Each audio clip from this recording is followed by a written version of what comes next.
it on to someone. Oh, okay. What? Yeah, again. Well, we have a ton of extra clips. Okay. So, at least we should, unless we went through all of them. Yeah, People kept walking off with them. well, they probably keep falling off and like getting lost in the floor.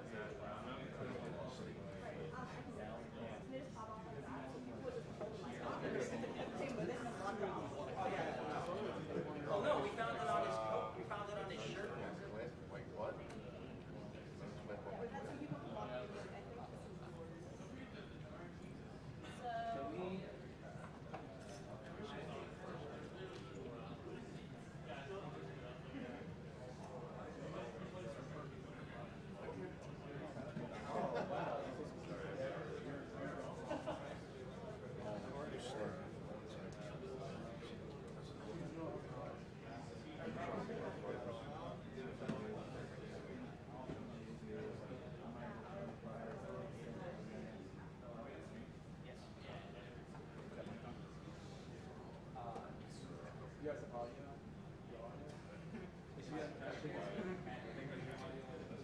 All right, we're back, and Mike Yama has some prizes to show off for everybody. So this is. Oh, we've got game audio already. Yeah. So this is we want audio from our So this is a Wii U provided by Nintendo of America. They donated this for our event. It comes with a download code for Wind Waker HD. So it's a $30 buy-in for this prize, and I'd like to thank Nintendo of America a lot for providing such a generous donation. And we also have a grand prize. That is Majora's Mask box set starting with This is a rare collector's item. It's only made in Australia and Europe. The certificate of authenticity saying that this is copy 163,000. And it also comes with a t-shirt, a Majora's Mask themed watch that goes up to 72 hours, some stickers, soundtrack, and a box copy of the game. It is the PAL version, but it usually goes for $1,000 in online auctions, and it's a $50 buy-in for this prize, up to 3 bids for $150.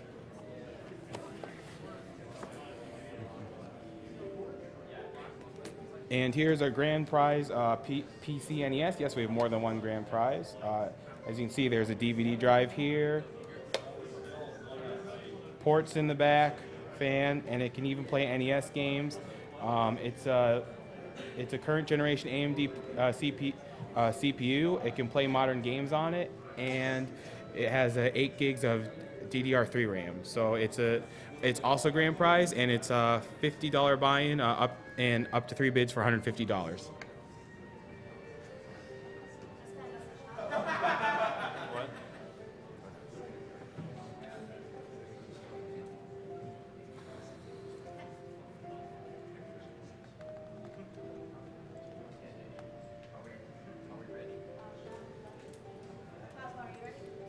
What's the file name? The file name is Plexa. Plexa. In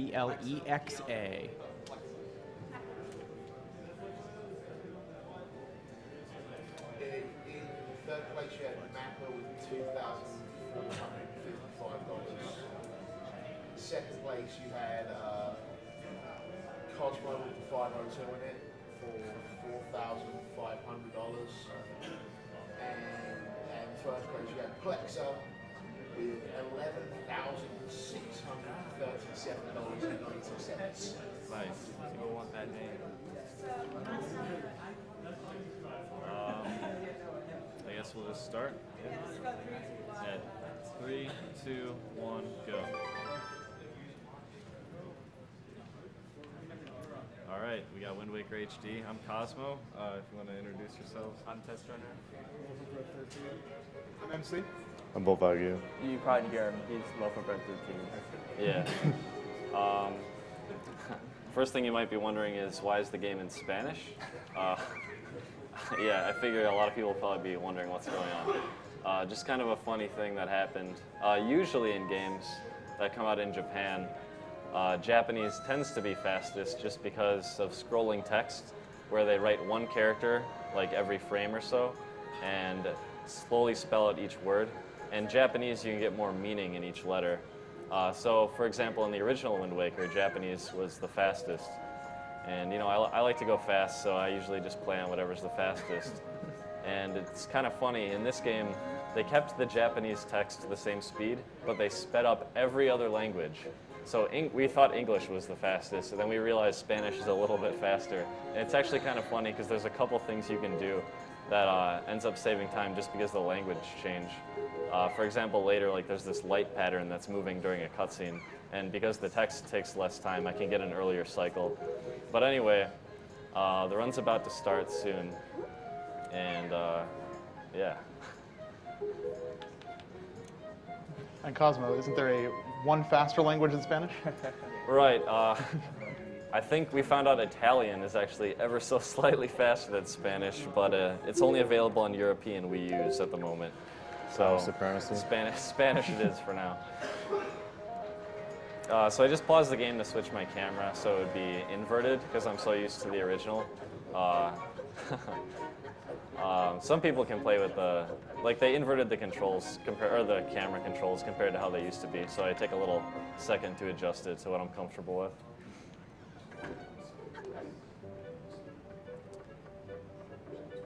So gotta go see Grandma. This is basically the, this is Outset Island at the beginning of the game. And there's a bunch of triggers you have to go through to advance the game to get anywhere. So the first thing you have to do is get the hero's clothes. And it's just a series of events that I have to go through to progress the plot.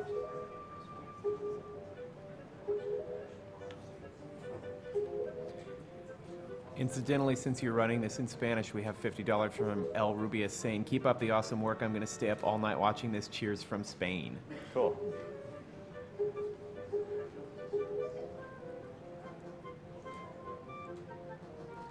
I'm going to do a little save here. It'll take me back to where Errol is, and that'll just be faster than walking back.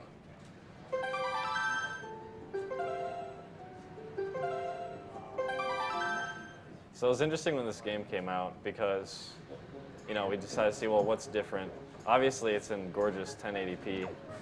They added a bunch of shaders. Like, you can see that shadow with Link climbing up. That's, like, brand new.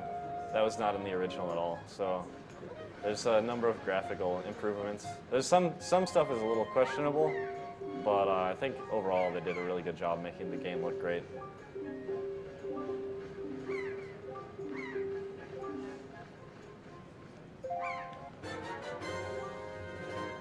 So now I got the telescope, and you get this tutorial on how to use the telescope, which also triggers another event happening.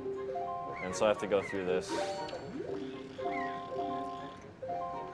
So you look at the mailman, and then he's startled, and then you look up, and that's when Helmarok arrives, and bad things start happening, and the game gets real, instead of all friendly.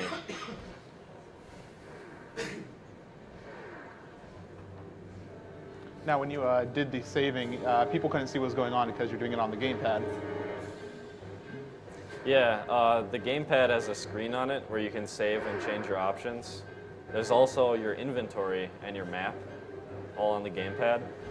So it turns out if you're playing with the pad itself instead of the Pro Controller, you can equip items while you're moving around by using the touchscreen. So one of the challenges of running this has been learning how to equip items on the touchscreen as I'm moving, because I don't want to stop, I want to keep going. So that's been kind of a challenge. Another thing that the gamepad lets you do is aim using the gyroscope. And usually I'm not really a big fan of motion controls in games, but the gyro aiming, I actually think it feels pretty good. So, yeah. The same thing was used in Ocarina of Time 3D. You just move the 3DS, and it just feels pretty good. It's quite a bit faster than just aiming with a stick. Yeah, because the stick, you can you push it to the maximum, and then it's only going so fast. But you can just jerk the controller sideways and get a really fast aim.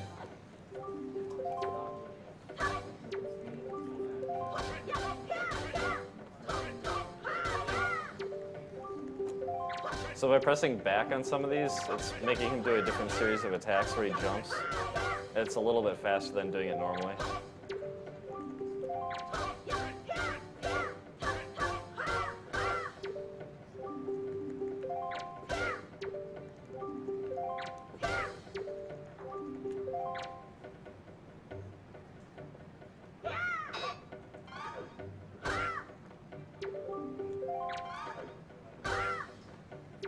They did change Orca in this version a bit. Yeah, he used to knock you down if you made a slight mistake. In this one, if you accidentally hit him once or twice, he like doesn't knock you down right away, which is convenient because there's this thing called the quick parry, where you try to parry on the first 2 frames possible, and if you do that, the next one comes out immediately. But in this version, because he doesn't knock you down, you can go even earlier than that, and it still works, and you don't really waste time doing it. So that's what just happened there.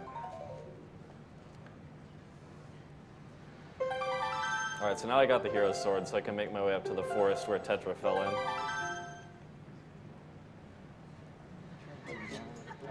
Yeah.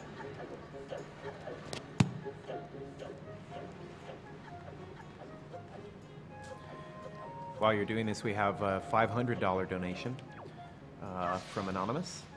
Don't cry because it's over, smile because it happened. Well done to all the runners, you inspire me. Congrats to Bismuth for his world record run, and good luck, Cosmo. Thanks.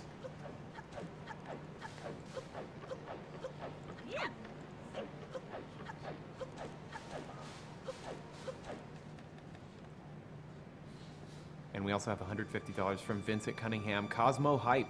I'm all ready for this run. Good luck. Thanks. Pretty sure this won't get read, though, because of your awesome commentary. Get Sorry, Vincent. So I can get the 20 rupees in that crawl space using my sword. That's actually one of the interesting things. Uh-oh, he got me. One of the interesting things about Wind Waker is that your sword can pick up items. It's different than Ocarina of Time and Majora's Mask. So you can do stuff like do a quick spin and then pick up like rupees in a circle. It's pretty convenient.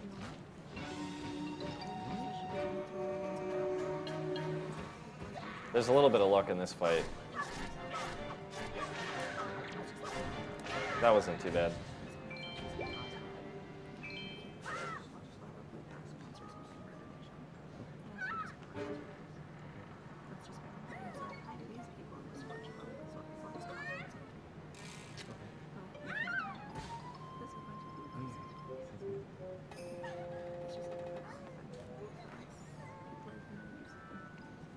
A little bit of cutscene here, so if you want to like read some donations or something, that's cool.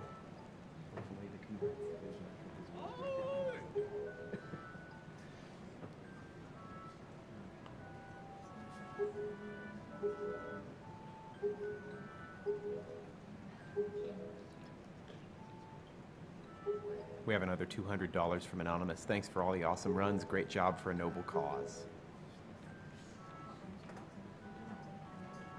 $150 from Mike Johnson. After helping my mom fight off cancer, I can safely say kick cancer in the face.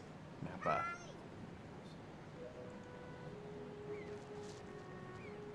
$150 from DFS. Keep it up. See you next time. $150 from Noman. Thanks for an entertaining week of productivity loss at work. Keep up the amazing work.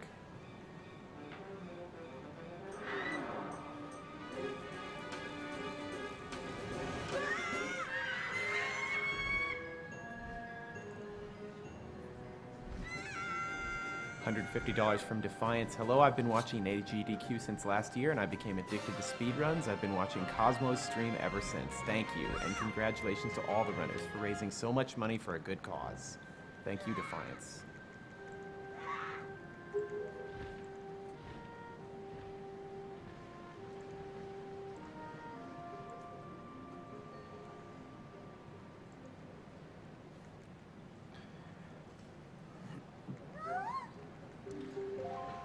So with Link's sister getting captured, this is kind of the beginning of the quest.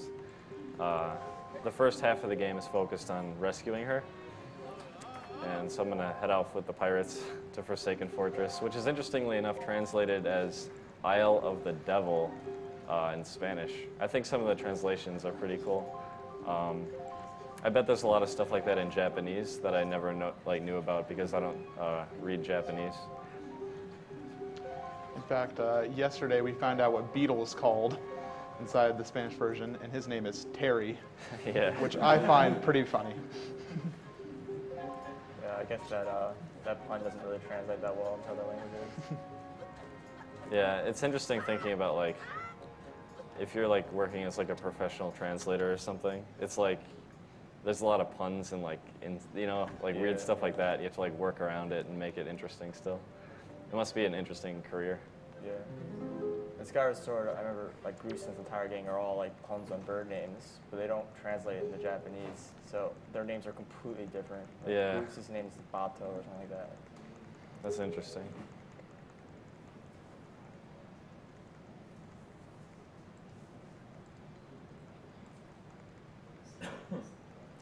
All right, I'm getting the shield. The shield's not very useful, to be honest.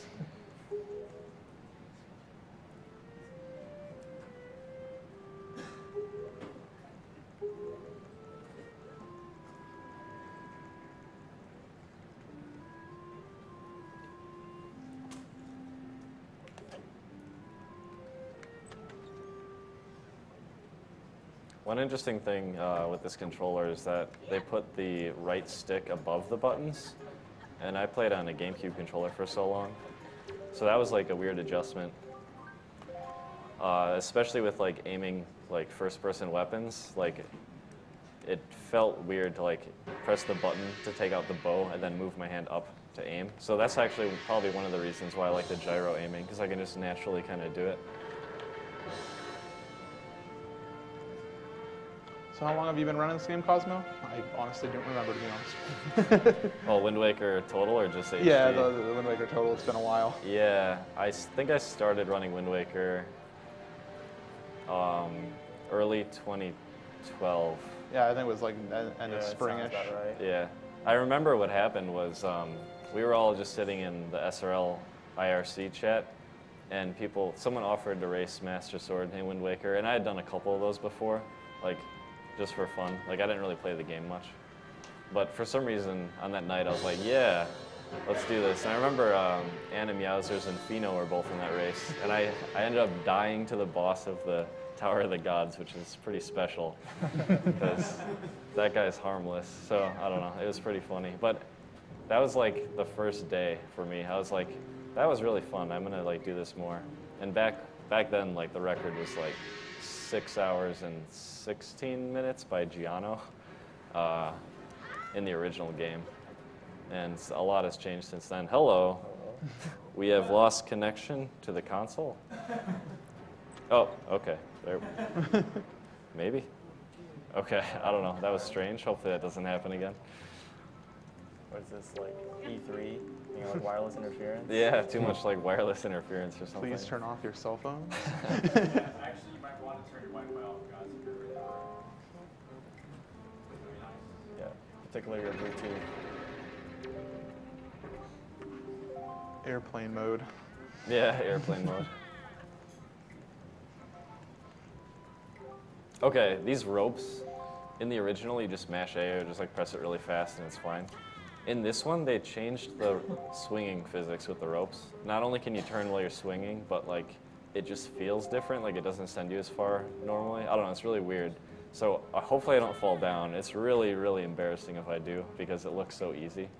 But it definitely happens like frequently. It happened to me and Demon when we were both doing these runs.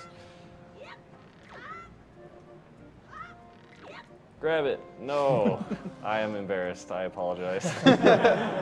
They just made the rope so weird. It just feels very crazy. But he didn't yell at you at least. Yeah, sometimes he yells at you if you fail. Somehow the ropes seem kind of terrible in every Zelda game. Yeah, they're bad in Skyward Sword too. They There we change go. it every time. It's just a different kind of bad. Yeah, I don't think they've ever really figured out how to make ropes good. Or like, I guess vines are usually in this game there's some vines. Those are pretty bad too. Like there's just some elements that you interact with that aren't like, Yeah, I guess it's hard to make work. Oh well. It's like 15 seconds.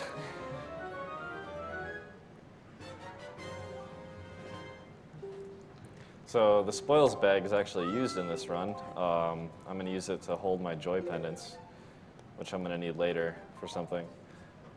In the original Wind Waker, I only got that item to progress the plot, because once you have the spoils bag and you step outside the pirate ship, which is what I'm doing now, it turns night and it takes you to Forsaken Fortress. And Tetra's ready to talk to you up there.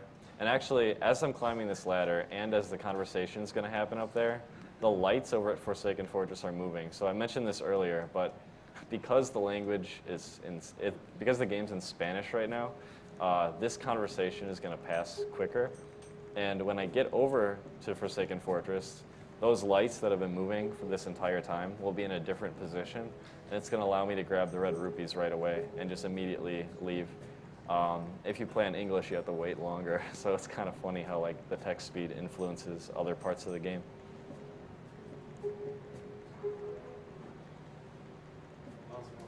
Somebody figured out if Italian is. Yeah.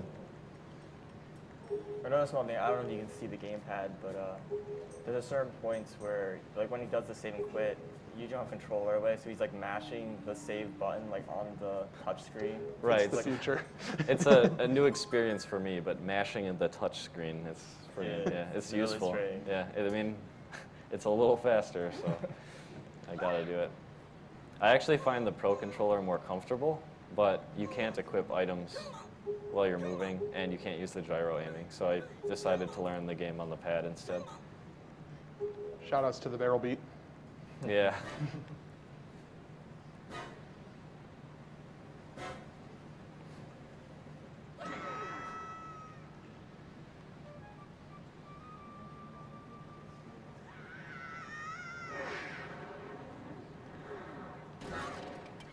I do find very interesting that this whole cutscene exists on the Forsaken Fortress map. But usually in games like this, these kind of cutscenes exist like on like some separate like meta map, so it doesn't affect the area. Yeah. Although, speaking of maps, it's kind of interesting. The first time you come to Forsaken Fortress and the second or third time you come there, those are different maps. So like outside of this area right now, there's actually there's no ocean out there. You would just fall. It's completely outside of the game space. Like you can't get back here really. So that's kind of interesting.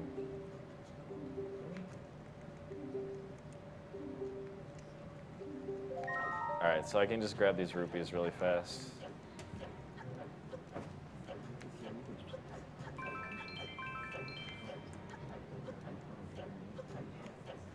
I need rupees for the sale and some other stuff.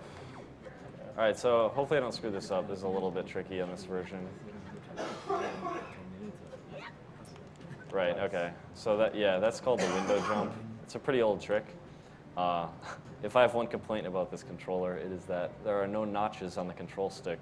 So you can't hold directly up, which sometimes causes things to be a little bit more difficult because you're running it like up and then ever so slightly left or ever so slightly right. Yeah. Rather, you can't easily hold the control stick up. Yeah, I have the same complaint for the 360 controller and the PlayStation controllers. And that's a nice thing with the GameCube that they kind of. Is he alive? Oh, okay.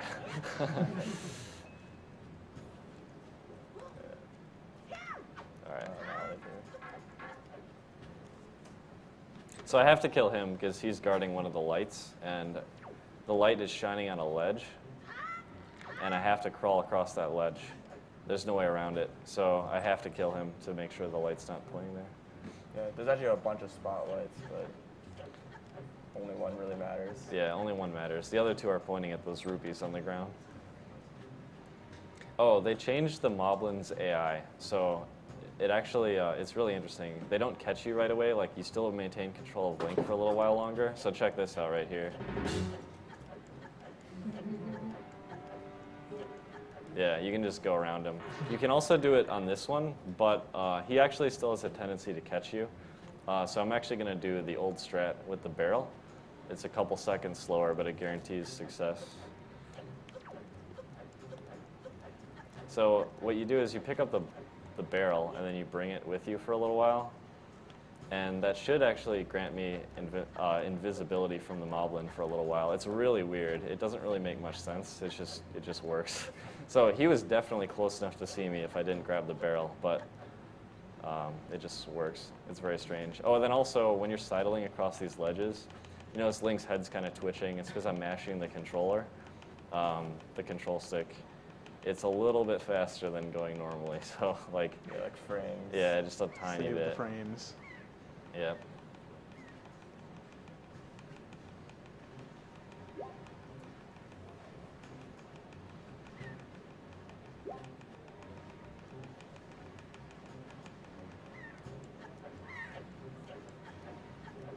So now I get my sword back.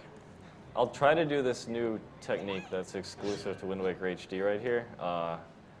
This is something that was found recently, and we still don't fully understand this, but so you take out your sword and then, oh no, I messed it up.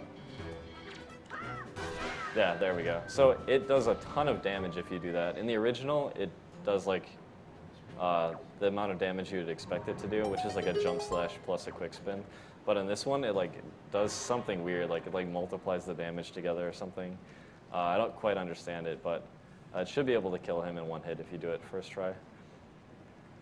Also, your sword can do double hits in this game with the thrust attack. So if you're standing close enough to certain enemies and you do a thrust, it hits twice, and that's actually really, really useful on certain fights. I'm not actually sure why they changed that. It's kind of a strange change to make to the game. I don't know if it's intentional or not, but it's different. Yeah, it's very different.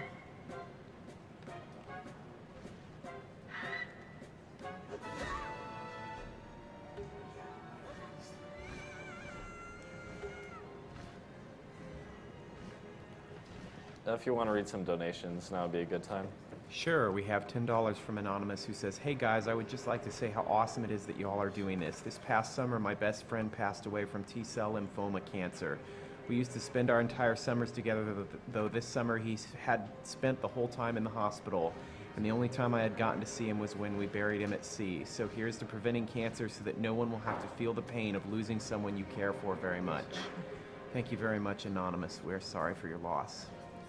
We also have $10 from Michael Miller. "I just finished my battle with leukemia last May and would respectfully love to donate whatever I can for the fight for every other fighter and survivor out there. Games were one of the many things that helped me through the hard times." Also have $11 from Leonard. "Lost my grandfather to cancer last year. He went through a lot of pain before he passed. Here's to hoping that others won't have to go through the same thing. Thank you to everyone involved for their hard work in making AGDQ possible." $20 from Jeff Ramler. "In the past year, I lost my girlfriend too, and my father has been diagnosed with various types of cancer. You are all utterly amazing human beings for taking a passion and a hard-earned talent and putting it to such good use. Awesome runs, all of you. I appreciate you." Thank you, Jeff.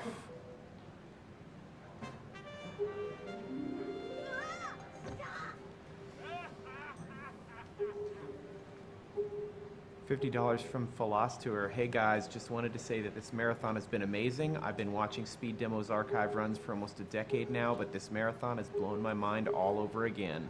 Sad that it's almost over, but the amount you've all raised is truly incredible and just goes to show the awesomeness of the gaming community when we all come together."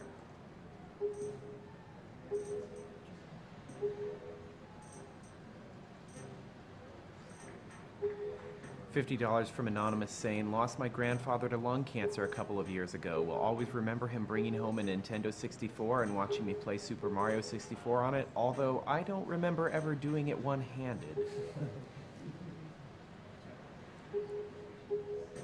$50 from Daniel O'Connell, who says, "My grandmother has cancer in her spine. This speedrun makes me feel like each game you guys beat is a hit to cancer. Thank you so much, and I am so glad I could watch this year. God bless." Thank you, Daniel. All right, so we've arrived at Windfall, and it's a little bit of a longer trip than you would expect. There's actually quite a bit of, obviously this is the island with tons and tons of side quests, but there's actually a couple things that I need to do here before I can progress. Obviously the main thing you're supposed to do is get the sail, but that's not all I'll be doing here. For one thing, I'm going to be rescuing Tingle, as he can decipher a couple charts later for me. So he's trapped in this jail here, and I rescue him. And this is required to beat the game. I have to do this. Not only this, but there's also going to be... Oh, actually, now that we're at Tingle, with Tingle here, he used to give you an item called the Tingle Tuner.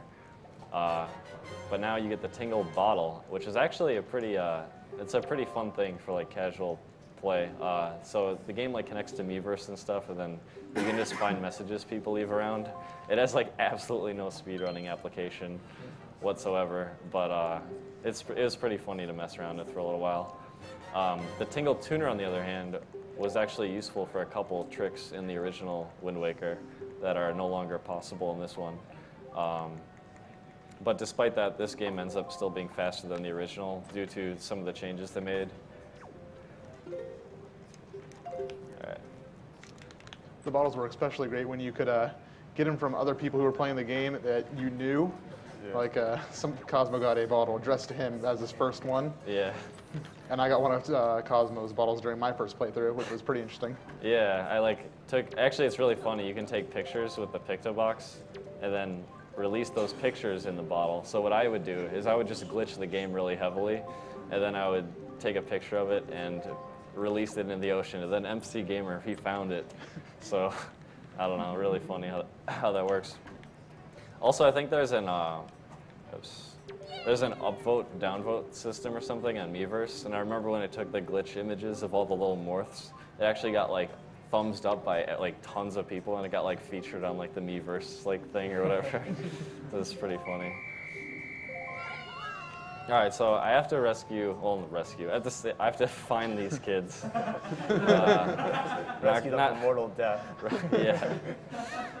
And yeah, they only give me a piece of heart, which I don't need, but they also let me start this other quest with the school teacher, Miss Marie, and that's something I'll have to do later in order to beat the game. She has an item that I need.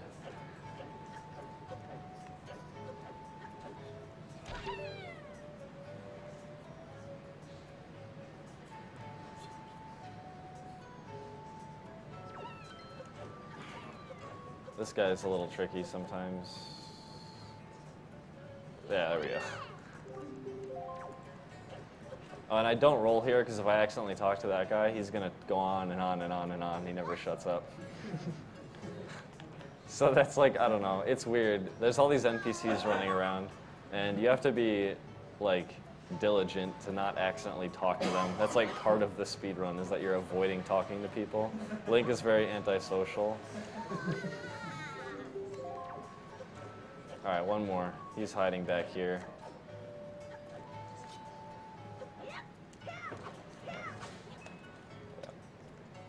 That's a cool little trick. You're supposed to like sidle against the wall, but yeah, it's possible to just do a jump attack over.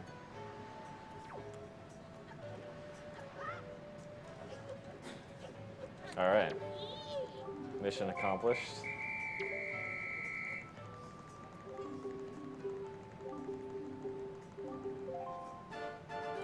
It's actually really convenient that I do this now too, because for doing this, when I go talk to Miss Marie, she gives me 50 rupees, and if you notice, I don't even have 80 rupees yet, and that's how many I need for the sale. So by doing this quest now, it sets me up really good, so I don't have to waste time getting more rupees. And so getting that rupee triggers the kids to talk to you and let you know about the other quests you can do, but I'm not going to do that yet. This is all I can do here now.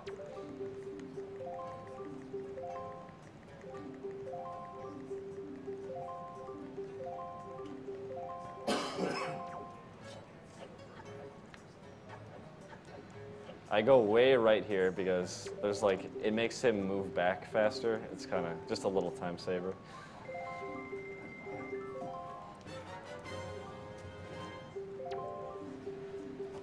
All right, so I got the sale. Now I can leave.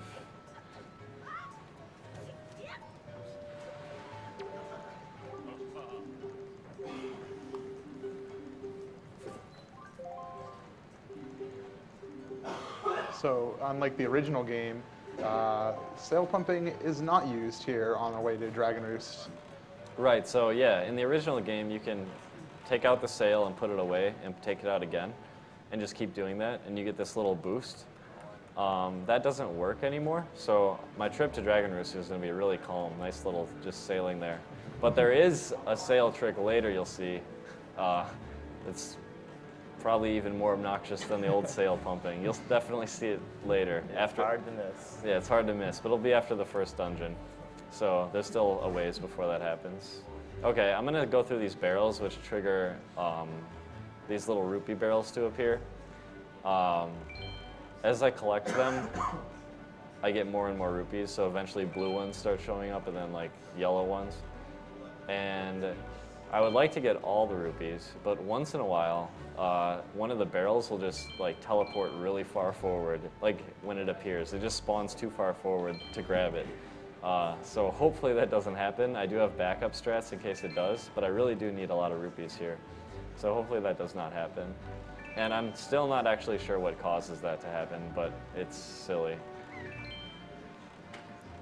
The rupees that he's collecting is used to buy the swift sale from the auction house later on in the game.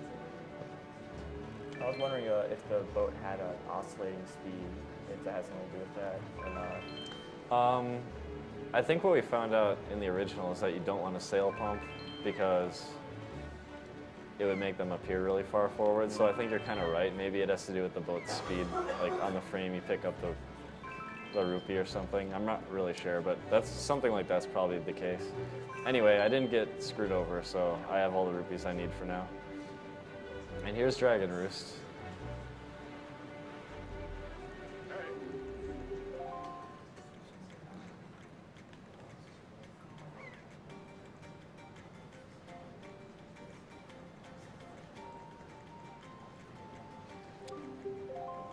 And this is also where I get the Wind Waker.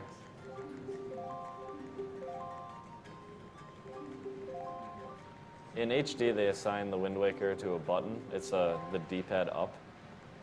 So you never have to use one of your item slots for it, which is really nice.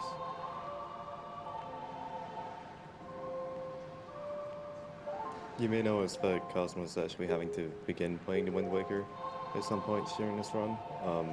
In the original game, the Wind Waker would start playing automatically when he pulls that. However, it doesn't begin until he points a direction.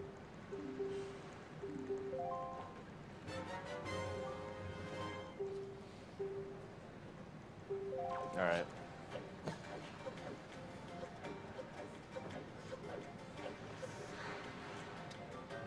Gonna go get the Wind's Requiem now.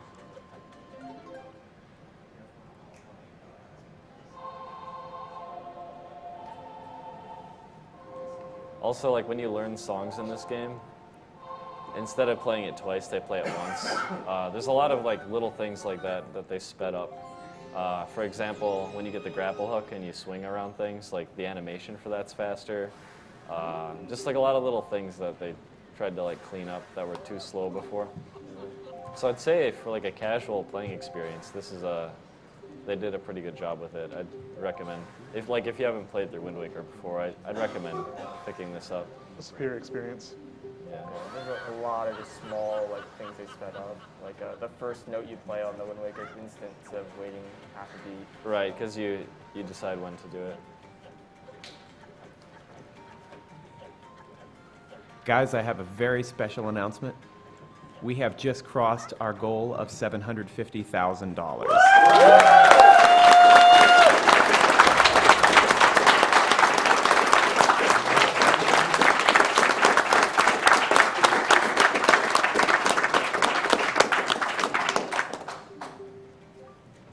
So thank you all who have donated. This is more than I imagined that we would raise.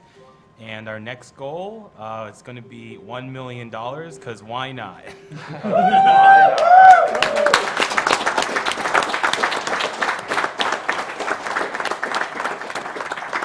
All right, challenge accepted.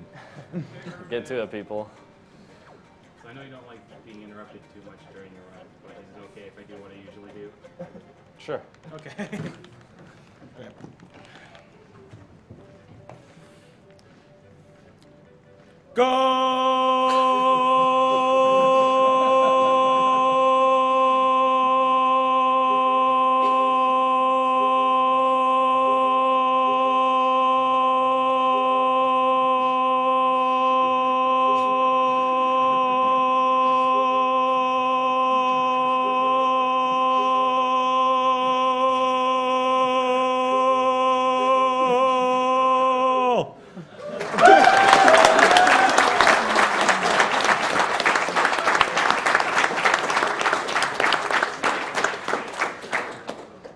See, now I'm curious what happens when we hit 1 million. Yeah. The entire room does it. That's a good one, yeah. Everyone pull up the Mazzellos. Incidentally, in the time since I last said anything, we already got another $1,000. So keep donating at that rate, guys, and we actually might hit that goal.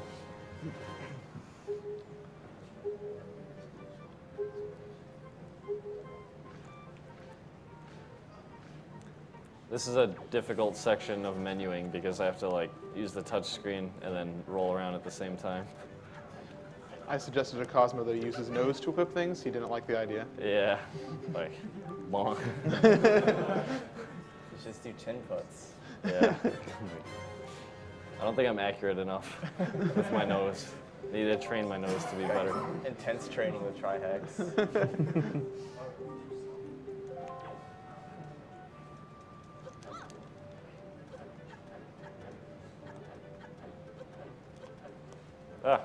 There we go. Pretty silly, but it's hard to, like, my left hand is moving up on the control stick, obviously. My right hand is pressing A to roll, so I don't have any hands left to equip the letter, but it works. It works out. That's why you need a nose. Yeah. Yeah, I mean, you're fast, a good time to do is like while you're falling, but you have so little time. Yeah, it's hard.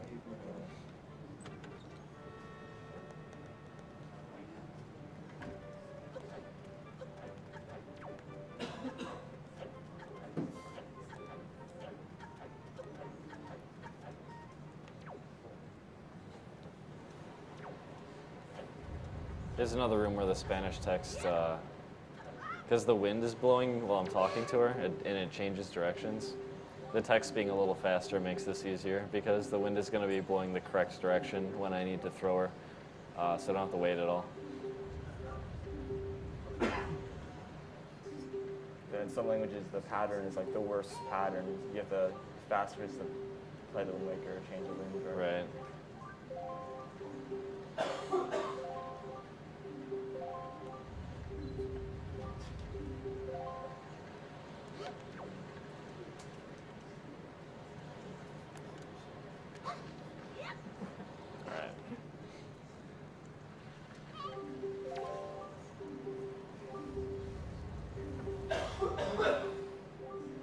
Cosmo and folks on the couch, when you guys have time, if you can do a roll call, that'd be great. All right, I'm Test Runner. I'm a Super MC Gamer. I'm Bavagya.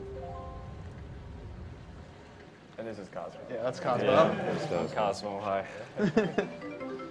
Who?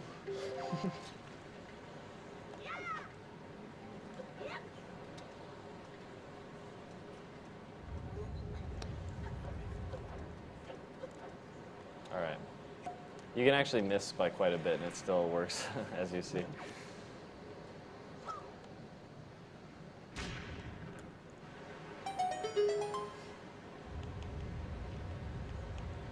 So I'm about to get in the first dungeon. There's one more trick I have to do.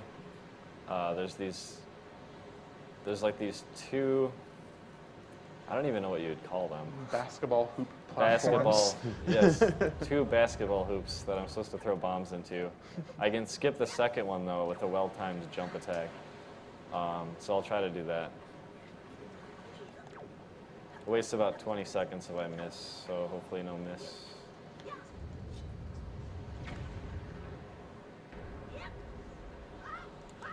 Oh, barely missed. Dang. It's all right. I think my angle was a bit off. Yeah, maybe a little too much to the right. Yeah. This is a silly trick. Yeah. Yeah. The older trick strat for this was even worse. Picking up a bomb and waiting until it blows up and jumping off. There we go.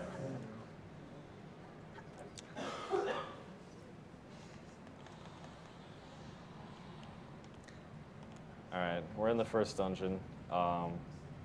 This dungeon, I actually have to do quite a bit of stuff in here. As I said earlier, there's a quest I have to do with Miss Marie, the school teacher on Windfall Island. And I need to collect 21 joy pendants. And I can't get those really until I get the grapple hook. So the first thing I'm going to do is go get the grapple hook. So I have to make my way up to the top of the dungeon. You can also throw the burning torches, or throw the burning stick through the torch. It's kind of cool. A little risky because you can pretty easily miss, but saves like a second, I guess.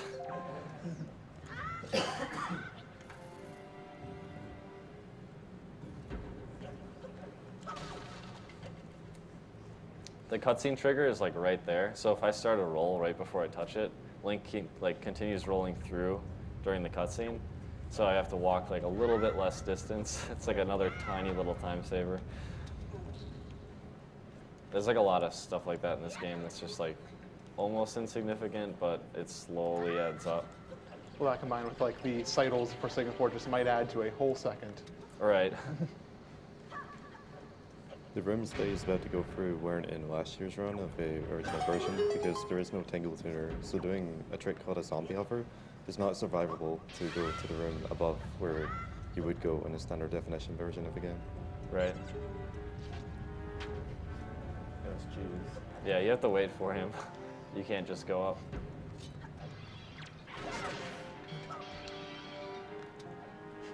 During practice, we managed to kill that guy without him breaking the wood, and we had to like leave and come back. Like stuck and yeah, that was incredible. So I do like a really early jump attack right there, right? And then I immediately quick spin after it, and both those attacks hit him before he breaks the wall, and Link can't break the wall, and he's dead, and the sword's on the other side. So like, I was just stuck. I had to reload the room and get the enemy to respawn and then like do it. It was really silly. I was like, wow, I didn't know that was possible. Gotta go fast.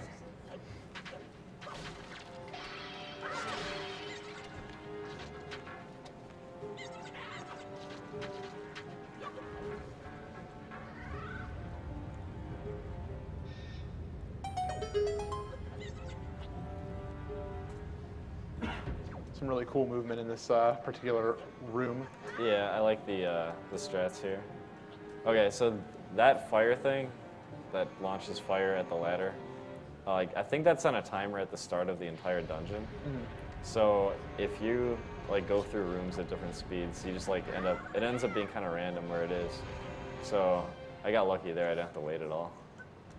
Ooh, scary. You can make that without grabbing the ledge, but didn't quite make it.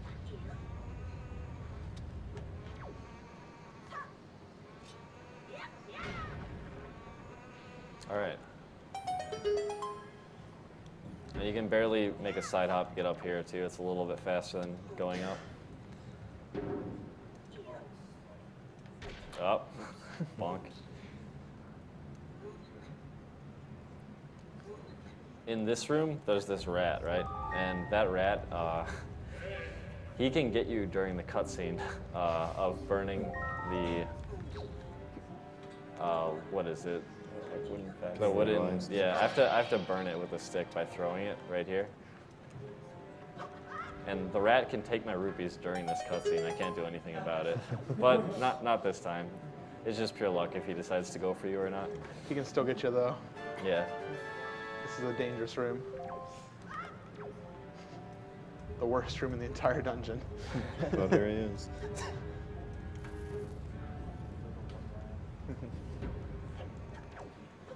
To all you folks donating out there, we obviously don't have the time to read all of your comments on air, but rest assured we are getting all of those donations. We do see them all, even if they do not get read, and we do appreciate them. Thank you very much. Yeah, so right there I used my sword to pick up the key. I think it's a really cool engine feature that you can do that. Oh, nice. The recoil. That was cool. So that zombie hover, the Obdajr, Yeah, whatever way. spoke about, it would have gone Cosmo all the way to here inside the SD version, but because we can't zombie hover in this version, well, we can, but can't heal ourselves. Yeah, you would need the tingle tuner to heal yourself, which we don't have. Instead, we can send Meeberks messages about it. Also, I broke that warp pot. I'm going to be using that later. As I said, there's like a lot of stuff I have to do in this dungeon, so I'm going to be backtracking a little bit.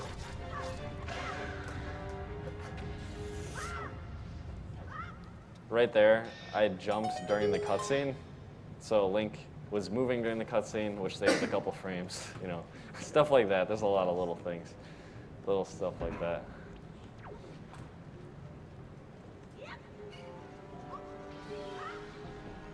Waiting strats.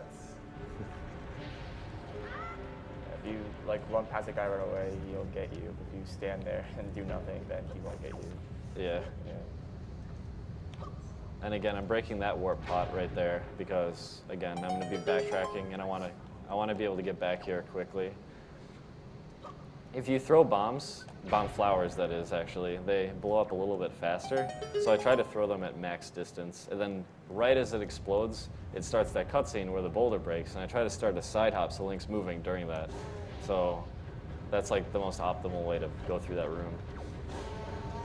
Stair collision is kind of wonky. Yeah, sometimes you'll just bonk these stairs and you'll fall to your doom, and it's really sad. It's only the ones that don't collapse that you can bonk on.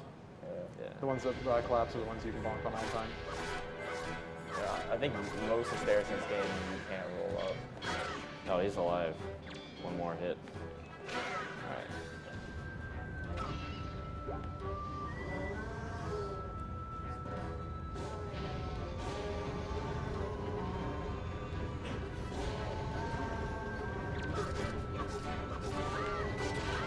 Oh, I tried to do the cool thing. There we go.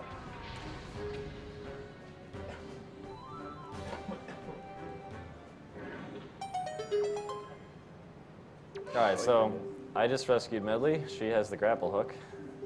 And now that I have the grapple hook, I'm going to go back to the beginning of the dungeon. And I'm going to get all the joy pendants that I need. As I said, I need 21 of them.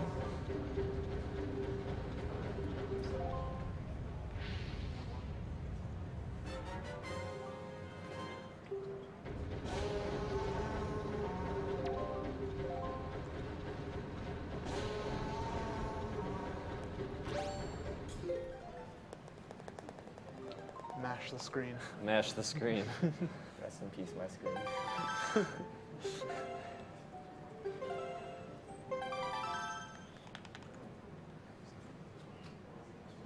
All right, so these two guys, remember these guys? These are my new best friends.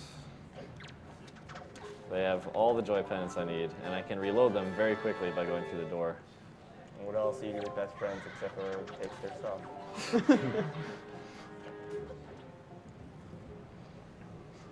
I don't want to be your friend anymore, Test Runner.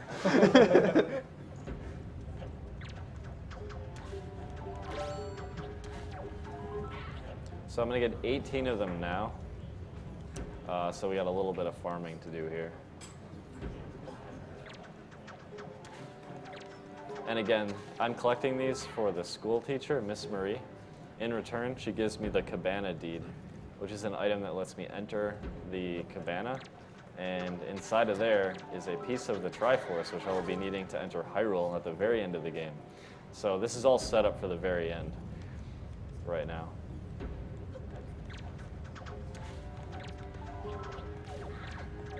Interestingly enough, there is like a theoretical way of skipping the cabana deed in Wind Waker HD. It's like, it seems not feasible because it's too hard. I mean, anyone's welcome to try to figure it out, but I'm not optimistic about it. It involves this really, really precise series of glitches, and there's not like good pause buffering in this game, so you can't like advance frame by frame and then like do whatever you want. It doesn't really work like that, although pausing can be useful in certain situations, but it's probably not something that's going to be done reliably. I believe Gymnast and Nap were both working on it last night, and they're like inches away from the loading zone right now, but they just can't quite get there yet. Yeah. If it happens, that'll skip all this farming, and it'll skip playing with the school kids on Windfall. It would be a huge route change for this game. All right, so here's a trick. This is why I broke the pot earlier. I'm going to break these ropes here.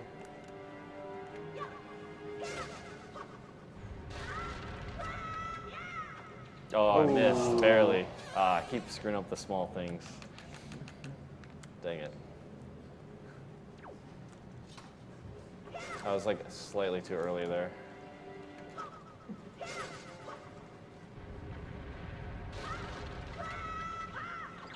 There we go.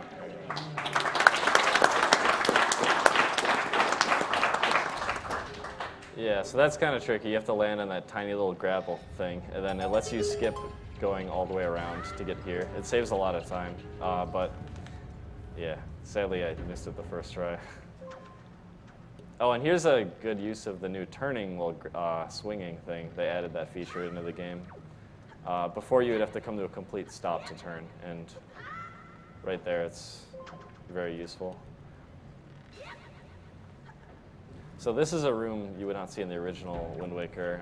This room contains the boss key, and at the moment there's not really any way to skip the boss key. Dang, he's trolling me right now. All right, there we go.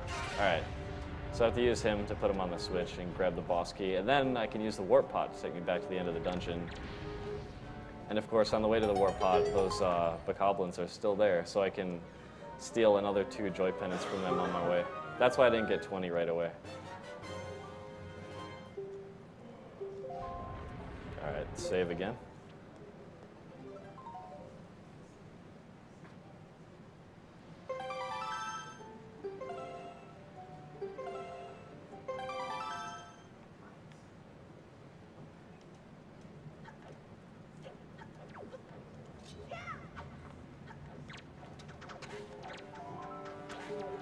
All right.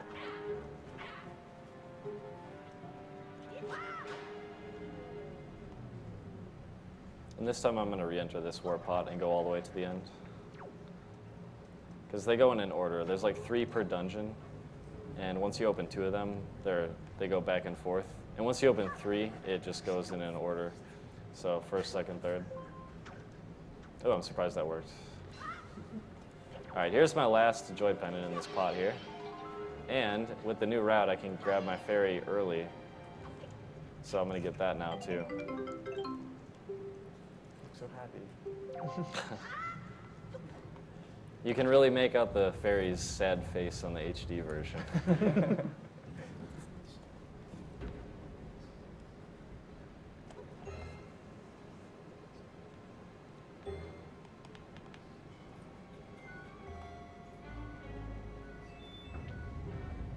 So this is Goma. Pretty much my strat here is going to be don't get hit by fireballs while I'm trying to aim the grapple. That's like pretty much the entire fight, is don't get hit by the fireballs. They added a new feature to Wind Waker HD where you can move around in first-person view, and that's actually pretty useful in dodging the fireballs, although sometimes they still get hit. The only thing you need to dodge other than the fireballs is the lag in this boss fight. Yeah, it's actually really weird. Several of the fights in this game lag, which is weird because it's like the Wii U playing a GameCube game, you know? You'd think they would like optimize to remove the lag, but I have to like look at the wall a little bit here to try to prevent it. The grapple, as you can see, it hooks on so fast, so it's a little bit easier to, if Goma's attacking you, you don't have to worry about it as much because you can grapple it faster. And once you grapple it, you can't get knocked off, so. All right, so for this one, I want to get behind Goma, so I end up on the front of Goma at the end.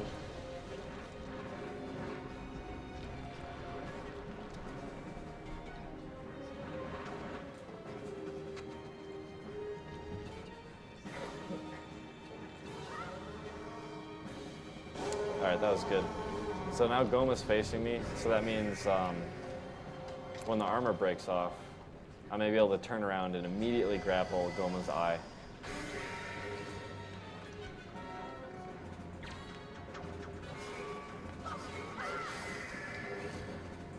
I have to wait for the animation and then throw it. 1, 2, all right. So that was like that's about as good as you can do that fight, because, I mean, once you dodge the fireballs, it's pretty much GG.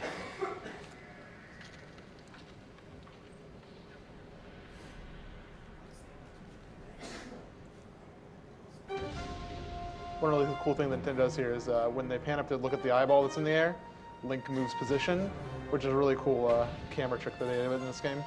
Yeah, Nintendo loves that kind of stuff where, like, off-screen they'll do something. Yeah, it's just like clever programming.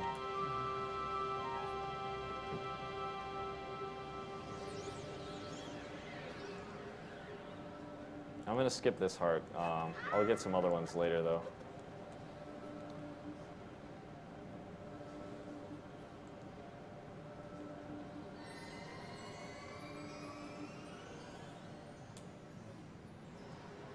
All right, now's a good time to read some donations, I guess. Okay, great, because we have a $1,024 donation.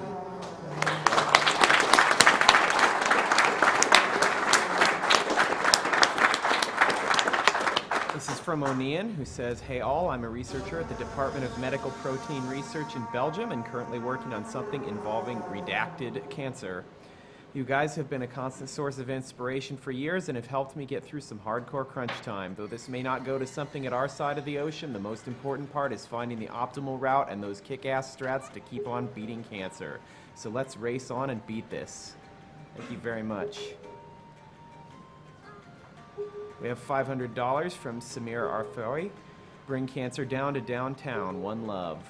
$500 from Alder. "Really good runs so far. Wish I could have seen more of them during the week. Here's to a good cause. Kick cancer's ass in the name of gaming." $450 from Maromi. "First time I've ever caught you guys live, and I'm psyched to be able to donate. You're doing some fantastic work." $300 from Cool Hand Otter. "My dog howled almost the whole time during the goal." Way to go on achieving so much. Here's to $1 million. $300 from Super Happy. "This event becomes exponentially more amazing every year. Keep up the good fight." $250 from K-Tash. No message on that, but thank you very much for your donation. $250 from SE Major. "Love the runs. Spent at least 6 months of my life on Wind Waker alone. My stepfather currently has cancer for the second time, so here's hoping for something to help him stick around longer." Here I can use the touch screen to change the wind faster. I actually didn't even know about that until recently, because if you use the control stick, you have to like change it one direction at a time. Oh, really? I actually didn't know that. Yeah, and you tap the screen and you instantly get the wind you need. And actually I need to change the wind south first to let me in the boat, but I'm gonna change it to west because I need to head back to Windfall Island to complete the quest with the school teacher and get the cabana deed. There's also something else I need at Windfall, which is the Swift Sail. It's a new item added to Wind Waker HD that lets you sail a lot faster, and it's pretty good to have.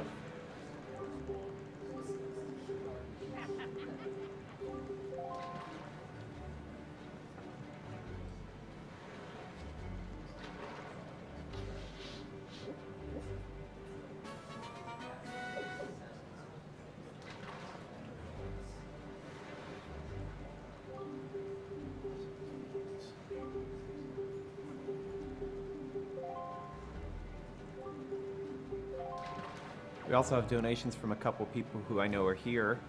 $50 from Dwango AC, who says, "This is Dwango AC here to say Cosmo has nothing to fear from Tazbot for now." Keep up the great work. That's actually kind of interesting because someone, this is a little bit of a tangent, but someone made a GameCube controller that has like scripted input you can do. So they did this, you can like, I don't know, it's really crazy. It's just like this crazy task tool that you can like do all sorts of crazy stuff that wouldn't normally be possible for the GameCube. And that's like kind of a little bit more newer than like, you know, the NES bot and stuff. So it's kind of interesting that people are working on that. Speaking of Ness, we also have $150 from Professor Ness. Something like $5 for every second of Mike's goal. Keep it up. We need another year of greater than 2x donation increment.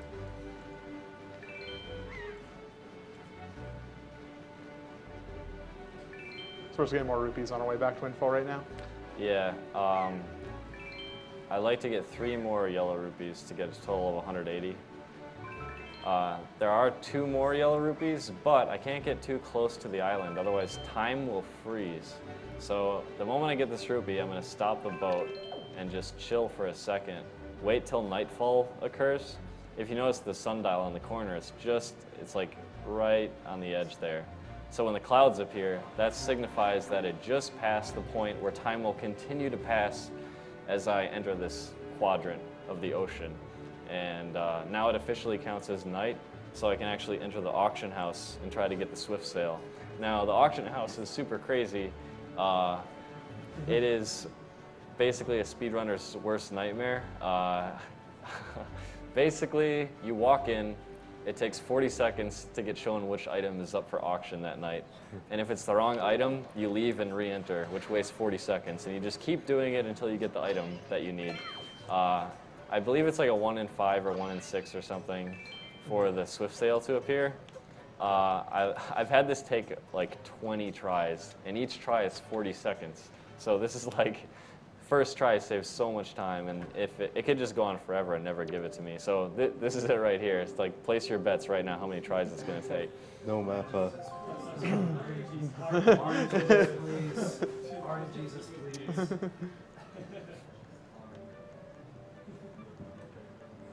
Ooh, bad lineup. Bad lineup. And nope. Oh, that's Color one. de la That's Felicidad. Only for 40 though. I mean, What a Good steal. deal. yeah. Mrs. Marie would love it.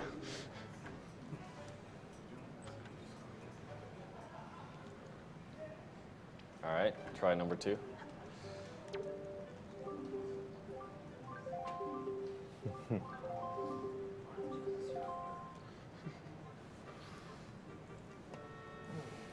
So personally, I would have preferred if Nintendo made the sale the first thing that always appeared, and then after that randomize it, but unfortunately that's not the case.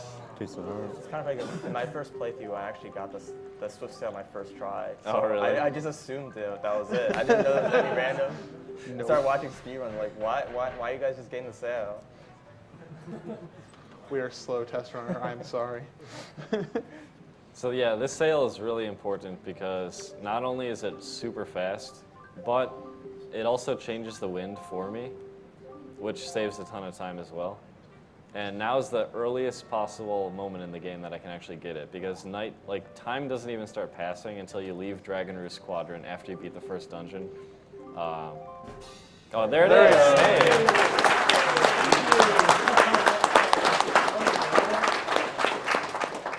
All right, that's pretty good. I don't know why people are clapping for RNG, but okay. Hey, I'll take Well, we it. could have been here Third for try. hours. Yeah, it could have been here forever.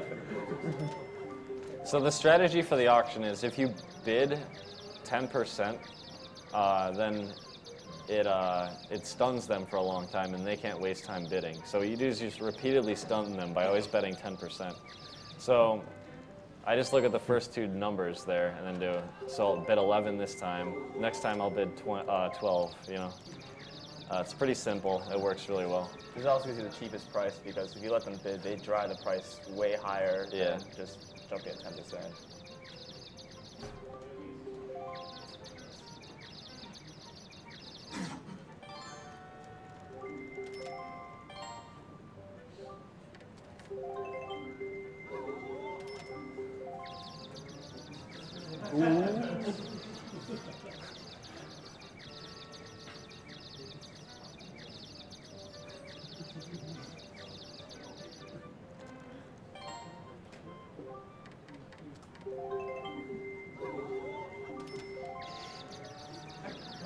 This is a silly game. Yeah, it's pretty silly. It's like such a large detour, but it's worth it.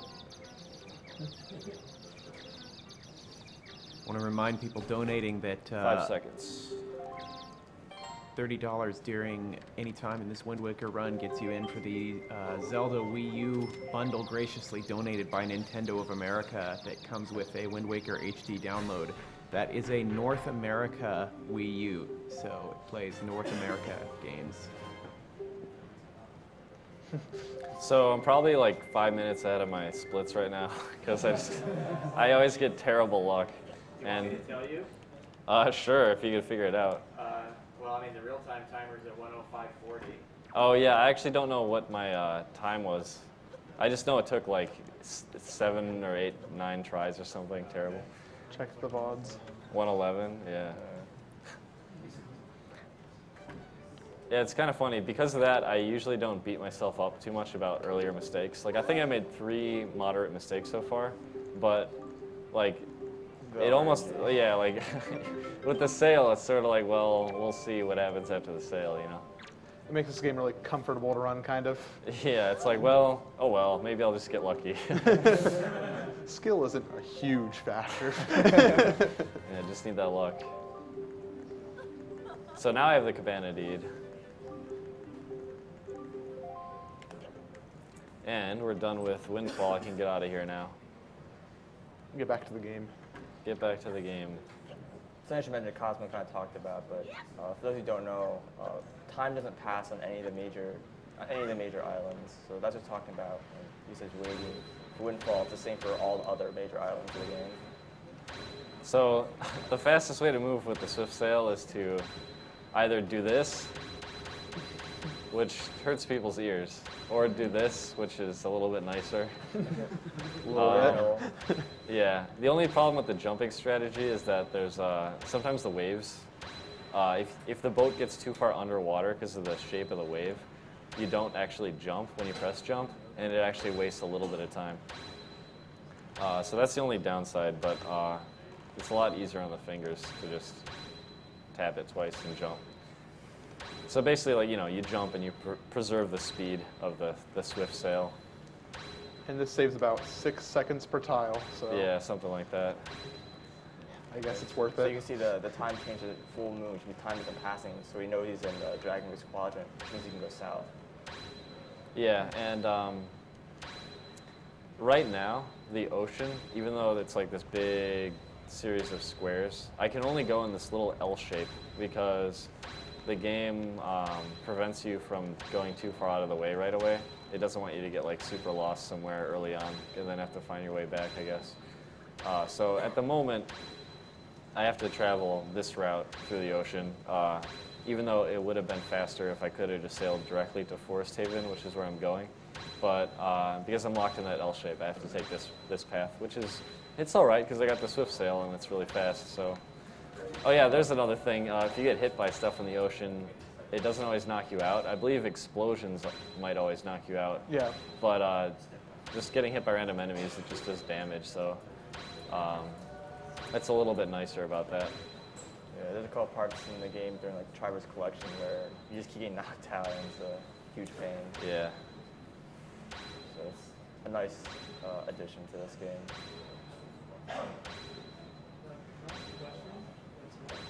Would it ever be a worry of resetting them in a cell? Oh yeah, I mean, if it gets optimized enough, like you're gonna want to get like a. Well, here's the thing though. Like, there's also another optional luck-based section where you can save 1 minute and 45 seconds if you get a 12.5% chance. So that's something you could go for too. But once you compound the luck of that plus the sail, it's hard to say what the optimal strat is unless someone just does a really sick run with good luck, and then the only way to improve it would be to, like, add the other luck too. But yeah, it's pretty interesting. If you do the optionals, how much and you don't get the 12 how much do you lose? It varies. It could waste a lot of time. It's not just like a cheap, like, you have to, it's a pretty serious risk if you go for it. It's so bad that what you do is you would save beforehand, and if you get like some of the really bad ones, you just reset and go back to your save, and it's still faster. Yeah. So that's a little scary, but it works. Spooky. In the standard definition version, you would just do a Wind Waker dive, which isn't possible in the HD version. All right. Yeah, in this version, there is no current way to get storage or doing Wind Waker dives, so it makes the run a lot different. Back kind of like how it was inside early 2012. Which Yeah, it's kind of fun. It kind of takes me back. It's interesting. Like, I'd say in terms of like a hardcore, like, pure skill standpoint, the original is probably more would be more up your alley. But this has been such a fun experience, like, lately, just playing through this a lot, because I kind of burned myself out playing the original so much because I've been playing it for like 2 years. Like, I did so many runs, so this is like, it's interesting seeing it all different and like have all the strats be different, but it's still being like Wind Waker. Yeah, I don't know. I enjoy it. I'd say HD is probably easier for a new runner to get into. The only limiting factor there is that it's a long game, so you need to have a lot of free time to actually do runs. But in terms of like difficulty, like you can pick up a lot of this stuff like pretty quick, I think. The original had a bit more of a barrier in terms of like glitch execution and stuff. So, yeah. As well as mashing ability. Yeah, mashing. Yeah, see, in the original, there's a glitch where you had to like just like really hammer on the button really hard. But there's nothing like that in this game. So.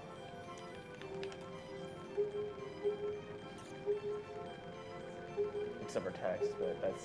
Yeah, Wow. text is all right. It's not too bad. Yeah. Just frames here and there doesn't really matter. Yeah.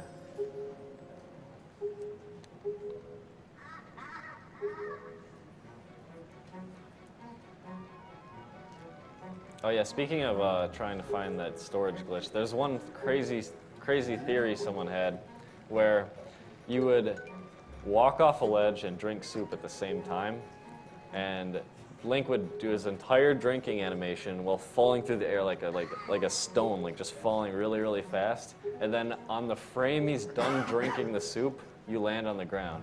And in the original Wind Waker, that would give you a glitch called storage.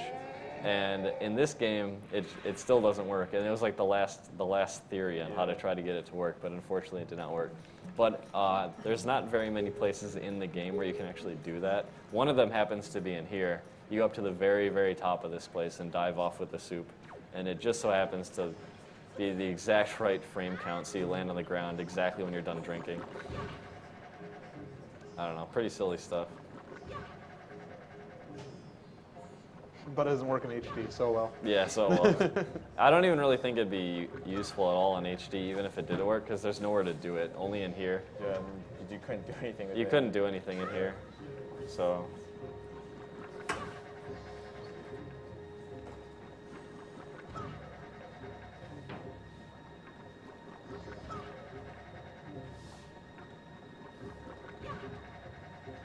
This is not bulb skip. It is not. By grabbing the Deca Leaf in midair, it skips the animation where Link picks it up. And sometimes this side hop sends me off the cliff, but it doesn't matter because I'm going to save warp anyway.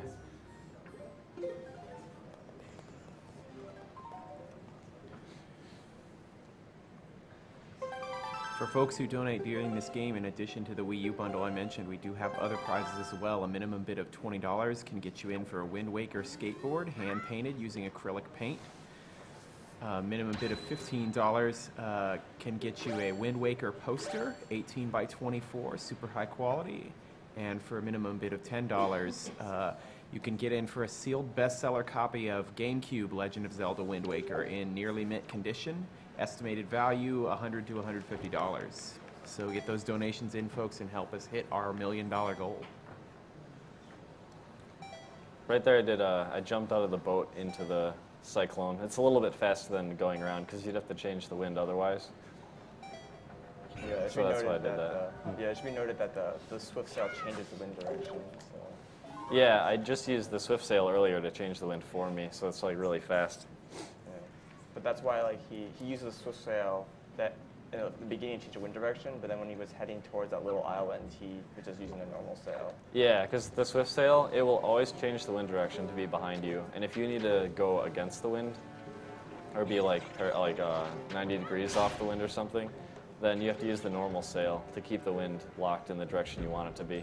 And I used that a couple places.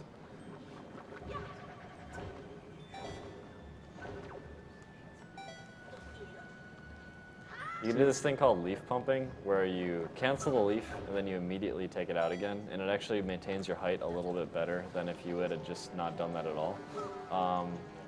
It's useful for a lot of stuff, actually. And also, you don't grab ledges automatically out of the leaf. You actually have to press A to let go of the leaf and then grab it. So I put the camera above Link so I can actually see like exactly how close I am to the wall, or the ledge that I need to grab. Yeah, it's pretty scary actually, because when you cancel leaf and if you don't open the leaves fast enough, then you might just fall really far down. Right. Or if you try to do it too fast, and then you don't react fast enough. Anyway, I can use this stick here to break this flower. It takes 2 hits. In the original Wind Waker, that stick bounced like crazy, and it would frequently fall off the platform. It'd be really irritating. Luckily, they changed it so it would just go back a little bit. So I like that change because how Nintendo knew to change that, I don't know, but thanks. Yeah, it doesn't affect the casual experience at all. It just makes the speed run better. So yeah. Thank you. This room's on a cycle, like there's these moving platforms, and I have to make it to one at the right time. It shouldn't be a problem.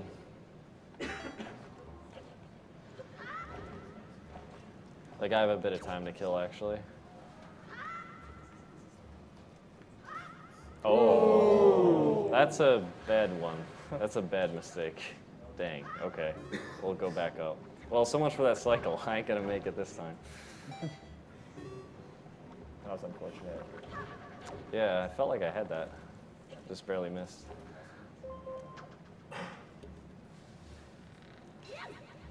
All right, so now I don't know where these platforms, like what they're doing. They're doing something. I'll just, all right. Oh, the nut didn't break yet. I have to wait for it to break. It should be close to broken by now. There we go. It's coming back. Okay. That was a really silly mistake. I apologize. I have to wait for this too. Dang.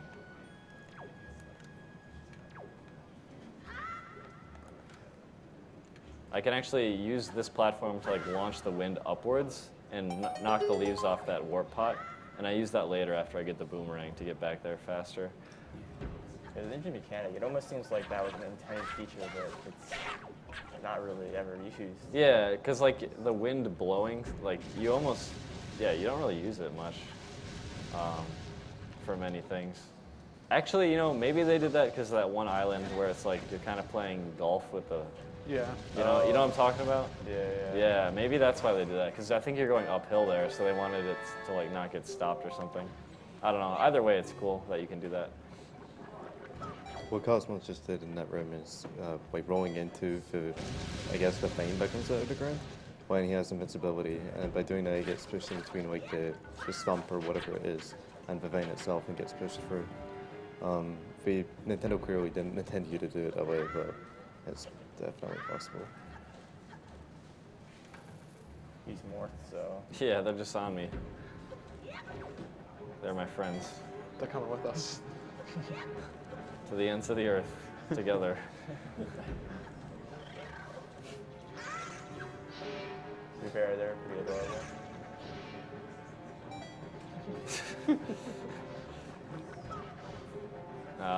They'll go away after this door because this is actually a scene transition where it completely fades out and reloads everything. All mini boss rooms are like this. We'll remember them forever. Yeah.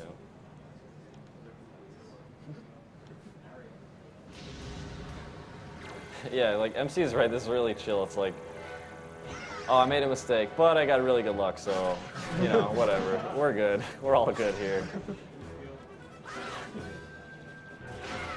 This mid-boss is a pain to get perfect. Yeah, it's hard to knock him down like that. You can even do it a little bit faster if you get 4 hits instead of 3. I got 3, which means like basically every time you attack him, he loses a wing. And once you attack 3 times, he can't really stay flying anymore, so he stays low to the ground. But if he has 2 wings left, he can still kind of become a pain and fly around and you can't hit him. So as long as you get 3 hits, you can knock off the 4th wing and kind of try to trap him and hit him with the quick spins. We have a $1,000 donation.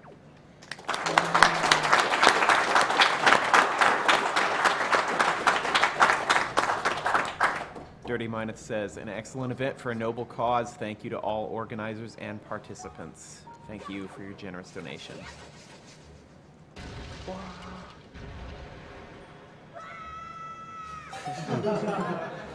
That's always a bit weird because he's still screaming after he lands. So stay away. All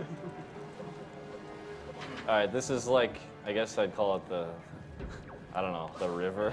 I have to go down the river with my leaf. This is not how you're supposed to do it. I'm going to be using lots of leaf pumps. You don't have much magic to actually do this. And these guys try to shoot you out of the air. They're really cool. This is one of those things that... Yeah, there we go.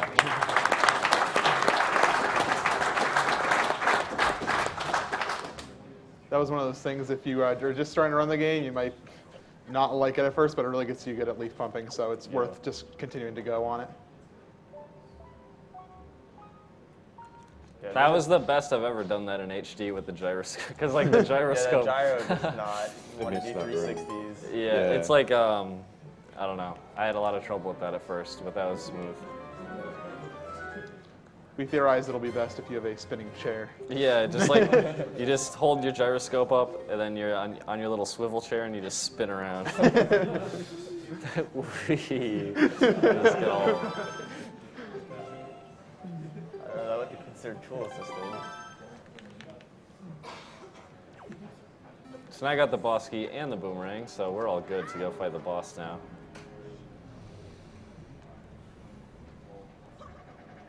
These warp pots are extremely useful. I like taking out the leaf there for a little bit, because it gives me the right height to do a roll when I touch the ground instead of taking damage. So that's just like a little thing I figured out. There we go.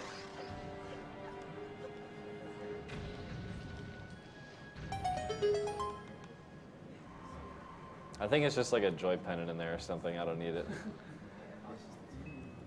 I think we need it. We should go back. Magic refill, very useful for later. And here's the boss. I actually really like that dungeon in Wind Waker HD because, I don't know, it just feels good to like hit all the leaf pumps and just like go through it really well. Alternatively, though, the SD version is also very cool because you just run up some walls and go through walls and just for funsies. Yeah. Storage makes a lot of these entries kind of wacky. I like that both versions are really fun in different ways.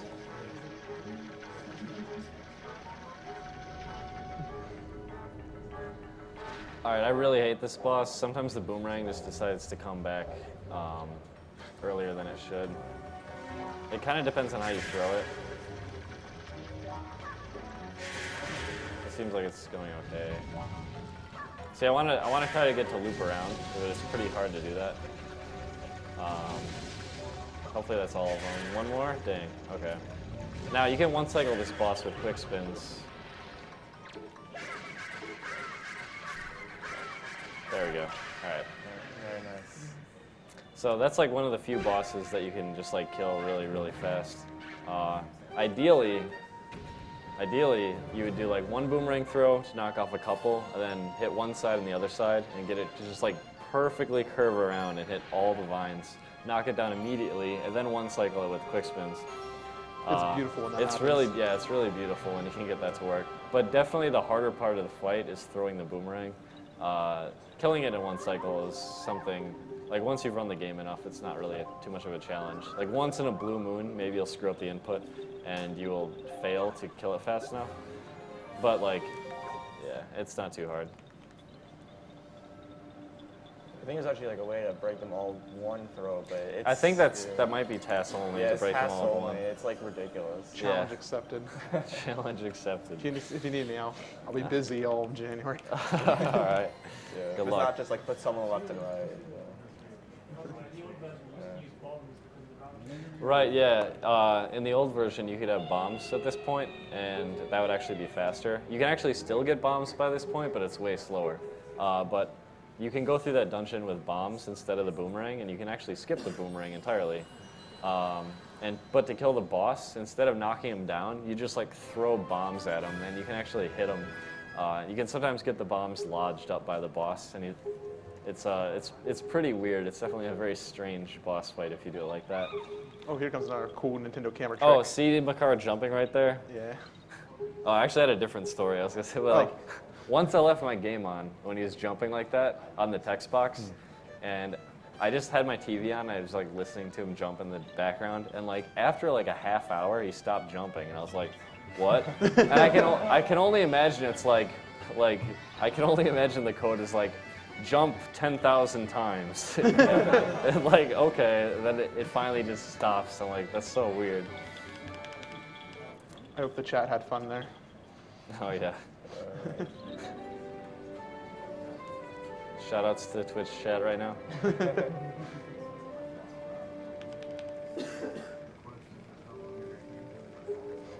yeah. Their song has an extended version.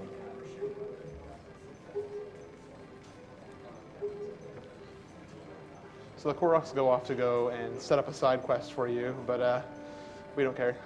Yeah, we don't care about that side quest at all. I We're have the just, most annoying side quest too. yeah. Actually, when I was doing that side quest again recently, I realized that once you talk to the Deku tree, he marks your map where they are. Yeah, that's really useful, because otherwise you have to like memorize where they are, and it's terrible. So. I never knew that. Yeah, it makes it a little bit less obnoxious. Shouts yeah, to I game need to talk to him. FAQs. All right, so this is a longer sailing section. We're just going to go plant the Furor's Pearl for later. Then we're going to go to Great Fish. And then we're going to go to Windfall. So this is mostly just setting, getting these triggers in place to advance to the next dungeon. Now is one of those good times if donation reading needs to happen. It'd be a good opportunity. All right, we will do that. We got $500 from Anonymous. Was planning to come in person, but I got the flu, so I'm cheering for you guys at home. I lost my father recently to a heart attack, and I want to do whatever I can to prevent others from losing their loved ones. Go Cosmo. We have $275 from Ransom. I love seeing video games used as a force for good. Thank you, Agdq, and thanks to the whole generous community. $250 from Nico Hager. First time donating. I hope I can stay up for 4 more hours so I can see the end of this awesome run. $250 from Danielle Vicari. Great cause, watching since 2012 and enjoyed every minute. $200 from Anonymous. Agdq has been a great success. I can't wait until SGDQ, more donations to beat cancer. $200 from Morcus. I give my silver rupee to battle cancer. Good luck, Cosmo. Thanks. $200 from Rand. Been waiting all week for this run. Good luck, Cosmo. May the RNG treat you well. Speaking of RNG, should I go for the thing? Oh man. You did get decent RNG with the sale. You should maybe once. I don't know. I don't know if I should go for it. You know what they say, Cosmo. YOLO. All right, you know what? We'll give it one try, and if it's bad, we'll just abandon ship and just sail there. But that's a bit later. There's still more time for donations right now.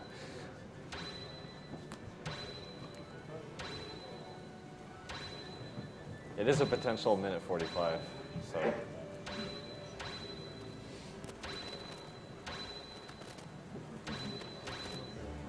I think so.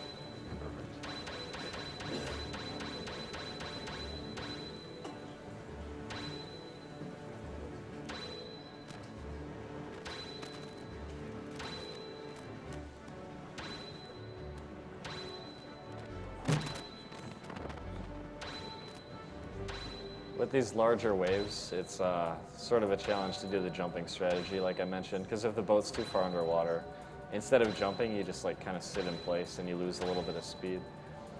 The alternative is to mash.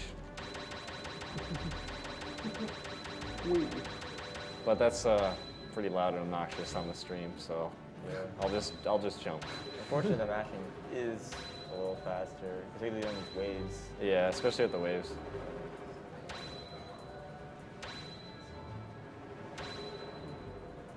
Just a reminder, we are currently running a charity marathon for the Prevent Cancer Foundation, whose mission statement is research, education, community outreach, and advocacy for the prevention of cancer.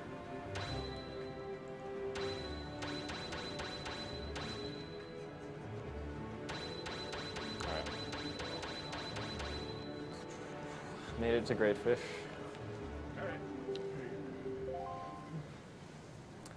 So going to this island triggers an event called Endless Night, and it's basically in perma-night right now. It's always going to be nighttime until I advance the plot more. It's always raining, and Why is he so far underwater? Yeah, what's going on there? All right. Sometimes, Nice game. sometimes I just don't know about this game. Sometimes. That's cool.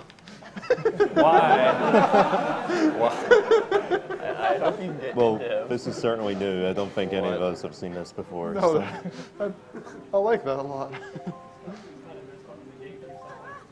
Yeah. That's really weird. I don't know what's going on.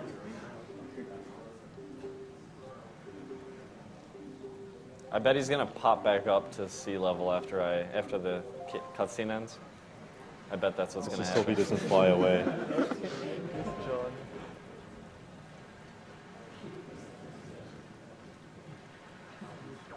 Yeah. There he is. Hey.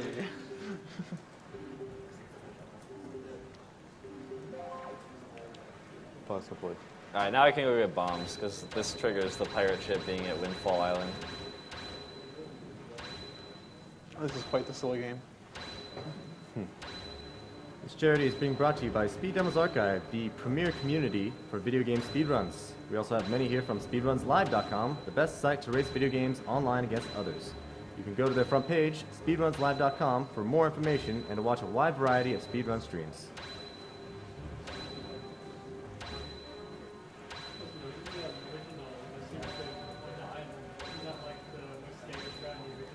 Right, so in the original Wind Waker, to get bombs early and actually have it be worth it, you have to go there with this technique called the super swim where you shoot across the ocean really fast. And you can't do that in this game. Well, you could. Anyway, you can't really do that in this game, but there's always a but in Zelda games, you know? There's always like some alternative way of doing something. It's really complicated to explain this stuff sometimes, but anyway, you had to do this crazy thing where you had about a half second before your game crashes, and you had to pull out the Wind Waker by landing on the shore. And it was definitely a huge, scary moment. But yeah, you don't have to do that in this game. That show was particularly scary because it was one of those things where if you went too fast and the island wouldn't load, and then you couldn't take the Wind Waker. If you went too slow, then you wouldn't even have the opportunity. All right, so right before I landed, I changed the wind using the swift sail to be pointing east. That's my preferred wind direction for this trick coming up. This is called the password skip, as I can enter the boat without knowing the password, which is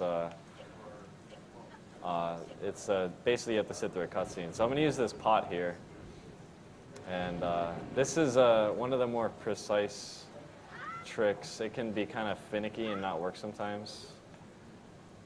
But I take this pot and I put it here, and then I kind of just nudge it a little bit. Just get over there. Get over there. Oop, okay, that might be good, hopefully. And then...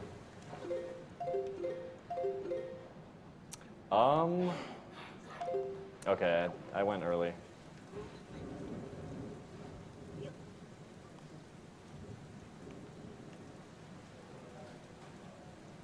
Nudge it a little bit, all right.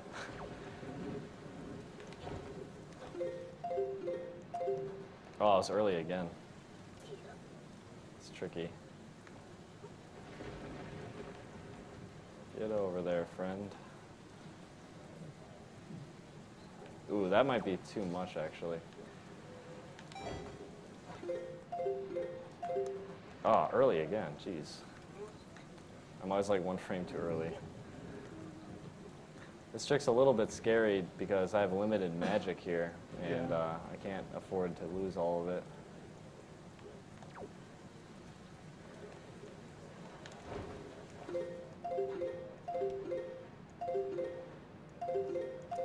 There we go.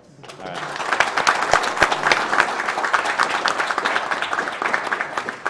So the way that works is like when Link and an object are both, like when an object is right on top of Link or like right next to Link, when he's hanging onto a ledge,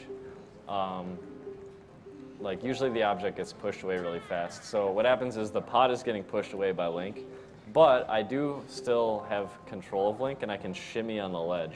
So what I do is I try to shimmy away from the direction of the wall that I want to go through, and the pot pushes me the other direction, and it pushes me through the wall.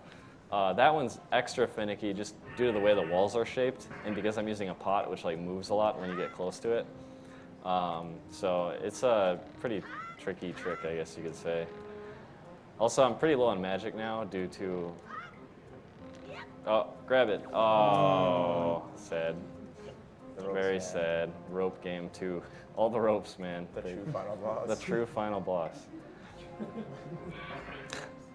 On that password skip, it's actually pretty useful now that they have the being able to move in first-person view, so you can actually see a little bit more precisely about where you're supposed to be pushing that pot. Right. I don't do that strat because I'm so used to the original strat for it. I'm gonna take it really easy here because these ropes are just brutal. Nice and easy. All right. It was still close. That was actually close. All right, we made it. We got to the bombs. Also, we're done with stupid ropes. There's no more stupid ropes in the game. Actually, there's one more, but that'll be much later. Yeah.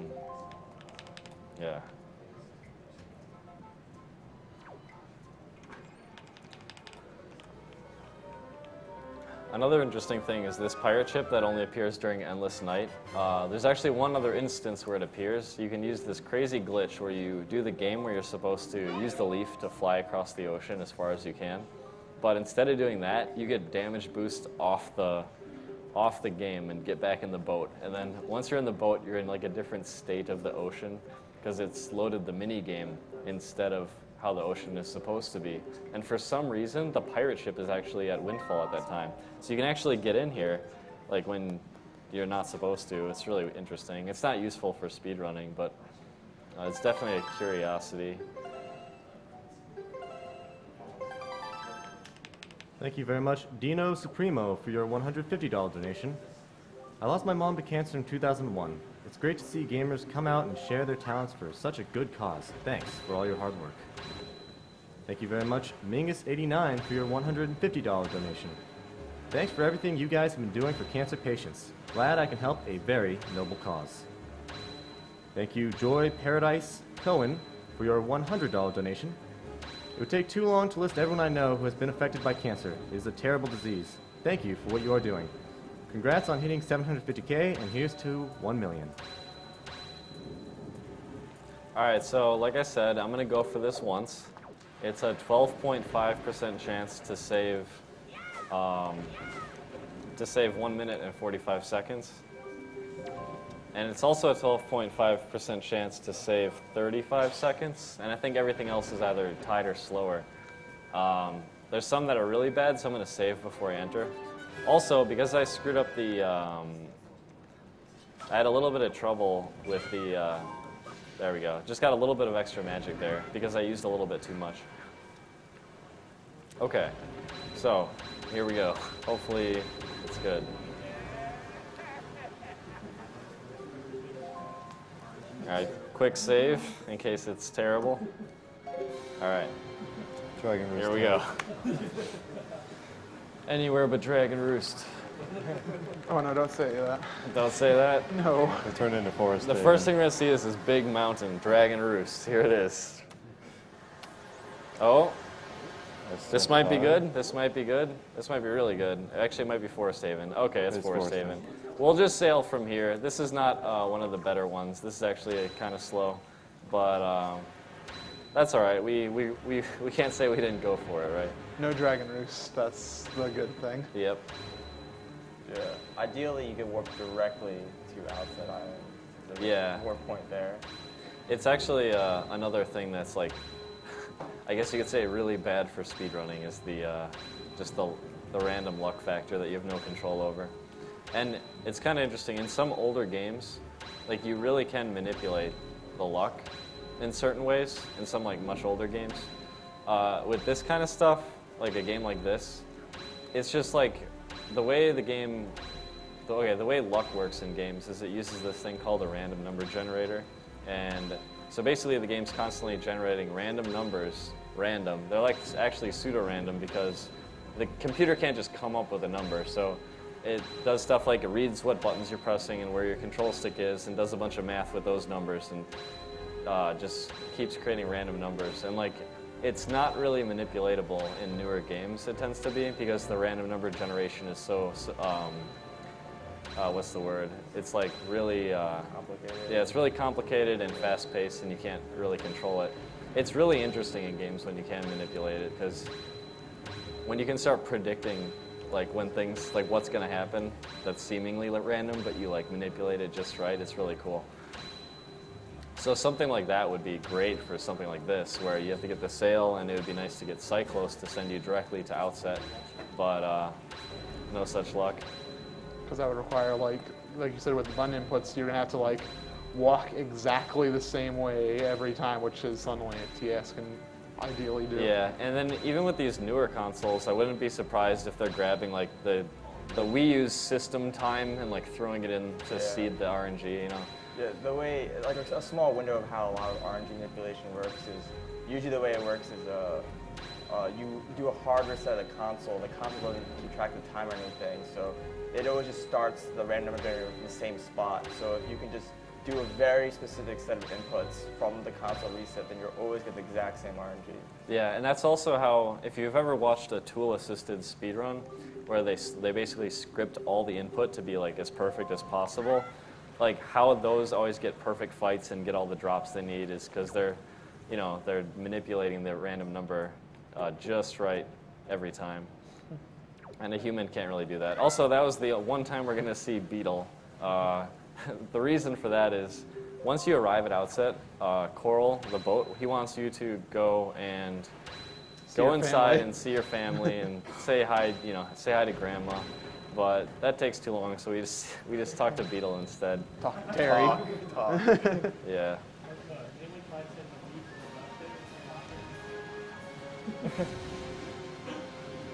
Tried to do what?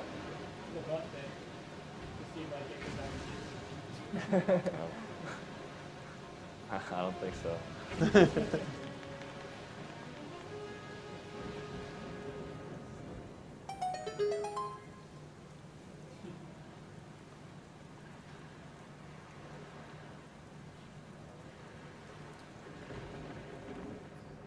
My favorite thing about this game is that if you do go inside to talk to Grandma, she does tell you to not do anything reckless, and you immediately go behind her house and blow up a giant wall with bombs.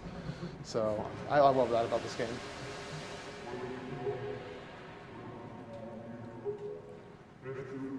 Thank you very much, Boot Disc Revolution, for the $100 donation. Agdq 2014 has been a blast. So inspiring to see how skilled the players are and how much they have raised for a great cause. Thank you, Jubs, for your $100 donation. Thanks to the runners and all people involved organizing this awesome event for such a great cause. I recently lost my mother to cancer and hope my donation can go towards preventing others from losing their loved ones to this terrible disease.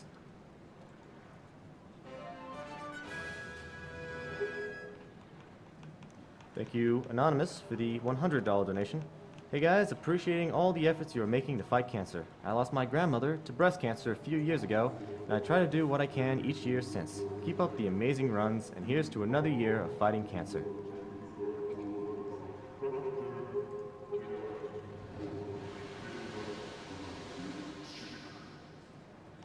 Got all 3 pearls now, so I can head to Tower of the Gods. Just need to plant 1 more.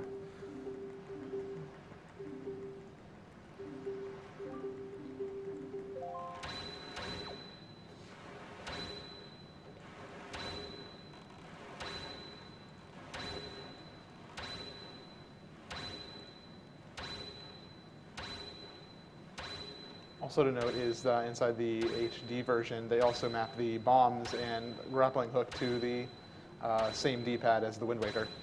Yeah, those are in play when you're in the boat, because frequently in the boat, like what do you want to do? You want to shoot cannons and, plunder for hidden treasure. So they just give you those items always on those buttons, which is really convenient because I don't need to have bombs on my main buttons for now. So it's just less equipping. Especially having the Wind Waker always available is really useful.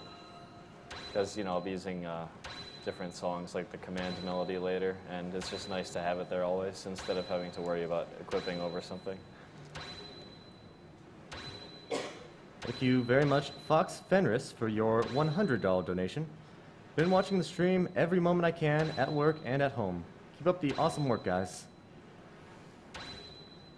Thank you very much, Ixion, for your $100 donation. It's amazing to see what this community can achieve. Keep up the great work, and let's kick cancer's butt.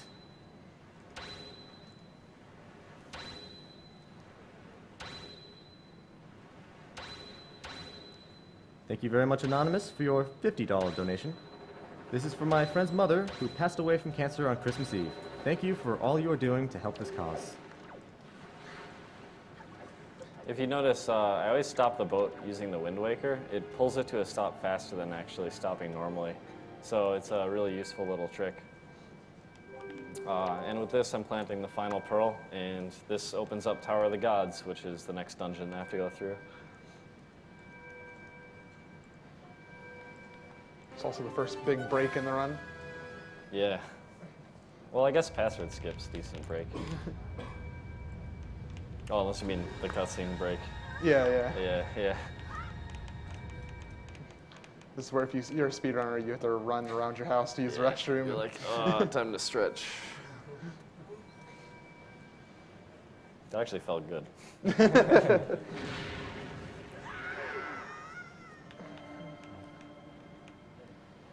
Thank you very much, Christian Svensson, for your $500 donation. I heard the $1,000 donation done during Wind Waker HD, and like the applauding crowd, I was really impressed. I can't match that, but I can do this. For me, as a 31-year-old gamer, it feels immensely great seeing the community come together for this. There are those that say that there are some problems with gaming today, hints of misogyny, addiction, mindless trash talk, bad sportsmanship online. Therefore, an event like this both impresses me and makes me hopeful. Our community is great when it wants to be, loving and caring. This is the stuff that I tell my colleagues about on Monday that makes me a proud gamer. Yeah, one thing that one thing I really like about the speedrunning community in general is that there's a lot less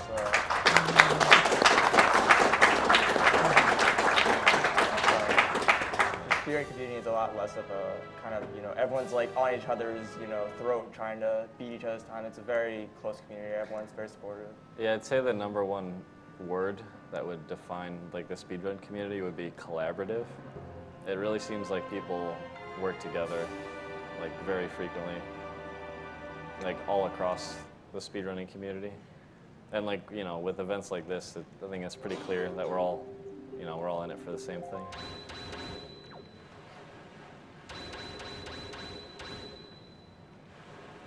All right, Tower of the Gods. This is a cool dungeon. I like this dungeon. Especially because you don't have to do the first half. Right, so the first floor of this place, it's terrible. It is like really awful. But luckily, I don't have to do any of it.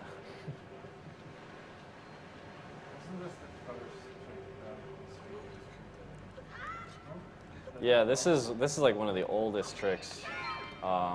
So you use this statue here.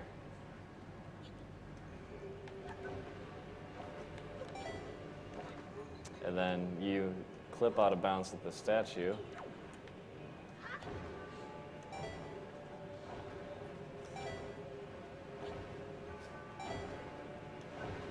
And you can make it to this door, which skips the entire first floor. And that's really great, because the first floor, like I said, it's terrible. It's really bad. I barely got that statue through. Yeah, that was another example of those leaf pumps. You barely can get on top there. Yeah. If you want in the water, it can also push you up into the stairs. So. Whoa, hello. Climb up, Link. Gosh. Dang. Sometimes when you, that was really silly. Sometimes in this game, when you do something, like pressing up will make Link go like left or right, like depending on like what he was doing before. It like kind of keeps your orientation. So like I was trying to climb up and I couldn't make him get up. It's really silly.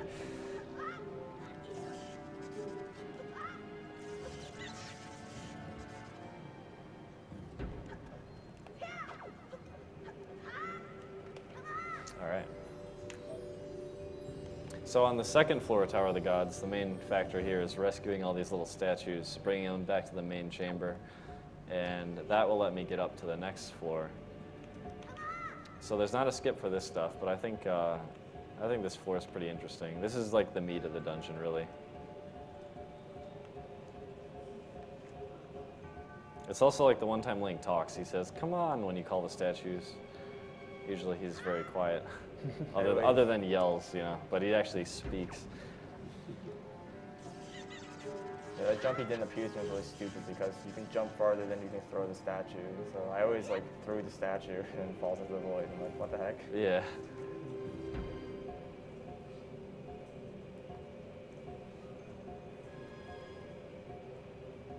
So the first statue is pretty straightforward, and you actually get a reward for getting him. Not only does it open the next door, but you get to learn a new song too. And this song is the command melody, and it lets me control the statues using the Wind Waker. But actually, because of a bunch of interesting little skips, I actually don't really need to do that. You'll see soon.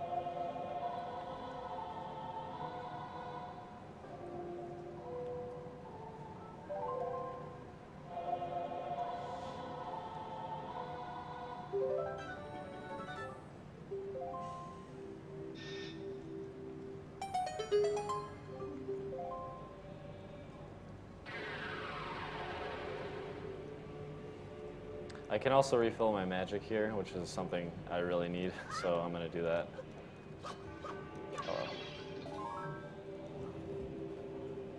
Also, because the increased speed of the grapple animation, it's actually advantageous to use the grapple here, as long as the bubbles don't knock you down, which they can do.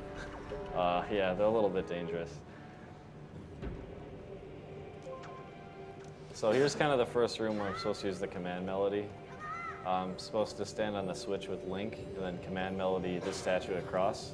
There's a this is actually a really precise jump that I can do.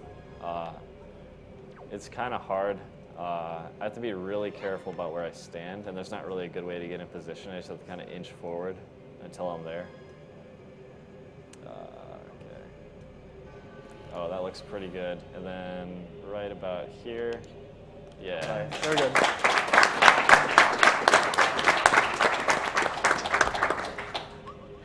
Trick's actually called the Cosmo Hop.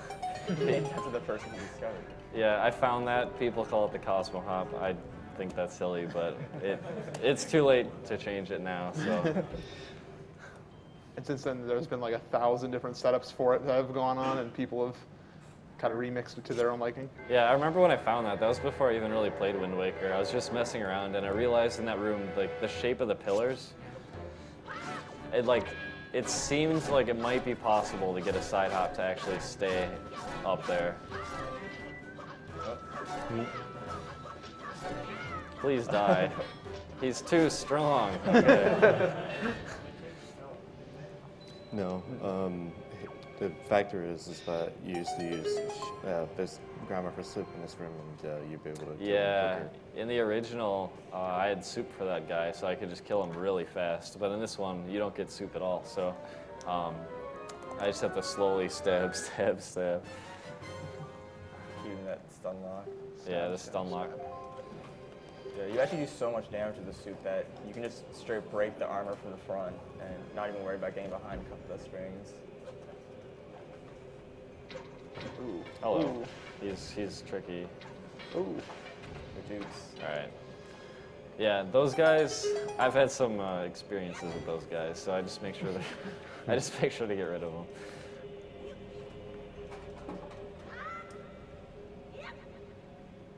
All right, that's statue number 2. One more. I also got the bow, which is nice. The bow is really useful.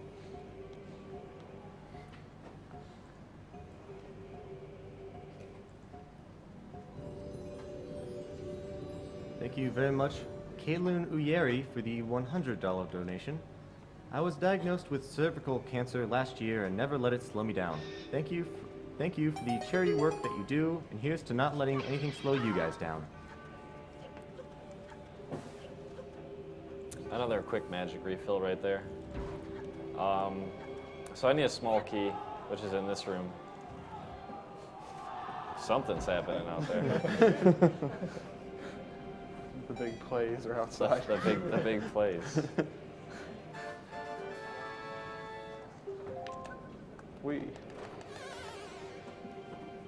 Yeah. Jumping in that void is like about the same speed as going back normally, but it's just more consistent and easier. And I don't have to really worry about my health. And your magic. Yeah.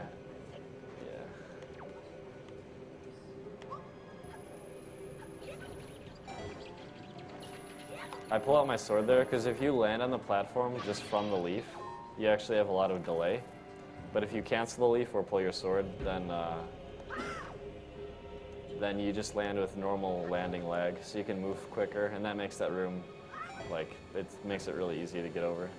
So I did kind of a weird sequence of jumps in this room.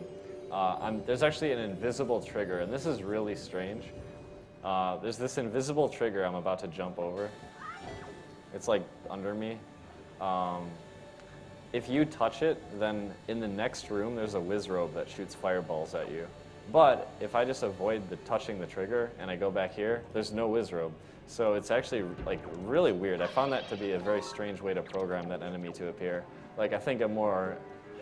Because there isn't any other place in the game where you really see something like that. Yeah, it's very unique. And like if I was programming that, I would have been like, well, if Link has the statue with him, then make the Wizrobe appear. But instead, it's just like this actual physical trigger in the next room that doesn't seem to do anything. But if you avoid it, it doesn't appear. It actually took a long time to discover that trick too, namely because like who would have thought it worked like that? It's very strange. Nintendo were pretty notorious in making very strange programming choices. So. Thank you very much, Fair, for the $100 donation. My father beat cancer a few years ago thanks to early detection and treatment. I can't even find words to express how thankful I am for wonderful people like you guys who are doing so much for something so great.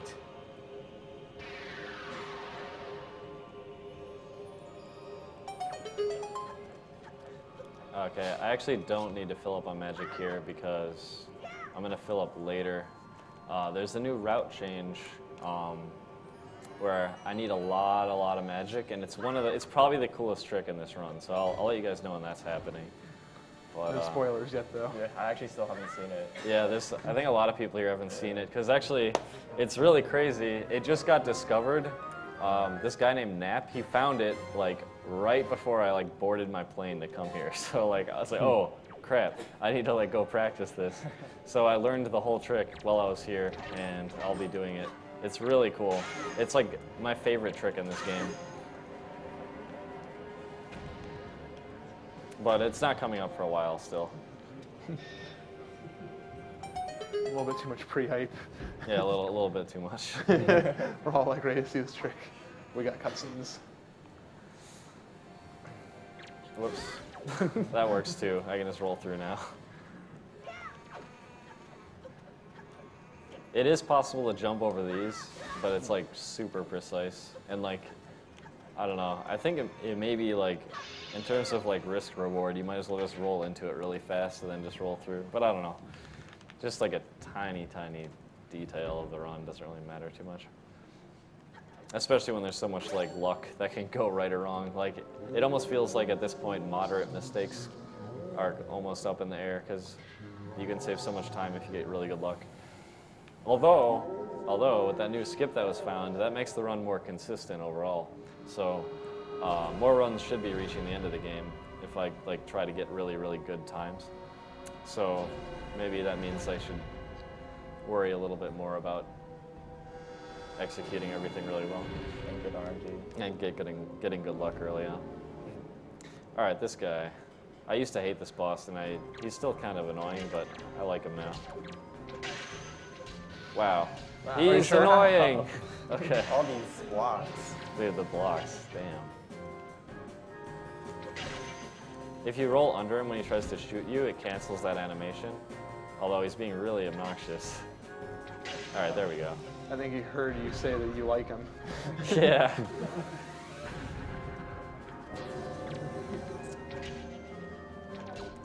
Oh, early. I am low on arrows. See if I can do this without getting the dreaded snot arrows to come out. They say, yeah, the boss takes pity on you if you take too long, and then he gives you more arrows. I'm like really running out here. Oh man. I have exactly enough. It might, I don't know, we'll see. I have exactly 8 arrows, so.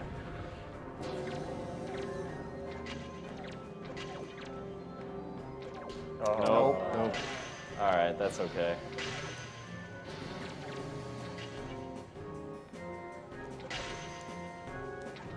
There we go. Free refill.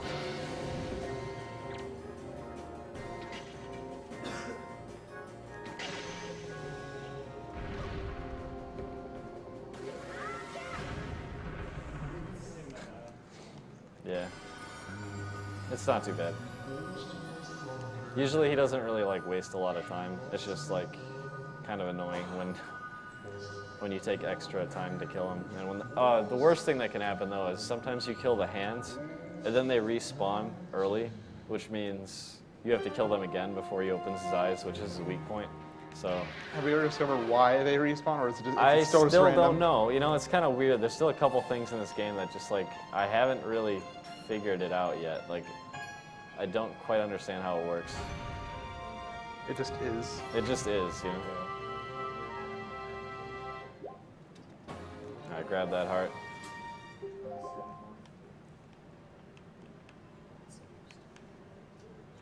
The light is so blue. Thank you very much, Anonymous, for the $100 donation. My mom had breast cancer when I was young, and I couldn't fully understand the circumstances.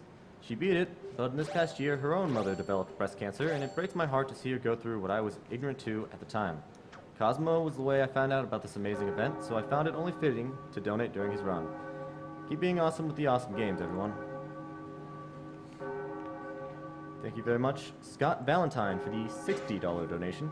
I was lucky enough to find out about Agdq from Cosmo last year and have tuned into all of the events ever since. Like many others watching, I have lost family members to cancer. It's a terrible disease, but together we can beat it. To everyone who is currently affected by it, stay strong and enjoy life.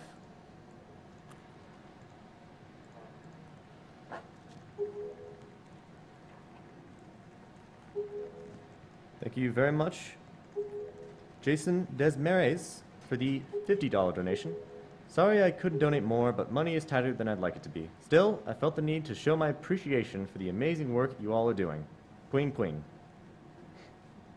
I believe in reference to the Wind Waker. Is it queen, queen? You know, the little noise they make yeah, waves. it's the sail. The noise of the swift sail.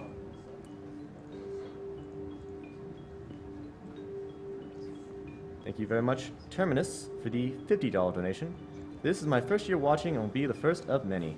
Thanks to the runners, and special thanks to the hundreds of people not on camera who made an event like this possible. Here's to hoping for 1 million. Thank you very much, Ashton, for your $50 donation.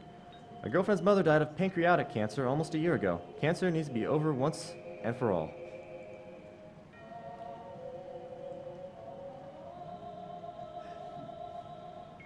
Thank you very much, Creepy, for the $50 donation. Warm greetings from Germany. This is my first Agdq, but I love games and speedruns since I was a young boy. I lost my grandmother to cancer in 2012. She won 2 fights in her life and lost a 3rd. I hope in the near future, nobody has to fight so hard against cancer anymore. Really love all of the Zelda runs. Great job you guys are doing. I enjoy every second of it. Keep on doing such great things.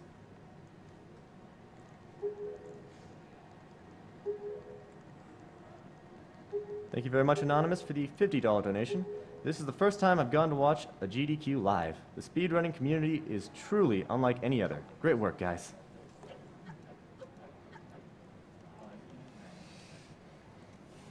It's time for the hardest puzzle in history.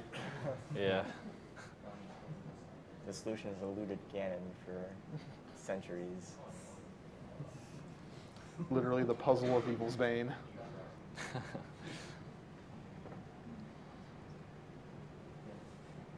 I can see why this little cutscene here is so long, because I can tell they're really proud of this like whole area they made. It's really like beautiful. Really nice. Look at it. Just look at it. This was one of my favorite areas in the game. Though in the HD version, everything's kind of more brown than gray. Yeah, it's not quite just black and white. And here it's a combination of a sepia tone, plus it's not fully monochrome, so you can actually see some of the colors that are already supposed to be there. I'm not sure why they changed it. But yeah. I think the original definitely did look better than what this one the does. lighting, I think the lighting's a lot better in the HD version, but yeah, I think the color scheme is a little better in the original. The large cast shadows are brand new to Wind Waker HD. Well done, those didn't Cosmo. exist. Well done. I have solved the puzzle that has eluded Ganon for millennia. You are literally smarter than Ganon.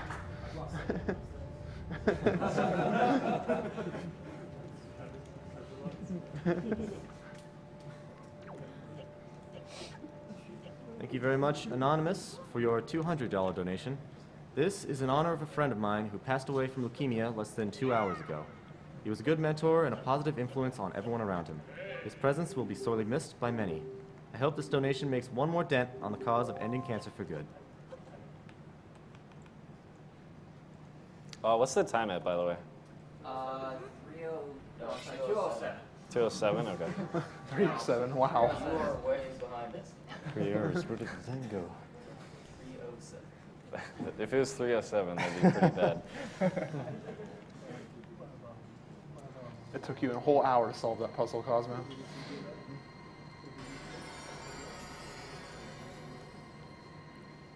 Thank you, Gola, for the $50 donation. Thanks for the awesome speedruns and fighting cancer. Thank you, Slinky, for the $50 donation. My mom's a cancer survivor, so I do what I can to help. Keep up the great work. Love you from the UK. Probably my favorite trick coming up in the entire run. Oh, you like this one? Yeah, I really Yeah, like this there's a trick coming up right here. It's really interesting.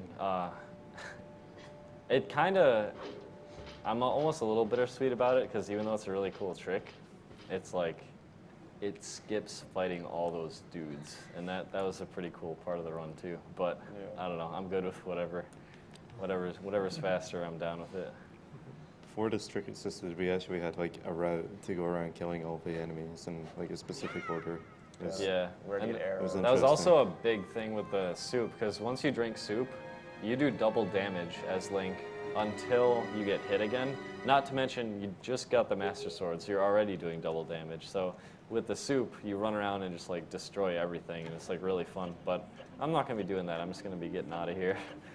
So let's go do that.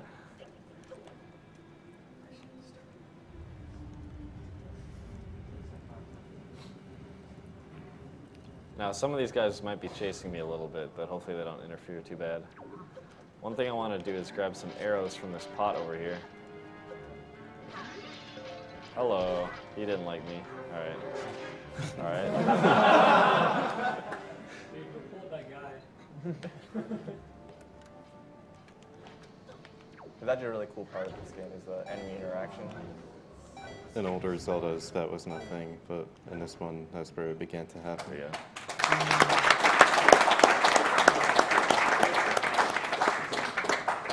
Yeah, so that puts me on the wrong side if I roll, but because I'm still outside, it counts as the same area as where the boat is. So when I save, it puts me back by the boat, and I can just skip that entire fight. So that's a pretty interesting trick. I like it. Actually, it's kind of funny because like there was like a theory on like how you could maneuver out of bounds to get back to the boat, and like we were like, oh, it's too hard. There's no way. And then finally, someone's like, well, I'll just go to the other side and then save, and it'll take me back. And it's like, oh, duh, of course. So that was kind of funny when that got found. And also that was the first ledge clip, I believe, with the bomb. It might have been. Yeah, Yeah. it is.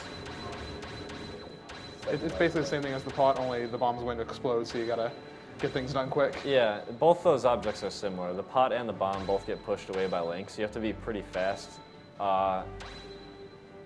It can make it kind of harder. With some objects, they don't move, such as that statue that I used in Tower of the Gods. So that was a bit easier to do.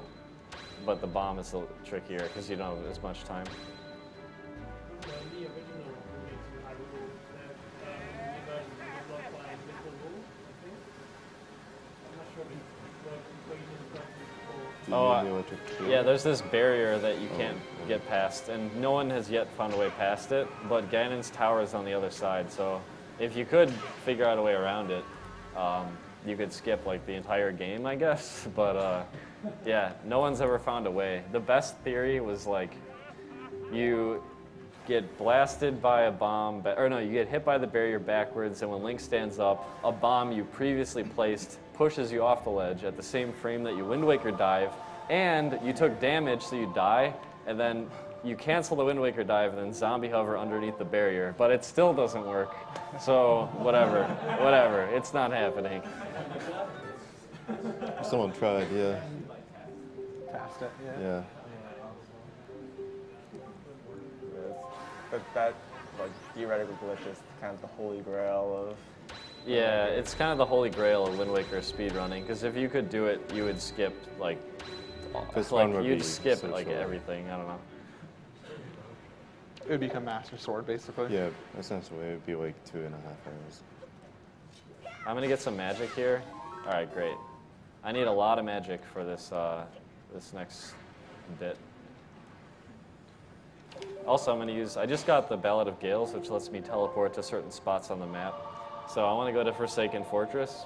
Unfortunately, the spot closest to Forsaken Fortress is actually, it's inside of this like island that encapsulates it, and like you can't sail out of there. So instead, I'm going to go to Tingle Isle, which is pretty close, and sail the rest of the way. And another thing I have to worry about here is that there are these barrels that come out of the water, explosive barrels. And if you get hit by one of those, like in the old game, if you got hit by one of those, it'd be, oh, I lost 10 seconds, whatever, like it's okay. But in this one, you get hit by one of those barrels, and because you have the swift sail, the boat just flies away from you, and you have to like swim all the way to it. So I want to be careful here to not accidentally run into one of those. And they kind of spawn randomly, like different amounts of them, and like sometimes you don't, like it's not too hard to dodge, and sometimes they're just all over the place. So those should be appearing in like, I don't know, probably 15 seconds from now or something. Thank you very much, Grease Dude, for the $50 donation. Hello. Allow me to throw money at you. See, there's one. Oh, there's another one. We're dodging that. Sometimes you get two sets of those, so like another couple barrels up here.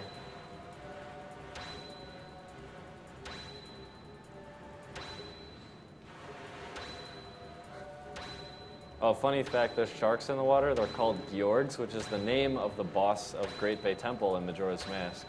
And he looks just like it too, except they're much smaller. So it's kind of cool how Nintendo finds ways to like reuse stuff in like a clever way. That's kind of like more of like a throwback rather than like being lazy. All right, so I need the winds to remain this direction. And now I need to bomb the wall.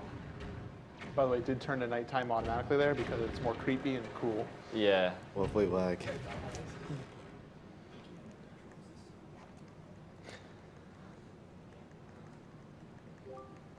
This is an area that lags in the original as well, but like Cosmo pointed out earlier, with newer hardware, you would assume that all this stuff in a remake would be gone, but it does lag very heavily. Yeah, I wish Nintendo had been a little more careful about the frame rate drops, because it shouldn't, like, there's no reason for it to happen, but it does.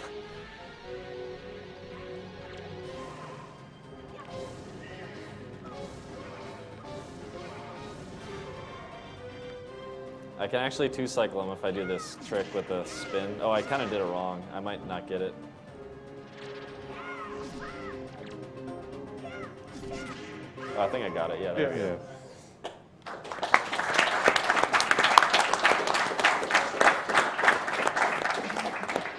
Yeah, like normally you'd want Soup to be able to do that, but like with that jump attack into an instant quick spin, it just like does a lot of damage on certain enemies. It's really strange. Are you able to buffer in the quick spin as you're jump slashing, or do you have to wait and like time it? I have to buffer it in. So I just got the hammer. And there's a tricky leaf section here. I don't want to waste too much magic because I really need a lot of magic. If I screw this up once, I'm probably going to do a backup route.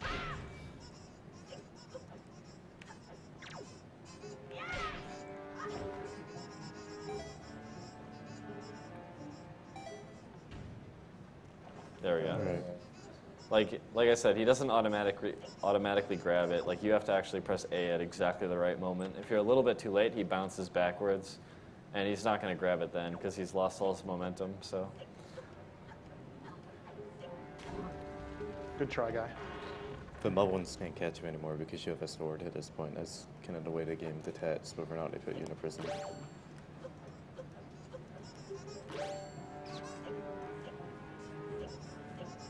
I need full magic for the next trick, so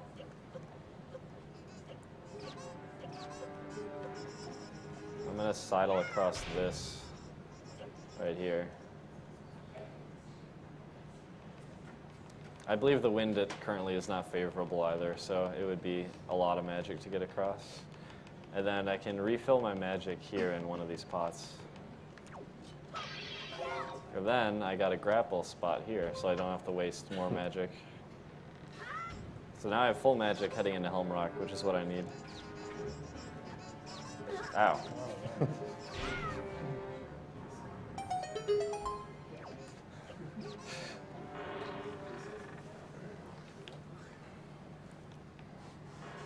I hope people are excited.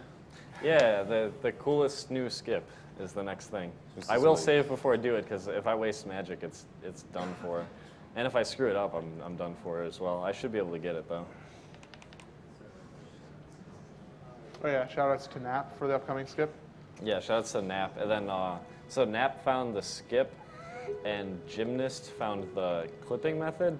So those guys have found some new stuff in this game. And I kind of was skeptical that new stuff would be found, like stuff that's exclusive to HD, like HD only. But so we have like the double sword hits, we got like the jump slash to quick spin to do a ton of damage, and then we have this new clipping method and this new Helm Rock skip is really cool. So that plus storage not being in the game, and then like some other differences, like you start with a bigger wallet, like you can hold 500 rupees to start with. The Triforce section has changed. Like it just feels like its own run now, and that's something that's cool. It doesn't really feel like a duplicate run of the original. It's sort of like its own thing now. It's its own game, but inside the Wind Waker skin. Yeah, kinda. yeah.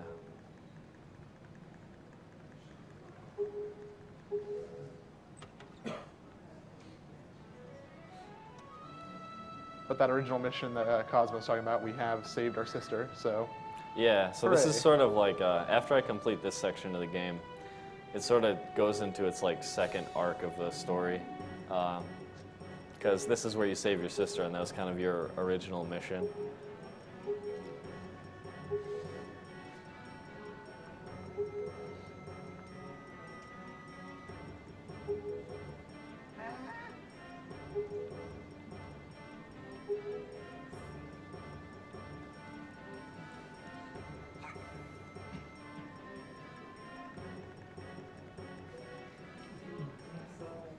Also, it's a small text difference in this game. Where Errol usually calls you Big Brother inside the English version, she refers to you by your file name. Oh yeah, I didn't notice that. Yeah, I noticed that right in the beginning. I was like, oh, I wonder how they say Big Brother. And I was like, oh no, it just said your name. Okay. There are no Big Brothers in Spain. All right, here we go. So this used to be like the run killer, and I could still screw this up, but I honestly feel so happy that this skip was found, because it's not only is it super cool, but there's no luck involved in it. And the old skip, there's a lot of luck, and it was just like you had to have mashing, you had to like mash the controller really hard. It was pretty rough.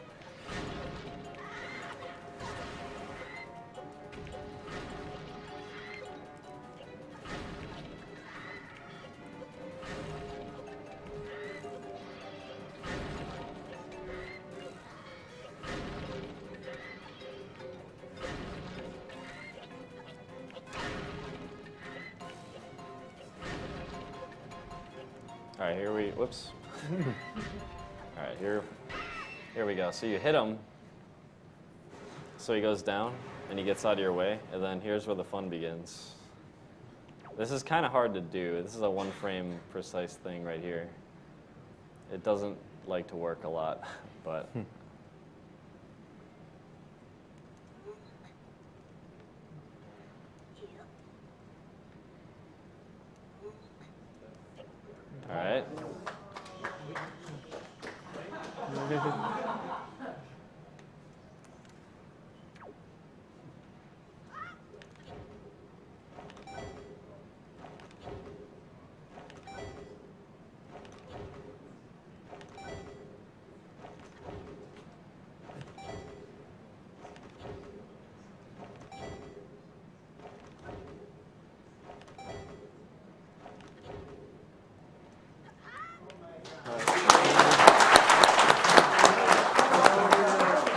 It's not over yet. If you notice, I'm not staying on the ground too long. There's a reason I'm doing that. I'll explain it after.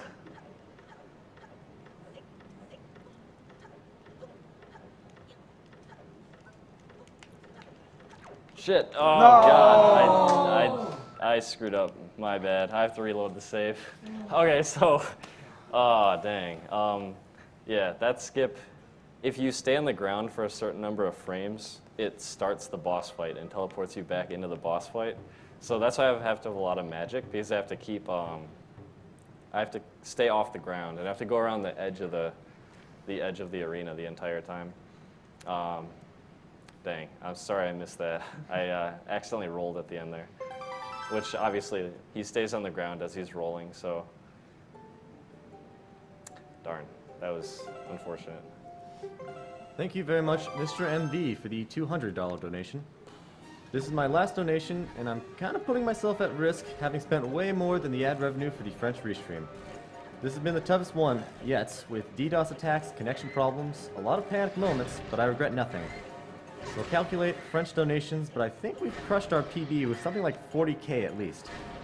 I hope everyone understands that we are here to help and gather French people who might struggle with English to drive more donations to this great cause. This has been the best Agdq ever. I'm glad to be a small part of it.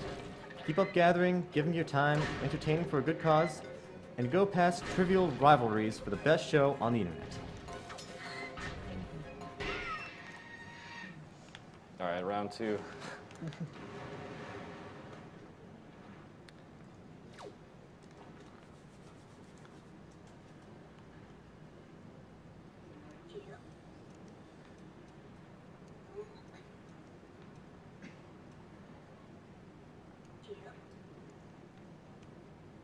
Come on.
All right, there we go.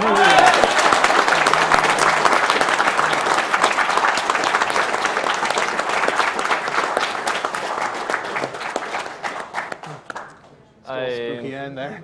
Very spooky at the end. Yeah, I'm pretty sad I missed that the first time, but I guess in my defense, I did learn that, like, you know, I didn't get to practice it beforehand much because I had to learn it at the venue here because it just got discovered. But yeah, that's a really, really interesting trick because just the way the fight works, like, you know, there's different phases of the fight. So at first, you know, the bird's attacking you as you're going up.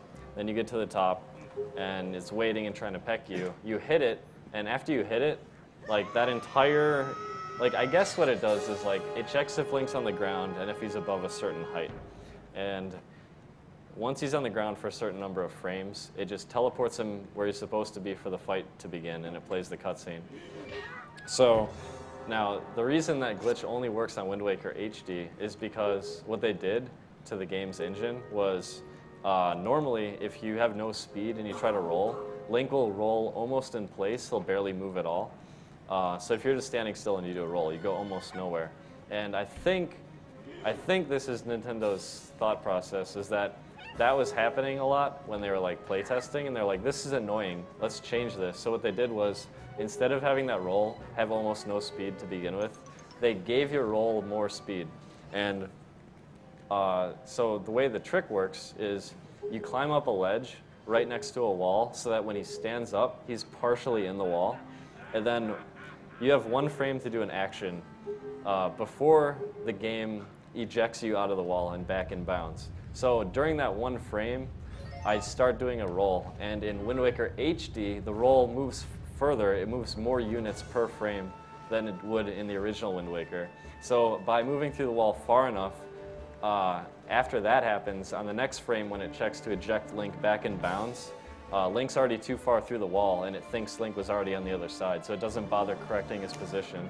And then from there I can jump onto the outer rim of the level, which is thankfully solid, and make my way across. Of course, with the cutscene trigger activating after about like a half second or whatever, I have to be really careful, make sure I maneuver into the door, like right in front of the door, and open it just right. So that's kind of how that works. And I also have to make sure that I have 1 little sliver of magic left over because I need to shoot an ice arrow later, and there's nowhere to get magic. So it's kind of hectic, and again, I'm kind of sad I missed it the first try, but it's definitely really cool, and it's one of my favorite things in this run now.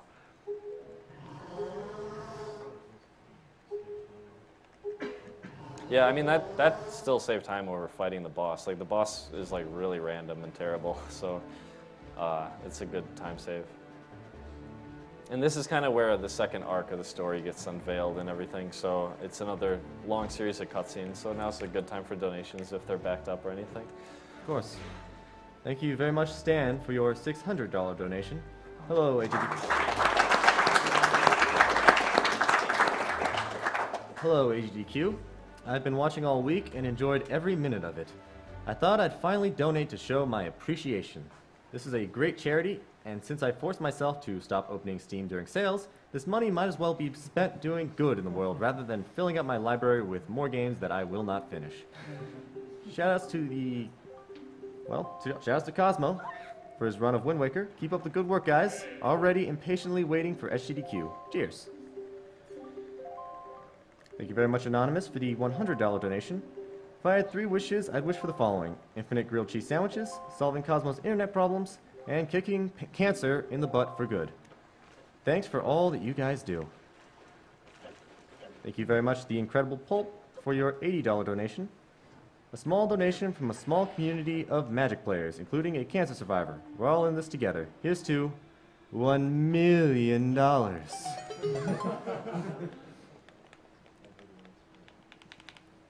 If you notice right there really quick, the electric field that is blocking you from leaving, that was still there when it went back in because I was supposed to fight all those enemies. And then it just immediately goes away because it's like, wait, there's no enemies here, okay. And it just like takes it down. So it's just kind of interesting that it's still there. It'd be interesting if the enemies were still there, but they're not. Did you have to clip out again? Yeah, you'd have to clip out again, which would, I guess I'd be cool with that. Although I'd have no magic to do it in this current situation, so maybe I wouldn't be cool with it.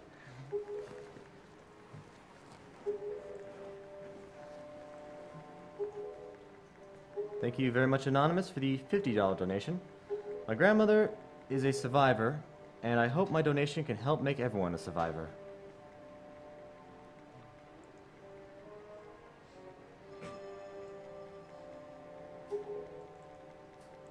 Thank you very much, Anonymous, for the $50 donation. Hello, I am an acute myeloid leukemia survivor, and I'm currently 22 months in remission.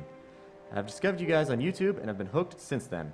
I do not have much to donate, but I hope it makes a difference. Good luck, Cosmo, on your run.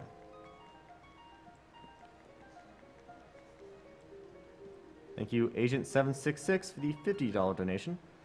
When I was little, I lost my grandfather to a brain tumor. As I've grown up, I've heard more and more about how much I'm like him. I really wish I could have known him better. Thank you for doing what you do. Thank you very much, Anonymous, for the $50 donation. My grandfather died about a year ago from prostate cancer. He introduced me to gaming when I was 3 years old, and I miss him very much. Thanks for all that you guys are doing. Thank you very much, Psycho Toasters, for the $50 donation. Found out about these events a couple years ago from Cosmo, shortly after I had lost my grandmother to cancer.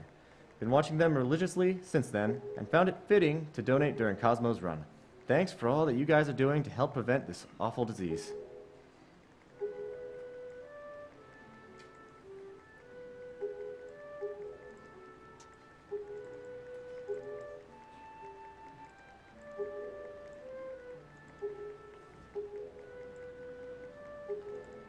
Thank you very much, Detonator, for the $50 donation.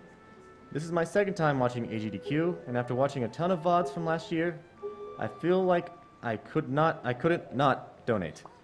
It is really quite funny to watch games being broken so hard.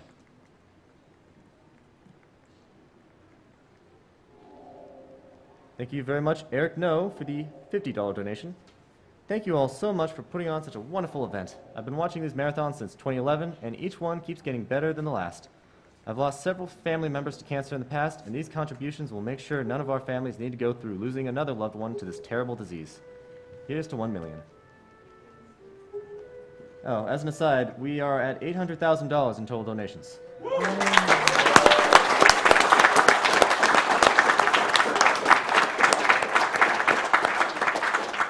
That was a fast 50K. Indeed it was. Thank you very much, Anonymous, for the $50 donation. I've watched many runners since September of last year and have been hooked ever since. Agdq hits home as I lost my mother to breast cancer 3 years ago. My donation can only reflect a small token of my gratitude to everyone involved in this event. Cheers all, and why not 1 million? Just a reminder, we are currently running a charity marathon for the Prevent Cancer Foundation, whose mission is research, education, community outreach, and advocacy for the prevention of cancer. This marathon being brought to you by SpeedDemosArchive.com, your premier source for speedruns of all your favorite games. We also have many here from SpeedrunsLive.com, the place to go for races of every type of game you could possibly think of and more.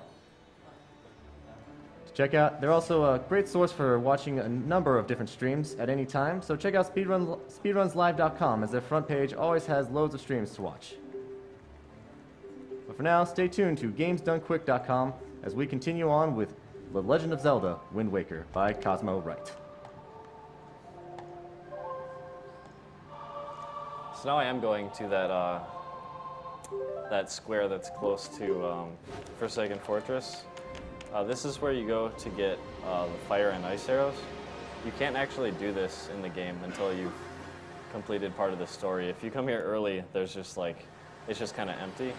When I come here now, the Fairy Queen's here, and then I get the upgrades. So there's actually a couple items I have to get. I have to get a song. I have to go grab Medley to bring with me to the Earth Temple. I need to get the power bracelets. I'm going to need to get the iron boots and the fire and ice arrows.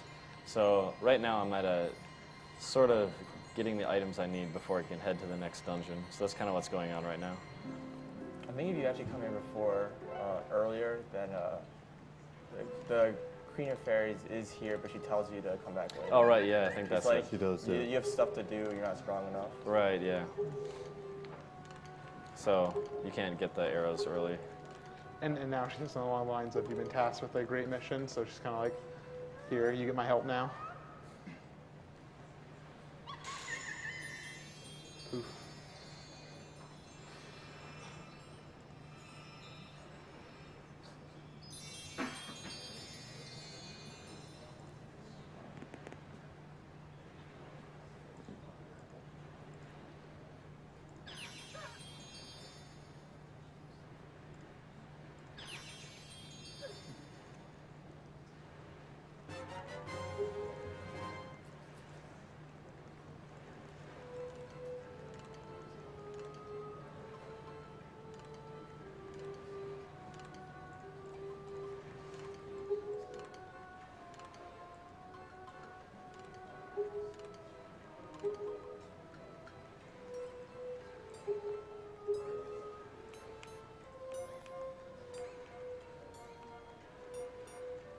Thank you very much, Chris P., for the $50 donation. I recently lost an uncle to brain cancer, and it is great to see so many people come together for a good cause.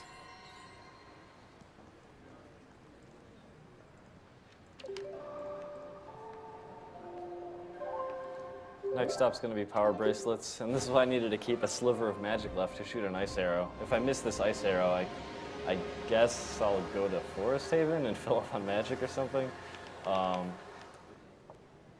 Yeah, like it kind of makes that skip a little bit scary because like it does take most of your magic bar, so you have to be very careful about it.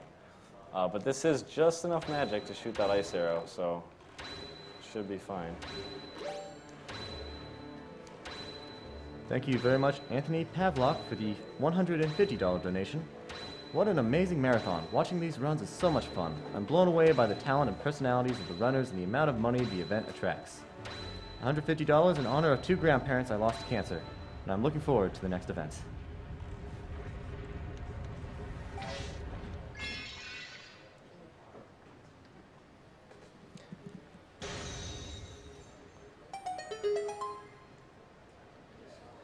This is actually kind of interesting too, is because I'm out of magic now, I don't have like the 1 or 2 units of magic I need to leaf across the gap. So I'm going to have to sidle across, I think, and that might be a problem with the Cargarok flying around, making baa noises like a sheep. So I'm a little worried about that right here. I'm not sure if he's going to let me cross. Please let me cross. Please. Oh, God. All right. That's fine.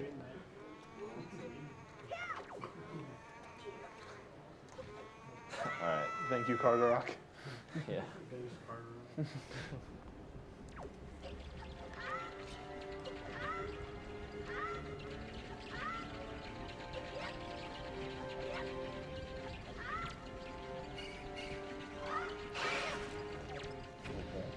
They attacked in the opposite order. Come on. All right. We're good.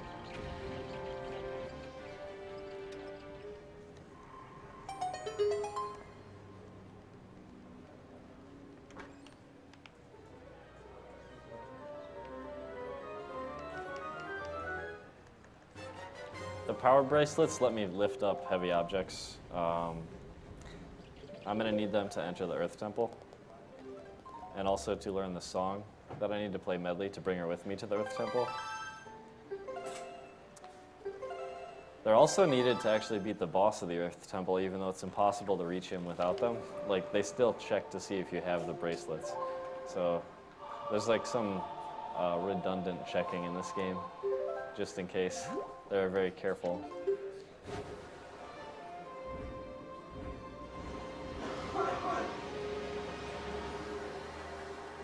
Thank you very much, Raven, aka STL, for the $100 donation. I'm on a student budget, so this is all I can afford to donate. It's awesome to see how tight-knit this community is. You guys are truly inspiring. This has been a spectacular venue and first-rate entertainment for the most part. Like the unbelievable Super Metroid race, the blindfolded punch-out block, the beautiful teamwork in GoldenEye, and the multiplayer match where I couldn't wipe the grin off my face.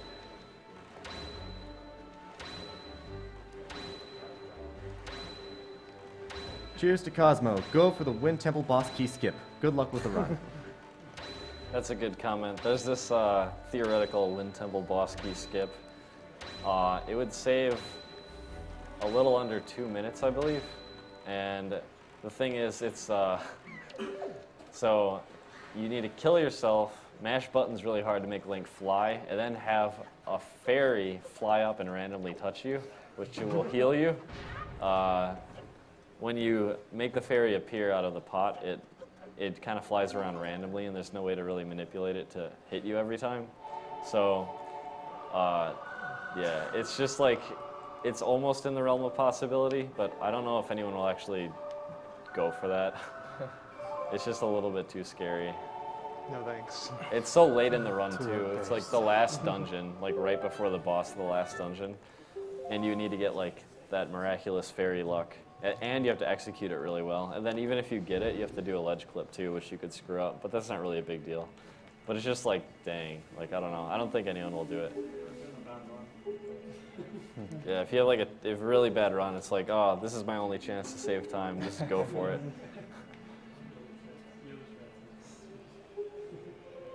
There's a similar trick with Puppet Ganon, where you could skip fighting Puppet Ganon, but it's even more ridiculous. Instead of a fairy flying up to hit you, you have to out of your hover, you have to drop a bomb, and the bomb has to kill a Keese. The Keese has to drop a heart, and the heart has to fly into you. So that's also not going to happen.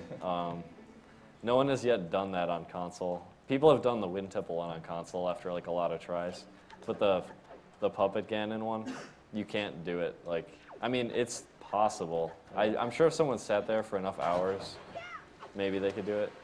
I think the closest person who's got to a successful attempt is Samurai Man, but other than that, I've never seen anyone come back close. Yeah, I remember I spent like an evening trying to do it. It's like you have to mash your heart out. You have to really go probably around like 14, 15 times a second consistently the whole way up, and then you have to get insanely lucky. It's just like a mess. And there's like prep involved with that too, because you have to be at like a quarter heart when you start, so you actually like die at the right time. I don't know, it's just too ridiculous. Hello. Thank you very much, Anonymous, for the $100 donation. If I had 3 wishes, I'd wish for the following: infinite grilled cheese sandwiches, solving Cosmo's internet problems, and kicking cancer in the butt for good. Thanks for all that you guys do.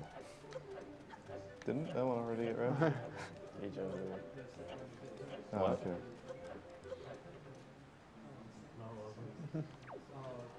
Deja vu.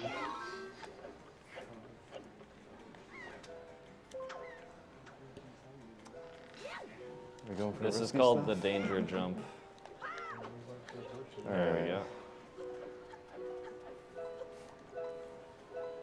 See, I think they forgot Link was on the edge when they made it widescreen, because it used to be 4:3 and he was off screen and he just like naturally walks up. But on Wind Waker HD, you can see him chilling on the very edge of the screen for a while. I think they just forgot about it. Whoops, there we go.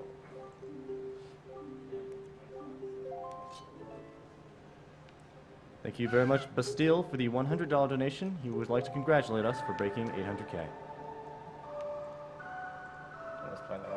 Yeah, play the wrong song. Songs are hard, man. I fail them all the time. Thank you very much, Diktala, for the $100 donation. I haven't had to deal with the loss of someone from cancer, but I did lose my twin daughters to a nasty condition. If this can help prevent someone else from feeling that, then let's do it. Thanks for the runs and the awesome week.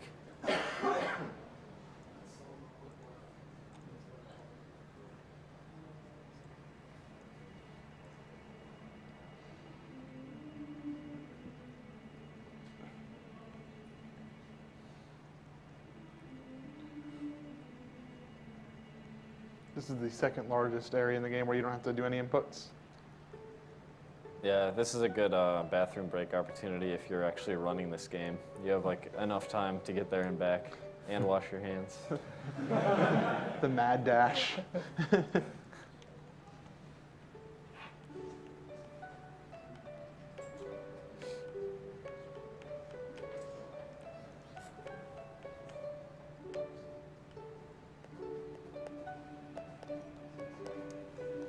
Thank you very much, Anonymous, for the $50 donation. Thanks for a great week of gaming for a great cause. My uncle was recently diagnosed with cancer, and I hope that he can beat it as well as you've been beating these games. Thank you very much, Tiffany Young, for the $50 donation. Thanks a lot for stealing my boyfriend, Cosmo. Thank you very much.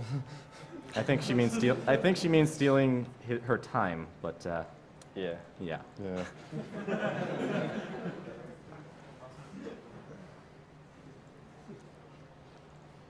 Thank you very much, Kai, for the $50 donation. Here's $50 for that sweet boss skip that Cosmo did.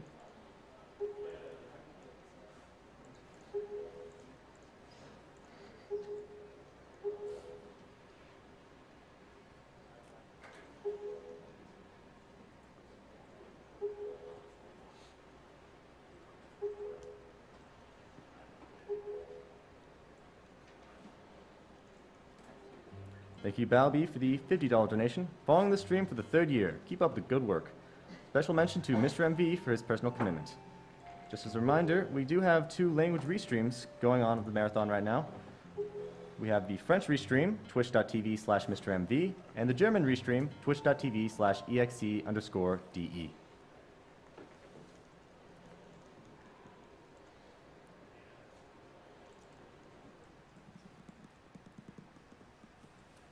It's time for me to get the iron boots. So that's where I'm going next.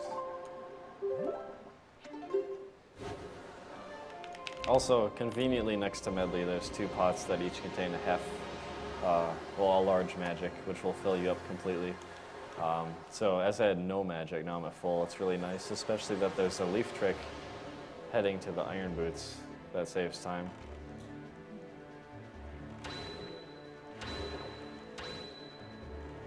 And here's another place where I have to make sure the wind is facing the right direction using the swift sail.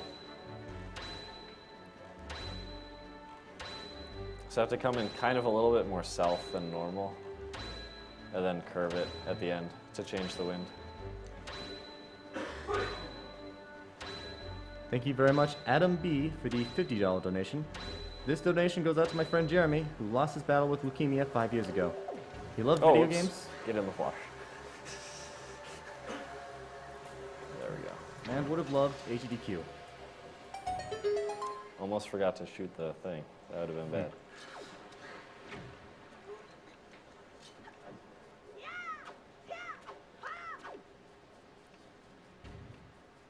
Oh, hello. This ice can be tricky. There we go.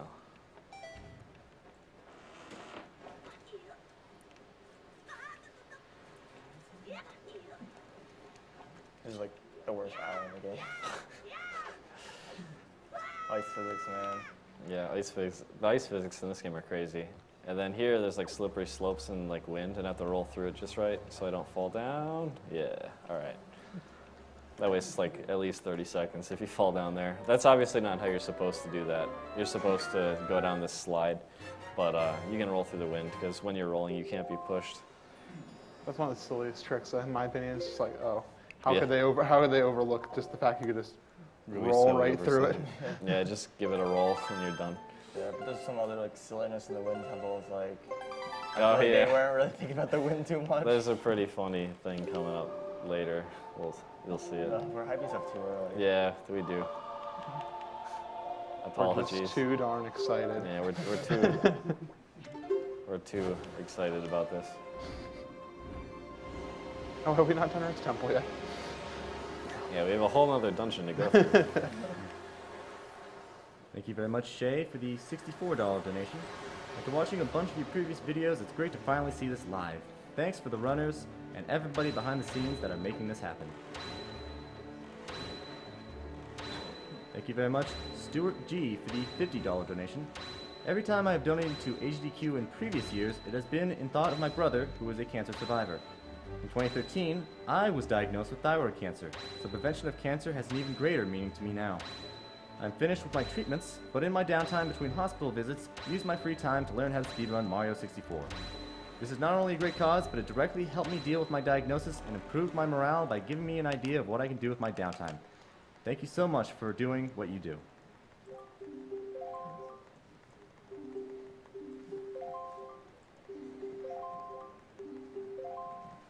Getting ready for the Earth Temple now. This dungeon is pretty interesting.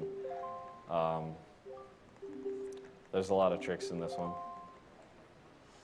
Actually, both the Earth Temple and the Wind Temple have quite a lot of tricks. Yeah, these two dungeons are my favorite in the speedrun. Yeah, they're really interesting. Alright, let's do that. Songs are hard.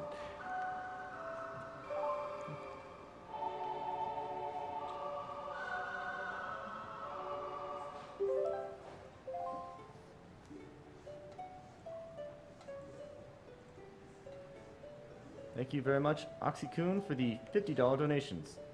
Greetings from Norway. Thank you for doing these charities every year. It's always a pleasure, and this is my first time actually donating to the event. Hooray for students' economy. This night shift of mine is really boring, but watching Agdq makes it fantastic. Take care and have a great night.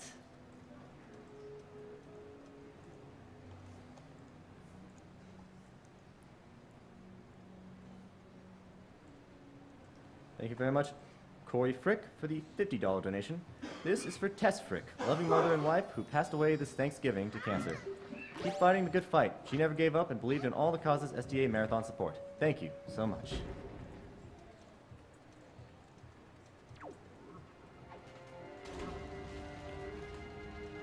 That guy's after me.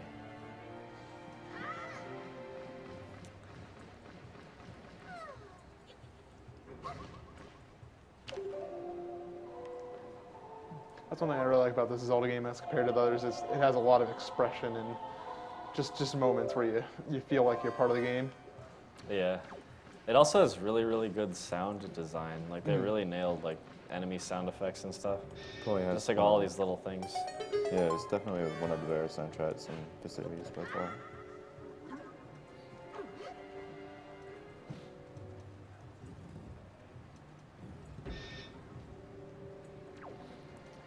In order to proceed to the next room, I have to kill all these guys. And 3 of them are, they need to be shined by the light. But I can actually rotate around Medley like this. And she's just trying to look at me, and she ends up getting them for me.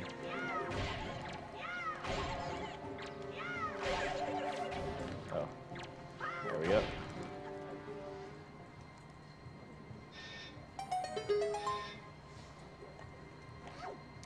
And then there's a little trick here where you're supposed to shine light over to the hammer switch, but I can just fly with Medley over the switch, over the mist stuff that doesn't let you use items, and then just hit it in the air like that.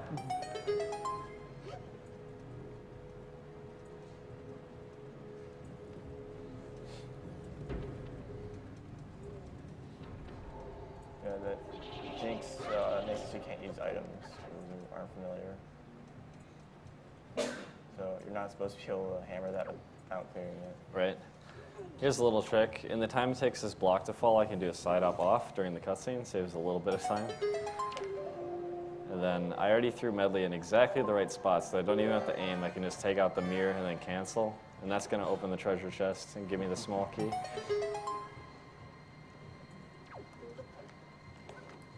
All right. Now I leave Medley here because carrying her back with the floor masters around tends to be kind of slow. You have to dodge them and stuff. I can just re-enter the room and she'll be right here. And then I can just take her with me.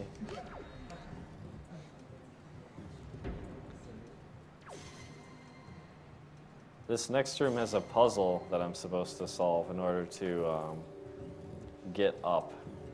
But I can use Medley again with the leaf and try to grab the ledge early. Yeah, like that. There we go. The thing about that wall there that Cosmo grabbed it, you can only grab the staircase, you can't grab the other areas around it. Yeah, they tried to make it so you couldn't like cheap out the puzzle like that, but you can still grab the stairs even if you can't grab the wall. So it works out. All right, I'm gonna try to give the floor master the instant kill. It's just too cool not to go for it. Oh, I missed it. Oh, Jesus, he's coming for me. Okay. That was scary, but it worked out. That was scarier than it should have been. Yeah. Floor master is powerful. I was overconfident.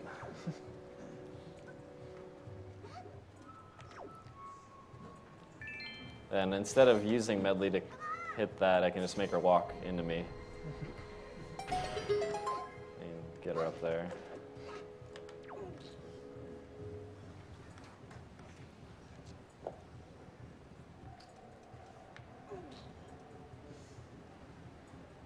Thank you very much, Anonymous, for the $55 donation. Hey everyone, loving all the speedruns this year. I lost my grandfather to cancer in 2010, and I'm donating for him. Already excited for next year. Keep up the great work.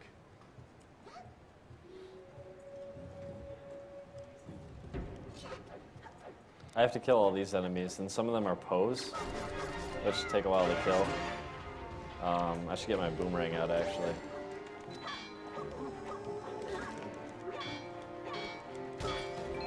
Oh, hello. All right. That's fine, I guess. So these guys, they have to like possess you, and then you can damage. If you take damage, they go away, so that's how you take care of them. I think there's still one more. Yep. Hello. Here, come here, friend. Oh no, he might be too slow. Nah, dang. Okay, there we go. All right, so that's that room.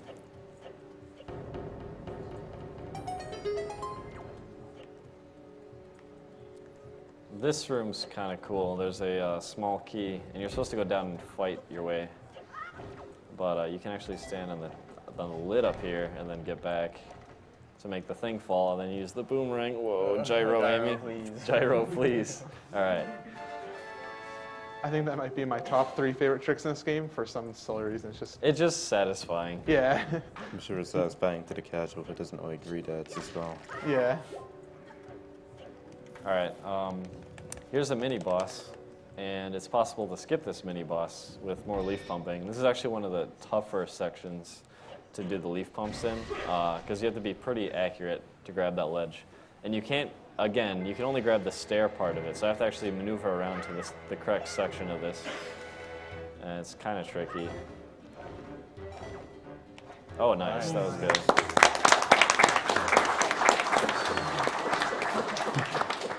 Opening chests is hard. The trick's even riskier in HD because we don't have any real way to refill your magic if you fail it. Yeah, if you fail it too much in Wind Waker HD, you don't have soup, so you can't get your magic back, and you simply have to fight the mini-boss, and you wasted so much time. Where is it? In the original Wind Waker, you could actually aim in first person with the mirror shield, which allowed you to actually do a couple tricks with it that were pretty interesting, but that's been removed, so I have to actually aim it normally. I don't know why they took it out. Yeah, it's a weird change they made. Never really All right, I want to get up here, but these guys oftentimes hit me. Oh, they were nice this time. Okay. Now I bring Medley.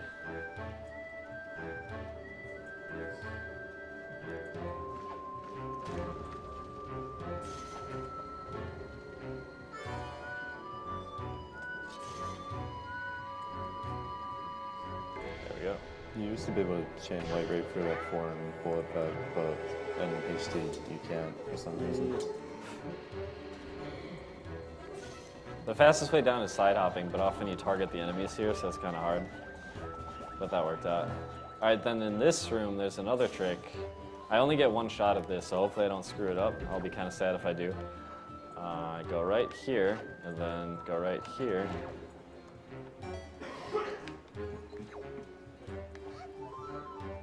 There we go.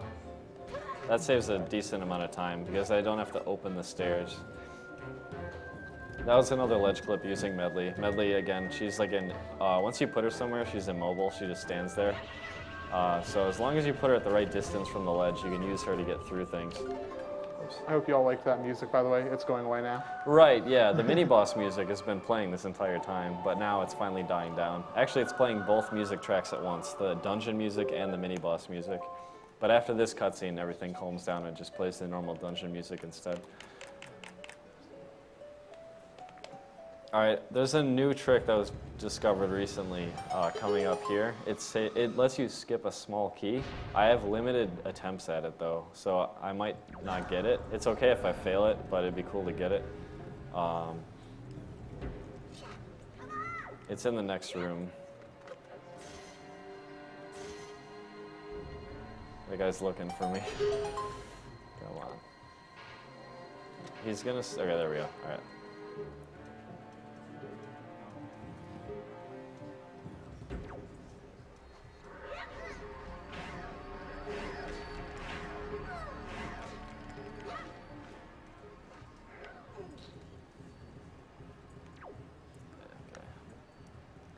So I need a couple items here. I need these and this, I guess. There we go. All right.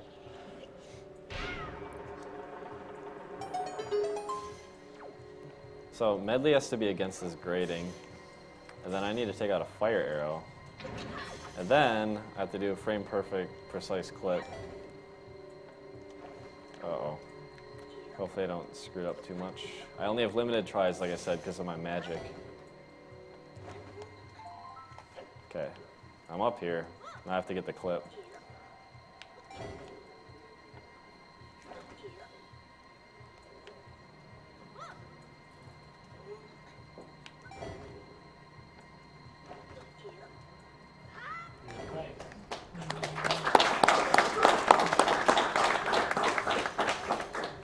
Right, there we go. So that's also a Wind Waker HD exclusive glitch because it's the same principle of climbing up a ledge, and on the first frame you have control over Link. You do a roll, and the roll is faster in HD because they changed the roll speed. That's why that's possible.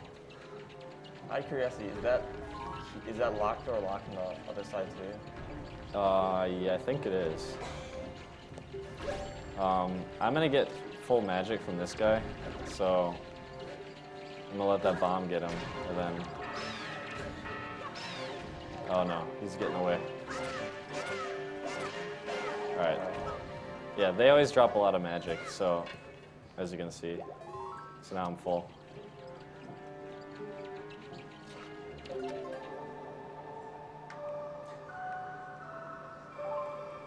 I need a lot of magic for the next skip coming up.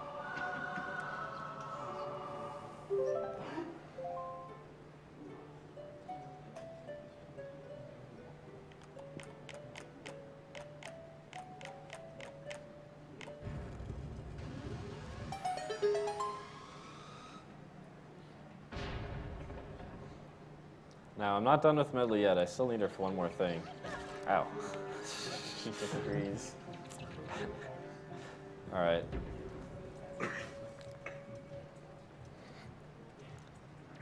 So this is actually a boss key skip.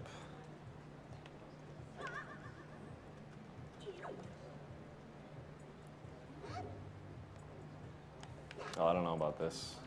I'll try it. It looks okay. I need magic. Or leaf, I mean. All right.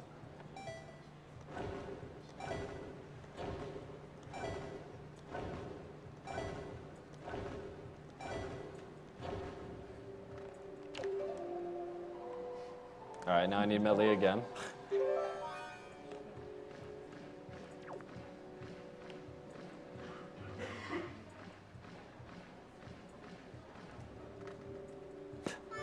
Disembodied hand sticking through the wall. Okay, grab her through the wall, and then...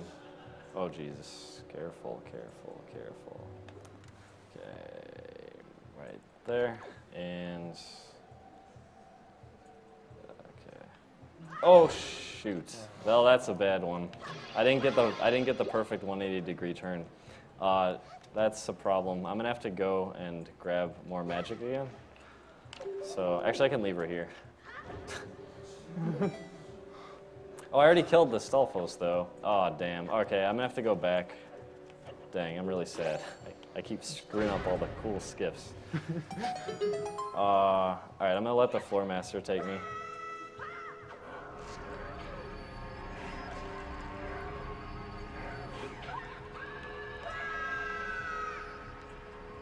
I can find more magic in this room, and then I can use that warp pot to get back to where I was. Thank you very much, Agdq, for the $50 donation. Come on, folks. We still got like 8 hours to finish our Dr. Evil % run.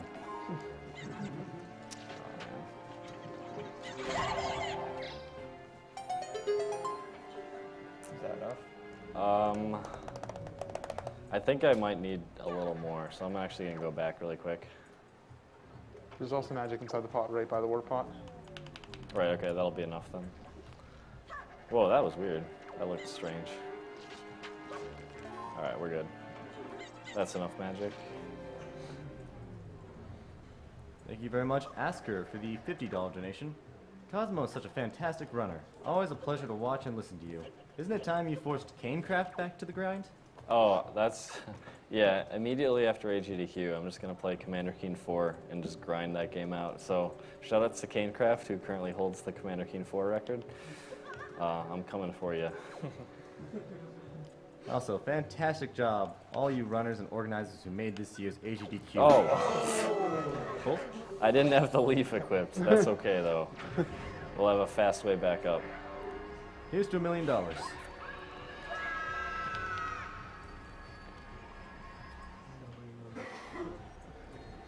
Yeah, I just went for it. Like, here's the bomb. Wait, what?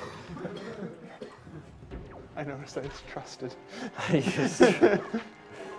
Oh, gosh.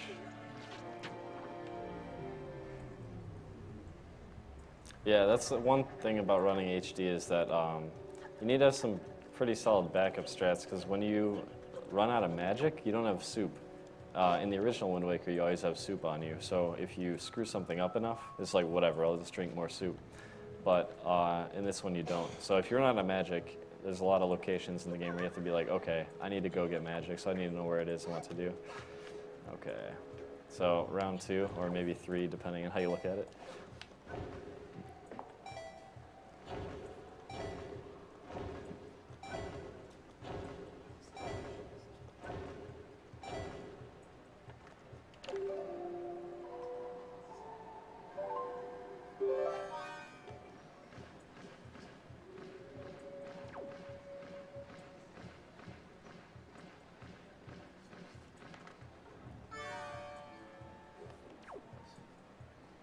All right.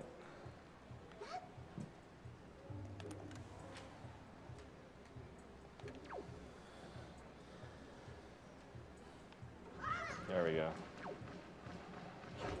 All right.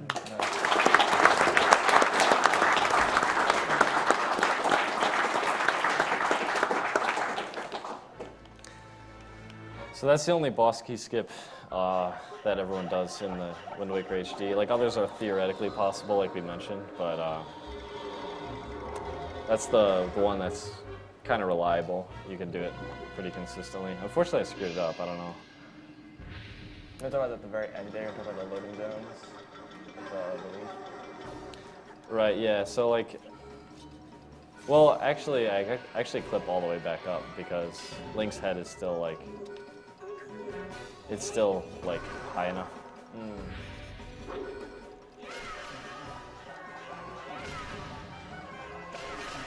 So you have to kill 5 of these guys per cycle. If you take too long, then they reform and you waste a lot of time. They have 2 health, well, 4 health, I guess, with the Master Sword, but that means I have to hit them twice. And quick spins do double damage, so that's what I prefer. Oh man, light troll. There we go. And like I mentioned earlier, this boss actually checks if you have the power bracelets to pick them up. Even though it's impossible to get here without the power bracelets, just like a redundant check. For a long time, people thought that Wind Waker was like unbreakable, like you can't do things out of order, there's like too many checks in place. I mean, we eventually found out a lot of cool stuff, but it's still a pretty solid game, and come on. Light troll, man. Oh, he's throwing the fireball. Okay, we got him.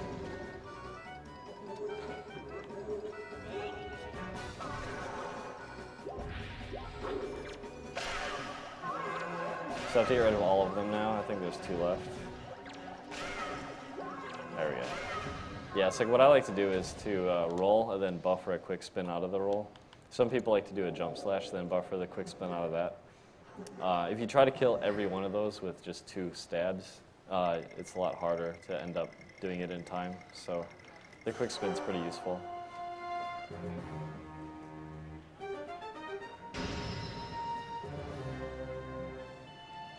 So that was interesting. I got the, I would honestly say that the trick I did before was harder than the boss key skip, but I messed up the boss key skip and I got the hard trick. But I was glad to be able to show it off. All right.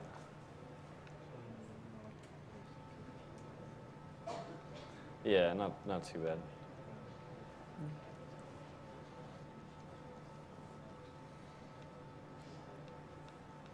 Thank you very much, Anderson C., for the $500 donation. First, I wanted to say thank you. I work with a laboratory group that produces many cancer-fighting drugs, and seeing the amount of love and money you all have raised brings tears to my eyes. I'm donating this week's pay to fighting cancer and for a friend of mine who lost that battle. It has been an honor watching this week. One more thing. Thank you, and Branker Z.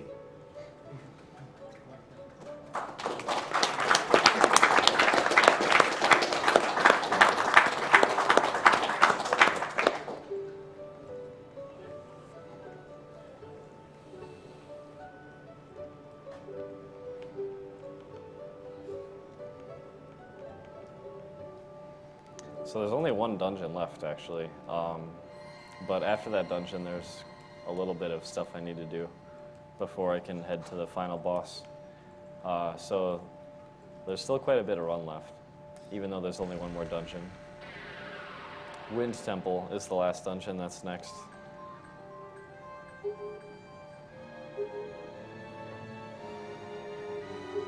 Thank you very much, Sheer, for the $150 donation. This year's Agdq has far surpassed my expectations. I took this week off from work to watch as many of the runs as I could, and boy am I glad I did. Shoutouts to everyone who makes this event possible. Whenever I'm feeling down, I just think of all of the hard work this community puts in and all the money the donators give to support this cause. Let's finish this year strong. I would love to see us reach 900,000 to double last year's total.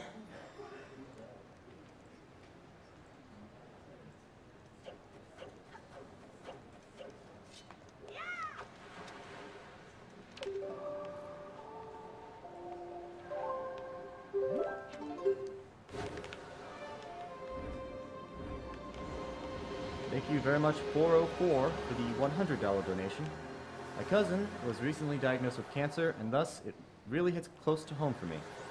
She's only 9 years old and going through chemo, and life is tough for her and her parents at the moment.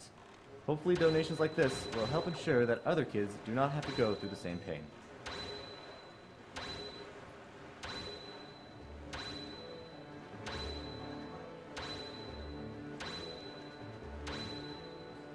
Thank you very much, Kane, for the $65 donation. Final donation of the marathon for me. I will endeavor to be there next time. Cosmo, we have unfinished business. We do. That Commander Keen, man. Good game.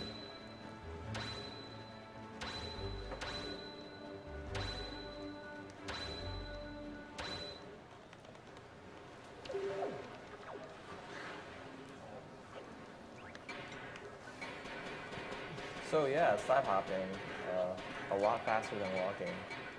It's pretty silly. I like how when you hammer that big thing, it just like goes and just. Yeah. It's not like crack or smash. It's just like, I feel like it's made out of like cake or something.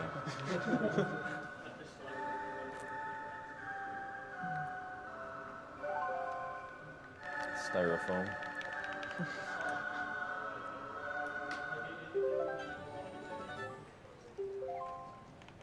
So each stage needs a song. So Medley needed the, oh, what is it even called? Earth God's Lyric. Earth God's Lyric, yeah. Yes. And the Makara up song needs and the down song. The wind the gods up, are. yeah, the up song and the down song. That's how I think of it.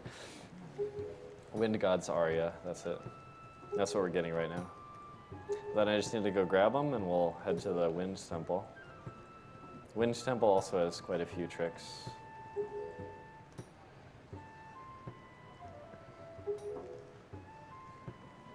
Thank you very much, Alan, for the $50 donation. Hey, here's my part to $1 million. Thanks for a great week. I enjoyed it a lot. Glad to see so many people donating so much money for a good cause. Faith in humanity restored. Thank you, SDA, SRL, and everyone else connected with this event for kicking cancer in the butt.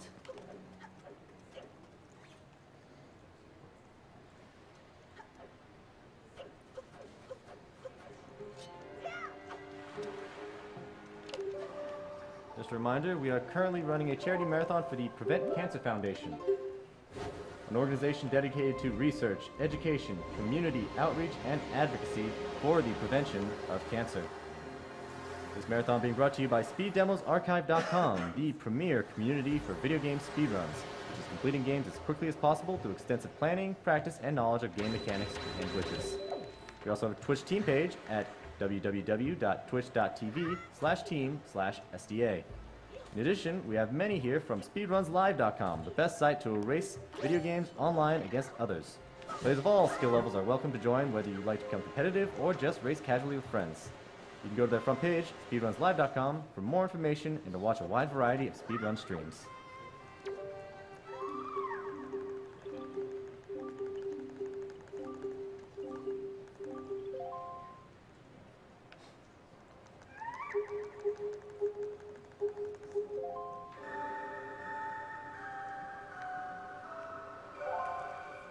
It's kind of funny the little things you remember when doing speedruns. Like, I know that he's going to speak for 5 text boxes before I have to use the Wind Waker. Because if I keep mashing, I'll accidentally talk to him again and waste time. So little things like that you have to keep in mind.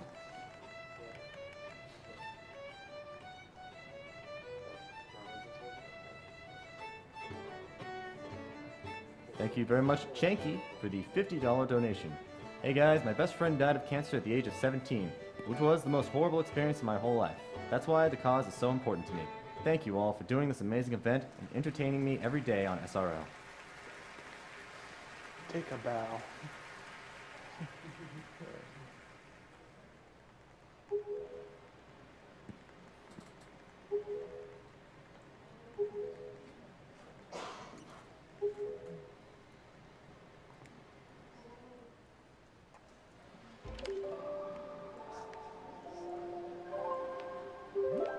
Thank you very much, Ole, for the $50 donation. Greetings from Norway. Drove 2 hours to visit a friend tonight so we could see Wind Waker together. Big thanks to all runners and the crew behind the scenes. What a week it has been.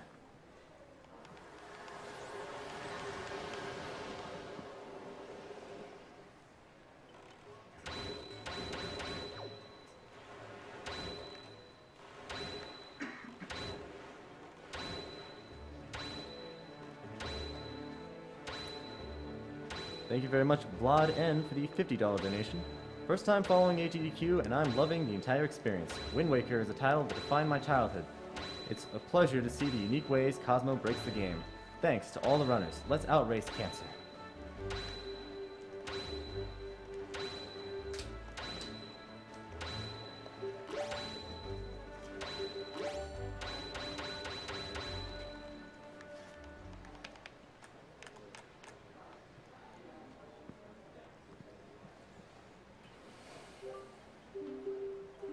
One of the cool things with the new shadows is like when you break that thing that was spraying wind out, like you can see the shadows of the trees, like go back up straight again. It's like really interesting. There's some stuff like that that looks really nice. Yeah. Other times I think the shadows don't look that nice, but it just sort of depends. You know, some places with the shadows are just, the algorithm they use are just kind of buggy. Like, if you look at the door frames, a lot of times the door frames will cast shadows even though it's against the wall. And it's like, wait, right.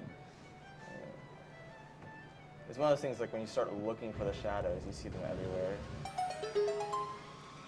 There's also 2 different shaders in effect. Like when you're near fire like that, you can see Link looks more like clay-like, and then when he's like in a room like this, it's just cell shading. I don't know why they decided to use 2 like opposite shaders. It's kind of weird. I think some people disagree with like it aesthetically, but I think it works out okay. It's just a little strange that they decided to do that. All right, we're in the Wind Temple now. Whoops. All right.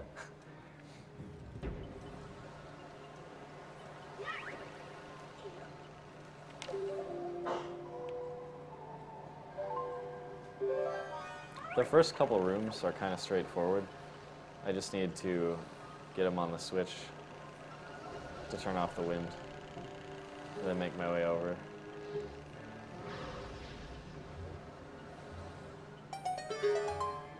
I would just like to remind the donators, you do not need to specify that you wish to win prizes.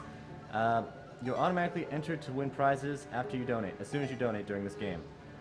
The current prizes that are eligible during this run, $10 puts you in for a sealed Player's Choice copy of Wind Waker. $15 puts you in for a Wind Waker poster. $20 puts you in for a Wind Waker skateboard. And $30 puts you in for a boxed Wii U with Wind Waker download.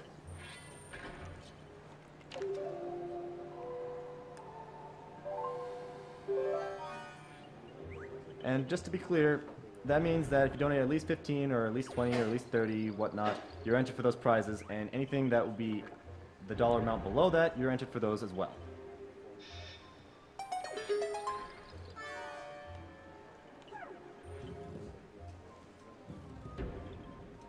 Fun fact about this room is that Makar gets captured here by the floor masters, and it is possible, I think on the original, to actually like get up here with bombs and actually prevent him from getting captured. Like you have such little time, like right here, right now, like that little bit of time, like you can actually save him in that time. And it's really weird. It's not useful for anything. It's just an interesting thing that you can actually do that.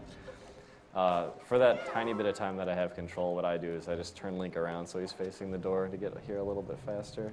This is a long-distance sniper shot to hit that warp pot. It's actually an unintentional shortcut. You're not supposed to be able to, like, I don't know. I guess it's kind of sitting out there, but it's just like such a ridiculous shot. I guess they kind of forgot that it'd be possible. So I'm just like backtracking into this room. This is like the second room of the dungeon. And I can go down here and get in this one, and it'll take me there. Also, you can break the tops of those pots with your sword now. In the original, you had to use bombs. Or fire arrows, like I just did. Okay, so this opens up the middle, and that skips like a big chunk of the dungeon.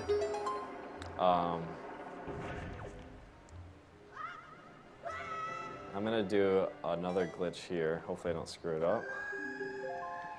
Oh yeah, and he's like, please rescue me, even though I've already opened the floor, which is kind of weird. All right, so right over here, I have to land on top of this door frame and not fall down. It's kind of harder than it looks. Okay, there we go. There, and that, again, it's the same principle, the one frame rule.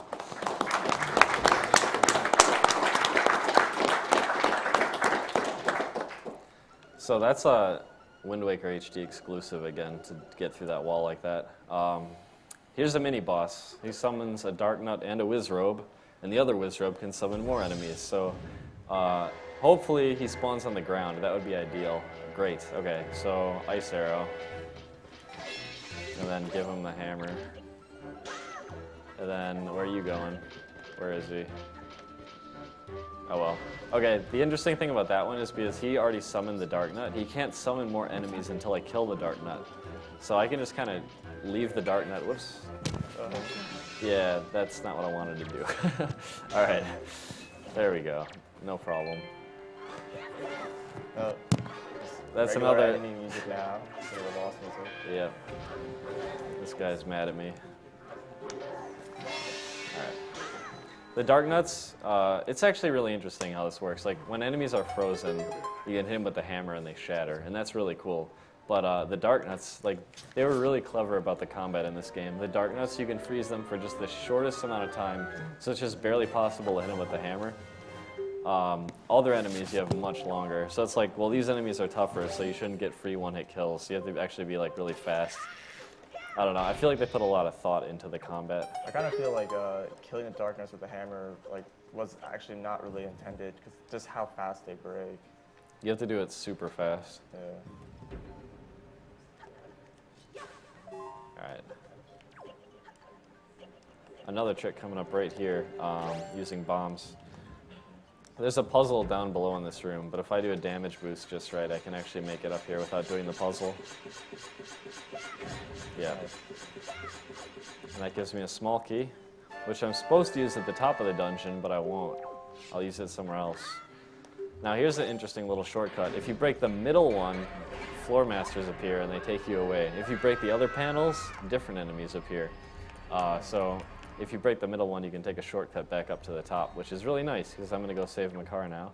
And I need this.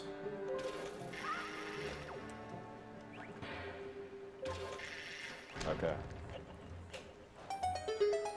Now, there's a tricky throw I can do here. You're supposed to use the command melody to throw them across, but if you're just on the edge and you aim just right, you should be able to get it across. Yeah.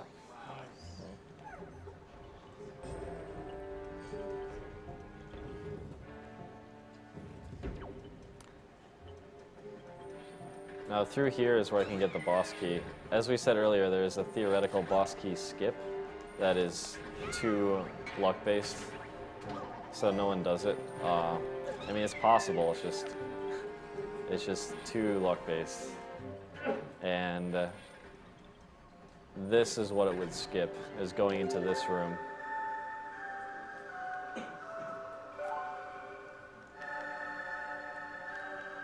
This room has a triple darknet fight. Bad things can happen. Pretty much the strat for darknets is you take out your sword, you wait for them to attack, and you want the overhead parry, but it's luck. It depends on what attack the darknet decides to do. So if you get lucky, you get the overhead, and then hopefully the helmet breaks. It doesn't always break on this version. And once that happens, then you can do the headshot with the ice arrow and then the hammer. So that's like the strat. I need to actually equip some items before I engage here. All right.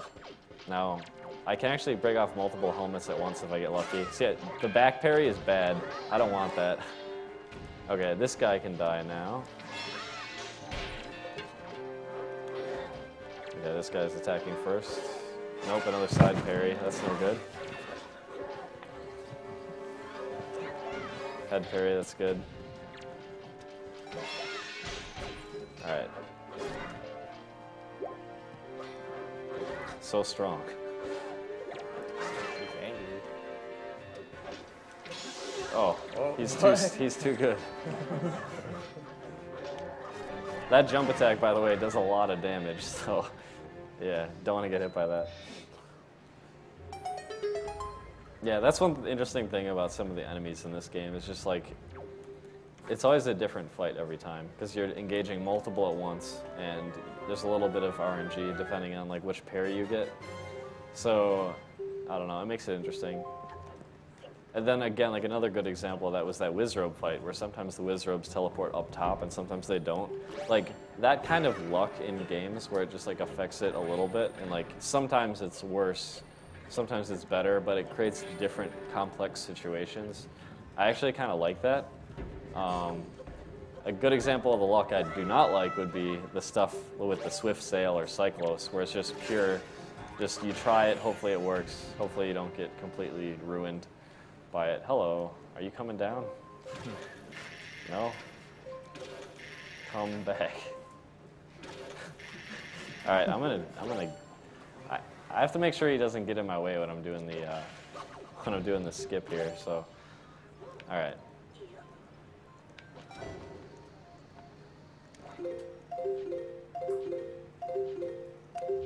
Oh, not quite. Oops.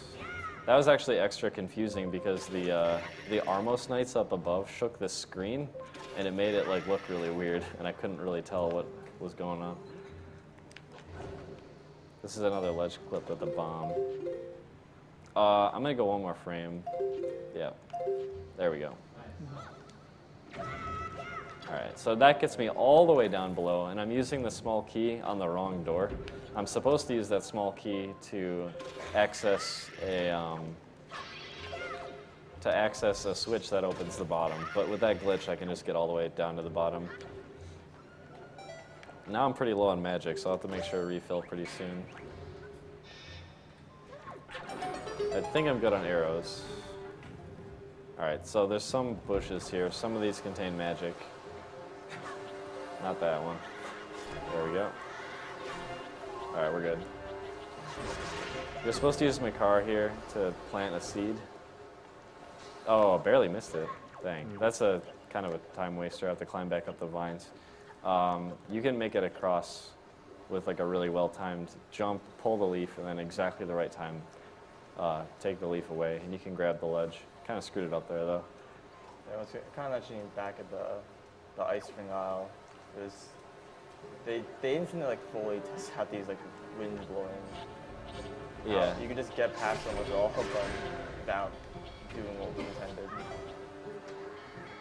There we go.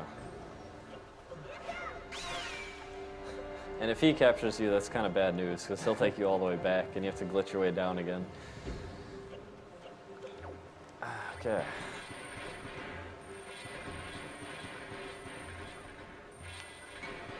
This upcoming thing is like really weird in general. This is a pretty hilarious trick. It's very, very, very odd.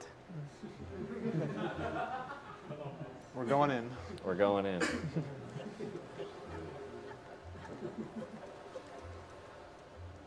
Almost through. We did it.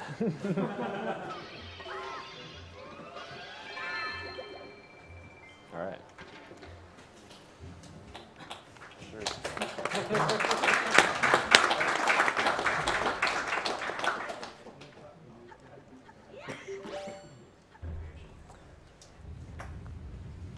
Bulgaria is a little bit different on this one. They actually redid the music in this fight a little bit.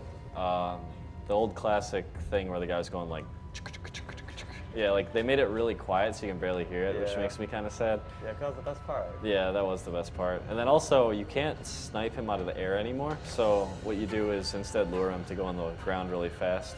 However, thanks to the gyro aiming, I can actually grab his tongue faster than normal.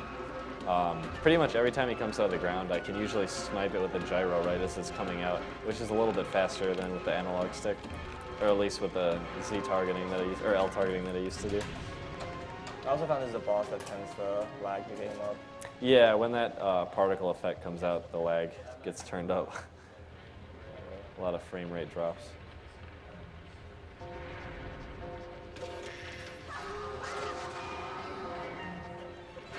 This boss's health is based on number of hits rather than how strong your attacks are. You need to do 3 hits every time you grab the tongue. Doesn't matter what those hits are. It just so happens that, you know, quick spin ends up hitting twice, so it's really good. And I try to look away from his little minions because they like to jump and cause a lot of lag. Keep them off screen. Now I want to like go really close to him so he decides to attack me early. And go down. Now I need to see where he's going.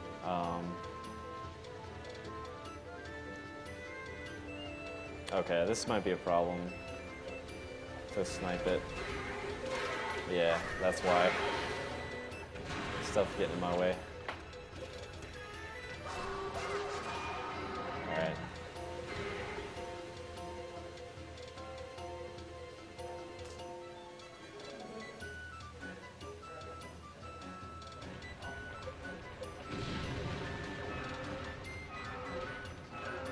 Again, lure him down.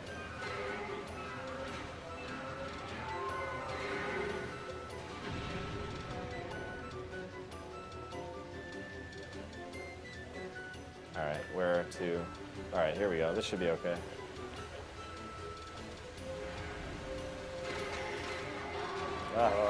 There we go. That works. And it's actually funny, on the original, from what we can tell, on the European version and the Japanese version, and maybe the North American version, if you kill him and create a lot of lag, when you step into the warp, the game just crashes. So, like, we had to come up with strats to, like, reduce lag right when you kill him. In this one, though, like, that hit I just did, like, there was all these particles on screen, and I just, like, gave him the spin attack, and it should cause a lot of lag, but I think they just completely fixed the crash. It's no longer something to worry about. Well, by donated demand, it seems that I must ask. Cosmo, there appears to be a very severe lack of color on your nails. Comments? Actually, my right ring finger is gold, but that's about it. Yeah. Just my right ring finger is gold. Just felt like it, I don't know. Very well done. No, you don't. You really don't.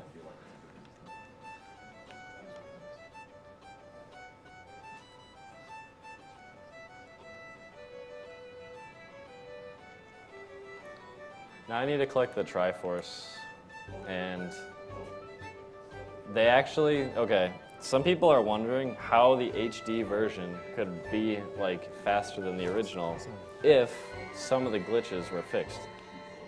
And the answer is, well, it's a combination of a number of things, but one of the biggest factors was the redesigned Triforce hunt. It's a lot shorter. Pretty much in the original Japanese GameCube version, you had to get 8 charts, decipher all 8 charts for 3,184 rupees, and then go fish out all the shards. Not only that, but you had to go and grab a bunch of treasure charts too to get one of the charts, and it just wasted a ton of time. On the GameCube English version, you didn't have to get those extra charts, but you did still have to decipher all 8 Triforce charts, and that, you know, it takes forever. In this game, there's only 3 charts you have to decipher, and you start with a wallet big enough to decipher them one at a time. The other charts have been changed into shards, so you just get the shards right away, and it saves a huge amount of time. That plus you can skip the intro, the text is faster, there's the faster sale. It made it so that HD ended up eclipsing the original time by quite a bit, and that's just pretty much how it is. So the first thing I'm going to do is go to Outside Island and then go into the Savage Labyrinth. The Savage Labyrinth has 50 floors. However, I only have to do the first 30. That's where the Triforce piece is. If you go deeper, you can get an item. And it's actually really funny. Again, more version difference stuff. On the original Japanese GameCube version, on the 50th floor, you get a yellow rupee worth 10 rupees. And it's like, really, Congrats. yeah, congrats, I guess. And then on the US version, it's a heart piece.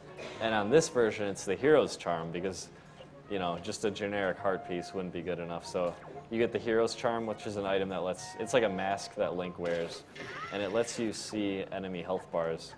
I know when I stream this game, like, if I ever mess around on a file that has the hero's charm, everyone's like, what is that? How do you get that item? Because like a lot of people never ventured like super deep into the side quests.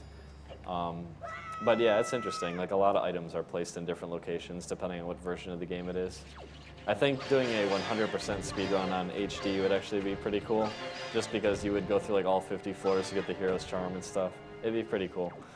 I think my first playthrough, like, I just wasn't even paying attention. I just assumed it was a heart piece. And then, like, people were wondering, like, why aren't you wearing the mask? I'm like, what mask? Oh, yeah. It actually kind of hid it, and you have to, like, go in your inventory and, like, specifically equip it. It's a little bit hard to find.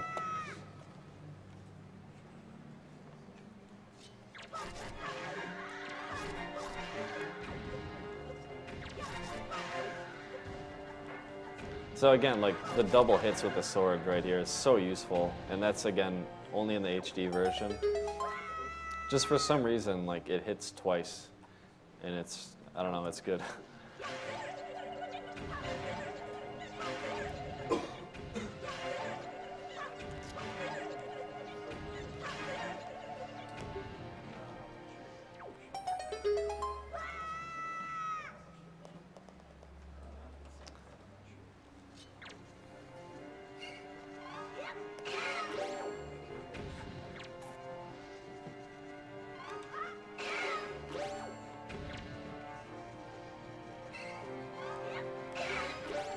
Using that parry animation to equip items, yeah.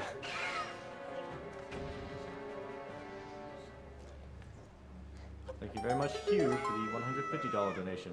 Giving another $150 since these runs continue to be great because the money is going to a great cause.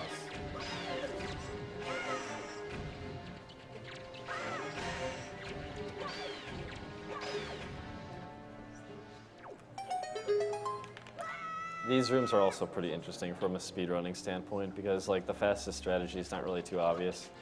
Like I think some people handle these rooms in different like styles, like different play styles.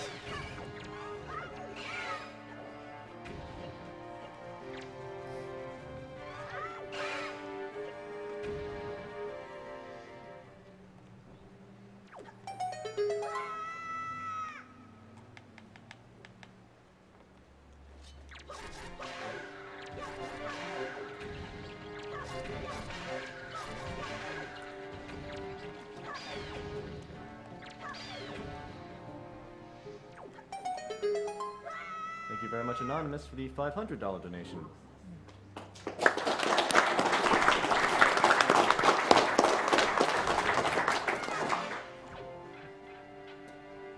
Thanks for putting on this amazing event year after year. The importance of what you are doing cannot be understated. Here's to many more years of great speedruns for great causes.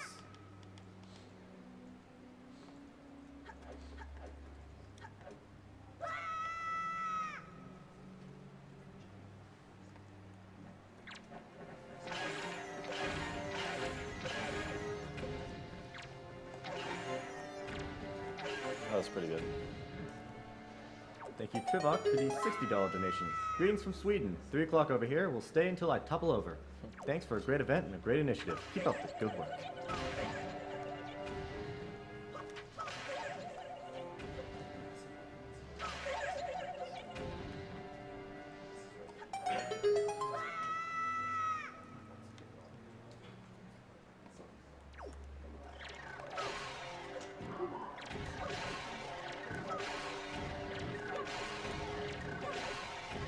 If you can't tell, the boomerang is pretty awesome in this game.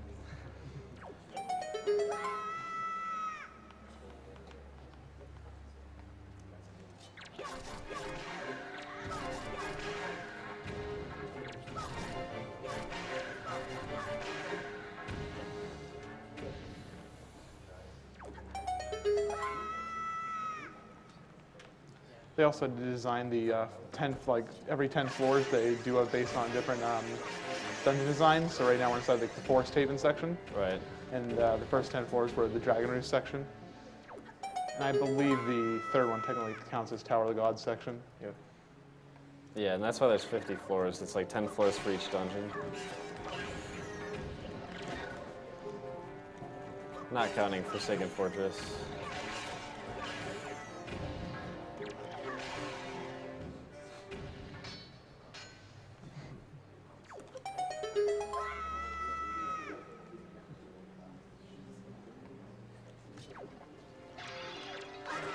Oh, he's going to be alive for a little while.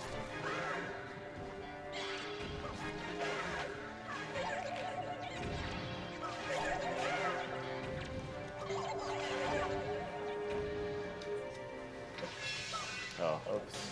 Okay, that works.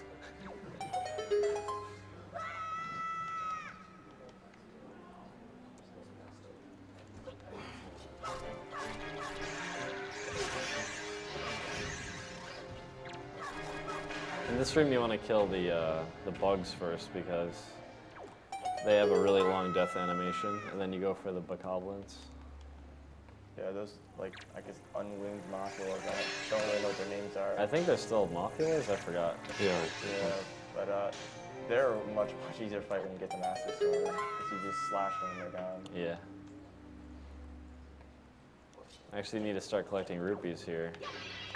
I need about 400 rupees every time I decipher one chart. I have to do that 3 times, as I said. Now I'm on the last 10 floors. These floors can all be skipped.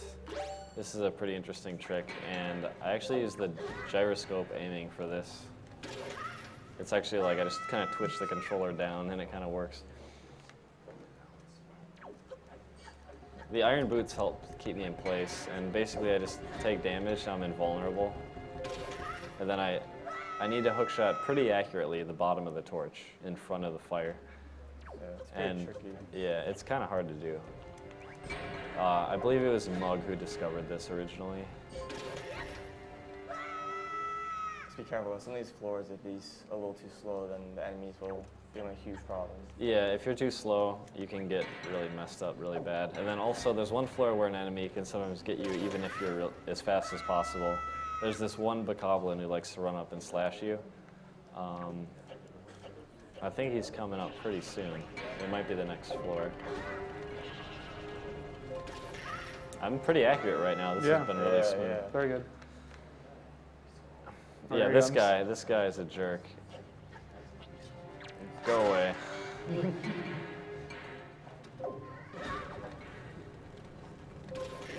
There we go. There's actually a floor earlier on. It's these torches that lets me able to skip them, but the floor is so fast anyways, it's not really worth it. Yeah, it might be worth it in HD because you don't have soup, so you're not really, Oh, come on. Ooh, that was cool. You got the 180-degree turn. Get in the hole. Yeah, barely got that.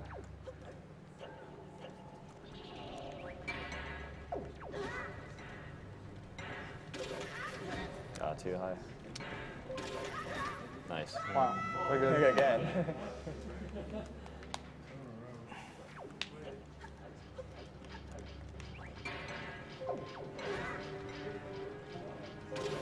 There we go. All right, so done with that.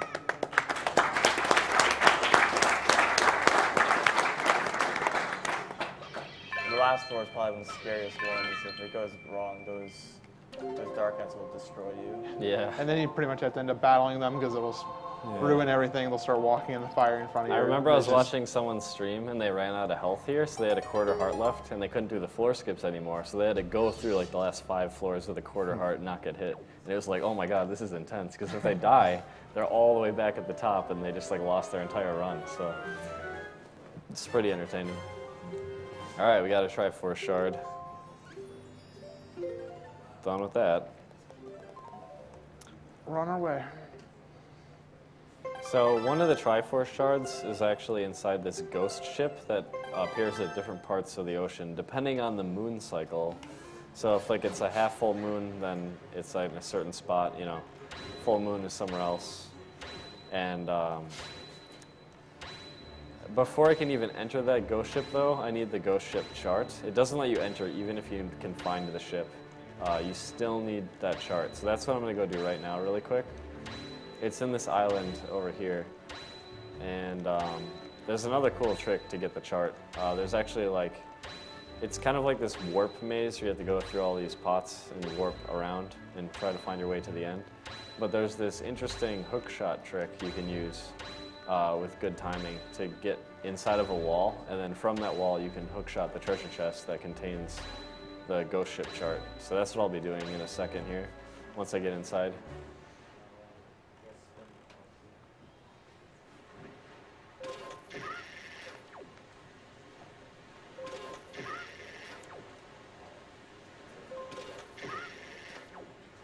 Thank you very much, Matai, for the $100 donation. That is an awesome week of games. Special thanks to Mr. MB for the French restream, and also all French commentators and moderators. Clap up for German restream. Rummel Germensch. Just a reminder, we have 2 language restreams right now. Twitch.tv/MrMV for the French restream, and Twitch.tv/EXE_DE for the German restream. Oh, missed it. It's alright, I have plenty of bombs. Should be okay. Yeah, this looks better. Oh, early, damn. What's interesting is if you pause the game, Link will shoot the hookshot immediately. And it's actually kind of useful because you can do this trick like really accurately. Like that. Oh, really? That didn't make it? Dang, having trouble here.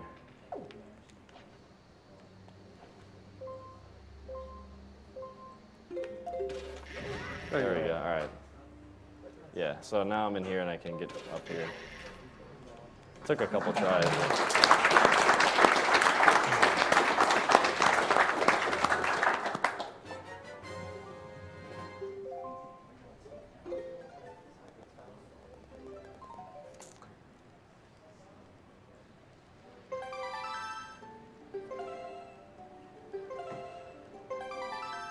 So I need 7 more shards, and then I'm done with the ocean, and I can head to the final section of the game. So how does that clip exactly work? That clip works because if you press L and then a direction, after you shoot the hookshot, you regain control of Link, and the hookshot's still firing. And if that gives you a little bit of time to move while the hookshot is being fired, and what you do is you move around a corner so the hookshot drags you through a wall. And then at that point, you need to get hit by a bomb while on the hookshot and knocks you at the correct direction so you go through the wall. And that's pretty much how that works. It's pretty good. It's not useful in that many places, but that's like one place where it's definitely really good to do. Now I need to grab this. Hopefully I don't get bombs to hell. All right. You know, another difference in WWHD, the amount of time you have to kind of pull up is treasure chest out of the water much shorter. Yeah, they sped up the grapple animation both when you're both the grapple animation when you are swinging off of it and when you're pulling up treasure. So they decided that just takes too long and people didn't want to sit around and watch all that. It does make it a little easier to get treasure too, because you're not getting like bombed. Because the bombs have less time to hit you. All right, so I have enough rupees here. I'm gonna go decipher my first chart of 3. So this is my first trip to Tingle. And he takes a lot of money, but it's required to beat the game. Because as it turns out, going back to Tingle 3 times is faster than spending the time to go to the fairy fountains and all that. Right, yeah, you would need to get, basically if you took the time to get 1 wallet upgrade, you would still have to make 2 trips. And if you went out of the way to get all 3 wallet upgrades, then you could do it in 1 trip, but at that point it's still just faster to go to Tingle right away with your individual charts and just do it 3 times. So that's 1. Ow. All right. Now this route works out really, really nicely. So I'm going to go to Forest Haven now. And I have to go to Bird's Peak Rock, which has another thing that I need for the Triforce. But on the way there, right next to it is Cliff Plateau Isles. And that's actually where one of the Triforce shards are under the water after I decipher the chart, which I just did. So this works out really nicely. I pretty much just go this way, and then I actually have to go to my map screen on the touch screen, and then open the map so it appears.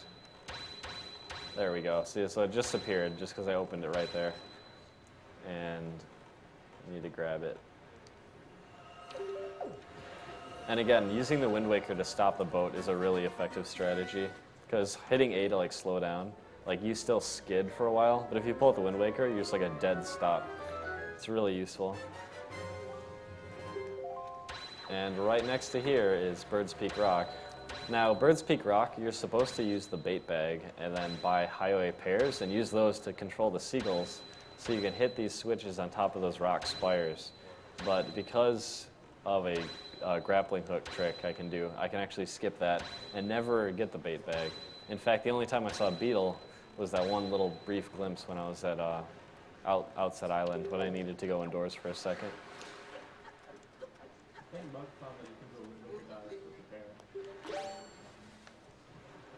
So right here, there it is. If I time this just right, on the backswing, I'll end up inside the wall, and then I can get down there.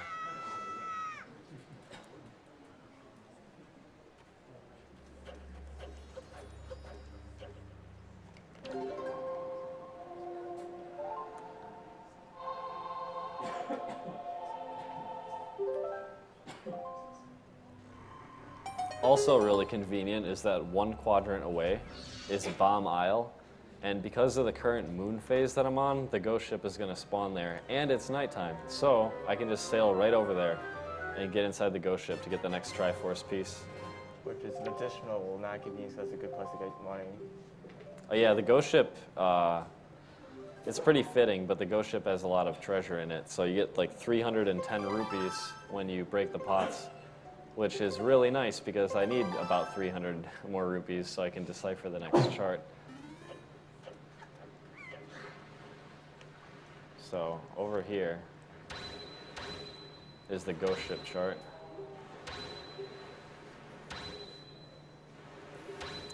I'm gonna need the leaf. I'm gonna need, well, soon I'm gonna need the cabana deed. And I'm gonna need the hammer too. Actually, the grapple hook. Yeah, there we go.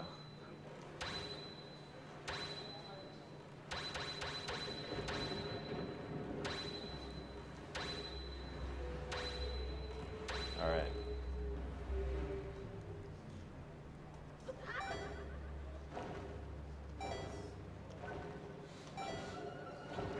So if you remember runs of the original Wind Waker, we would sit here for several minutes farming these pots over and over again. But because I only have to decipher the 3 charts instead of the 8 charts, I can just come in here and grab the treasure and leave, so there's no waiting around.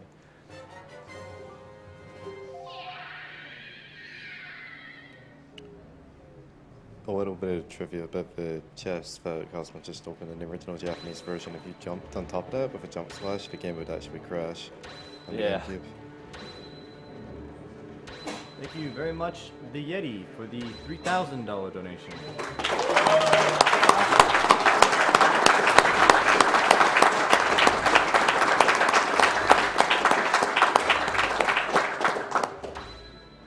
Yeti Glenn here. Thank you all so much. Let's hit that million. And can I get a woo from the audience?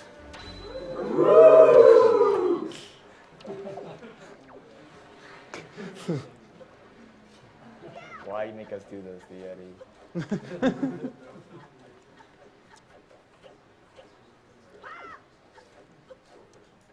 So here's where I need the cabana deed. This is why I played hide and seek with the school children, why I got 21 joy pendants, why I talked to Miss Marie. It's so I could open that door. Behind that door is a loading zone that's always there. And if someone can figure out a way to touch it, we could skip it. We're pretty close, but not quite. So maybe at some point. That would cut off another like good 5 minutes if you could do that.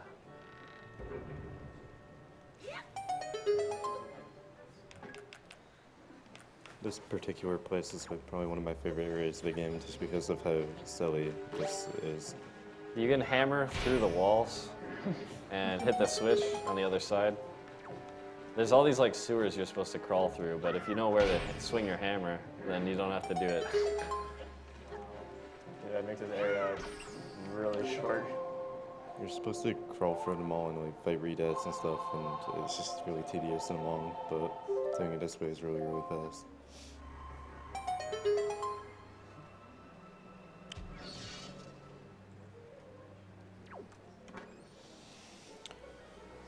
Nah, my only fear here is the rat's gonna jump out at me right before I save and I'm gonna lose 50 rupees. That would be bad. Alright, we're good.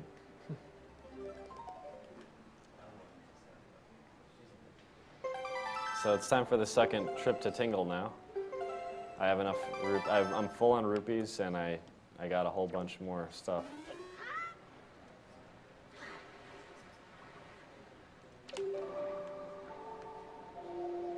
One annoying thing is that this little cutscene, that cutscene doesn't exist if you've already played the song before, but when you save warp, it kind of resets that, so you have to watch it again, even though you've seen it before. But if I never save warped, it would never play that cutscene again, just the one time. They do something similar with like rupees in Twilight Princess and treasures in Skyward Sword. You end up watching these little cutscenes that are kind of annoying. I wish they would like save to the file rather than save to the current playthrough. Yeah. It's nice that Rumor just had cutscenes for rubies. Yeah. Alright, hello again.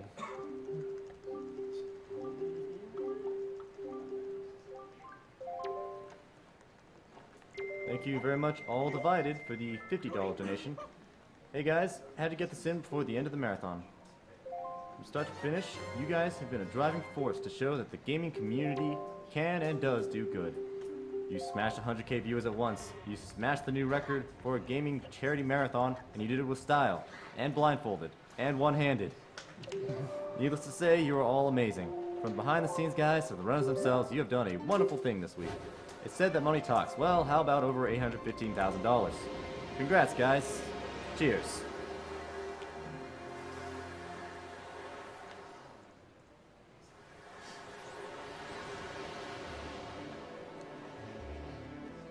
So I'm heading to the Islet of Steel now. There's another chart in there, the last one.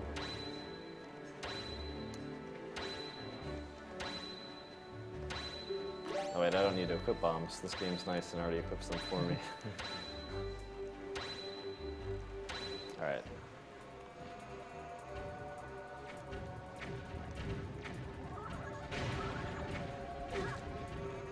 He doesn't leave an orb behind in this game, so you can just kind of go in here with the boat. Although, I don't know, it's still probably faster to just get out and swim. Alright.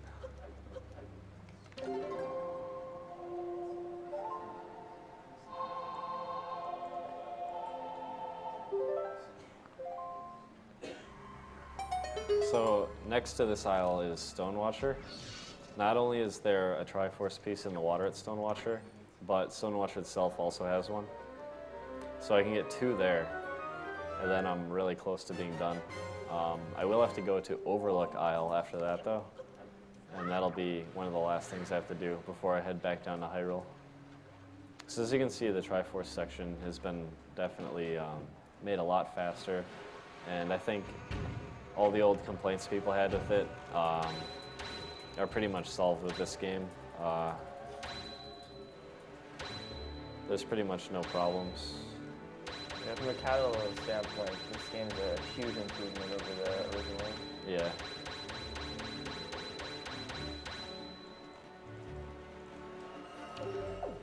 Hopefully this is good. Okay. Thank you, 520, for your $525.02 donation.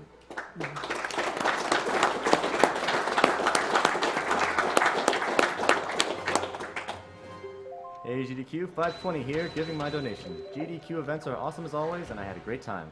Unfortunately, this will be the last one I'll be able to attend in person for a while, but I'll definitely be attending in spirit. Shoutouts to the 502 crew for being my speedrunning family, and all the people over at Team Liquid for their support.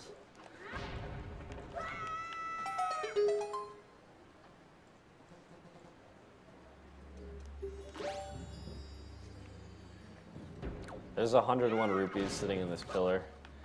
It's pretty good to get those for my final trip.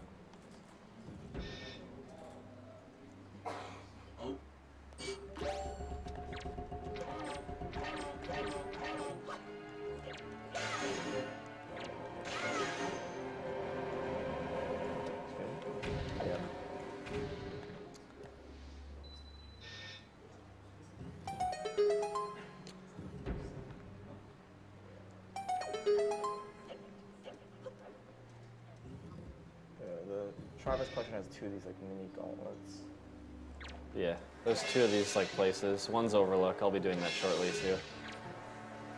It's like a little lazy. It's kind of copy paste, but I mean, oh well. It's still fun. Yeah, it's still fun. They have different enemies, and this one's supposed to be like the weaker of the two. Right. This is like the weaker one because you only need the power bracelets to access it. The other one. You need the hook shot? Yeah, the other one needed the hook shot to get in, so.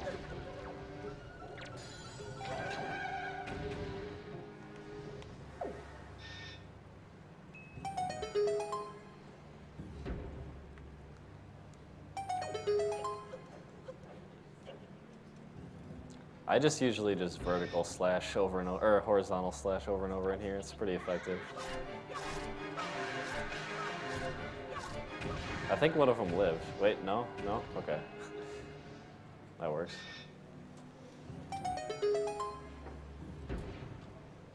Yeah, you have to be careful. Some attacks will knock enemies to the ground even if they're not dead, and when you do that, you can't kill them. You wait till them get back up. Oh, I didn't break it. All right.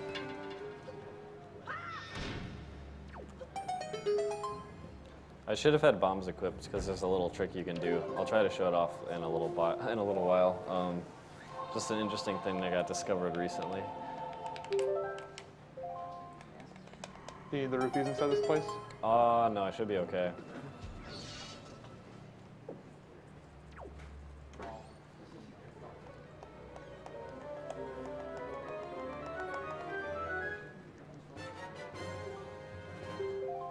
Thank you, Sean Byers, for the $60 donation. As an aspiring game developer, I will from now on rigorously check all my collision meshes and animation trees.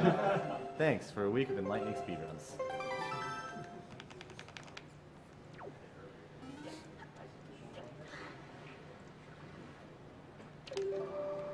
So there's two more shards left. One's at Overlook and one's in the water at Great Fish. I'm going to Overlook now. And there's a 200 rupee chest at Dragon Roost, which is where I'm headed to before I go to Overlook. So I think it's worth getting. I just have to throw a bomb at the wall with my boat. Just fire a bomb. And that'll cover the rest of the money I need for the rest of the game. I guess there's a couple routes you could do here, though. You could probably skip these and then, whoa there. You could probably skip getting these rupees. Oh, this causes a lot of lag, by the way, too. I don't know why. So much lag. Okay, there we go. I kind of always prefer the arrow method because you just shoot the arrow and you just stand there and it just falls in front of you. Oh yeah, you can also you can actually stand under the chest and get crushed by it. That's happened to me before. Yeah. Thank you very much, Hey McFly, for the $50 donation. Hello from France. My wife is a nurse and works in the cancer department. I'm donating, hoping she'll get less work in the future thanks to the foundation. Germensch Power.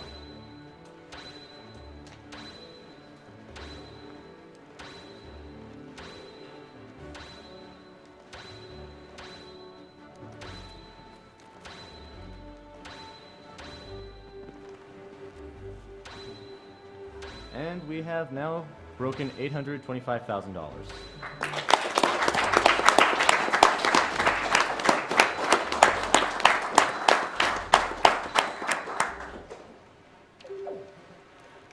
Oops. Turn around a little bit. I'm actually pretty close still. Oh, no. The tide. Come back, tide. All right.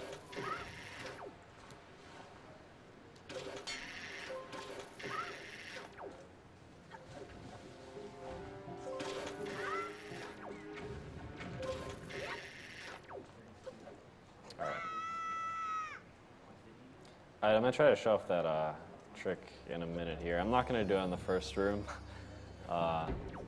This room's a little intense. I need to be moving right away. There's a cool strat here where you pull a bomb, run forward, turn around, throw the bomb. Oh, didn't quite get it.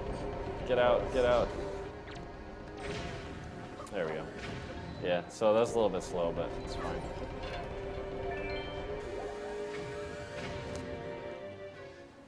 All right, so this next room, if you pull a bomb out right before you open a door, Link goes through the door holding the bomb, and that prevents his turnaround animation where he looks at the closed gate. So it just finishes the cutscene much faster. Oh, dang, he woke up right away. Or he was still invincible, I mean. All right. Oh, man, this is a problem.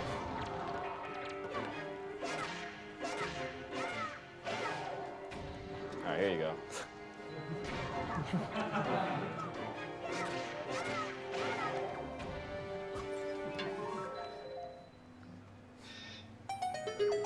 Grabbing that magic. So I want arrows now. I didn't do it there. Oh, well. I have to be fast in some of these rooms, so it's kind of risky to go for that strat. Oh, shoot. This is bad. Wait, I think I still have it. I still think I still have this. Nice. Yeah, all right. You got this dead. No, yeah, that was okay. It's pretty amusing that you can actually pick those up, like from the air itself. You can stand under them, and Link will pick them up when they're frozen. Yeah.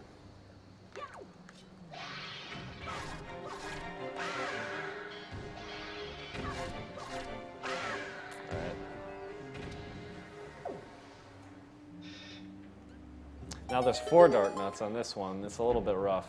A lot of bad things can happen here.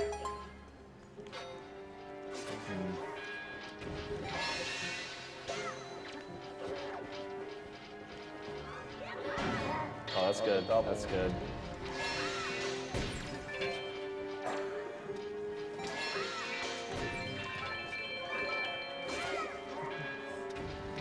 That was awesome, actually. Really good. That was really good.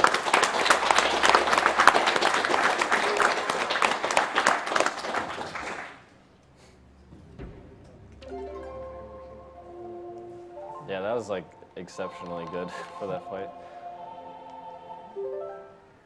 Thank you very much, Johnny Fox, for the $50 donation. I'm part sad that Agdq 2014 will be over soon, but also part glad that I can go to sleep at last. I've had some trouble keeping track of the days and time this week with so little sleep gotten at such strange hours, but it's been a lot of fun while it lasted. Wait, these runners have their own channels and streams? I'm gonna need more coffee and monitors. Yes, remember, if you would like to see speedrun streams, be sure to check out Speed Demos Archive's team page, twitch.tv/team/SDA, as well as speedrunslive.com. One more trip to Tingle, and then one more piece out of the ocean, and I'm good to go for Hyrule for the final bit of the game.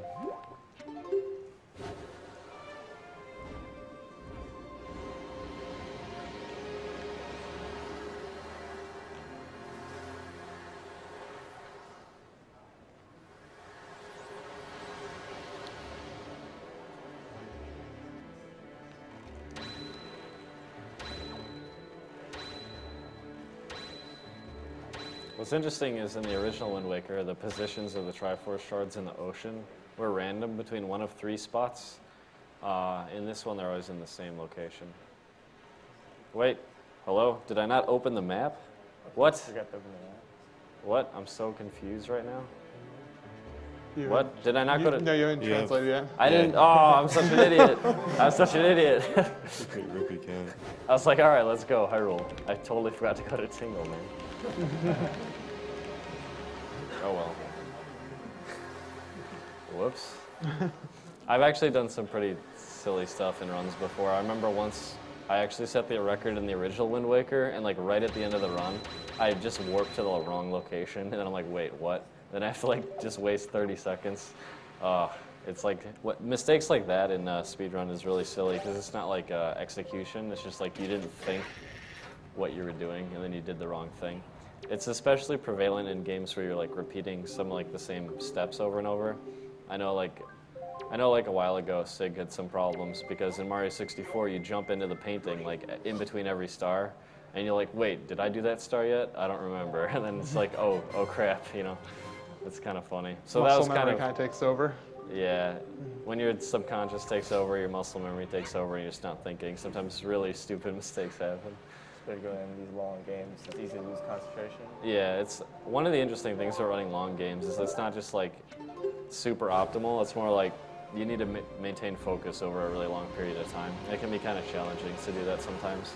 Like usually you don't really think about it. It's just like, oh, this next section I have to do it really well or whatever. But it's sometimes you just like lose focus, I guess. All right, though, that was the last single trip, and now it'll be there waiting for me. For a second, though, I thought that I forgot to open the chart, because you actually have to open them, too, to get them to appear, but there it is, right there. All right, here it is.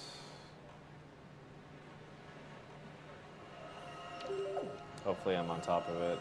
I remember it was like in the original, but when you're like near land, your focus super slow. Yeah, that's new.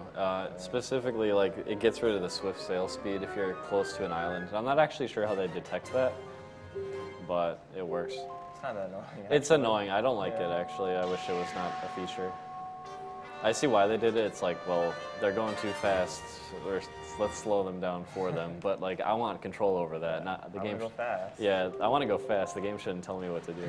Whoops! I always jump out of my boat, and I do that all the time. All right. You're so excited about getting the Triforce. Yeah. Go for a swim for a second. What's the time at, by the way? Okay.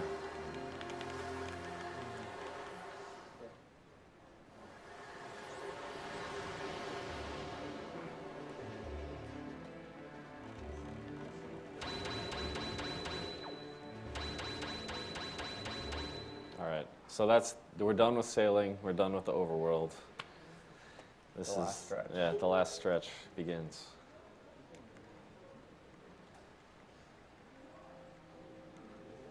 Thank you very much, Perfect Chaos, for the $55.55 donation. This is the first time that I'm watching Agdq live after finding out about it last spring and watching a bunch of its archived runs on YouTube. I believe Cosmo's Wind Waker run was the first ever Agdq speedrun that I watched in its entirety, so I'm glad to be able to watch it again, this time in HD. For the past year and a half, my dad has been trying to battle brain cancer. About 2 months ago, his doctor said that we've exhausted all known effective treatment methods and the tumor isn't getting any better. So now he's just making the best of his remaining days.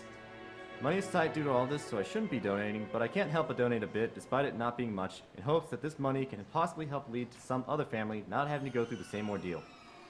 That mine has. Sad to see that Agdq 2014 is almost over, but I'll be sure to tune in to SGDQ 2014 later this year. One annoying thing is after you get the Triforce, it switches inventory pages, and you have to like tab back to get to your items. Oh. And you have to do it on the touch screen, so it's like hard to do that.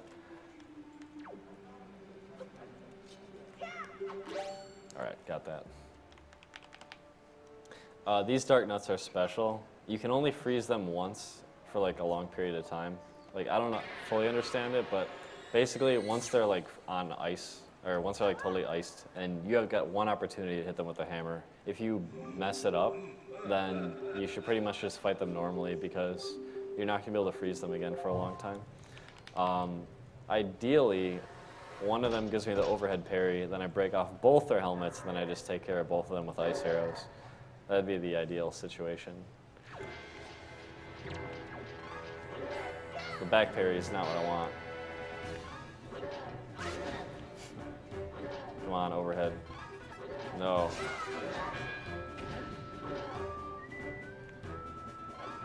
No. Not giving it to you. Oh my god. This is like... Alright, let's try you. Oh, you're more friendly. The parry mechanism is complete I just 50-50. won. It's just complete luck. This guy's... Maybe I can get him like this.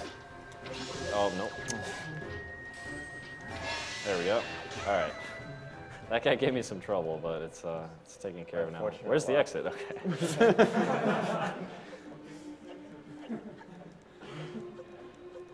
I like how Link rolls full speed even with that giant hammer in his hand. And the fact that the hammer goes through the floor when you do it. It's a magic hammer. Time to break the barrier. So this is the indestructible barrier that is blocking us from beating the game in 2 hours. It's huge. It's really big.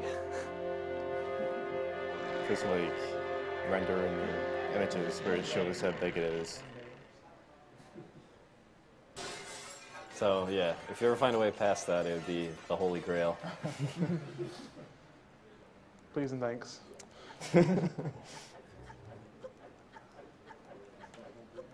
Thank you, Nazumi, for the $50 donation.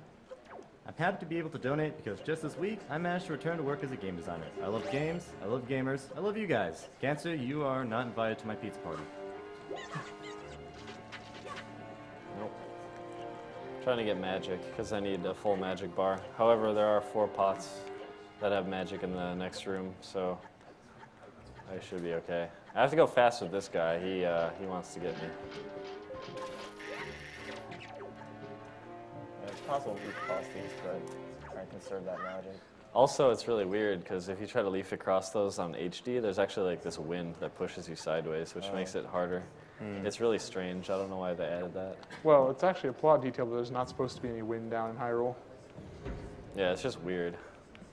So they messed that up. Yeah, they did. That's the thing I was trying to point out. Yeah. Hyrule being different. Mm-hmm. The wind, I forgot about the wind. Thank you, Jason Moeller, for the $50 donation. The games are interesting, but it's the people running the games that keeps my eyes peeled to the screen. Thanks to all the runners for being great ambassadors for the community and great personalities to watch. Oh. I was a little bit low there, I think. I try to conserve magic by being pretty close to the pole. If you can't tell, I'm trying to do something unintended by the game developers right now. All right, so I have to make my way across here.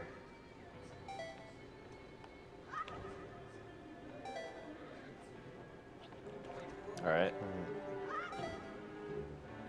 And then here.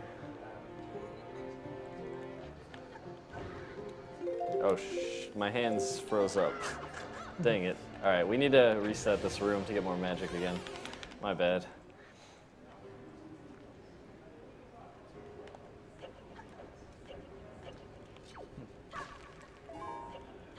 Apologies for the chokes.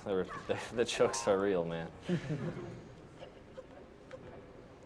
Several chokes in this run.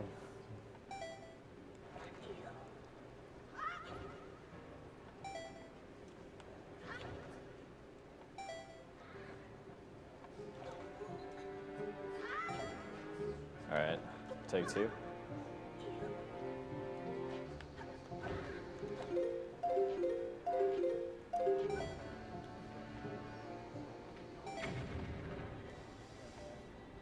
Yeah, this is why I need full magic, because like I have a sliver left over after that.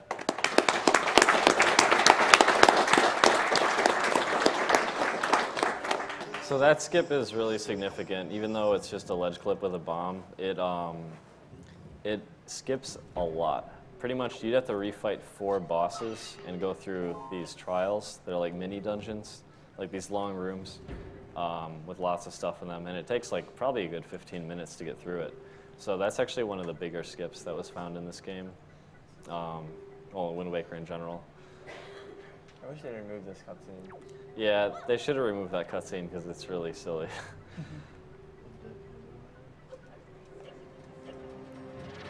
Thank you very much, Superjur, for the $398 donation. Here's $398 for forgetting about Tingle. Yeah. So right here, you're supposed to fight Phantom Ganon every time, and his sword will point you the right way, but luckily, you can just memorize the order and be really good. Yep. So if you know where to go, you skip all the refights. The shadows in here look really nice when you see like Phantom Ganon's shadow on the wall. It looks really cool. I really like that. Ideally, he surrounds me. Nope. Ideally, he doesn't make the big red. Nope. Okay, well, fine.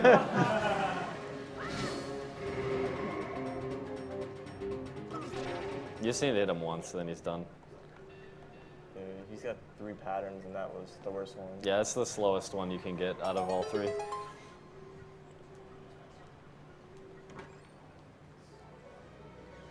Thank you, Nolan Plug, aka Radix, for the $637 donation.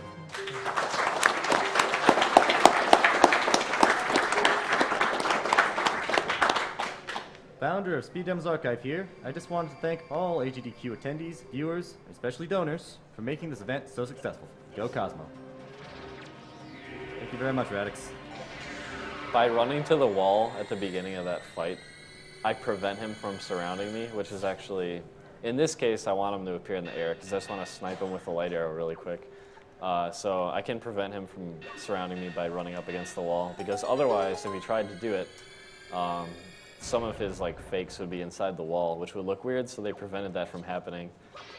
So then I use that for my advantage. Thank you very much, Justin Maw, for the $1,000 donation.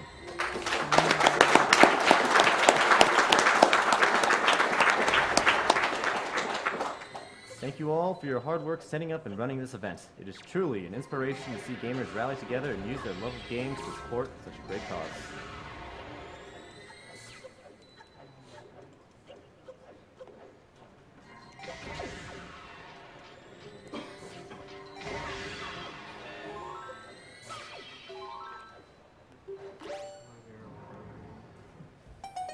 Actually, I'm going to fill up arrows too, just in case. There we go. All right. And thank you, SDF Prowler, for the $1,500 donation.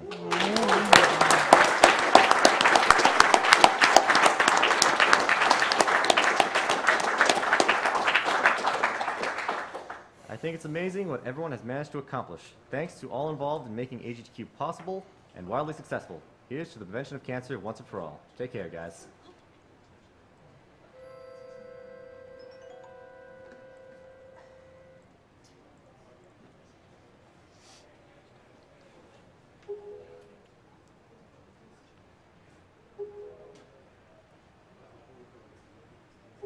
The Puppet Ganon fight, you're supposed to use the boomerang to knock down his tail and then go snipe his tail. But I'm just going to snipe the tail raw without the boomerang. And he's going to be like wiggling it around, so it's kind of hard to do it. I have to hit him 3 times, and there's 3 different phases to this fight. The first one's the hardest, but because I'm on HD and light arrows take a lot of magic, there can also be problems with the last phase too. If I run out of magic, that's like a big problem. So those are the things I'm like concerned about going into this fight. Yeah, probably one of the hardest fights, so I'd probably get out a little bit of serious time here.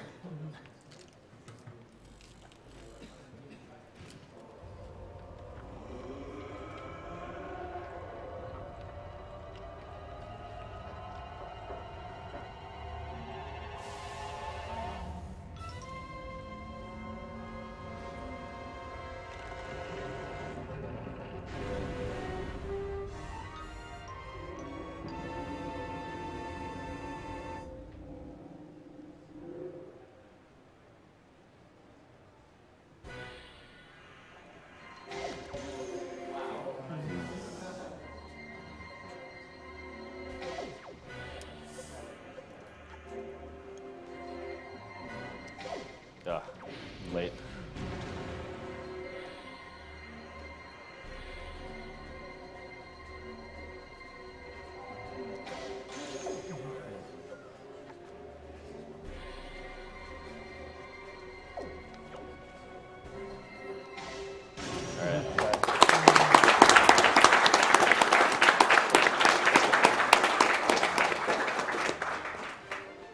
That was pretty good.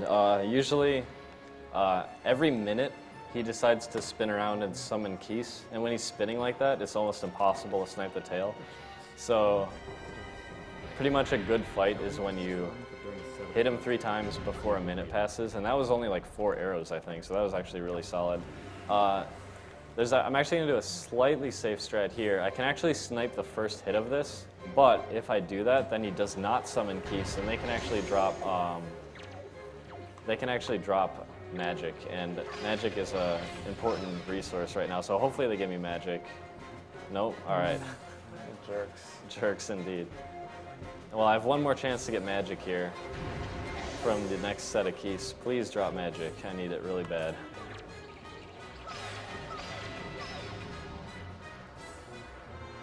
Alright, there we go. A little scary. Yeah.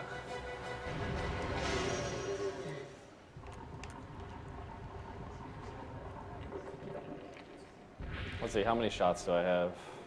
Yeah. I should have, I think, 6. Oh, I have 4. Oh, okay. I gotta be careful now. I can't waste any shots. I'm gonna use the bombs. Bombs are super awesome in this fight. Ooh. That was close.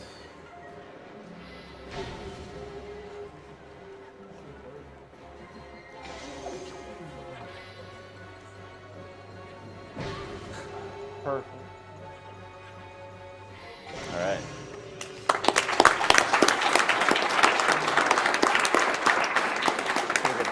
Yeah.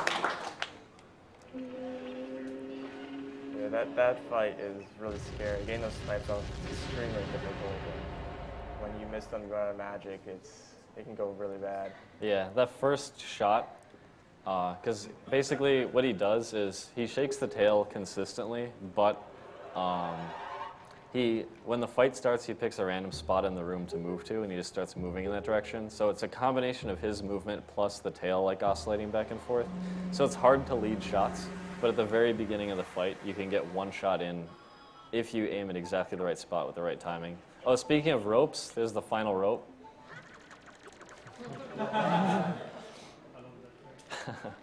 Yeah, you can't do it all the way up because it only works for the first like 2 seconds.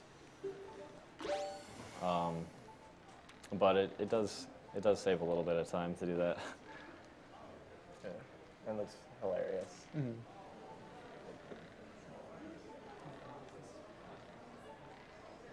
So, what about that health? Should be I fine. still have a fairy. Yeah. Oh, you still have the fairy, right? in the bottom. Okay. Never mind. So we The should marathon fairy. The marathon fairy, yeah. I don't even know if it'll come into play. It might. Ganon does do 100 damage per hit, so. And luckily you don't need magic for the Ganon fight. Oops, there we go.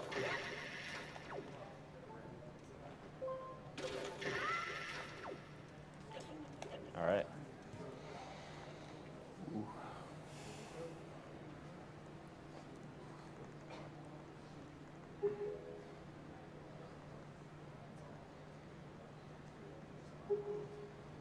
It's like the final cutscene before the fight, so we have a little bit of a downtime. This is a good cutscene. Yeah. If we could read it, it would be wonderful. But yeah. Ganon in this game is such a great villain because you actually kind of like feel for him. You feel for Ganon because for once he's not just a bad guy. What he really wants to do is revive Hyrule, which is like he wants his home. That's back, cool. basically. Yeah, he wants. It's like basically where we are right now is Hyrule underneath the ocean, and so he's trying to get the Triforce not out of like vengeance, but to just revive his homeland. I mean, obviously he still wants to like take control, but I don't know. It's a little more of a deeper. It's like a deeper character than the other games. Yeah, where just like Ganon wants to take over the world and We you have shows to a stop lot. him. Yeah. It shows a lot of emotion in this game, which is really nice. Some very good. Well, it's touch. mostly because of like how great the graphics are, because they can like really show like, Yeah, like the art cartoony style. yeah.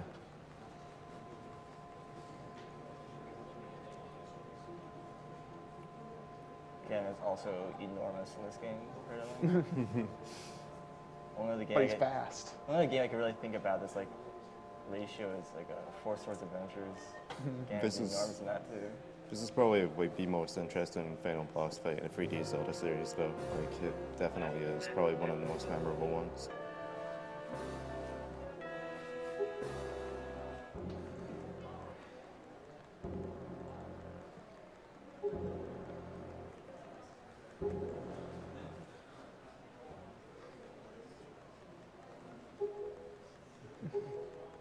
Hey.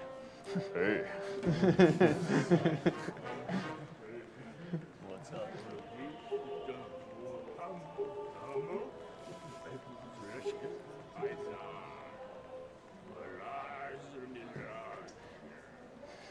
Text is so fast this game that it actually finishes before like the audio clip finishes. Yeah. Oh, a fun fact: if you go into Dolphin, the GameCube emulator, in this cutscene, and you turn on the free camera mode, you can see the king actually is not touching the Triforce. He misses it by a good 6 inches or so. So. Wait. Shout out to the Twitch chat right now. Rip chat. Rip Twitch chat.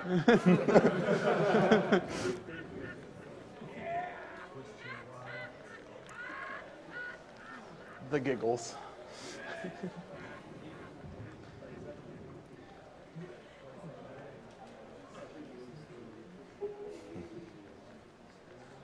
The writing here is like I love the writing here in English. He's like it sounds like, oh, you're crazy.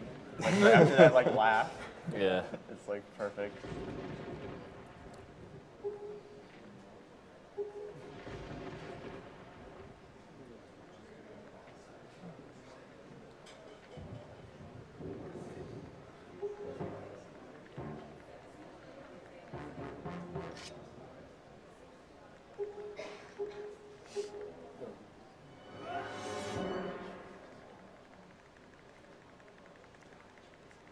So one of the tricks to this fight is every time I talk to Zelda, she will shoot a light arrow. So I take advantage of that.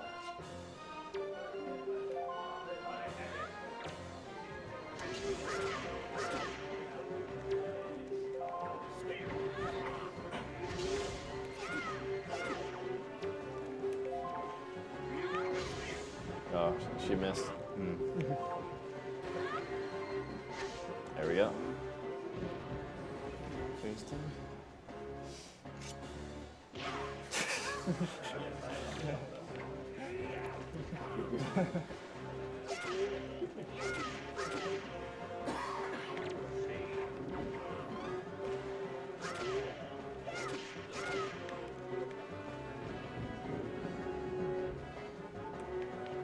Oh, Zelda, please. This is. Ow! Oh, she killed you. Zelda killed you. Friendly fire, Zelda. There we go. And time. 4:35:29. All right.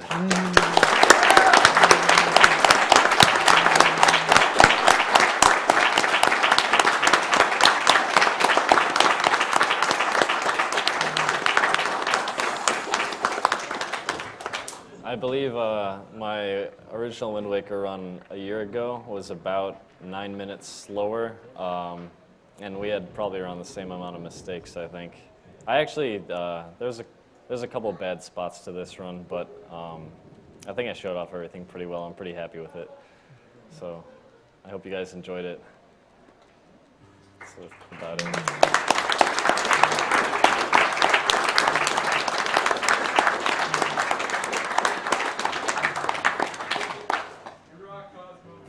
Thanks.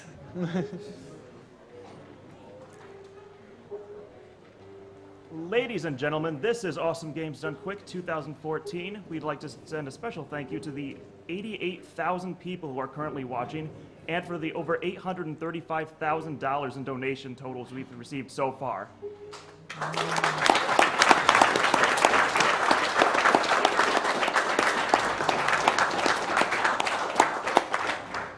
Congratulations to Cosmo on his amazing Wind Waker HD run, and coming up next we'll be having our finale with Chrono Trigger. That's gonna be a fun run. Yeah. The nice thing about Chrono Trigger is that you think it's like a JRPG, it's like there's some long text, you know, smashing a menu. That game's got a lot of really cool tricks in it though. Yeah, it does. Yeah. Yeah, worth it checking out. Sure is.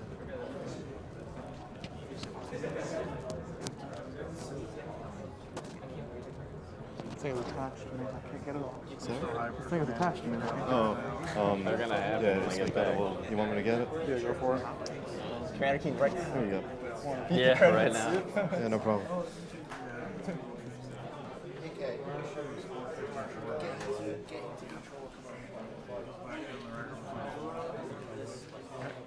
We'll be going for a quick commercial break. We'll be right back. Got it.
As I promised, $5 for everyone who sent me pictures of themselves in the hats I made for them. Since there were 40 hats, after those that went to Essentia Kids, we have a total of $200 going to Prevent Cancer Foundation. I wish I had been able to be on site this year, but I'm happy that everyone has gotten together to fulfill this side donation incentive. First, I want to apologize to Mike Uyama for the many times I bugged him this week about this donation incentive. Second, I want to dedicate this donation to my friend Maddie, who is currently in the process of kicking cancer's ass. Maddie, you don't need hair to be a beautiful and strong woman. You do that by being the most wonderful person you are. Keep on fighting. I'll be here whenever you need me. Lastly, I want to say that cancer is not a disease, it's become a plague. It's humbling to see the number of people who have been touched by it in some way, shape, or form. I'm glad that we got to hear everyone's stories. Sometimes those stories are not the easiest to tell, but they are important for the world to hear. I am glad MTI beat it, but saddened that my grandmother and his grandfather did not. So kick cancer's ass. Good job, Cosmo, and everyone else on the runs. It was weird not being there to cheer you on in person, but I'm glad I was able to watch most of the marathon this year. Keep on being awesome. See you next Agdq. We have a $150 donation from Douglas Wolf, also known as Fluffy Wolf 2. Great cause, great community. I do not have anyone in my family with cancer, thankfully, but my fiance does, and lost a grandmother to cancer. Let's keep cancer out of our future and out of the futures of others. First-time watcher, plan to watch every year from here on out. Couch, special thanks to the Cosmo and the guys on the couch.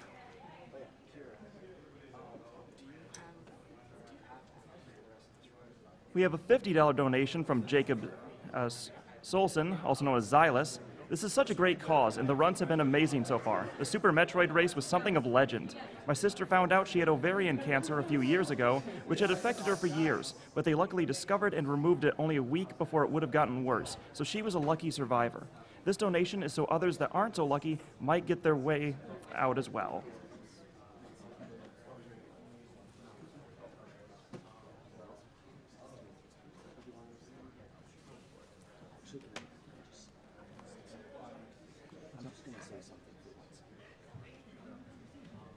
Hey guys, just a thing here, we raised $800,000,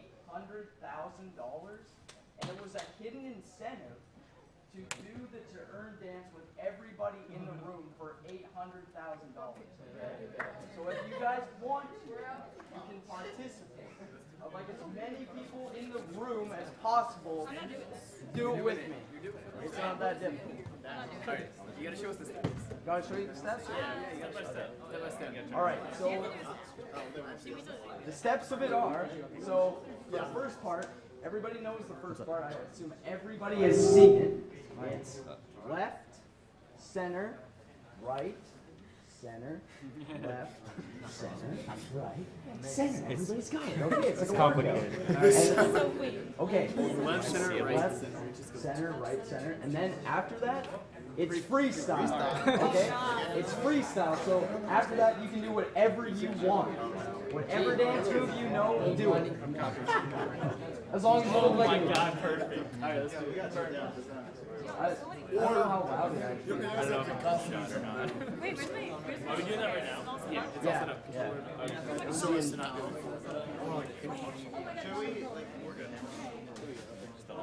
I actually don't know. I don't want to slip over any cord.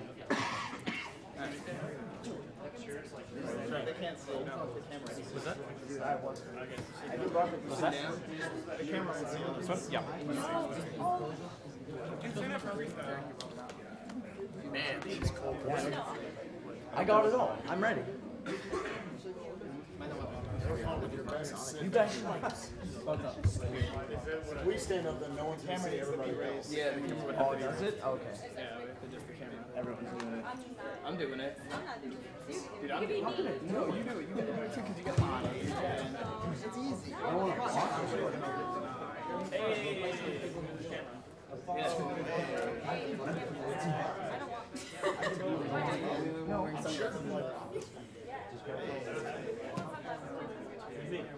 Yeah.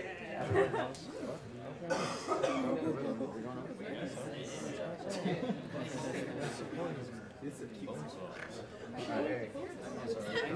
I think we could be seen now, so we can stand. All right,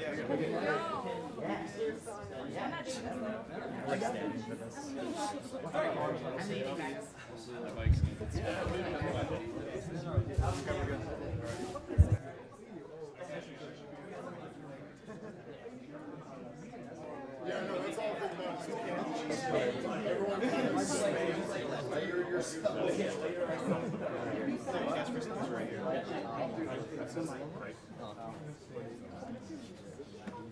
what about the sprinkler?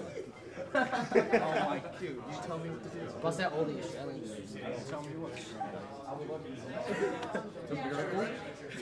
Are we ready? Ready! Okay. Go.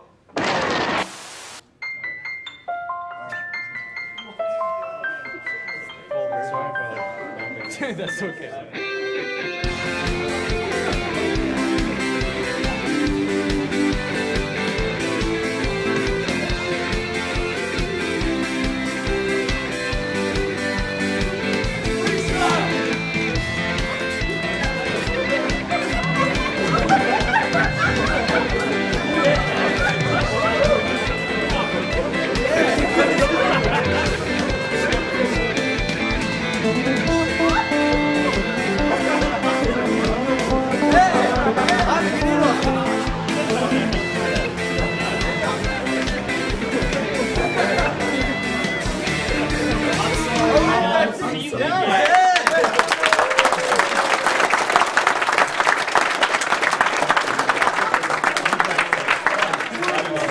Ladies and gentlemen, that was To Earn Dance.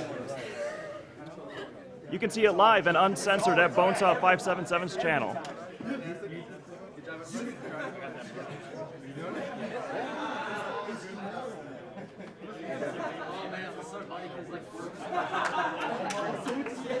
We have a $50 donation from Michael Nierick, also known as Dr. Mike. I've enjoyed this marathon so much. Can't even imagine how much work these guys have put in order to perfect their runs in these games. If people are smart, as those runners put their time for cancer research, maybe it would have been cured by now. Regardless, here's the small amount I'm able to donate.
I would like to remind everyone watching that we are not done yet. We still have a 100% run of Chrono Trigger coming up.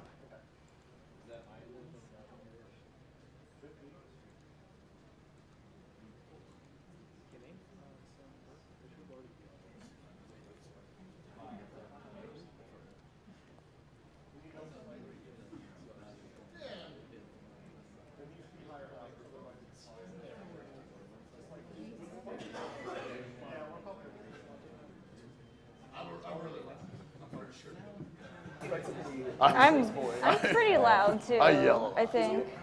Hello? Testing. Oh. Testing. Yep. Yeah, turn it on, I guess. So this will be two-person, one controller candy scoop, right? Yeah. Yeah, right. One person, one candy bag. You should probably make sure. Yeah, it's open, right? Don't forget to. Yeah. Just toss it back. Is that okay? Don't toss it back. Just hand it to people, I guess. Is it okay? If I don't, yeah. Hello, my name is Obdajr. Hello, hello, hello. I am amplified. Oh, yes, and I'm Spike.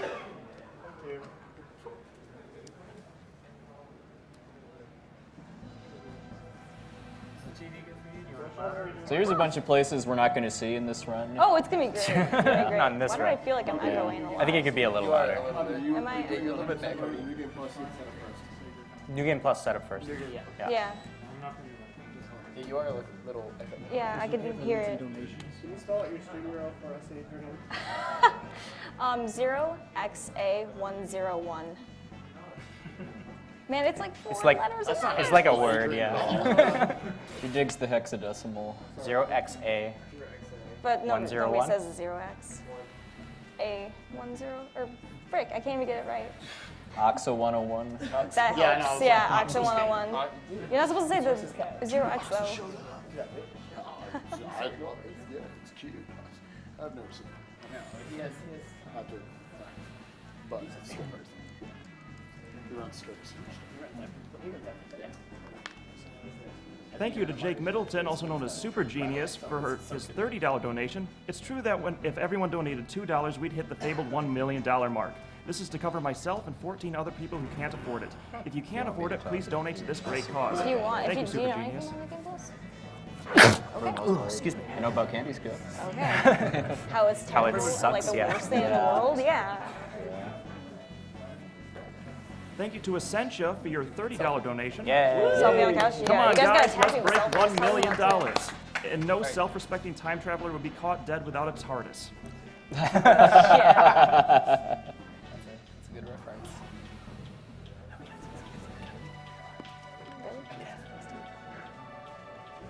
Sentia should use her TARDIS to get over here and join us. Okay, go take selfie. You have your phone? Oh, jeez. Why is your phone dead? Got it. There was one donation. Why not? Dude, it's the thing. It's Agdq. Taking selfies during your run. Hell yeah. I mean, like, Tryhex started it. And then me and Studio kind of made it. Oh, We ready to go then? You sit in that spot, you have to win. Yeah. It's Huh? actually required. I had Oh. to win. Yeah, I'm ready. Whenever you guys are.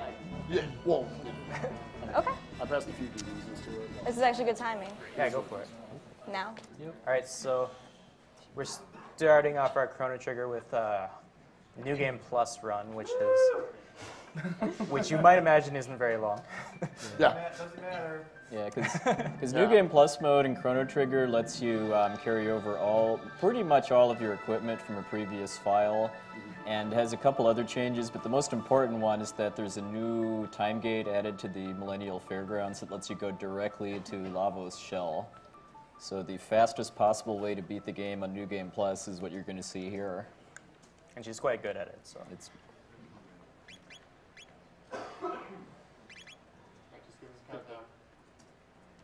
It won't be for a while yet. Okay. The first thing I'm doing here is changing Chrono's name to just have one character. The reasoning behind that is because each letter is spelled out rather than just appearing all at once in the game. So it saves frames, which in a run this short does matter. Yeah, and because the timing doesn't start until she gains control of Chrono, or the time she spends shortening his name doesn't actually count towards the run. But she's not going to shorten Anybody Marley or else's Luca's name. names because that would count towards Yeah. the run. Plus, they don't get really said very much. Luca's name is only mentioned twice. Yeah. We're sorry, Tompa, for that.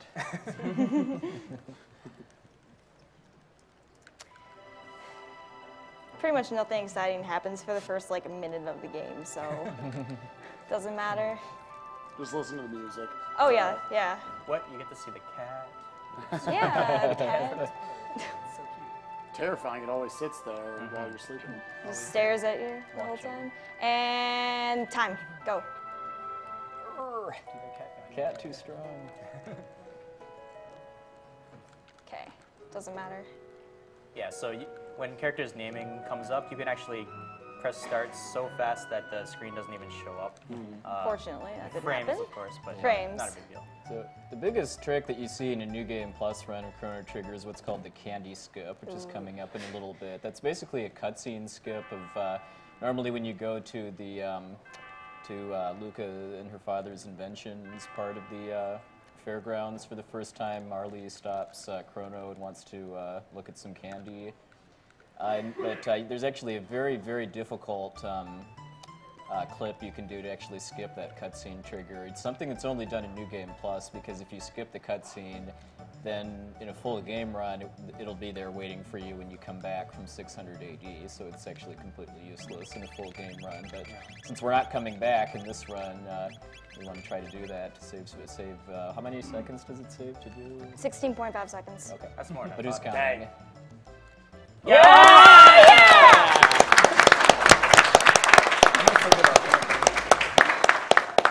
All right. So I brought some candy since we skipped a day. Right? Yeah. Don't worry, everybody's gonna get candy at the end of the run. That's all right. Let's take some. I was gonna throw it at you, but I didn't want to hurt anyone. So. All right, and we're at the final boss now. All right, nice. I just don't want to throw it at people.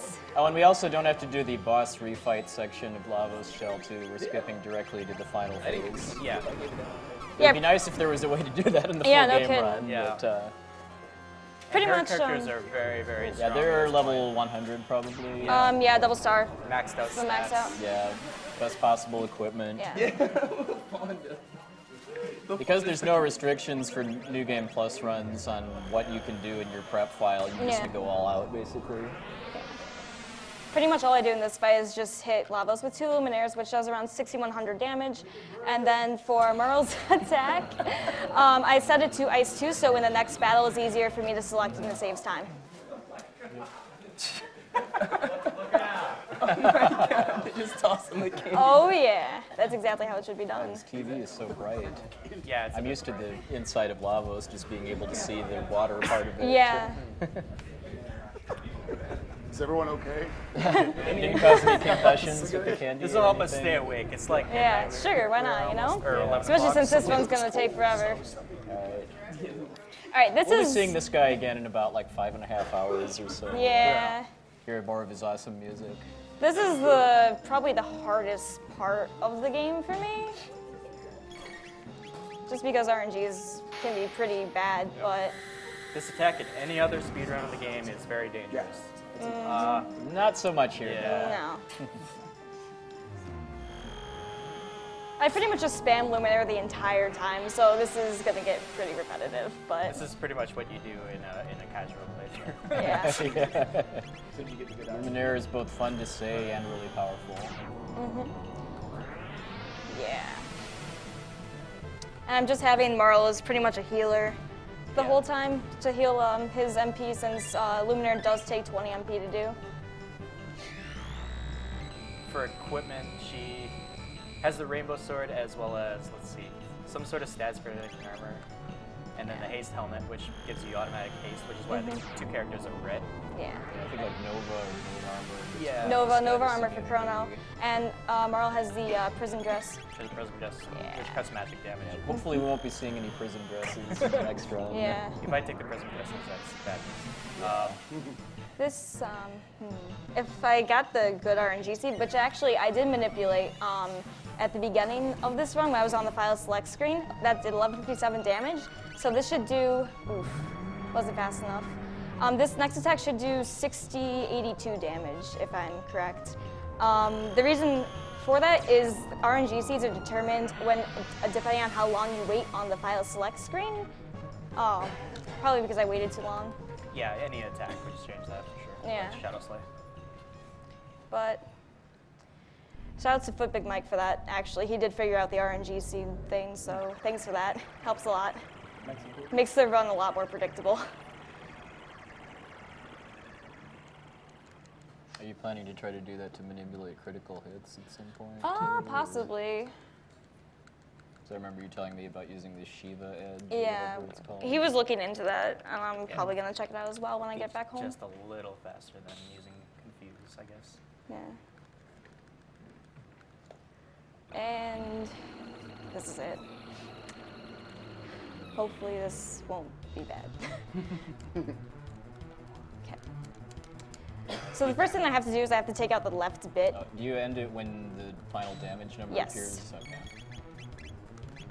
Okay. So what I do is I take out the left bit because it's irritating, and also it needs to be taken out for the right bit to lower its defense. I have her attack it because it makes it go faster.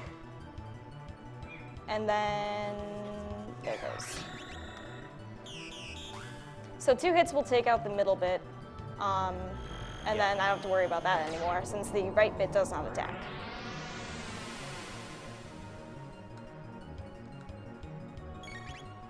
So the right bit has 30,000 HP, so it should take 5 Luminaires. And the middle bit only has 10,000 HP, so 2 takes it out easy.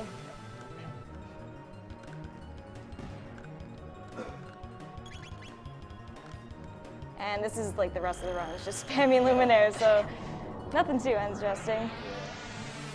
Yeah, just what's really kind of really neat about this game is that you can do this at any point in the game when you have access to the Millennial Fairgrounds. There's about a dozen different endings that you can get in New Game Plus mode depending on when you complete the game. We're going to be seeing kind of the special ending because that's beating the game as quickly as possible, but there's all kinds of other special, like there's one ending where Chrono actually talks. Yeah. Which is very well hidden. And time. 6:46. Yeah. Awesome. Not bad. Good job. Thanks, Quinn. Thanks. Good run. So this ending we're getting is the developer ending. You can also get this ending by beating Lavos in the Ocean Palace, but he's very, very strong. He has about 20,000 more If you want to do that HP. on New Game instead of New Game Plus, that you need to grind a lot. Yeah, typically it's not in order even to be able worth to do it. that. Oh man, seizure warning. Yeah. That was not that bad. Yeah. We're going to talk to any developers? No, but I could actually die in this ending. That is a thing I could do. I could die in this ending. I'll show you, actually. I will show you how to die after beating the game. No. I don't. If I can. So the developer ending basically just takes you to the end of time where you get to talk to Oh my gosh. talk to all the developers. All the sprites have names of I don't remember which room it's in. of people who worked on the game. Oh, that was. And there's some like hints about hidden things in the game, such as, oh, have you done the 9,999 strike, which is like a allude to Ayla's. When she gets maxed out, yeah. Bronze fist attack. There we go. Yeah.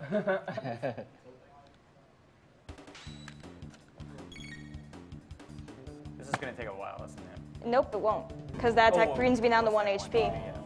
So this should go pretty quick. Sir Crowley. Yeah. Wow. 4 damage. You didn't do it. Soon. Soon. That's what that skeleton is thinking. And he's out. Oh. That was just her. Oh god, I hope this doesn't take like 40 years. That's a lot of damage. Tap RNG. There we go. And then one more attack from whoever else, and Might we get slapped by the bench. This is hopefully not what you'll be seeing a lot of. yeah. Oh. Not really, no. Yeah, I think you get experience. Nice! Oh man, she's determined. Why are you on it?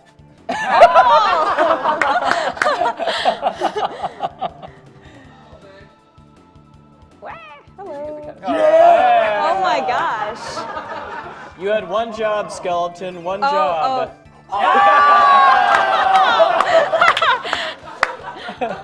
Yeah, there we go. True ending achieved. Awesome. Be even more awesome if you got the but the future refused to change. Yeah, that'd be ending great. to these guys. Can I have my scarf back? Am I out? Am I good? All right, marathon over. Thanks for watching, Yeah. everybody. I'm taking this thing off. This is like itching. That 6 hours was actually just for the marathon ending. That was just our, that was just our setup estimate. Yeah. It was pretty accurate. It's pretty good estimate, I'd say, yeah. I'm assuming you want to switch spots. Yeah, I'm gonna. Who should I use give my this own to? controller. Who's taking this? I don't want to accidentally save or save file or something. Free mic. Anybody wants it? Free mic. Free mic. Whoever's couching. Well, it's him and me, so I think we only need 3 mics for this. We have a $50 donation from Samuel Burke. sorry, yeah, it's Hey, Agdq 2014. This entire marathon has been a blast, and you've all been cool people to hang out with. I'd like to wish Emily, my girlfriend, a happy birthday. I appreciate all that Agdq has done for us and helped us cope with our loved ones who we've lost to cancer, and hope that Oh, you wanna sit Agdq here? continues to do what it does Excellent. best for Okay. years to come. Thank you, everyone, for being welcoming and for doing something incredible for a fantastic cause. I will watch as much of your run as I can, but I cannot guarantee I'll No problem. It's quick. Yeah. I was not expecting to. Yeah. Oh, you're. Thank you, Fermi Dirac, for your $50 donation. My dad bought me Chrono Trigger in 1995. He never spoke much, but every year he would ask me if I still had that game he bought. This he continued wants up to to the say year when yours. he died of cancer. I still got it, Dad. Looking forward to the run. And we are too. Yeah. No, he wants us all to sit in his lap. Yeah. No. The snap came off mine. Have you moved to 6? Ooh, this couch is nice and comfy. Yeah, I put the snap in the box. Okay, I need a name for Chrono. We need Chrono, Marley, and Luca basically right away. Chrono, Meryl, and Luca. Oh, dude, where is it? I didn't get any candy. I skipped it. All right, Chrono's name. We did the candy school. Chrono, yeah. Yeti. Okay. Nice. Yes. So what do we got here? Yeah. Can I help you enjoy this speed run? Grab a Snickers bar. I'll ask for the other two in a second. Yeah.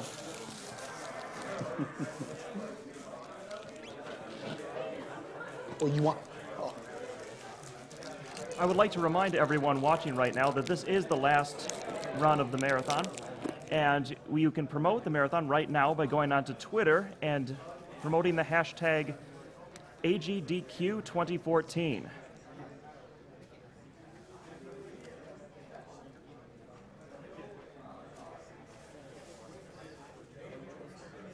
All right, are we ready to go? If you promote the hashtag right now, we could even become a trend on Twitter. So let's try it, guys.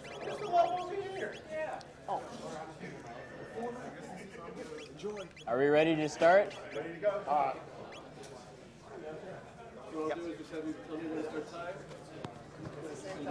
right. Yeah, I'm going to start pretty quick here. Or you go from new game. Just from new game, I'll do it, yeah. Yeah. All right, so 3, 2, 1, go. Chrono Trigger. All right, Yeti. Oops. Mistake. All right. So many frames lost. All right, so my name's Obdajr. I've been running this game for a little over a year now. I guess October 2012. Ran 80% for a while, and then someone found an awesome, or like a way to skip a ton of stuff. So I decided to go into 100% for the marathon, and I learned 90% just in case that incentive didn't get met. Fortunately, it did because you guys are awesome. Thank you so much. Thank you guys so much for 30,000. So it's been 3 years since we last had this game in a GDQ marathon. This is going to be a very, very different run than we had before, thanks to some very cool new glitches and skips that have been discovered, mostly in about the past year or so. Yeah. I will need Luca's name very soon. Yeah, go for it. Just, yeah, now, basically. W-Mom, okay. W space mom. Yeah. So I'm just initial menuing to start off with. I just changed the battle speed to 1 and then put it on memory cursor. Where's W? The space is way down here. Oh. W-Mom. Nice. Nice. Oh. Wow. Big thanks to the Yeti for offering T-shirts this year. I guess I'm the Yeti represent on the couch. Yeah. I've been wearing Yeti T-shirts all week. It's time for Marl's name to. Nadia. Okay. Yeah. Why Square had to give her such a difficult to figure out how to pronounce name in the English version. Yeah. This is easier. I'm okay with calling her Nadia. Yeah.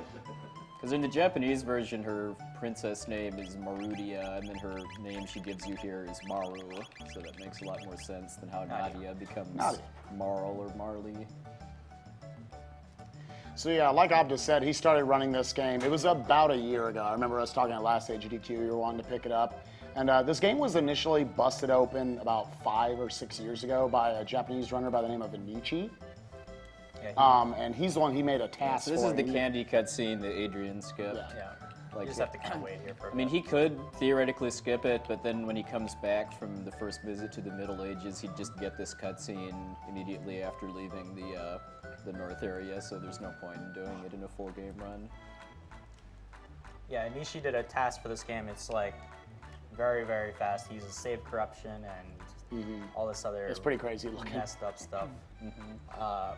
And it's speed within like half an hour or something. I can't remember what the time is. It was like 21 minutes. Yeah. From start to finish. And it was from his notes that you were able to come up with a lot of the skips and everything in this game. Yeah.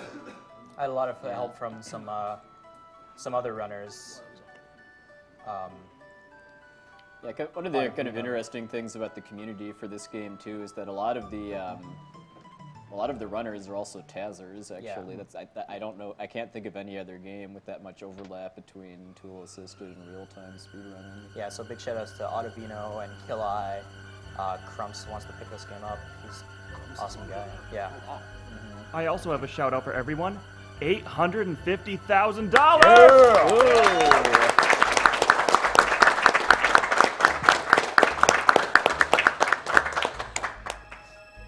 When are we going to cut off Frog's name, by the way? Pretty soon. Yeah. Probably do it once you enter the cathedral. Yeah. Yeah. Yeah, and they asked for a roll call. Hey, I'm Spike the Cheetah. Obdajr. Poexel. Get some people in back there. I think we just do the couch. Oh, we do? Okay. Roll call. And the rest. Yeah. All right. So I've already made one mistake because I was talking. When you knock into Meryl, I'm not supposed to talk to her before picking up the pendant. And I just kind of like, I was just mashing and I talked to her. But it wastes like 5 seconds. Not a It's big deal. commonly thought that you need to talk to her for the trial later. Yeah, because talking to her gives you 1 credit towards being not guilty in the trial. And he actually wants to be guilty just because he's just that kind of a guy. Yep. And because it saves a few seconds. There's like 2 extra dialogue boxes. Yeah, it saves.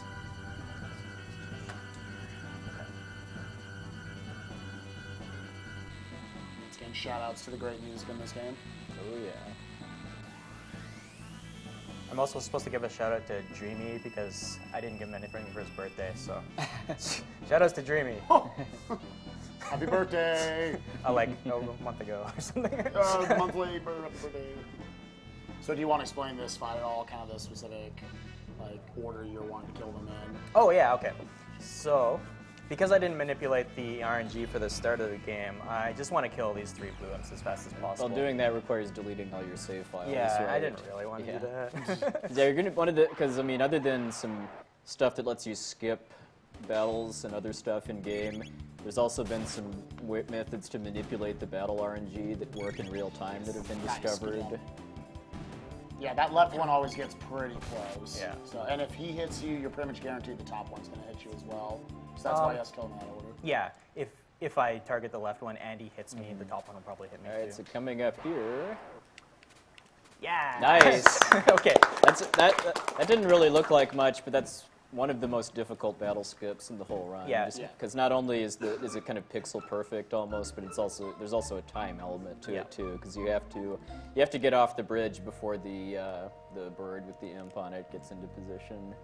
Yeah, a lot of running Chrono Trigger is optimizing boss fights and regular fights, but a big part of it is just knowing how to avoid as many random battles as possible. Yeah. And things like I think that. this is what I really think this is probably one of the best RPG speed games that there is right now, just because there's always something going on to save time, whether it's actually optimizing your battles or just avoiding them altogether. Yeah, in any percent, there's like not a lot of downtime in terms of like cutscenes. There's the 2 frog cutscenes are the biggest ones. I would like to remind everyone watching right now that all bid wars are now closed, but please feel free to donate for the Prevent Cancer Foundation and reach our new goal of $1 million. Some of the I think the characters around the net, you can still donate. We're going to be calling Frog really soon, but we still have Robo, Ayla, and Magus to go. Yeah. Magus is kind of late in the run, too. And naming the epoch didn't get added into the... It's in there? I didn't see it on the bid tracker, though. Oh, okay. Okay. Yeah. I know, I do the same thing. Okay. So yeah, you guys can definitely still donate for Frog for the next 2 minutes. Yeah, so go for it. But then after that, obviously, Ayla, Magus, Robo. Yeah, so... Froggy's closed. All right. All right, so we still have Robo, who's coming up in about, what, like half an hour, 40 or so. Ayla is another, I don't know, like half an hour or so after that, and then Magus, who should be about the, I don't know, the 3.5, 4 hour mark. Yeah, about the 3 hour mark. And then the epoch is... Epoch's pretty close to Magus. Yeah, so you do have time if you want to get in for Bid Wars. I know the epoch was just open today, so... Yeah, we had to wait until 100% was met before we could start naming Magus and the epoch. I want to make sure that was an option before we took your... Wait, what happened? 1 sec. Did I not talk to her again or something stupid? What? No, you made her disappear. But well, the screen was still blue when you. Yeah, I just Ooh. I got caught up in talking and didn't talk to her. Yeah, it's late at night. She's just sitting there like, Yeah. I'm dying. Okay, have fun with that. Have fun with that. Yeah, there's plenty other fish in the sea. If you're just mashing, it should just talk to her again. But I was like holding down. Yeah, it looked kind of weird that the screen was still blue. Yeah, I when wasn't you were even- leaving, I wasn't but I wasn't paying enough attention either. There we go. Yeah, too. All right, now we get to find out about Insta-Great Grandbabies. Yeah. Drama.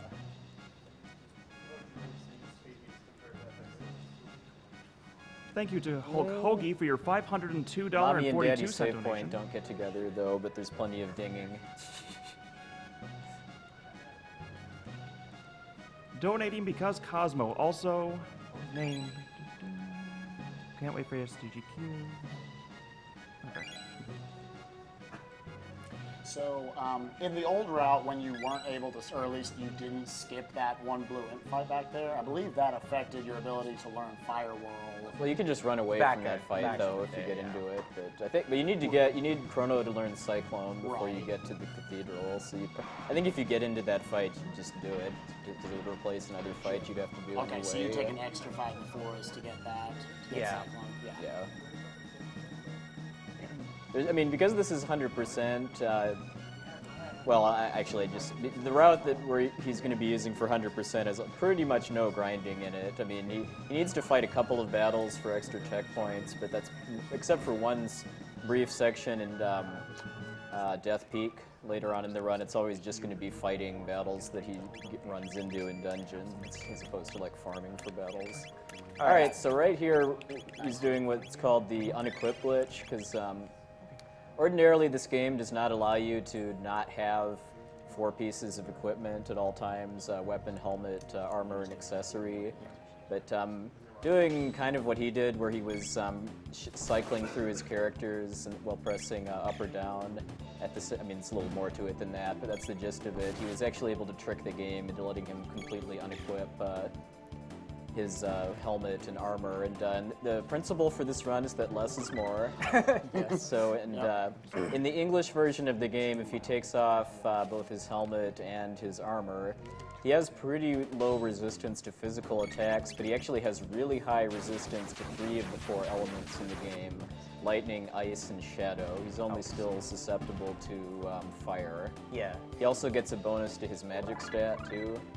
What's kind of interesting, too, is that it works differently in the Japanese version. In the Japanese version, you don't get that magic bonus, but you do get resistance to fire. Yeah. It makes for a few different strategies for bosses and things like that. But one of the requirements for doing the unequipped glitch is not having any other equipment that you could equip in that slot on you at the time. So that's why he was only able. Well, is that why you only did it to Chrono? Or? I only did it to Luca. To Luca. I don't need any magic for Chrono yet, and I can just do everyone later. So this is the stupidest fight in the game. Yeah, really. Yeah, this is where deleting your save files before you start a run and can pay off, because you can actually manipulate this battle so that you can kill them before they all do this to you. Yeah. Otherwise, if Luca gets slowed, I have to wait like 1,000 years for. Because Luca is really, really slow at the start of the game. I mean, your speed stat is really important in this game. Because Luca and Robo are very slow when they first join you, so you need to give them speed tabs in order to kind of be able to do what you need to do. Make them useful. Yeah. So that's pretty much the worst we need a name for Frog. The name for Frog is Nami, N-A-M-I. Okay. With 8,000. Wow. Wow.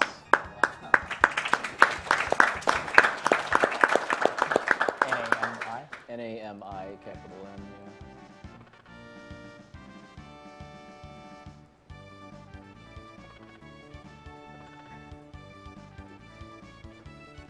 Yeah, pretty much it seems like that last fight he just had can go in one of 2 directions.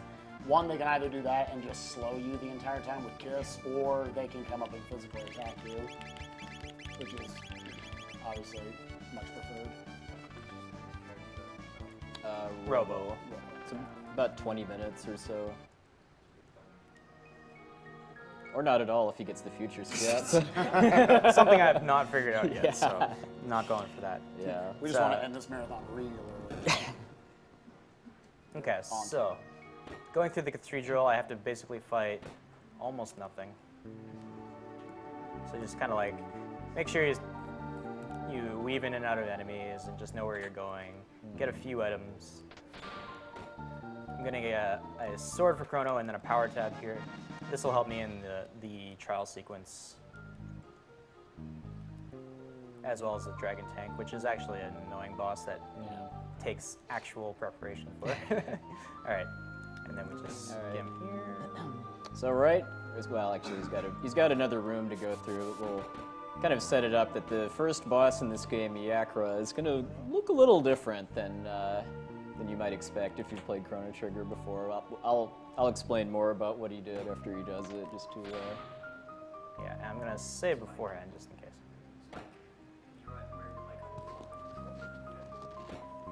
Okay, so this is the this is the actual boss of the cathedral right here. The hench in the middle got a promotion. Yeah. Oh, nice crit. Nice. Frog's crit rate is very high. Yeah, especially when he has the mass immune and the hero medal, but even without it, it's actually pretty good.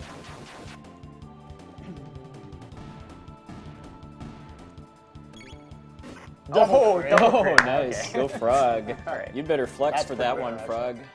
I find that when I get a bad Naga fight, I get a good 3-inch 2 Diablo fight. So. And you just even itself out. Yeah. You almost think this was a JRPG speedrun. Yeah. So in a normal run of this game, you'd probably grab that iron sword for Frog in that chest to the right. Yeah, but it's okay. deal with the echo a little No bit. spoilers until he does No. it, though. Yeah. I grabbed that tonic in that treasure chest just so a rat can steal it from me later. You want to feed the rats. Okay, I'm gonna save it. Oops, I'm not on the save point. Okay. Okay, so what I'm gonna do is, oops, get out of my menu.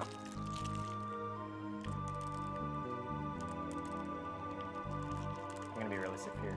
Okay, there we go. All right. So, as you noticed, I can save kind of in the boss room, and now I can move around. Yeah. So yeah, that first part of it that he did was what's called the fade out glitch, and that's where when you go from one screen to another, you can interrupt the screen fading out by going into the menu, and you get, I believe, 8 frames for it to finish drawing in. So you can actually buffer that, doing that over and over again to just be able to move. Then that has some interesting applications we'll be seeing soon. But in this case, he also used what's called the save anywhere glitch, which is where if you touch a save point when you're doing the fade out glitch, you can make it so that you can actually save anywhere you want to until you enter another screen that has a save point on it. So what he did here then was he entered this room and then saved once he touched the trigger for starting the Yakra battle.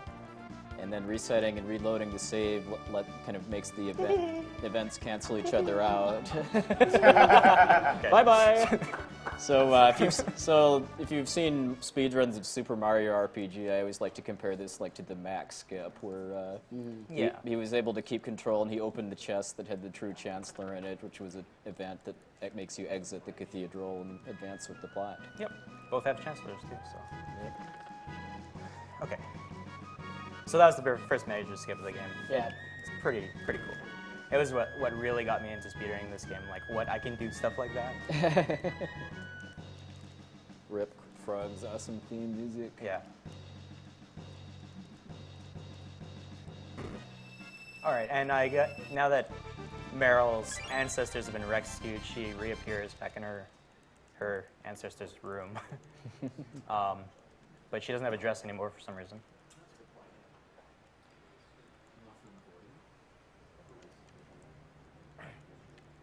And I guess this scene actually has some interesting foreshadowing to Chrono Cross too, about the whole where destroyed timelines and people go and stuff too. Let me do the Meryl dance.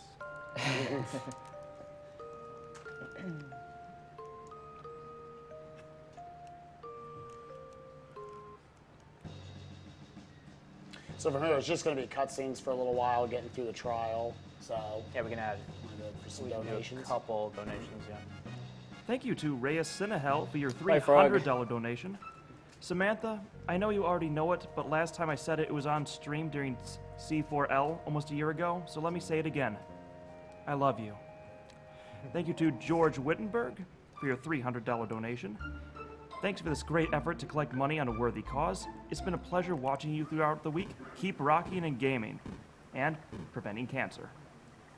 Unfortunately, it's not possible to get through this place when you're going towards the time gate without getting any battles, but you can just run away. I love the way running away works in this game too, where you make the enemies run away somehow instead of you. Just kind of but he did a trick there that's pretty subtle, where when you hold down the L and R buttons to run away, the game has a kind of a counter that builds up.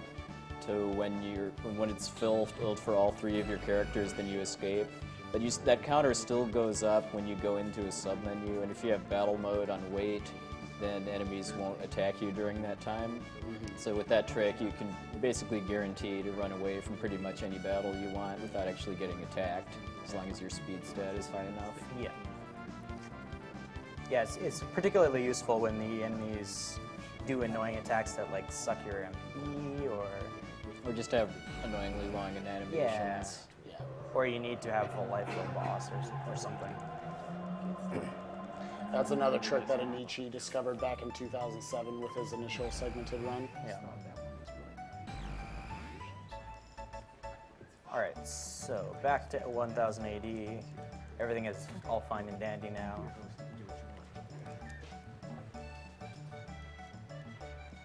Luca ditches me because she's not my real friend. Bye, W Mom.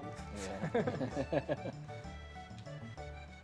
So right here, if we'd have done the candy skip before going into the past, then we'd have gotten the candy cutscene there. Okay, I'm totally doing All right. I actually want to do this. This isn't just a whim. Yeah. Okay. Okay, later in the game, I need to get the Chrono clone, and I need 40 silver points, and Gato gives me 15. And but Obdajr really just wants to show off the fact that he's a Mega Man runner too. And he actually Oh no! That was. This is actually pretty. You need it. I was never able to do this as a kid when I played the game. Oh, I'm not gonna get it this time either. Oh, yeah. All right. So by getting 10 silver points now, I only have to fight Gato 2 times later. Yeah. And you can only play that game when Chrono is your party leader. Yeah.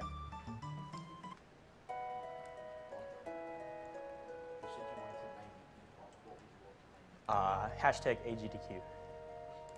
Nice.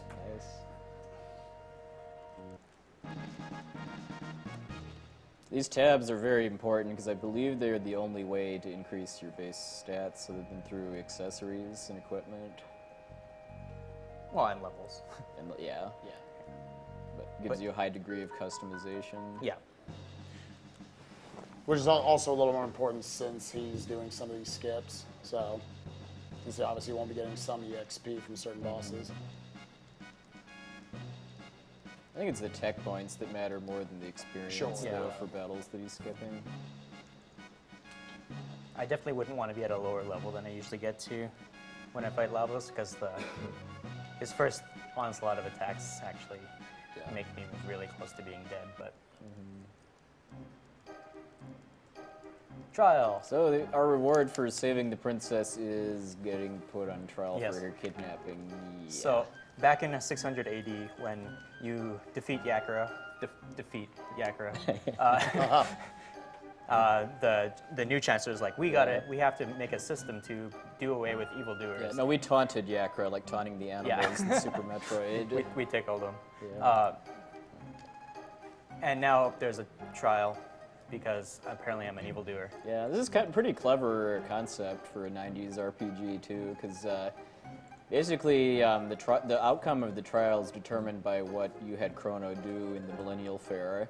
Like, there's ways you can get, well, most of the jurors are tied to one action or inaction you did, and then there's one that's random. Yeah.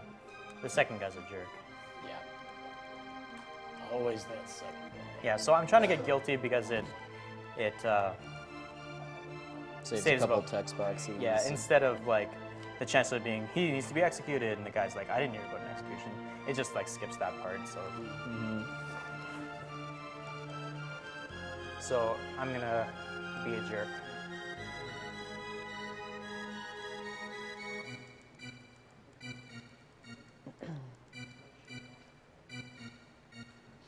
But he's not going to get a perfect set of guilties, though, because that would have also required trying to sell Marl's pendant to Melchior and eating the guy's lunch, which he's going to do anyway, but Not just, too much just later on when he gets the munchies from all that Intertron usage.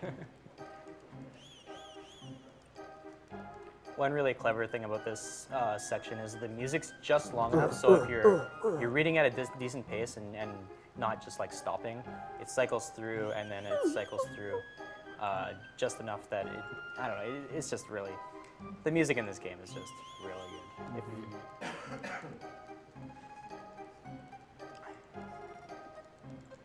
I might get guilty. I wonder if talking to Meryl doesn't matter. It might not. Yay! No, Okay. Save them seconds. The benefit of getting not guilty is when you're in your jail cell, sympathizers give you ethers based on the number of not guilties you get. I don't need them, so it doesn't really matter. But the more not guilties you get, the more ethers you get. Yeah. Regular ethers in this game only give you 10 MP, so they're not quite that useful. They were more useful in older runs just because you could sell them. Yeah. So they sell for like 400, 600 Yeah. apiece. It's kind of a common thing in Square RPGs that you sell ethers and to get money early in the run.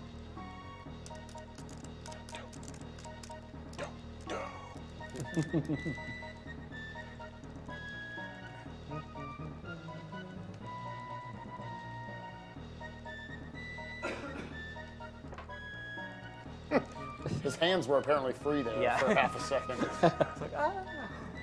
Also, they don't take away my weapons or Worst prison ever. They give me soda. They abuse him. You can climb out cells and stuff.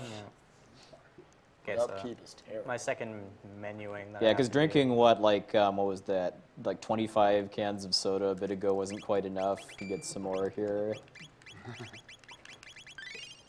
Power tabs, they're so bad. So there's actually several ways to get out of prison here too. I mean, what he's doing is he's actually just provoking the guards who didn't take away his weapons to let him out of the cell. You can actually just run right past this guy, but then you have to fight both of them. But you can also do this. Bonk.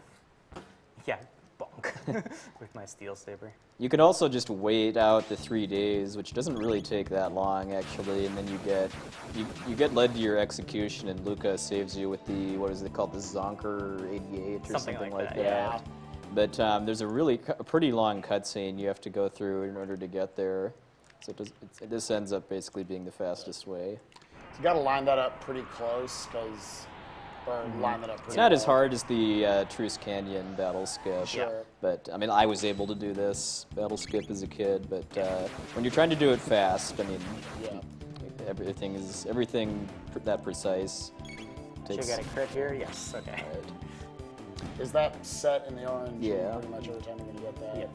Yeah. So when he reset the game in order to skip Yakra, another side effect of that is he actually did some RNG. He manipulated the RNG seed. So he's These guys are random how they'll turn around. So if you can get up behind them, you This can is just kind knock of it's not a huge problem, but it's annoying just because getting extra battles will mess with the RNG for Dragon Tank. Yeah, so now I kind of know what's going to happen, but I'll probably be safe. Yeah, because the perk of that too is that when you know exactly what Dragon Tank is going to do, like who it's going to attack and how much damage, then he can be a lot more aggressive and like let his characters get down to single-digit HP. I'll probably still do that, but I'll save it first. It also, you can steal a mid-tonic off their dead body, or whatever you did to them. Unconscious body. swoon bodies. I don't think Chrono's all right, so right here he's going to do the fade out glitch again, and then walk into the trigger for fighting those two guys, and they're gone. They went to lunch. Because when he lets the 8 frames pass and the screen finish fading in, it actually wraps him back to the where he was going to go when he started doing the pause buffering. But if he hits an event trigger while he's buffering like that, then it's gone, basically, when he comes back. Alright, and because it's a marathon, I'm going to be saving, like, everywhere. You got it. Again, Dragon Tank is actually one of the more tricky bosses, probably in the entire game. Yeah. Just because of how weak you are at this point and how few combat abilities you have. Now, the one thing I do have going for me is that Luca has no helmet and no armor, so her magic does more damage. Yes, Less- I said that right. less is more. Less is more. Yep. So instead of having to kill the head first, I'm going to actually go for the body and the wheel first. So it's going to play out a little differently than he's used to because he got into that extra guard battle, but it's not. It still kind of follows a script. Yeah, like he won't use fire.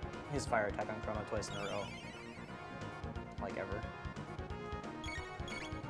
Now, if you don't have the unequip on, active on WMOM, your fire whirl won't do him more damage than he's going to heal for, so he can pretty much just tank it forever. I tank it forever. But Completely intent. Okay, yeah, I should have tons of health here.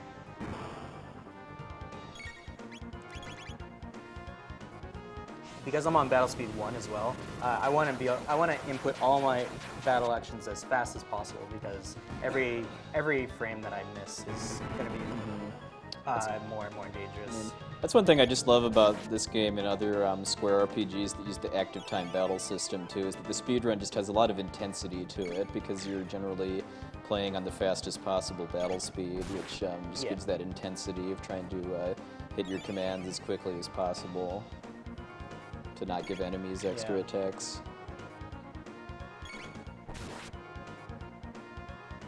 So you should fire Chrono. It should be like 26 or 27.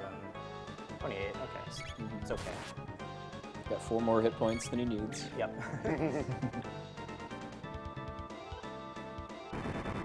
That should do about 19 or 20. 19, yeah. And should be dead next Chrono's attack. Cool thing about the controls for this game that I didn't know until recently too is that even though this has memory cursor, nice.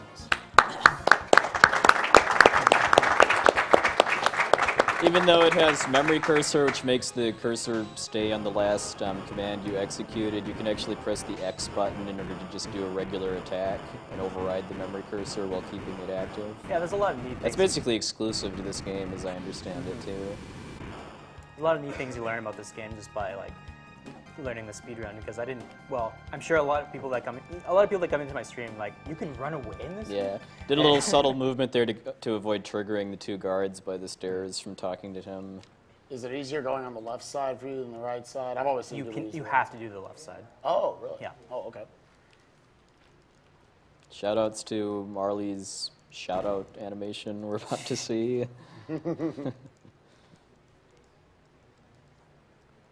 And somehow the Chancellor, I think it's a different Chancellor now, but went from holding himself between 2 guards on a bridge to the throne room in the time it took me to like climb down some stairs.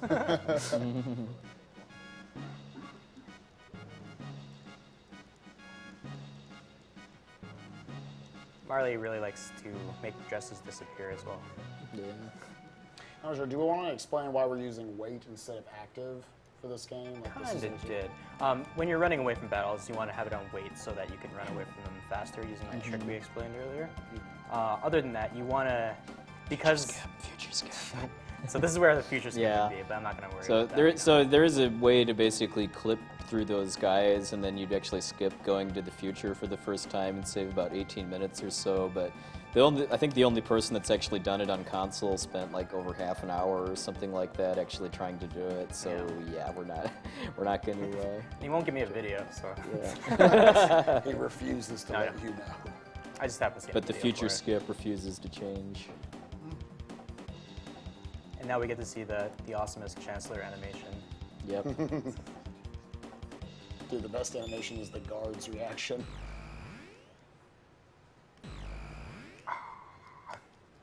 What?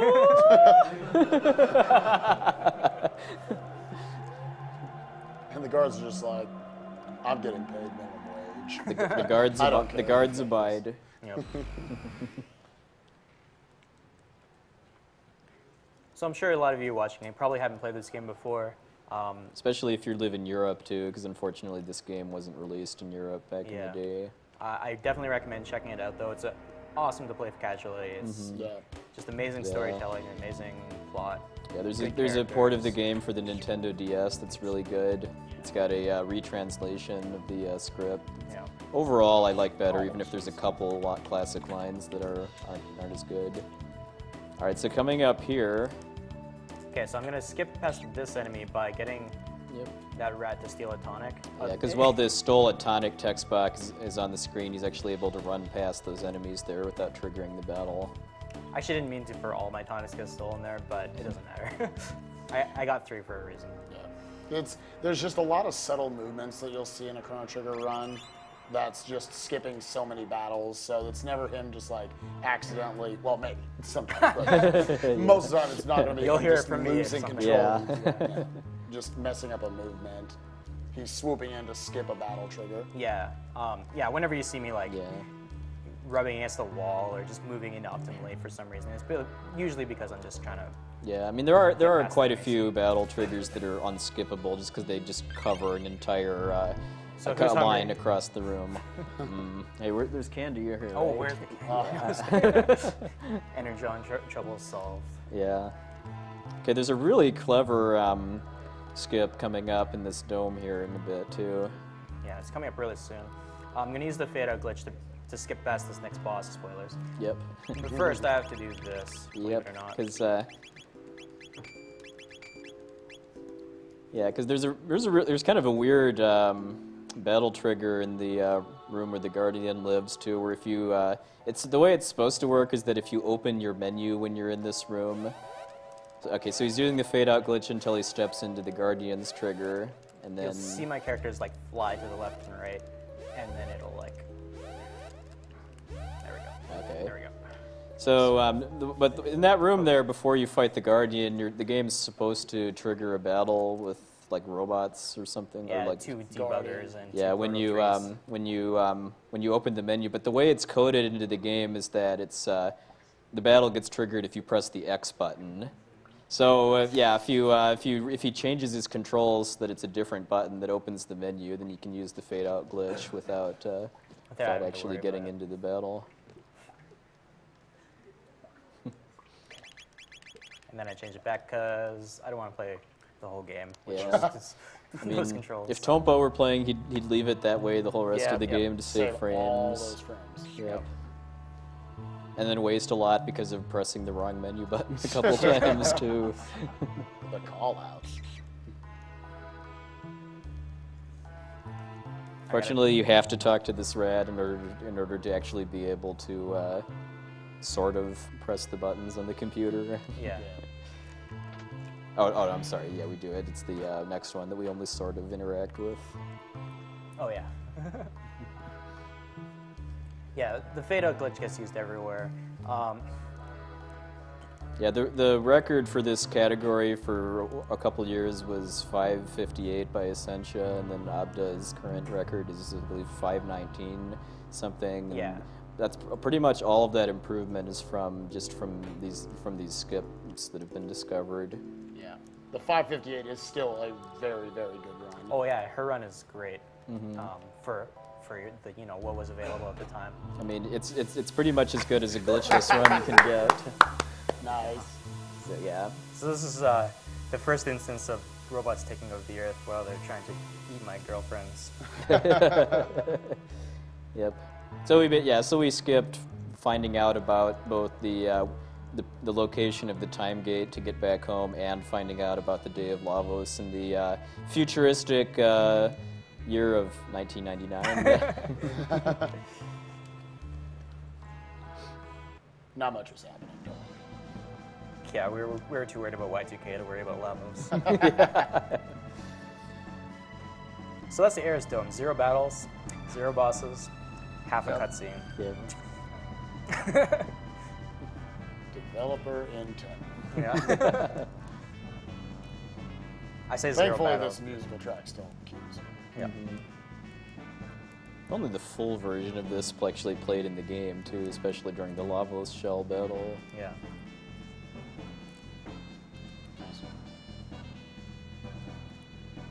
He had to be pretty clean in his movement there to get there before the rats. Yeah. Catch that cycle. So would the race sequence be a good time to show off the grand prizes, or is that? No, that's not hype at all. Go for it. Yeah. Yeah. Okay. Even right now, yeah. Yeah, because we got a cutscene here. Not going to have too many more chances to show off these grand prizes. So this is the NES PC. It's got an actual PC built into it. It's got DVD drive in the toaster slot. It does actually still play NES games. You can plug them in here. It's got all the ports on the back. What's the buy-in for this? This is 50. Okay, all of the grand prizes are 50, right? That's cumulative over the entire marathon. So if you donated at least $50, you have a shot at this. Up to 150 will increase your chances. Do you want to show the Chrono Trigger prize too? Mike said it was over there somewhere. Have to do the 3 grand prizes. So we got a limited edition Majora's Mask Adventure set. I believe this only came out in Europe and maybe one other place.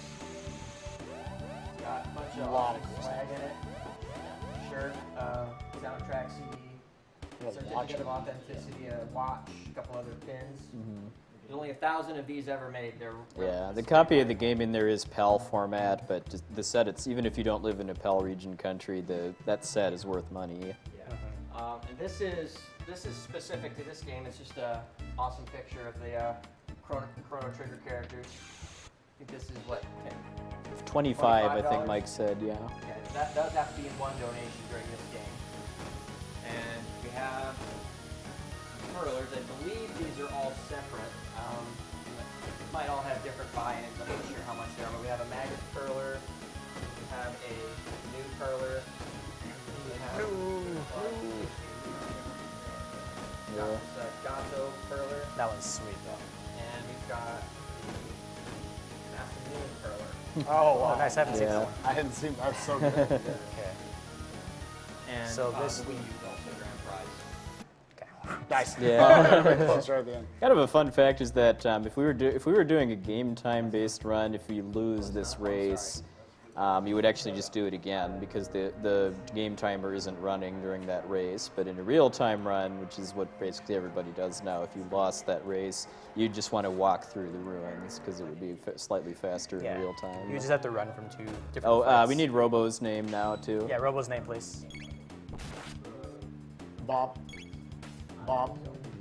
Can we get Robo's name?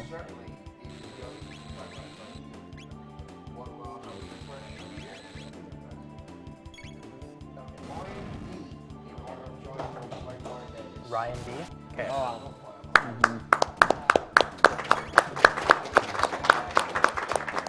I do want to give a shout out to the guys that were supporting that. Up until about 20 minutes ago, the difference was only about $50. And it just won by over 500. Wow. Okay, who's ready to get rickrolled? Yeah, the game's gonna rickroll us here. Another fight Skip he did there with those 4 enemies. If you just walk on the entire gate that they're on, you don't have to. That family of enemies has the best names ever too, because those are we've got debugs, debuggers, and debuggists. Yeah. We are going to fight some debuggists much later in the run too.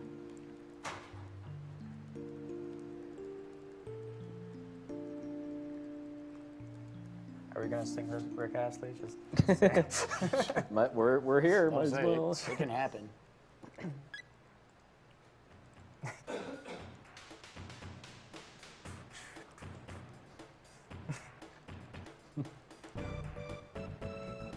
Let you down, turn around and desert you. Oh, I can't remember the lyrics. Let you cry, never gonna say goodbye, never gonna tell a lie and hurt you. Never gonna give. There are way too many mashup videos on YouTube of Robo's theme and Never Gonna Give You Up. Okay, so Ryan.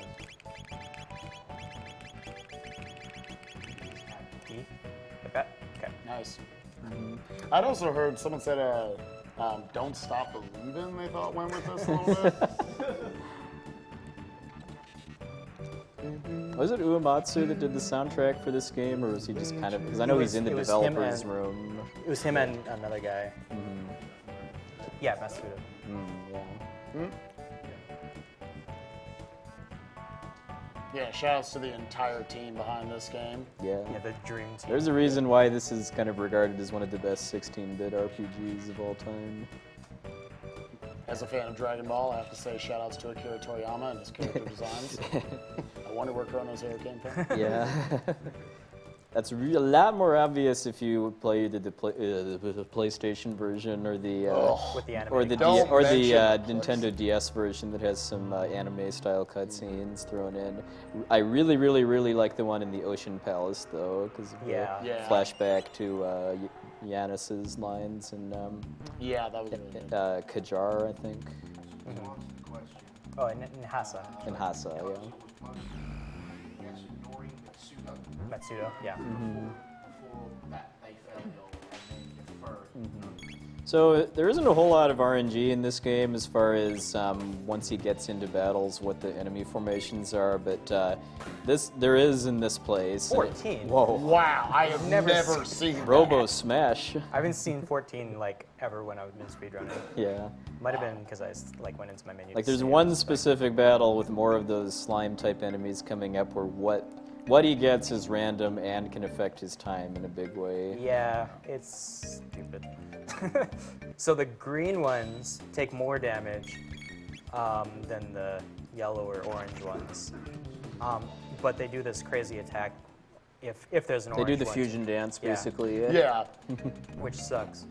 So I want to have all green ones. That way they can't use the fusion attack and they die faster. So he's hugging that wall there to avoid some more battles with those slimes. Yeah, just kind of. Again, anytime you see him walking, like hugging the wall, or just walking in like zigzag patterns, that's just to avoid battle triggers. So here's that fight. It's 5 of those slimes, acid or alkalized. And before 5 oranges. 5 oranges is pretty bad. Alright, so that's pretty much average. I'm guessing it's probably just 50-50 for each one, what it is. And it's based on. Yeah, and depending on where they move, he can use Cyclone in different places. And now they're doing the fusion dance. Yeah. So I can get hit by that twice and not have to worry about it, but if they do it 3 times, it's pretty bad for me. And that's based on their proximity to each other too, as I recall? No, just that they exist. Oh, just that they exist, okay. I might be able to get a bunch here, yeah. Oh, they nice. moved, though, but it's okay. Yeah, they got closer. One thing about this game that is a little obnoxious is that you have some of your attacks are dependent on where enemies are and where you are, but you actually don't have any means of manually moving your characters around on the battlefield. As you can see, the damage here is pretty random for your characters. Robo is generally going to do the most damage. Oh, wow. Wow, I didn't die. And they each have 10 health, I believe. The green ones have 9 and the orange ones have 10. Oh, okay. That was okay. Yeah, it's pretty much an average right there.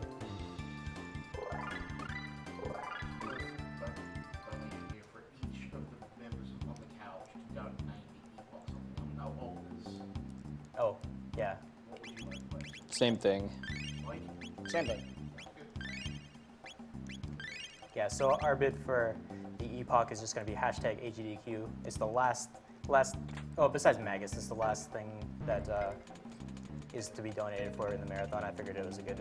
It's gone worldwide. Why not make it, span time?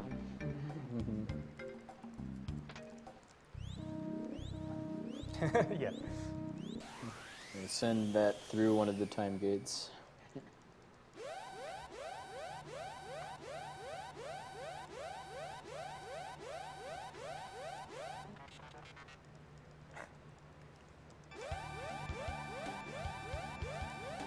I was feeling pretty tired about 2 hours ago, but I guess the Terran dance kind of woke me up, which is nice. Good shot of espresso from that. Marley still clips you away. Yeah.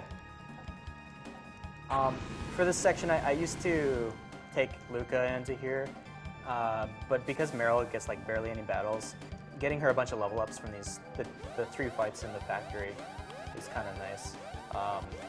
Just makes her magic stat kind of go up quite a bit and gives her some MP for the next few fights that she's in. I healed. Okay. Yeah.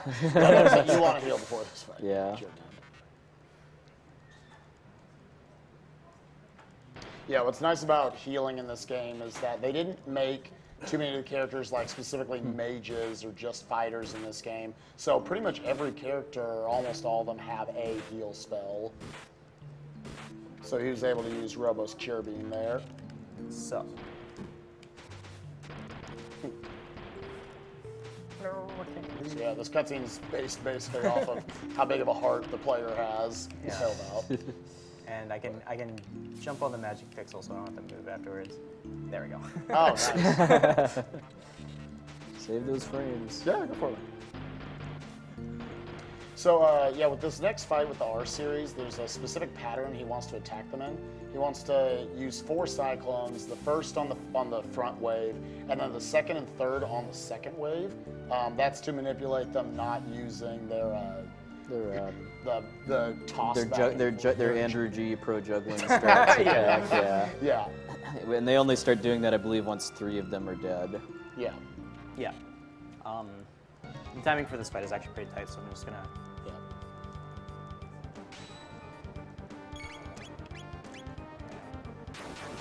Yeah, that was pretty fast. So you remember, he is playing on battle speed 1, so he has very little time to enter his commands if he wants to attack before the R series do. Okay, I'm just gonna heal.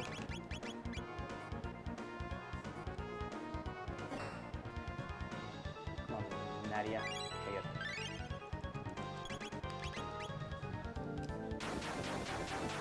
So I want to mash to get into the sub menu, but I don't want to mash fast enough that I use cycle on the wrong people. So Yeah. I have to like cut my mashing off. That can be a run ender if you miss target. Your Yeah, cycle. this fight's actually pretty dangerous. Yeah. So now that 3 are dead, they're going into their second pattern, but they still think they've already inputted their commands as if all 6 of them are alive, so they just use Rocket Punch, which basically does no damage, and there we go. And it's also a very fast attack style. Yeah. A lot of other runners actually changed the battle speed to 2 for this fight just to make it easier, and that way you can pretty much guarantee not having to use a heal, but I mean, whatever. Yeah. You should be able to do that. If you're serious about it, you should be able to get that every time. Now we get to drag Robo's corpse past the... I feel bad for them. Past the debuggers. Yeah.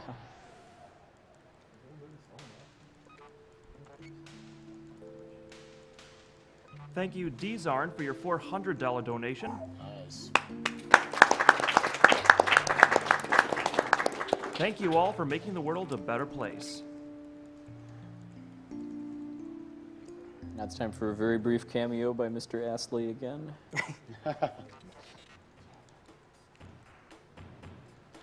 Robo rule!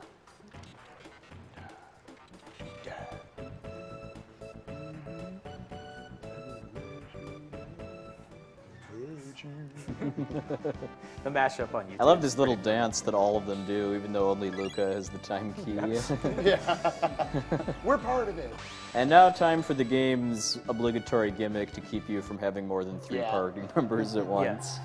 Basically, they just rationalize it by saying that only 3 characters can travel through the time gate at once, or else you get sent to the end of time, which is where we are now. And Luca's got the, unbright idea of not making another gate key. Sure. And of course, like when we get the time machine that lets us not use gates anymore, it only has 3 seats in it. Yeah. This feels planned out. So yeah, instead of them getting to go on adventures with you, they're gonna chill here. Gonna go, they can just hang out with a certain special somebody that we're about to go visit here. Yeah. So the trigger for getting into Speakio's room is you have to kind of like go to the pillar room, but if I just talk to the Lavos barrel, I can do it too. Oops. And then I talk to him twice because I'm silly. Speakio frog. Yeah, I'm sure some of you might be wondering why Speakio is a frog instead of a Kilwala, like a koala, well, not a koala, but just a furry animal type thing. It's because he's under level 10, which you're not going to be unless you actively try to set it up, basically by running away or avoiding battles. Yeah, I'm actually level 8, but remember I skipped 2 bosses and I haven't fought any advice that I haven't had to, so it's pretty tight to get to here before level 10. Yeah, he changes his form based on whatever your level is. I think it's at like 10, 20, 30, 40, and then over 50 he's something. And then Honestly, 99, and then don't know 99, he's new. The red new. Oh, okay. Ipso facto minimo magico. Yet he learns to use magic. The magic of making superior shirts. Now comes the most important text choice in the game. Right? Well, no, that's the Magus one. Yeah, but, That's really don't mess that one up. No! Yeah. Fighting him only takes like a minute, but... But it leads to much frustration. Yeah. And I had a really good run. and bad splits. Yeah, and I lost it there. One time, back in the day. It's in the past. We forgot. Yeah, there's a lot of choices where you have to pick the second option in the game, and unfortunately, unlike I think it's actually just Final Fantasy VI that lets you actually buffer a D-pad down input while the text box is drawing, so you can actually just mash. But this game, you do have to remember where those choices are, so you don't lose your run because of picking the wrong one. Now here's an opposite time paradox. I'm gonna steal from Ozzy, and then he's gonna be mad at me in the past.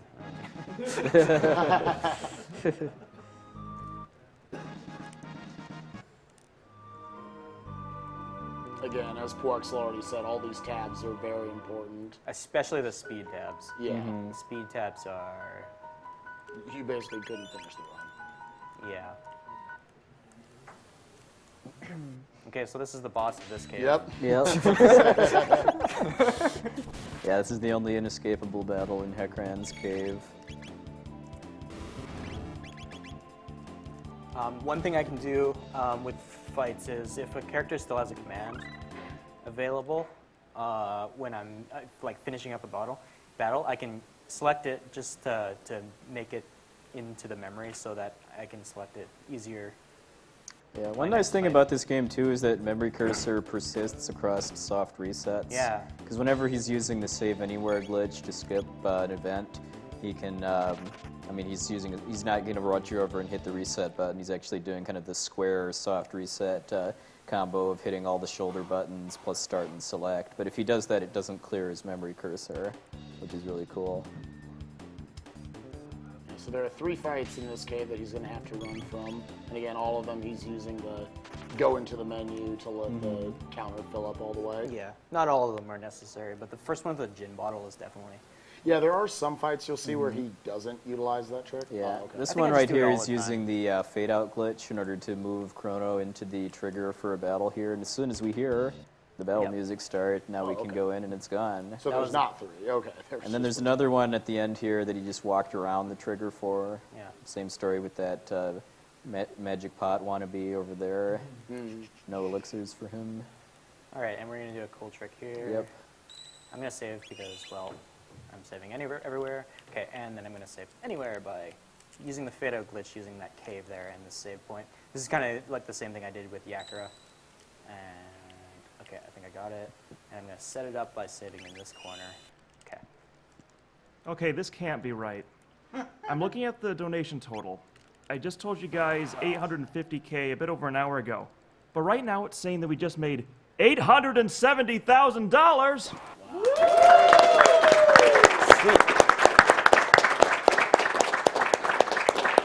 And to celebrate, let's tickle Hecaron. Nice. Yeah. This is kind of interesting, actually, because we could actually just skip this cutscene here, too, and go jump into the pit and move on. he was not happy with what Chrono just said. Yeah. But if we do that, then remind me again what's bad. Oh, you can't go over the bridge because it's still broken in 600 AD. Yeah, so the trigger for actually setting up being able to advance with the story is this cutscene after you fight Hecaran. that where they're talking to each other. And boss battle still playing. Let's just go.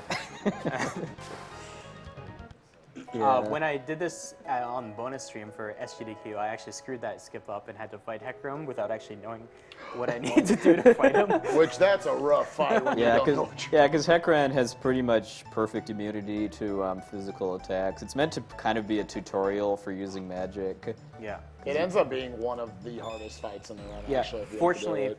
he couldn't hurt Luca because she has no armor. Wow, Yes. there you go. That's So I was. Yeah, because I was think able to beat Hecaran him. uses basically all water elemental attacks. And he has like yes indeed if you attack him. Yeah. Or, yeah.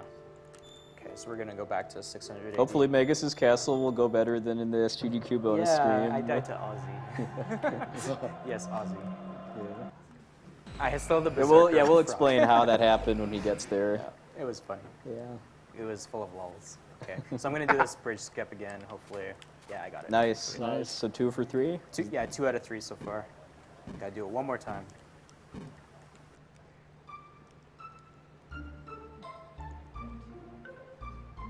Okay, so you have to do a bunch of running around here. First thing I gotta do is just find out that this guy wants food. You can fade out glitch to talk to him without actually seeing the dialogue, but it saves like 3 frames if you do it. If you do it with task perfectly, yeah. precision, yeah.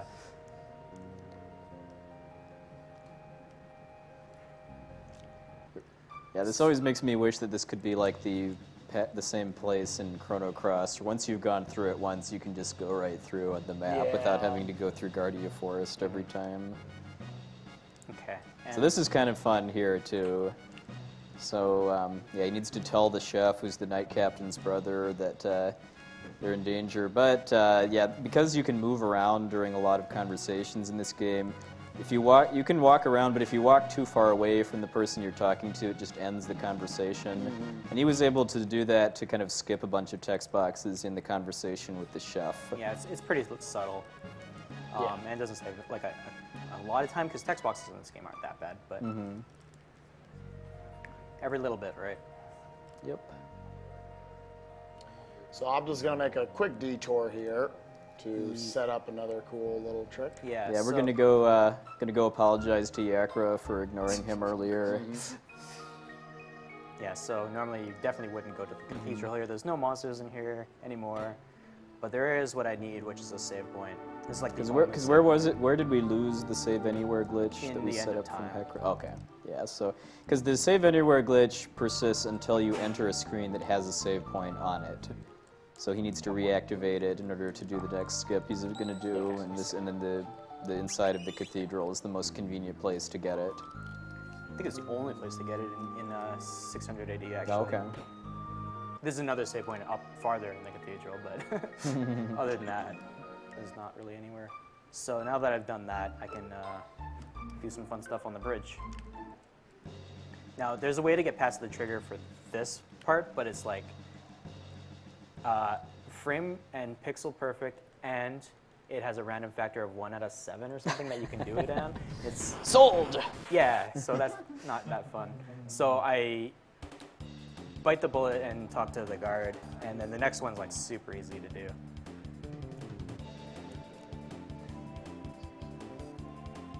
Because ordinarily on this bridge you have to fight 3 battles with Ozzy and his skeletons before you fight an actual boss called Zombor. Okay, so I'm gonna save, reset. I save right in front of the post, or right behind the post. I'm gonna reload, run. Okay, there we go, that was good. And then I save inside the trigger for this battle here. It's pretty, yeah, and then you just talk to the skeleton and bye-bye! Bye-bye! Yeah, not feeling this. Nice. Yep, so that's 4 total battles, one of which was a boss that Obdajr just skipped. Yeah. All right, now we're gonna do some. Yep, so now he's going to do some shopping here, going to buy some healing items that he needs for the next stretch of the game, along with both selling off excess equipment and setting up the unequipped glitch on both Marl and Chrono. Marl, Chrono, and Robo as well. And Robo, okay. I won't want to sell the plasma gun. Yeah, if you missed the earlier explanation, the unequipped glitch, because you're not supposed to be able to have empty equipment slots in this game, so he's actually using a glitch in order to remove their helmet and armor. And because less is more, by doing that he gets bonus to his magic stat, along with a high level of resistance to 3 of the 4 elements. Ice, lightning, and shadow. The only element he actually has to worry about is fire in this run when he's using the unequipped glitch. We're not exactly sure why that works. Our theory is that in the scene much later in the game where everyone besides Chrono is captured, On the Blackbird. On the Blackbird, they take away all your equipment, but you're still able to survive and not get one-shotted by everything.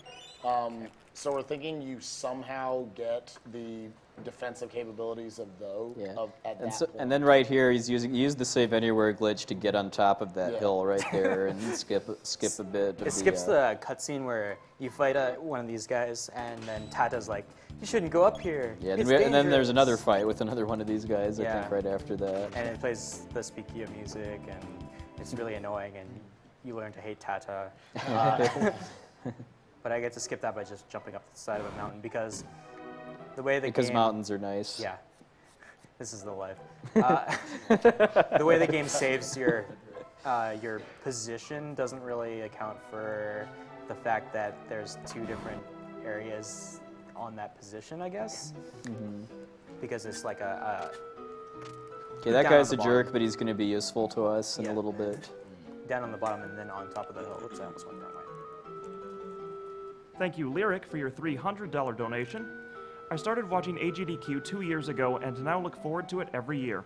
Thank you for a week of nonstop entertainment and good luck on the $1 million. Thanks. That last screen there was really important that he kind of followed the path he did because you have like 3 total battles, I think, back to back. That if you mess it up, they're unescapable and they like chain into each other without having any inputs. But fortunately, once you've passed through it once, the game just assumes that you've already fought all the battles and deactivates all the triggers. All right, this is unintended, but that's okay. I can run from this one. Yeah, it's pretty tight. You have to ride the almost each bottom pixel of that slanted. And he picked up some useful accessories there too. The silver earring gives him, I believe, 50% more HP. 25%. 25, okay. And then the silver stud, I believe, halves the MP cost of techs. It was 25%. No, that's right. Half is right. The gold one does 75%. Oh, that's right. Yeah. And then I get the magic tab from this Kilwalla because for some reason there's no. I don't know what he's thinking though. I think the mountains outside, like where you fight the dragon tank, are a lot nicer looking than the ones here. Yeah. Because all you see here is just kind of fog and stuff. I'm grabbing extra mid-ethers. I'm not sure why. I'm just a little bit paranoid. I sold something by accident in that shop, and I wasn't sure what it was. So here's kind of an interesting battle skip right here, because ordinarily if you try to climb that ladder right there, that guy just attacks you and makes you fall off. But if you do it when there's a rock on the screen, I believe, then you can just run past him without him knocking you off and skip having to fight both him and all those ogres below. Yeah, that's more or less it. You just gotta, like, instead of when he's moving downwards, he has to move upwards, and he only moves upwards after he shoots rocks. But yeah, whatever. Not important. All right, Massa and Mean. This is like the first actual boss I have to fight since and this is why you brought Marl to the factory, right? Yeah, so she'd be stronger for this fight. Well, this first part isn't really much of a fight, but after that is where the. One thing to note about the techs in this game, the way you learn dual techs is once you have the 2 party members in the party that are connected in that dual tech, and once they learn their individual techs to get that, that's when they learn it, after they can finish a fight. So it actually was good that he was able to defeat the 2 guards at the beginning of the Magic Cave. Well, I think that's inescapable, actually. Right, but it was good to have that anyways, just so he could get Antiquity for this fight. Although I guess if you could run away, you'd learn it here, because you don't actually need it here. Okay, so you only have to kill one of these guys. The left one doesn't attack, it only counterattacks if the other one's asleep. And he doesn't do anything, and you just kind of, I forgot to kill Meryl. That's okay. Yeah, overall status effects aren't really that useful in this game compared to just raw damage, but there are several battles where being able to put enemies to sleep is useful. Yep. It's one of the broken things that Luca can do. Thank you, QLex, for your $100 donation, donating for the 3rd time. Love the final run. I'll leave it to you guys to keep up the good work. Thank you, QLex. Will do. Yes. All right, so this is the perler that we're giving away. Massa and Mean. You know it's serious because there's different boss music. Yeah. First instance of this music in the game, not just this one. Okay, because I forgot to heal Meryl in the last fight because I'm silly. I'm gonna have to take one extra turn to heal with Chrono, which is it's okay. And it's because of being able to use the unequipped glitch to boost his magic stat that he's bringing these characters to fight this boss too. I think the older route used Robo instead of Marley. Yeah, Robo and used Fire Punch instead. Where'd I get the tonic? I thought you had every tonic state. Yeah, I thought so too, but it worked out. A drop maybe? Oh, because I fought the extra guard. Oh, you fought the guard, that's right. Another perk too is that a lot of Meza Immune's attacks are light elemental, because lightning and wind and holy elements are kind of one and the same in this game. They ran out of chemicals. So his ultimate attack is that and his ultimate attack are all light elemental. So because of the unequipped glitch, they do pretty much nothing. Yeah. I think in like Japanese, Chrono's element is supposed to be like heaven or something. Heaven, and it's like lightning and holy wind. Good old 90s Nintendo censorship. Yeah. Oops. Oh. Thank you, JB, for your $25 donation. I've donated before, but I have to donate again for one of my all-time favorite games. Here's to saving the world from Lavos and cancer.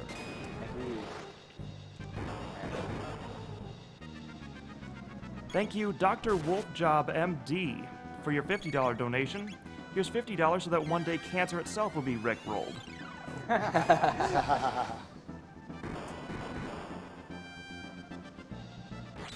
Should be almost dead now. Just gonna slash anti-code. So when you slash on this guy while he's charging up, he just stops charging up. And it wouldn't matter if you hit me with it because, once again, it's a wind attack. All my guys are immune to wind. But the animation is really long, so I want to skip that as much as possible. Okay, does he straight up just lose his turn, or does he just not use a different attack? He loses his turn. He loses his turn, yeah.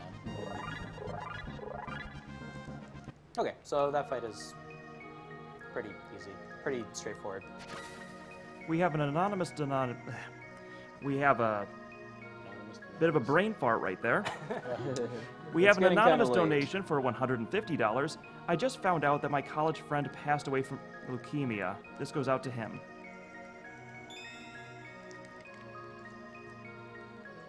So this kind of starts a whole kind of subset of the game where we're basically trying to free the Middle Ages from Magus, who's leading an army of what are called mystics in this version, or fiends in the DS version, to conquer Guardia. And for some reason that isn't really explained that well in the game, we need to reforge a sword called the Mazamune in order to actually be able to for some reason, that Magus cliff is real big. Yeah, Magus is very weak to the Mazamune. Yeah. Or the Mazamune. The origins of the Mazamune are explained later on in the game, but it never really explains why we need it in order to beat Magus. Yeah, it's just like the Mazamune is required to beat Magus, and it is shattered or whatever. That's what Frog says. And the reason we know that Magus is like, right now we think that Magus created Lavos because of what Hecarim said in the cave while he was blowing up. We also could have found out about Magus in the cathedral too. If we had gone into all of the rooms, we'd have found some. And Medina Village, there's like a shrine to him as well in the town square. And what Frog was doing on the ceiling, we'll never know. Too. He's like, I don't want you to get this treasure until you talk to me. Okay. Yeah, Frog was just being a licker from Resident Evil 2 for a little while. Frog's treasure chests look a little too much like apples, though. Yeah, acorns.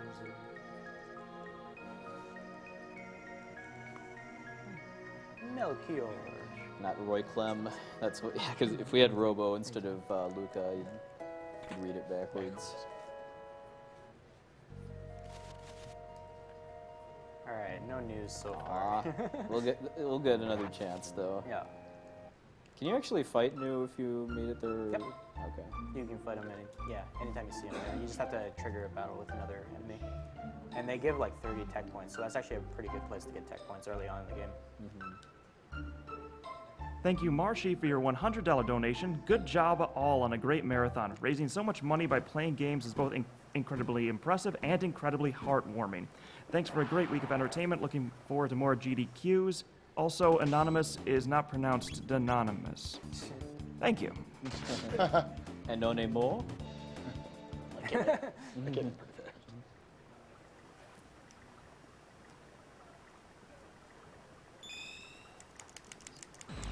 Alright, so we have to briefly go to Melchior's hut to find out that we need a red stone from prehistoric times. But we're not actually going to talk to him. We're just going to... we're gonna nod and say we did. Yeah.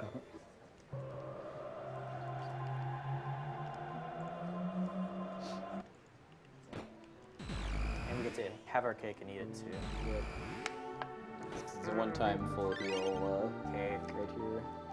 Nom nom nom. Now, and we didn't even stay. We didn't stay to talk. Yeah. Eat and run. Yeah. They're monsters though, they understand. Okay, so just doing fade out to skip this little cutscene. Yeah, because once he starts the conversation with Melchior, he can just leave, and the event flag is already set in the game for being able to move on. That cutscene skip's a little bit bittersweet because while you're talking to him, Corridors of Time comes up for approximately 6 seconds, which... One of the highlights of the game's soundtrack. Yeah. But since this is 100%, we will in fact get to hear more of it. Okay, this is 100%, so I need to switch to Robo here. The first 2 hours of the run aren't really that different between any percent and 100%, but there's a few just little very subtle changes here and there as far as just like how he levels his characters. Also, so what's the file name winner for Ayla? Oh yeah, we're gonna need Ayla.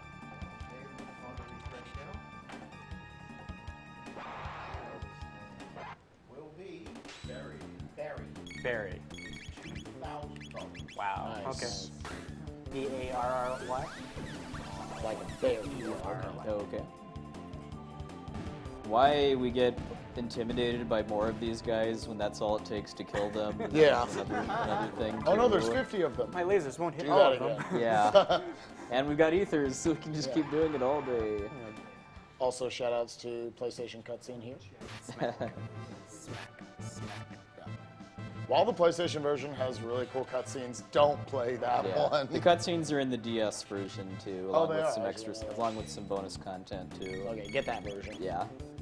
It's got, I mean, it has some options for touchscreen controls too, but you can turn them off if you don't want to use them, and just have it pretty much just be the same as the Super Nintendo version, only with a better translation for most of the script. Only in the PlayStation version, part of Final Fantasy Chronicles, going into the menu, you probably make a sandwich during each of them. Yeah, I mean, it's the worst of all of the ports of the Super Nintendo Square RPGs for PlayStation. B-E-R-R-Y. Oh no, 2 R's. Yeah. Why? Yeah. Like that? Okay. Me, Barry. Because like screen transitions and going into the menu are like about 5 seconds worth of loading times. Yeah. Becomes very obnoxious, even just casually. We're not even talking to speedrunners. Just I mean, since there isn't anything else really to say right now, the reason for that is really just because this game was programmed around being on a cartridge. Yeah. So whenever you open the menu, it unloads the game engine and loads the menu. But since It's like my favorite line. No rubbish, period. Yeah. So, but since they didn't actually change that when they ported it to the PlayStation, so since it actually has to load from a disc, it's really slow. Yeah. We have an anonymous Denonymous donation for $50.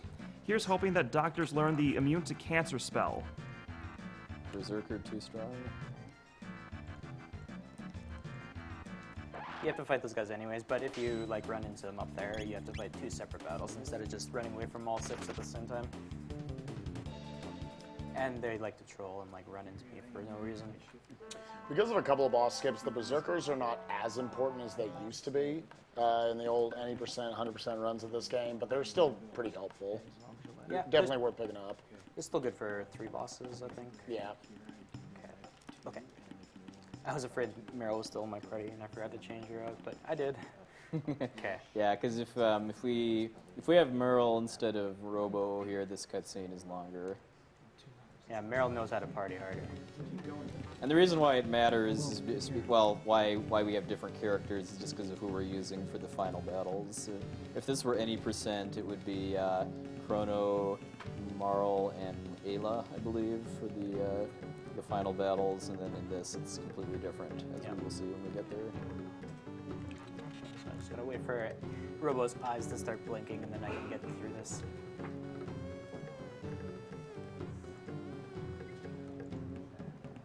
And then we have the mandatory mashing a mini game coming up here Yeah, to with drink some soup. It's totally not alcohol. Yeah. Once Totally again, not. because Obda is a Mega Man speedrunner too, he really likes to show off his skills during this and like beat Ayla by like double count basically. This is really easy, or To actually win. Actually, just win. Sure. I think last time when I was doing it in practice earlier, she was like drinking for like 30 seconds, and then I'm like, oh crap! I started mashing it. I still beat her, so it's like.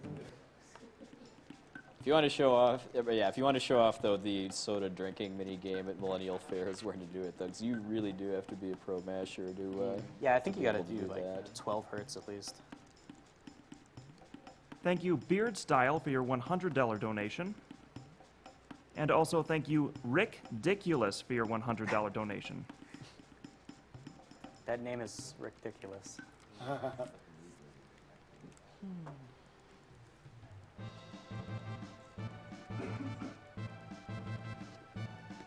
Okay, so now we have to get our gate key back because it got stolen. Yes, otherwise we're stuck in the prehistoric era.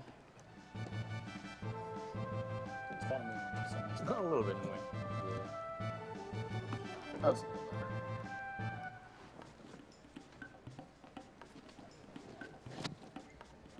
Okay, Alright, so and we're, then we're there's using the another- fade out glitch here in order to skip talking to Kino. I don't like Kino. That's all right. I support that. He is a scrub. And we can avoid every battle in this jungle area too with the right movement. Yeah. It takes a little while to learn this movement. I think there's a couple different options you have for how to get through this area too that Yeah. different runners use. I think there's one that's a little slightly faster than what I do. I just haven't learned it yet. It's like a second faster or whatever.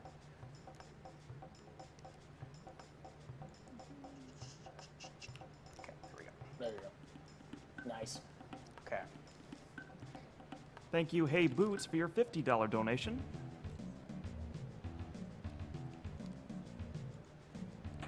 So kind of the gimmick for this dungeon is that there's these holes in the entryway that you jump down, and then there's some hidden ones too that these.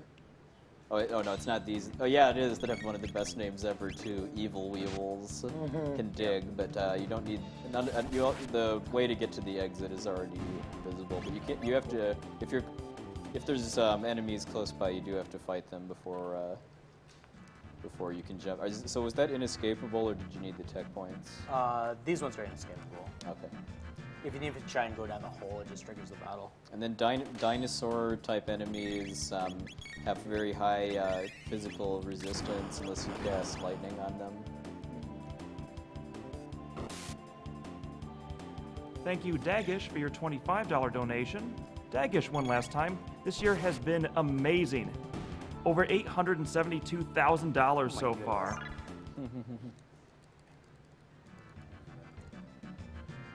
Thank you, Dagish.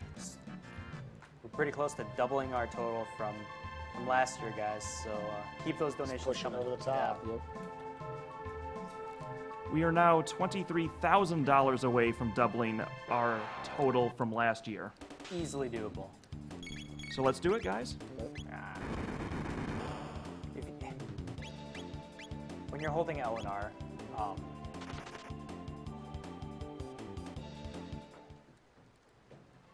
Alright, so then right here he's going to be saving and resetting, not actually to skip anything, but this is for RNG manipulation for Nizbel, the next boss.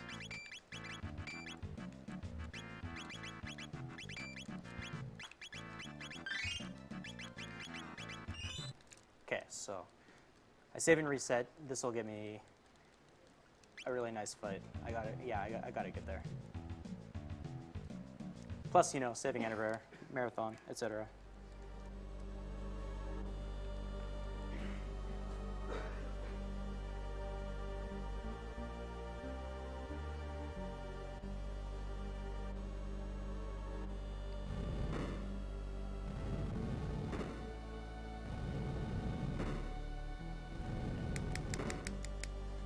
This fight, before we had the unequipped glitch, was actually pretty scary because every time he uses lightning on you, it hurt a lot. Because just like the smaller dinosaurs, Nizbel has to have lightning used on him in order to make him susceptible to regular attacks.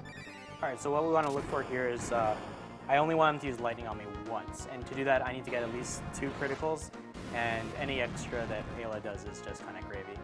So we'll count them here. Yeah, unfortunately, Ayla, I mean, it's good that she's so fast, but you can't, Chrono will always go after her, so and since she has the Berserker on, he can't choose to make her wait until afterwards. Yeah.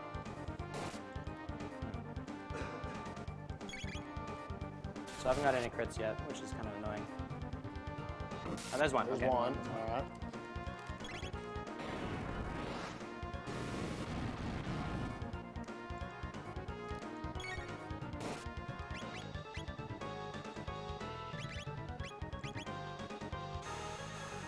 And this dangerous attack does almost no damage thanks to the unequipped glitch. Yeah. So once again, less is more. It basically cuts 90% of the damage. Yeah. Normally, he would just have his hand forced. He'd have to mid-tonic everyone before going on. That was a little slow. I'm not getting any crits. It's kind of weird. That's okay. Yeah, the current any percent record uses this reset before Nizbel to actually set up a lot of the next probably hour or so worth of the run for RNG manipulation. Pretty cool. Another thing I have to win is still. Come on. Again, there you go. There we go. Shout outs to so many of the speedrunners of this game. Bam! Nice.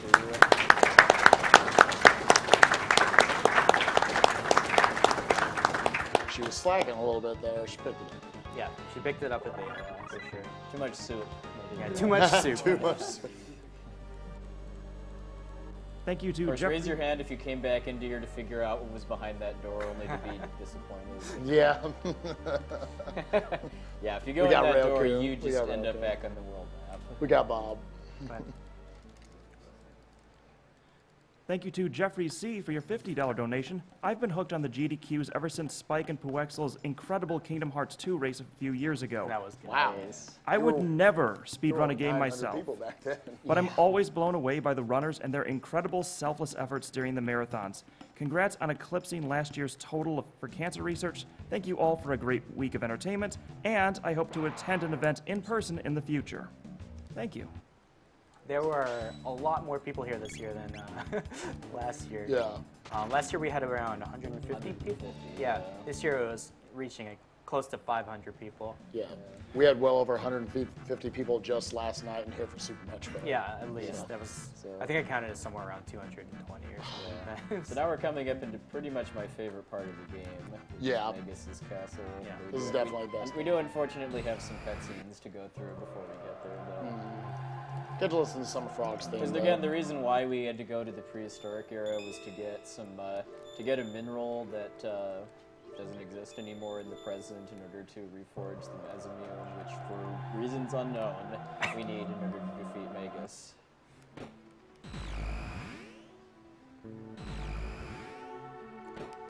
Okay. We are going to get to have some fun with this next cutscene, though. Yeah. To set it up, I just need to switch Robo out of my party. And then do the fade out glitch one more time, because Melchior likes talking to me really fast and yeah, this incomprehensibly. Okay, there we go. So usually Melchior has a helper to help him like fix the mass me and like works on the stone and stuff, but. So just to give another roll call real quick. Hi, I'm Spike Vachita. I'm Obdajr. I'm Puexel. Welcome to the finale of Awesome Games Done Quick 2014. With the awesome 100% Chrono Trigger speedrun that you fine ladies and gentlemen donated to make happen. Donated $30,000 for, which ended up, I guess, was lowballing. Because in any percent speedrun of this game, we pretty much just play until we get to the Dark Ages for the first time.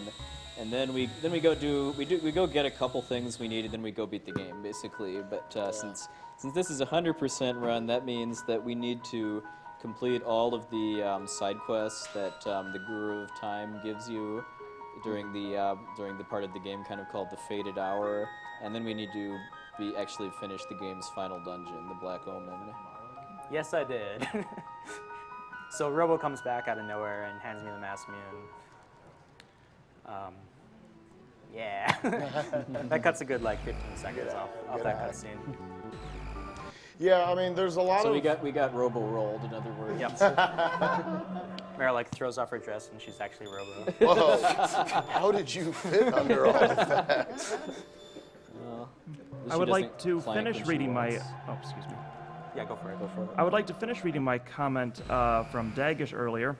Dagish, one last time. This year has been number 1, amazing donations, 872,000 plus what? Number 2, amazing runs again. Punch-Out is now blindfold block. F-Zero makes runners. TaskBots can now program our games. One-handed runs? Next year may need a name change to Games Done Blind and One-Handed while Rob makes the game on the fly. Shout out to TechStation and the chat mods and donation readers. The work you all do make these runs even better. Shout out to all the donors. Thank you all for helping kick cancer's butt. And as we run out of most donation incentives, whatever Spike wants. Have an amazing end to the marathon. Thank you again, Dagish. Shouts to Dagish. So one more shot to get a new. It's 1 out of 8 every time you go through that forest. I got it all 4 times once, and that's just... That's RNG luck you wish would be applied to something more useful. Something a little bit, more relevant. Like getting all green slimes in the factory. It's happened to me exactly twice. Yeah. So while this cutscene. So if anybody wants to, while this cutscene is playing out, if anybody wants to hack the game and figure out a way we can skip this cutscene, let us know before it's over, so we can go for it. You have all of 3 minutes. Oh, do it right now. This is a great place. This is one of the longer prizes. cutscenes in the run. So in fact, go if you for want it. to match, oh, go. Yeah, sure. So, yeah. I'm speedrunning Chrono Trigger. Yay. It's now a co-op run. And special shout outs to everyone who's helped us raise $875,000. All right, so we've got the NES PC here. It's one of our grand prizes. It's got the DVD drive inside of the toaster slot. You can turn it aside. The NES slot is still there. Both are fully functional. Got some ports in the back. If you go to youtube.com/KyleJHarper, he's got some videos, information about the construction of this. He's got some gameplay videos as well. Diablo 3, World of Warcraft. Some good. Oh, it's linked in our tracker apparently as well. So you can find all of that pretty easily by clicking the tracker link on gamesdonequick.com. Another one of our grand prizes that we have here is the Legend of Zelda Limited Edition Adventure Set for Majora's Mask. This is really cool. We're 1,000 of these made in total. Was not available in the States, I don't think. Yeah, Australia and Europe. And it's worth quite the pretty penny. Generously donated, and both of these prizes are grand prizes, which means you can buy into them for $50 donation, up to 3 times, totaling $150. That is cumulative. The cumulative donations only work for the grand prizes. And we also have some Chrono Trigger specific prizes over here. There's a nice poster-sized art print of the entire cast of Chrono Trigger. That one was 25? I want to say? I know, right? I'm feeling so jealous right now. Poster? 25, yeah. Remember that one correctly. And we've got a bunch of pearlies here that we're going to be real careful with. Depending on the size, they're from 5 to 15. So we've got Magus right here looking like he's going to blow some nerds up. Then we've got a new, looking like news only do. This amazing Gato Perler. This is one of the $15 ones because it's so big and is so good. And then, we've of course got the hilarious Masamune Perler, which is also one of the $15 ones. Masamune gets so into it. And those are just some of the prizes we have. There's a couple more Perlers that we don't quite have here. And then there's the a bundle of RPG carts. Yep. Which, what was the buy-in for that? 10? Buy-in is $10, and the games listed are Final Fantasy 4, 5, and 6. Final Fantasy 4, 5, and 6, because Bob is a little quiet. Zetsu 2 and 3, and Chrono Trigger. Wow. Nice. How much That's quite the for that? package, yeah. That's $10. Really, really good deal. Okay. You can donate for that? Yeah. Just a quick shout out to Twitch TV for sponsoring our event today, and also to GameSpot for providing us with these wonderful cameras that we can film the event with. We are Speed Demos Archive, raising money for the Prevent Cancer Foundation. There you go. With the help of Speedruns Live. Thanks for watching, guys. You guys have all donated? Oh, here we go. Not in this marathon, but I have in the past. Put it towards the hashtag Agdq thing, too. Yeah. For the epoch. In honor of this game teaching me what an epoch was when it first came out. This game taught me what a cadaver was. Final Fantasy VI taught me what lecherous meant. That's right, we were raised by video games. What up? Yeah, well, if you'd have done an older strat for the Zombor skip, by the way, too, there still would have been dead knights on the bridge during that cutscene. Which is pretty funny. It's pretty funny to make up Cyrus's dialogue while that's going on. Glenn, why did you kill him, Cyrus? Cyrus, I want to be a knight. There can only be one knight. Thank you, Mike Bauer, for your $100 donation. Shoutouts to Chrono Cross Glenn and Chrono Trigger Frog Glenn. They mixed up. This is probably Shoutouts to Toriyama for the cutscene that plays here. Yeah, oh, this cutscene's so good. This is probably one of the better cutscenes in the game, especially especially with the cutscene added to the DS version and the PlayStation version.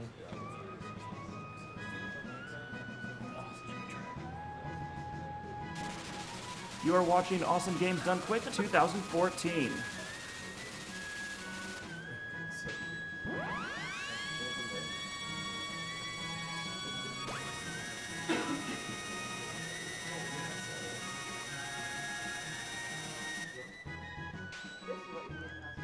Yeah, Masamune has cliff-splitting powers. Oh, that was it? Yeah. You know, we have dynamite. Yeah, we have lasers. Yeah, we can kind of go into the future and like get like a power shovel or something Yeah. to let us into the cave.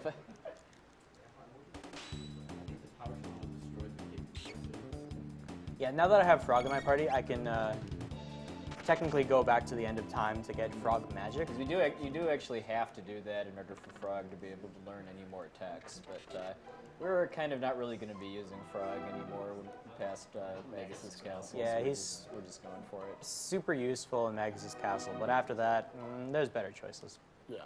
Okay, we're gonna do some insane RNG manipulation here. So I like this. Let's do it. Okay, so I'm gonna reset the game, and I'm gonna. What affects RNG in this game is. Okay, how long I spend on the load game screen. So I kind of just time it out by selecting or like pressing down a bunch. I need to wait at least 1.5 seconds out of the 52 frame window, which is about a second. It's not too tight, but by doing that, the next boss fight is going to be pretty cycling funny. through the save slots is how he timed it out. I don't know if it was Inichi or a different Japanese speedrunner that did segmented run a couple years ago that did that for every segment, basically. Yeah, it was a different runner who was trying to take down an HE's run. Mm-hmm.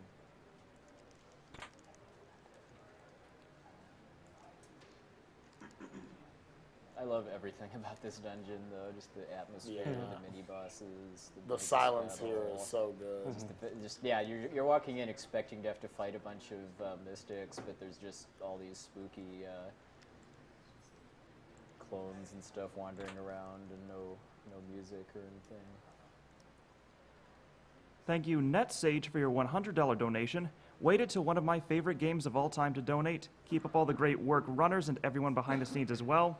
Can't wait for SGDQ so I can waste another week of free time. That bat there is completely insignificant. No, yeah. All right. Other than wasting frames, having like a random flight pattern sometimes. Ozzy's mad that I stole tabs from his descendants, so he's gonna send lots of monsters at me. Yeah. Along with getting into certain types of food. So it's time to roll these guys. Yeah.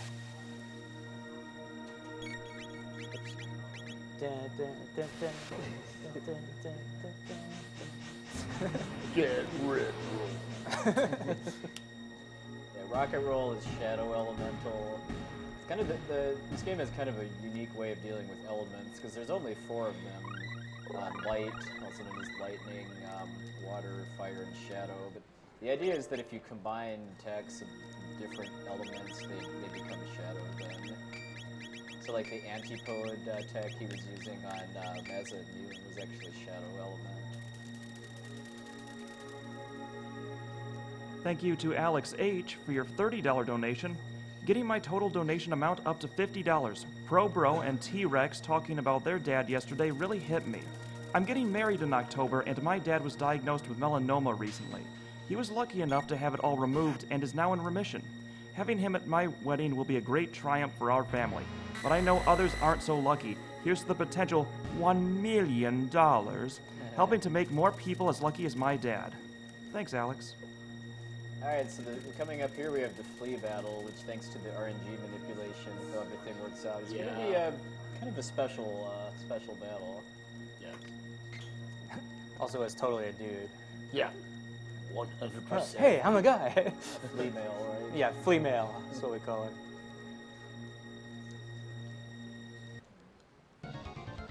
Alright. So I just gotta make sure it's right. So thanks to the Berserker Frog is now a Poison Dart Frog. Yeah.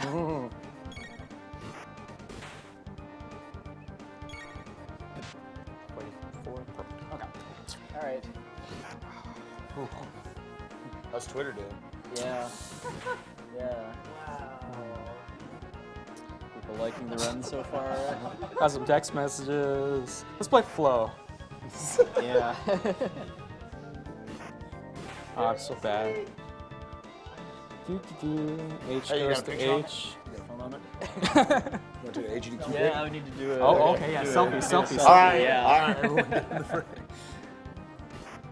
Thank you, XKage, for your $50 donation.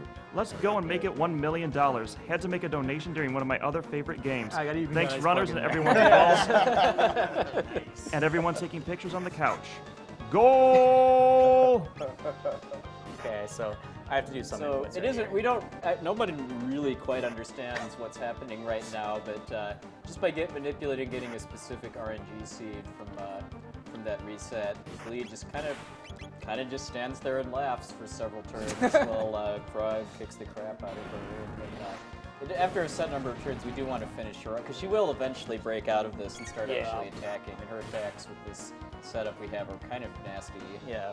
Anyways, nice. Yeah, fight over.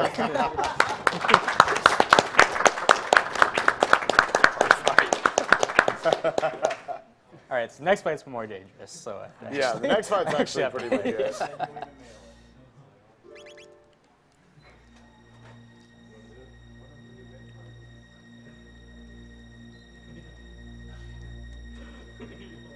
Thank you, Anonymous, for your $50 donation. Rock on, gentlemen. So next I have to fight Slash, and magic doesn't really work on Slash, so I can't abuse the I can't abuse the attack portion of my not having any armor or weapons. Armor or helmets on. But I do get to guard against his when he uses slash on me with his sword, so it makes it a little bit safer. But all his other attacks are pretty brutal. Because so. slash is a light element attack, just like Chrono's slash attack. Yeah. So I need to, and the testers have this all scripted out so that they know exactly how many tonics they need to use and stuff, but I haven't really got that all figured out for 100% yet because the fight's a little bit different. And I'm not very good at that kind of thing. I just like running games, guys. Yeah. Alright, so I'm going to heal up before the battle. Slush and the slush fun. About to say, like that fight you just saw there, there's so many ways to manipulate RNG in this game that there's actually a lot less of it to worry about than you think. Yeah. Thank you to Joshua R. for your $150 donation. Thanks for the great week of entertainment, and I'll be looking forward to SGDQ.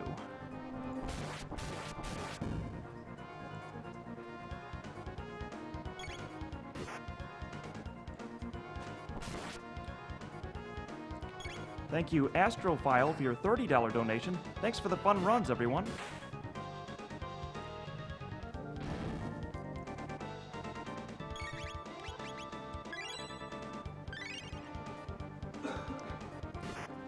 The first part of the fight is pretty straightforward. He doesn't do more than 100 damage with any attack, so I don't really need to worry about it. Plus, if anyone dies in the first part of the fight, he goes out of the battle, he grabs his sword, and then it starts a new battle. And then my character started with 1 HP if they were dead, so it's not like there's nothing dangerous about this part. I just heal Chrono because I have to do it later anyways.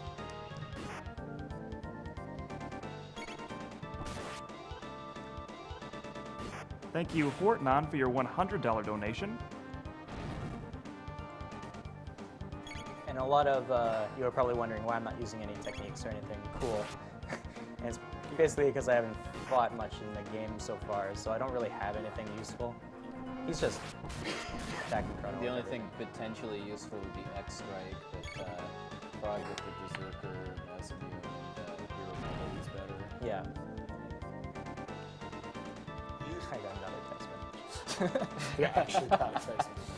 Cute pick. Thank you, Anonymous, for your $40 donation. Gotta get up to $50 for those prizes. Good luck on the run and looking forward to the bonus stream. So it's a little more dangerous in the second phase just because he has a jumping slash attack that does quite a bit of damage. Yeah, the first part of it's a little easy because all he does is like fling slashes at you and you're immune to them pretty much. So the only way to speed up this, there's only 2 factors for speeding up this fight, and it's basically not dying and how many crits I get. And the way the taskers have it all scripted out, it makes Frog crit a lot and cuts a significant portion out of the run. Because crits do double damage in this game, so it's basically like trading 1 hit for 2. Yeah. Even just little subtle differences. The characters just jump up, their animation's a lot faster. So that builds up to quite a bit of time over the course of battles. I'm going to start healing now. Chrono's the weakest right now, because he still has a load sword on, which is quite bad at this point in the game. He's about to get a little... Oh, crap. Oh! Never gonna give you up.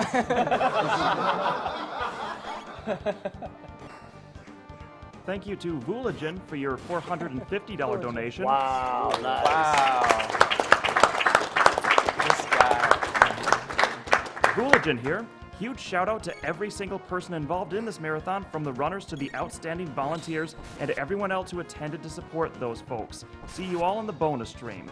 And also a special thank you to everyone for helping us reach $880,000. Wow.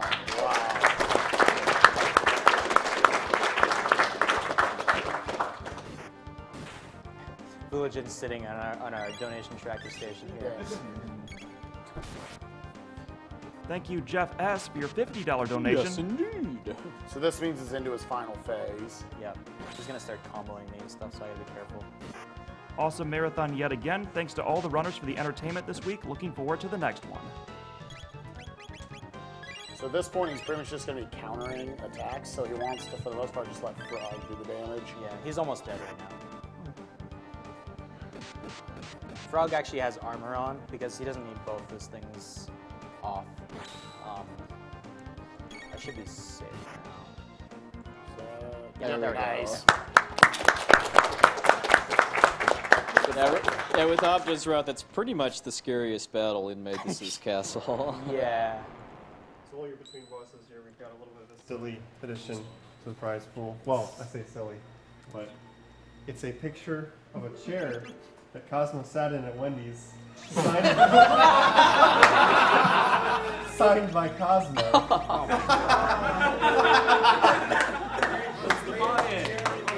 $100 buy-in. You can be entered into this prize by donating $5 until the end of Chrono Trigger. Not doing highest bidder? Highest bidder. Whoa. Oh my god. Highest bidder's kind of a foregone conclusion. $5. Picture Cosmo, the chair Cosmo sat in, signed by Cosmo. You know you want it. Yeah. So the rest of Magus' castle is just about avoiding and running away from battles. Although when we get to the kind of wall climbing section, we get a pretty hilarious way to dodge the battles there. Yeah, I have to fight 2 more battles in this before Magus that are inescapable, but these ones are definitely escapable. Yeah, Ozzy claims at the beginning of this dungeon that you have to defeat all 100 pieces of Magus' castle, and I end up beating like, let's see, about 14? Yeah, 14. It's a thought that counts. Yeah. Come on. The way he's able to tell when he's done prepping to run away is when the sprites change to their kind of escape pose too. Once all 3 of them are there. You still have to wait like a couple frames after that, but...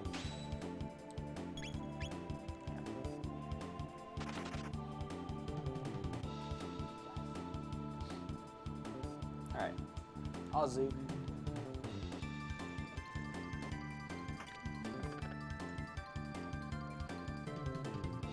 Shout outs to Ozzy the Namekian from Dragon Ball Z.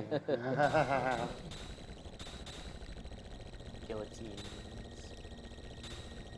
Thank you, Stephen Munn, for your $50 donation.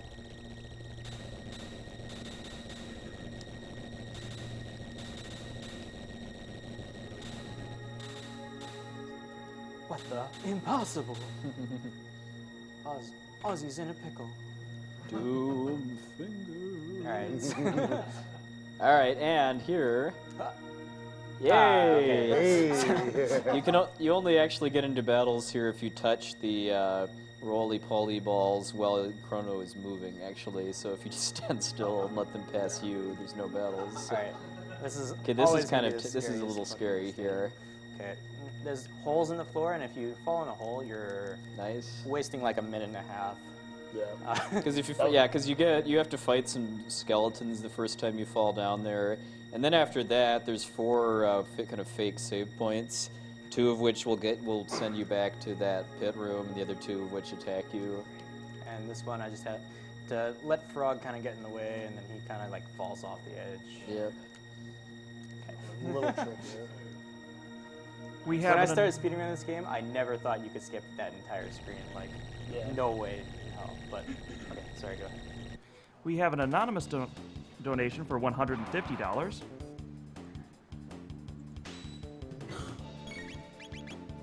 I believe all the battles in this room are inescapable, so he has to fight.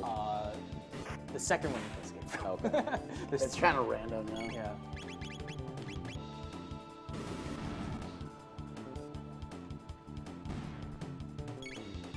Those groupies are like super weak to magic, so anything magical you do to them will obliterate them.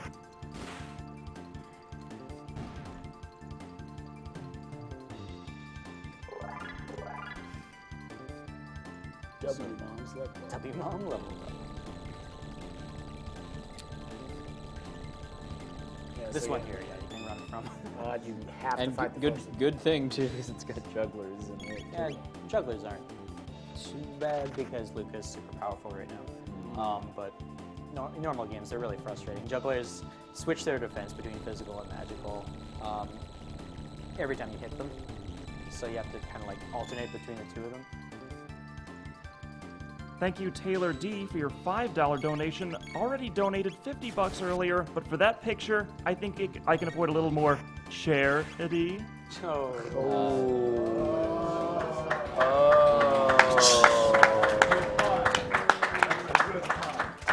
Whalefish. You said that one. So Naked Luca is strong enough to take these guys down with just one fire.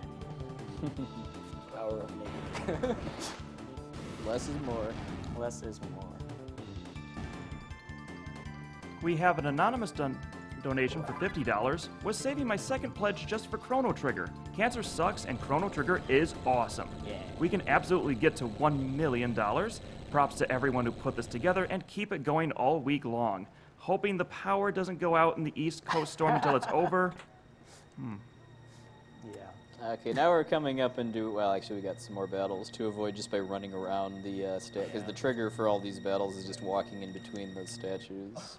You get I actually got into this Ooh, one. It's the first time in a while. Were you just kind of trying to press against the edge of the stairs to clip around it? Yeah. Fortunately, I mean, messing up usually doesn't really cost much time. It just means you have to run away. There are a couple inescapable battles, especially in the Black Omen, though, And that waste a lot of time. Tyranno Fortress, yes. A couple you really don't want to miss. Yeah.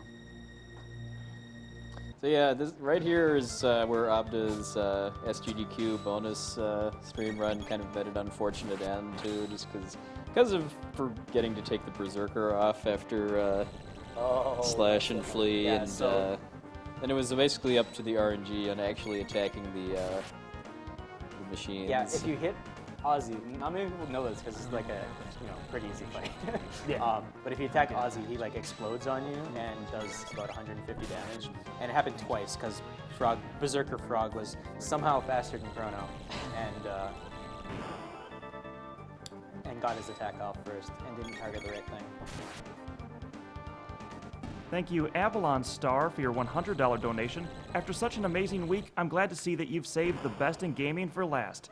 Good luck on your run. Next year, do some Final Fantasy IV for us, will ya? To everybody, this guy. Yeah. To everybody that supported the runs, give yourself a pat on the back for contributing to such a magical week. Thank you. All right, so he's got after doing a little bit of menuing here.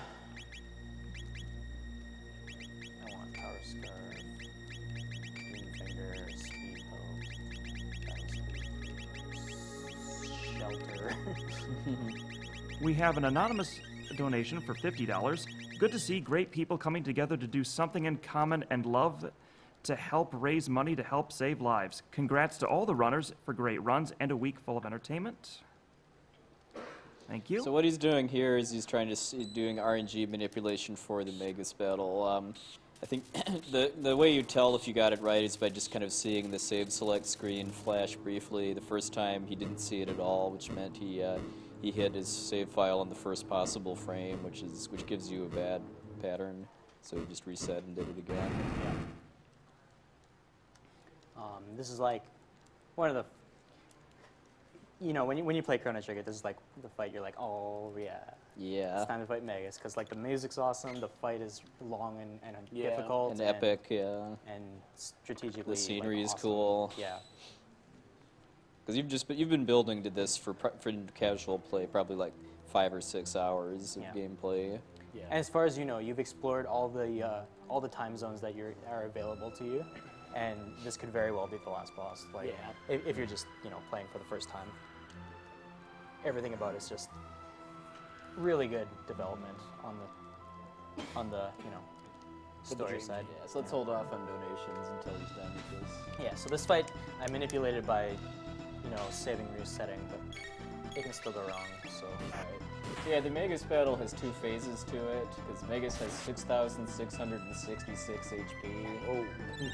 And for about the first half of that, he every time you attack him, he counters with one of the 4 elements in the game, and then when he uses an element, he then becomes weak to it. So if you attack him with the Mazamune, that will further cut his magic defense and let you exploit his weakness big time. Okay. So I'm on setup 2 right now. Yeah, so because of the RNG manipulation he actually knows what order he's going to be vulnerable in. Yeah. And it's going to be an order that's very useful for the characters he has with him, just because he's only actually able to do light and shadow elements with this party. He doesn't actually have any means of doing fire or ice. Yeah. And I do have to wait for him to attack just to set up like the fight a little bit better. Right there. Go for it.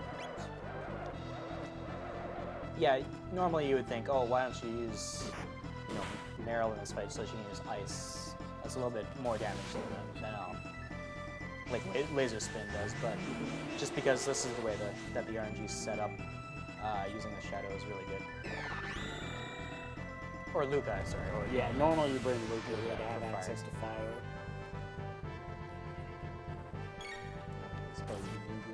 Yeah. And he does have to re-attack him every turn before he exploits his weakness in order to make it do the most damage.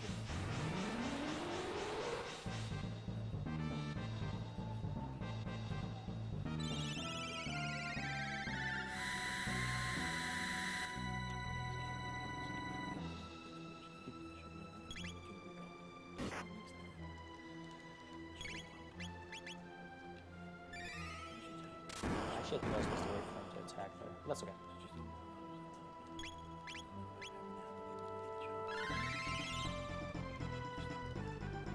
Okay, I got my second lightning off, so that's good. Right now he's just in a transition phase between the two phases, and he's still weak to the element that he was weak to beforehand during that period of time, and it's really good to hit him in between that phase. Right now I'm just gonna mash egg. Yeah, so the second phase of the fight, all he really does is he just charges up and then uses Dark Matter, which is the strongest all-targeting shadow element in the game, which he doesn't really do a whole lot thanks to the unequipped. This was a really, really tense fight in I guess with the glitchless route, just because Dark Matter will kill everybody except Chrono, who survives it with only like 20 HP or so. Yeah, You just with have to the silver earring attached, he barely then you have to survives it. kind of recover your upper and start attacking. But with the unequipped glitch, I mean, we're just going to waste him from here. But since he no longer has any weaknesses, we're switching to using Slurp Cut / Rocket Punch just for kind of the highest damage per round. The strongest dark attack. I remember this was a pretty clutch fight when Essentia did it years ago at the marathon. But it's all scripted now, so as long as I don't mess up the script.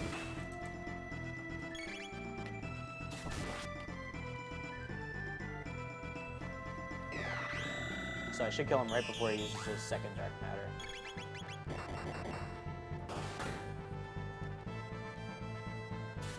And you actually have to put your inputs in quickly. Like, if I tap A too slow, he'll actually use the second Dark Matter, and it sucks.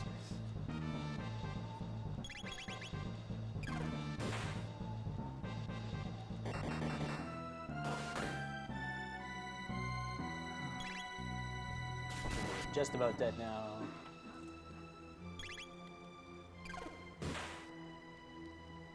Yeah, there he is.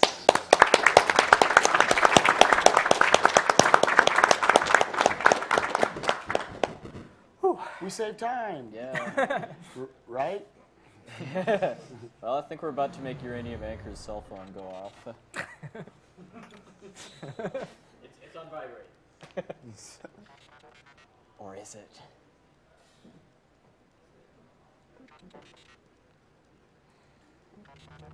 No, the game isn't over.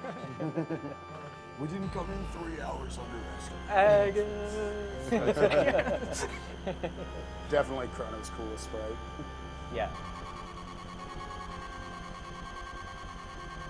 One of Chrono's coolest sprites actually is when he's killing the dragon tank, he like sticks his sword and slashes Oh, and stuff. yeah. It's like that's something he doesn't do anywhere else. It's kind of cool.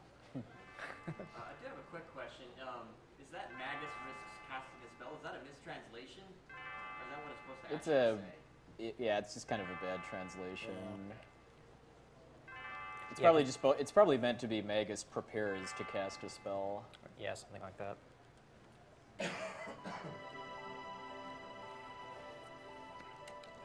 Ladies and gentlemen, thank you for watching Awesome Games Done Quick 2014. We are Speed Demos Archive, the premier community for video game speedruns, in association with Speedruns Live, the best site to race video games online against others. We're raising money for the Prevent Cancer Foundation, a foundation which has raised over $134 million in investments of cancer prevention research, education, advocacy, and outreach programs You should nationwide. go to this website, by the way, and get some of these cool shirts that some of us are wearing. Proceeds from the sales go to charity. You can also check out our language restreams on Twitch. You can go to our French restream at twitch.tv/MrMV, and you can also go to our German restream at twitch.tv/exe_DE. Yeah, shout outs to Mr. MV. He's really he's been doing the French restream for since a couple of years now. Yeah, last year's Agdq, and he's a cool speedrunner himself too. He speedruns Final Fantasy VI and is always lots of hype when he does that. He has done it for a while, and he's really good at Super Meat Boy and Those just DuckTales remastered. Yeah. All around a really awesome dude. Yeah.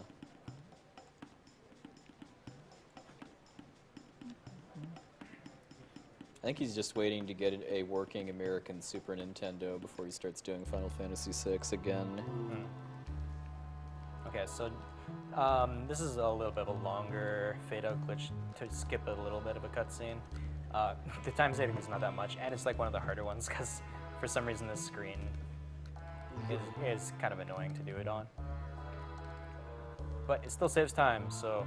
More than 0 is the important part. Yep. There we go. Okay, so that skips the cutscene where Ayla talks to the elder of that village. Aruba village. And the elder's like, "You want to go fight them? Okay, you can have our dactyls." Yep. So it triggers the appearance of Ayla on the top of this mountain. Okay, there's gonna be a couple enemy skips here that are pretty hard. Yeah. So I'm gonna hopefully get at least one of them. It's kind of the same as the Truce Canyon battle skip, only just works a little differently. Yeah, and there's not really a good visual cue for it. That wasn't it, but yeah. It always kind of looks like the same. Everyone here at Speed Demos Archive would like to thank Twitch.tv for sponsoring our event this week. Also, shout outs to the Yeti for supporting us so much over the past week and all the past GDQs. And also thank you to GameSpot for providing us with these wonderful cameras that we can use to film the event. Thank you, everyone. I'm going to try one more time. So these are cave apes that are living on outside. Okay. Yeah. I'm just going to try one more time, because why not? Okay.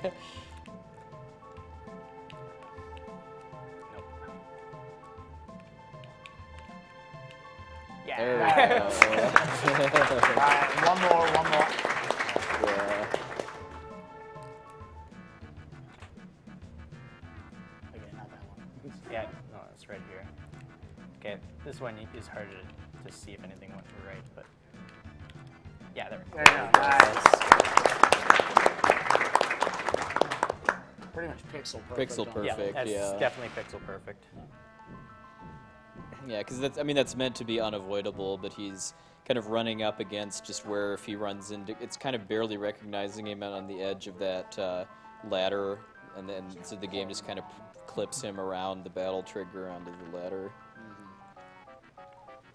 The second one's less noticeable because you can't see the battle unless you hit it, but it's there, and it's very annoying if you miss it.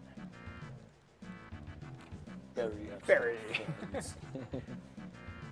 Thank you, BenBot, for your $350 donation. Fantastic work, guys. Thank you, Tojo, for your $100 donation. Found Agdq 2013 on YouTube a few months ago and have been completely hooked since. I've been gone all day, so to come back and see you guys so close to 1 million just blows my mind. I'm giving you $100 instead of my planned 50 to do what I can to help reach that goal. Thank you.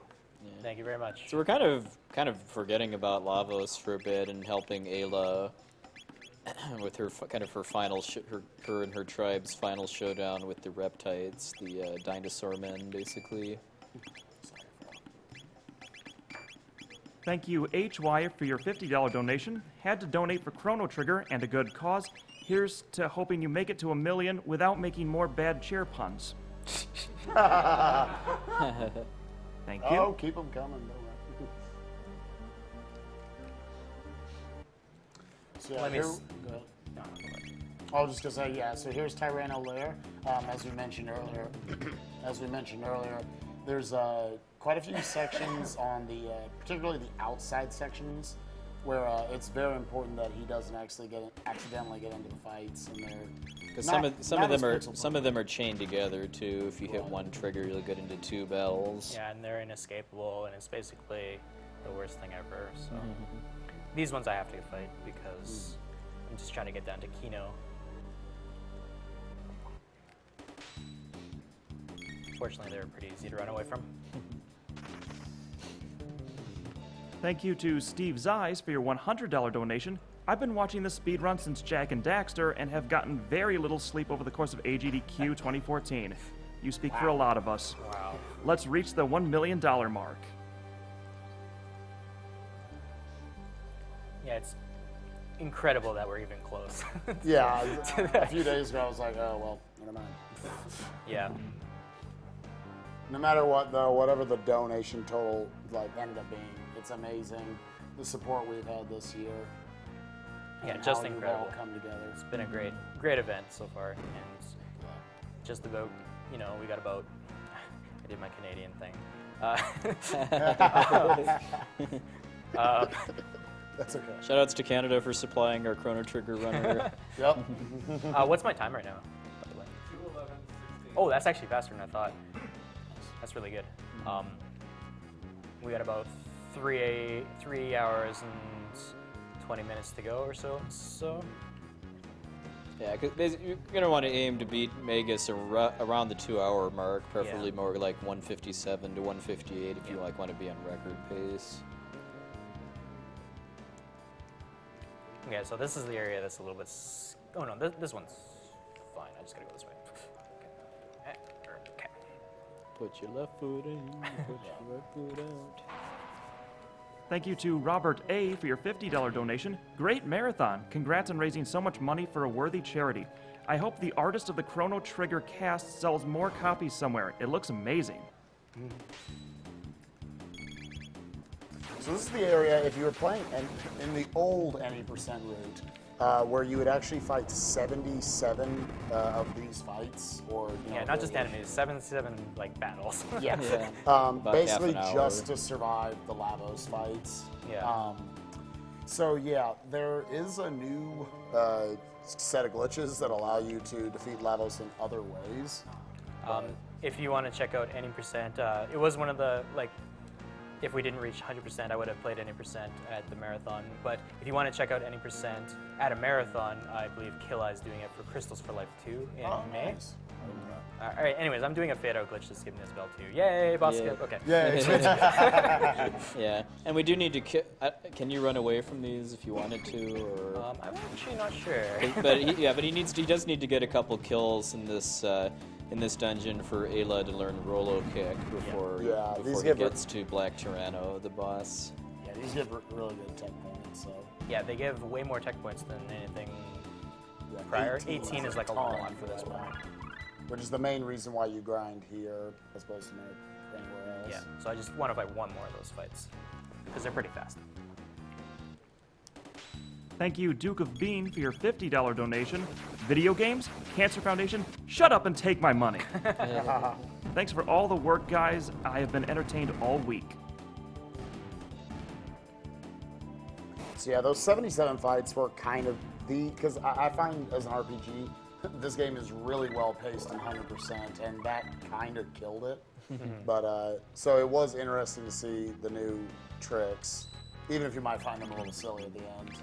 Yeah, because still, I mean, it's cool, but it does give you kind of an anticlimactic end to the run, because Lavos Shell is basically the final boss, and then you use a glitch to skip Lavos Body and Lavos Core. We'll very briefly touch on that when we get there, but we're going to have a really nice climactic, drawn-out final battle to this run, though, with awesome music and everything. Not trivial either. It's pretty dangerous. Okay, and this is the one that. I got it. Okay. Nice. That's actually I have like 3 or 4 pixels of leeway there, but it's so bad if I get that. Right, because it's more just the pressure of it. Because it's a couple battles and they're inescapable. Yeah, the battles are actually kind of long because they're the enemies, the Megasaurs, You need to lightning them before you can even do any real damage to them. The second in that chain is 2 Megasaurs, and I don't have lightning 2 or anything, so I have to fight them individually while the other one's shooting fire at me. It's really annoying. So don't miss that.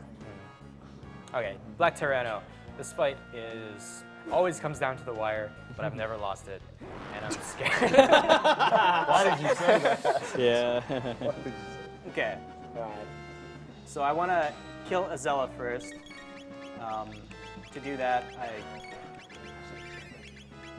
have to use magic attacks. So I'm going to use lightning and slash, and then use fire kick. This is the reason I needed to fight that extra battle, to get roller kick for Ayla, so I could actually have something that did damage.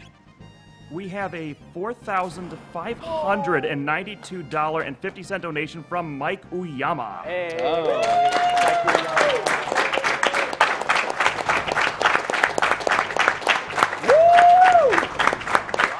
Hey, y'all. As of the time I type this, the Speed Demos Archive SDA account has a whopping 1,837 subscribers. Living up to my promise of donating our portion of the subscriber money, I am donating over $4.5K for PCF.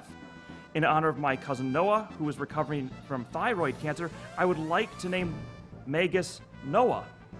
We were great friends as kids, and I'm just glad he's around today. All right.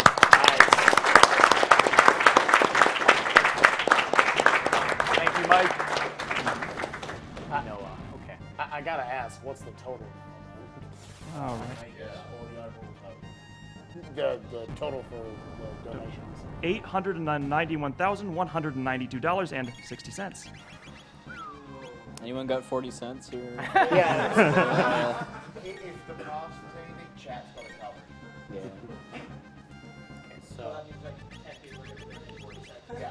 Yeah. We're gonna lose all of it. Yeah.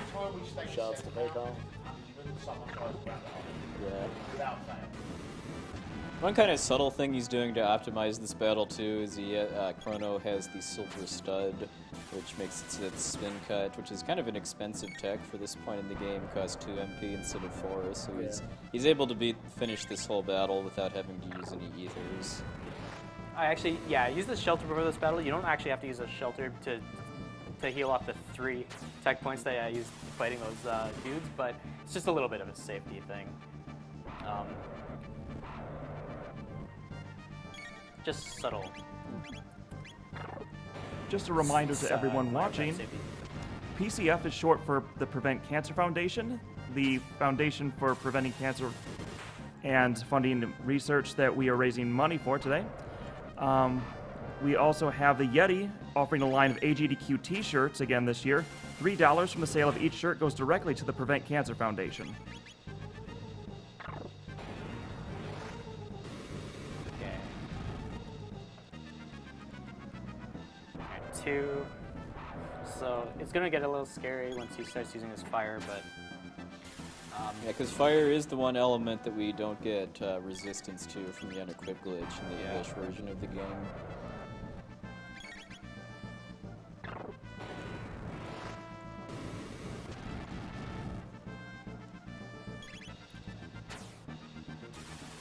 It changes depending on what version you're playing? Yeah.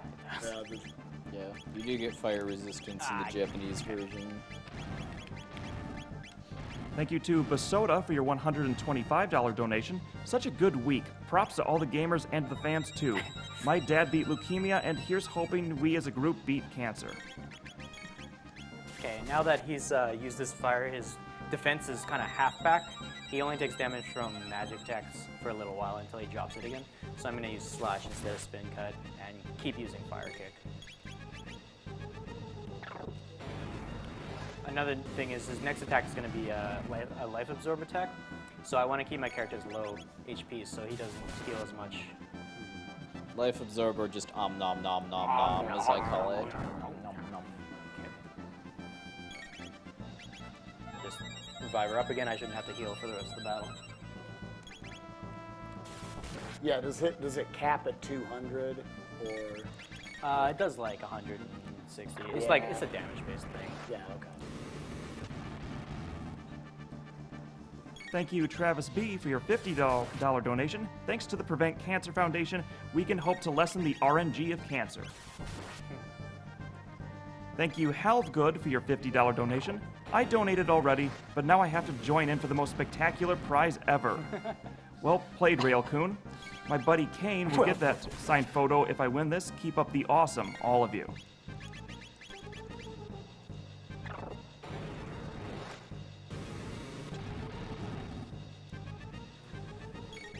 Thank you, Goonco, for your $50 donation. Love Chrono Trigger, love the cause, love the marathon, love you guys. Electrono's like, it's hard.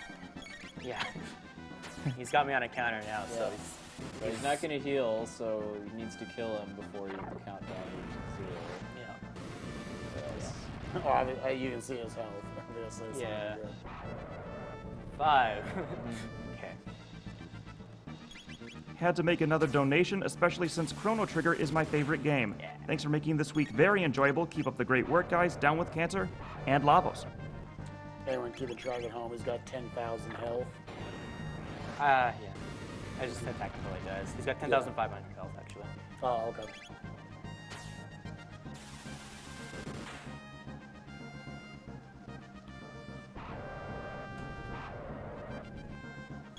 Thank you, Shane G., for your $50 donation. I have been watching all day and was waiting for my favorite childhood game to come on.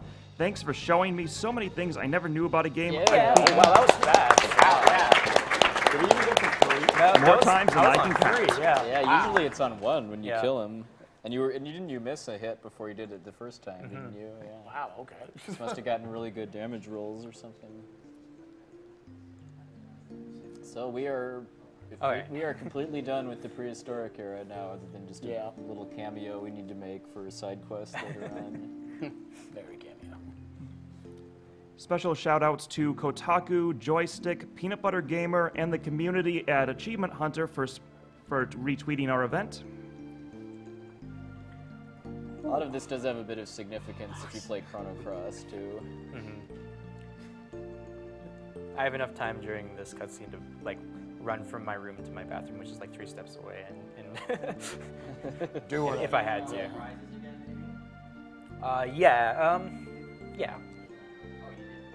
Yeah, we're good, I think. We can show them again when Zeal's falling. So more so, if you want to just like maybe if you got any donations you want to read out. We have an anonymous donation for $50. Good to see great people come together and raise money for helping save lives. Congrats to all the runners for great runs and a week full of entertainment. Thank you, Mike F., for $50 donation. Hey guys, it's been really fun watching you this past week. Chrono Trigger is one of my favorite RPGs from when I was growing up. That fight against Flea was hilarious. Here's to reaching $1 million. Shout-outs to the Flea mail. Thank you, Eutetic, for your $50 donation. Cancer sucks. Agdq rules. Congrats on raising so much money for such a good cause. Thank you, Cardius, for your $50 donation. Here's to awesome people working towards a good cause. Thank you, Wolf. I hope I'm pronouncing this right. Biolva, for your $50 donation. Love the streams, especially the blindfolded Mike Tyson's Punch-Out and the one-handed Super Mario 64 run. My grandmother passed away from brain cancer this past November, so this event's cause hits close to home. Just wanted to say thank you for doing this, everyone, and I look forward to watching again next year. Well, the nice thing is, guys, you don't have to wait a whole year, because we also have summer games done quick. Ooh. Yes. We will sleep between these that two. one. That one's going to be for Minutes on the Frontier again. Yep. Yeah. Yep. Should be going on late June. I think at this point. All right. Zeal hype. Yep. Corridors of Time hype, more specifically. Yep. Skyla theme hype. All the rest of the soundtrack Hype, hype. okay, yeah. It's pretty okay. Yeah. Thank you, Xenon0, for your $30 donation. Dear AGDQ, I just want to say thank you to all of you for putting together such an incredible event year after year. I lost my grandfather to lung cancer before I was old enough to really know him, so I'm hopeful that, in the future, we can find a way to stamp out cancer for good. Thank you again for all your hard work and all the great runs. I love every one of you runners, viewers, lurkers, and everyone. Thank you, thank you, thank you. No, thank you.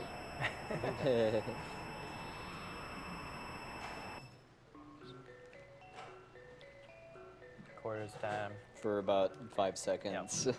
No. It'll be back. It'll be back though. I love this theme. Aw. Back to the snow. And why exactly is Inhasa like so far away from the rest of Zeal Kingdom too? It's always been odd. Why did they build like a special island just for that's that? why that's why they need to build the Blackbird just to get to Inhasa.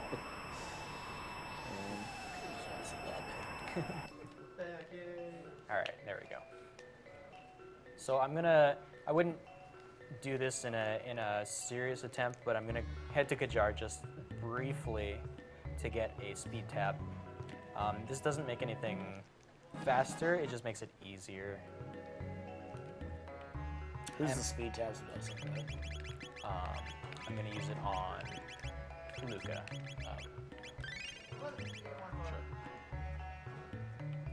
Yeah. Yeah, exactly. Get to listen to the music for a little longer. Because unfortunately, Zeal Palace doesn't have the music. Yeah. such an letdown. oppressive tyranny that they banned Corridors of Time inside Zeal Palace. We have an anonymous donation for $100. Second donation for me. Thanks so much for reminding me what a great game Chrono Trigger is, while teaching me a bunch of new tricks. Keep up the wonderful event and the continued battle to eradicate cancer. Yeah. Next time on Dragon Ball Z. If anyone's wondering why he's not like trying to skip this cutscene or like X other cutscene in the game, it's because like this one starts the instant you walk into the room. The fade out glitch or the save anywhere glitch only lets you skip cutscenes that start when you touch a trigger on the map.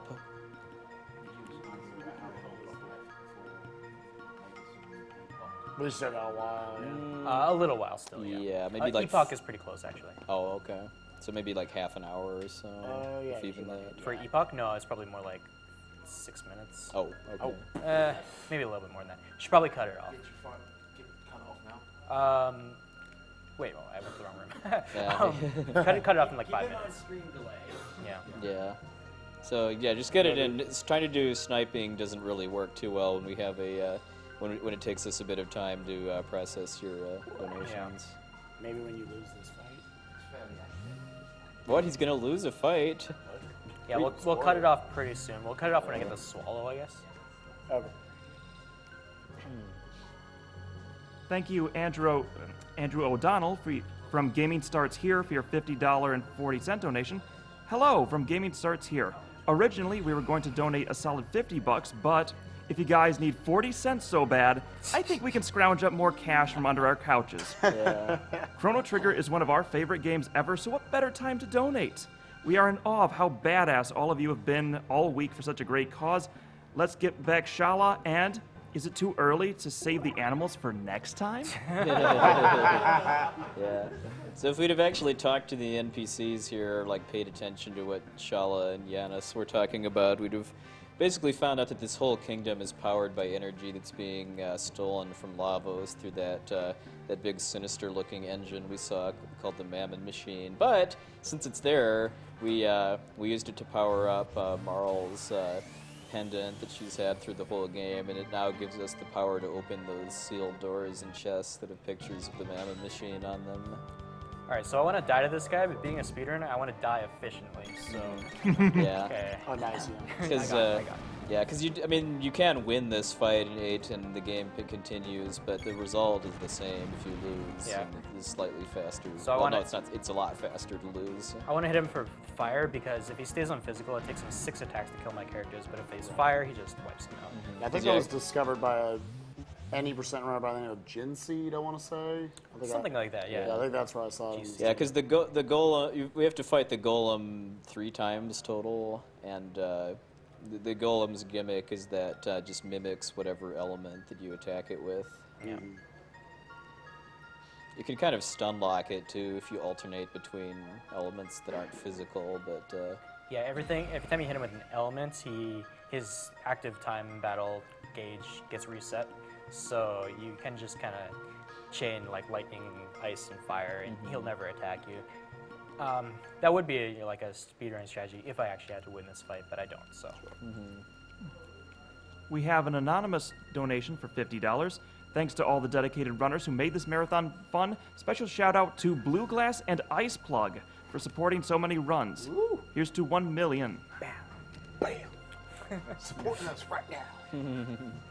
We have an anonymous donation for I wish not quite 50. It's $50, not 500. Excuse me. Thank you for these GDQ events. They are the best celebration of games. My only gripe was 2 crude dudes was on at 6 a.m. Should be the finale, right? So that was a friend of Murphigator then? Sure.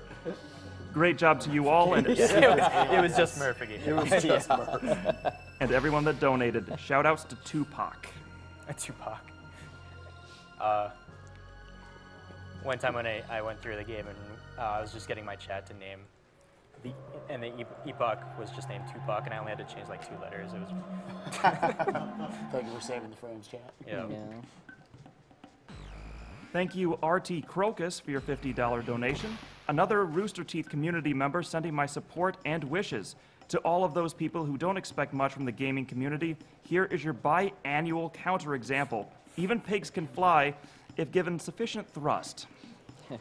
Yeah. So if this were any percent, this is basically where the route would diverge pretty significantly, because once we get beaten up by the golem and kicked out of the Dark Ages, in an any percent run, we pretty much have access to everything that we need in order to finish the game, because the most critical thing to being able to finish the game in a speedrun setting is an accessory called the Green Dream, which gives you a one-time auto re-raise. And in order to activate the side quest that lets you get the Green Dream, you basically just need to talk to one of the NPCs in Zeal Palace and tell her to secretly plant a sapling that the Guru of Life gave her. And that's basically because the opening attack for both Lavos Shell and Lavos Core is basically... it's Lavos Body. The middle and the middle part. Yeah, whatever. I mean, it does take cell. Yeah, it does take RNG manipulation to set it up too. But Yeah, for both Lavos Shell and Imperfect Cell. Pretty much the only way you can get past it is with the auto. Well, and it also lets you set up an overflow glitch that lets you kill. Cut off the epoch. Yeah, it lets you kill anything in the game that has over about 16,000 HP, which includes the 2nd and 3rd forms of Lavos. Right. All right, because I have the powered up pendant, I'm gonna loot this triangle thing, pyramid. And instead of waiting for the new to talk to me, I'm just gonna fade out. Oops, I actually didn't get close enough, so I have to try again. And the reason to get this is because the weapon that Chrono gets, the Swallow, is about twice as strong and gives more speed than the Slasher, and allows me to kill the next group of bosses really quickly, or manageably quickly compared to very slow. So Swallow is what I want there. And I guess, yeah, we'll cut off the donations for the Epoch now because it's coming up really soon here. Swallow, yeah, very, very, very good sword. You get it in both any percent and 100%. Both being as, I mean, that's the second strongest next to it. Should we cut off Magus when he beats Dalton, maybe? Where am I going? Wagner, or Proto. Should we cut off Magus when you beat Dalton then? Yeah, that sounds good. And the Arrow Dalton Imperial? Yeah, it won't be for a while. Yeah, it's a ways. Because we have to go through the Ocean Palace and the Blackbird, and then after that is Dalton. All right, I haven't fought these robots yet, so I still have to walk past them. Yeah. And we do a little bit of menuing. So bad. Ladies and gentlemen, you are watching Awesome Games Done Quick 2014. Yeah, we saw what that happens in Adrian's run. Oh yeah. Yeah. If you fight Crawley. Again, if you were going for real or just in-game time here, you would just take the bite game minigame back, because the in-game timer does not move when you're inside of that minigame. But it's about 20 seconds faster just to run from these guys. Yeah. Just to let you guys know, we will be finishing up in just a few hours.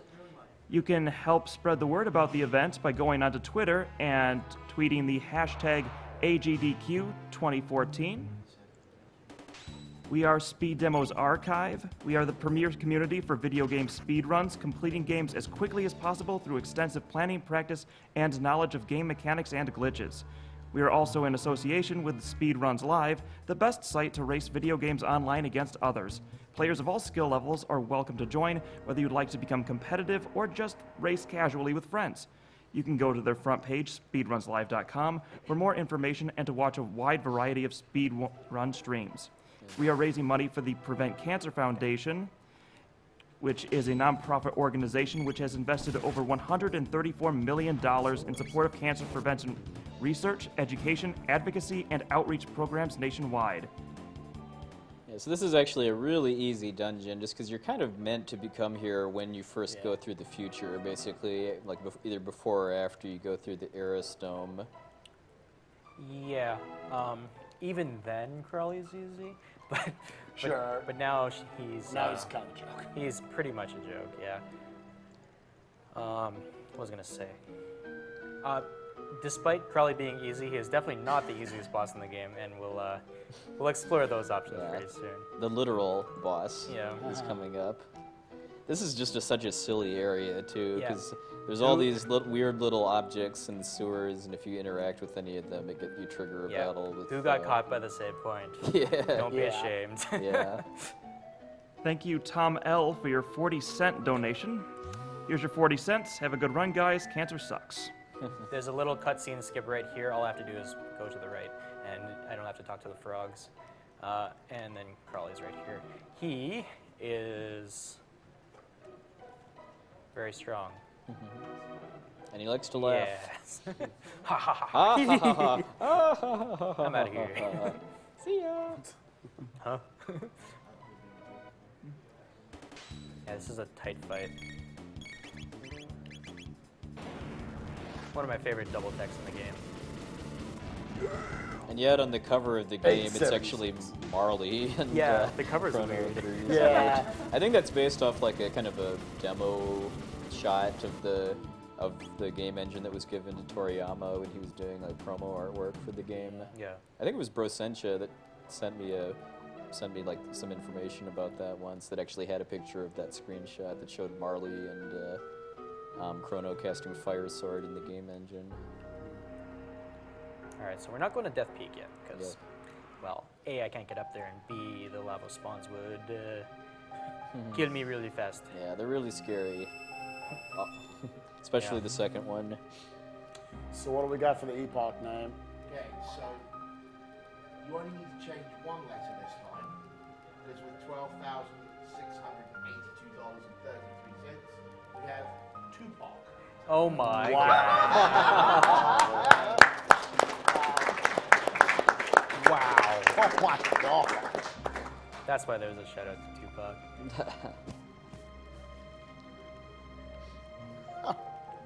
Thank you, Tai Tai, How's for it your spelled? $50 donation. 2 P-O-C-H. Oh, with a 2? Okay. Okay. Yeah.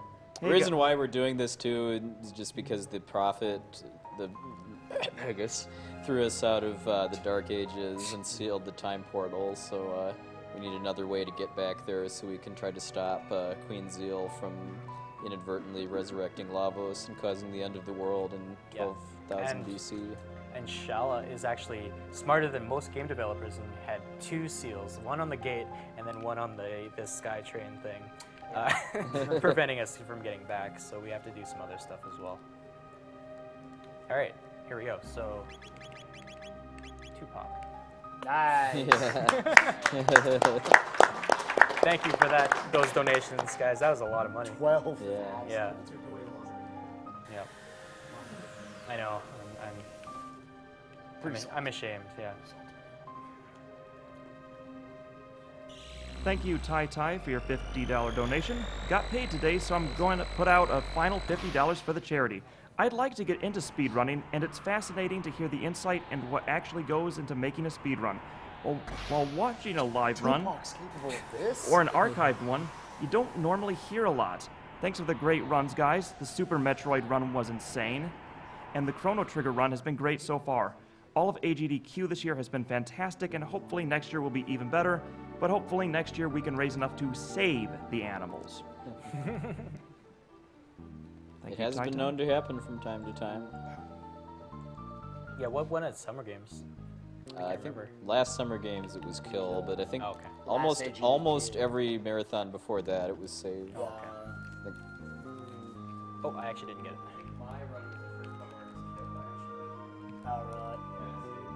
Because last Agdq was definitely Save.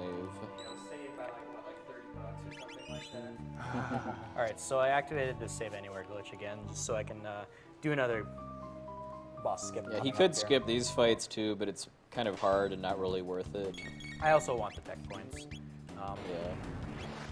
Because since this is 100%, in order to be able to beat the game, basically, we need to get a number of techs, but the most expensive one of those is Luca's Flare tech, which is her ultimate tech. So there's a lot of tech points that Luca needs to get before we get to Black Omen, basically the final dungeon.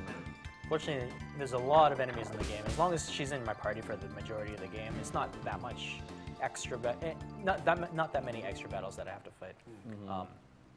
A few on Death Peak, and like this stuff, which is you might as well just fight anyways.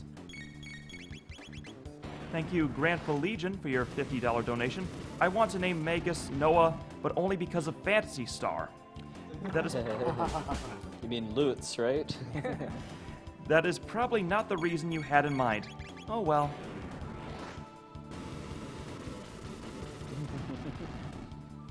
So pretty much any technique right now that uses Chrono's physical attack stat is going to be really strong. So Fire Sword's really strong, and one that I'm going to get really soon is really, really, really strong. Yes. Let's save right here, and we get to skip probably the most annoying boss in the whole game too. This one doesn't have a really great setup, but I just kind of, there we go.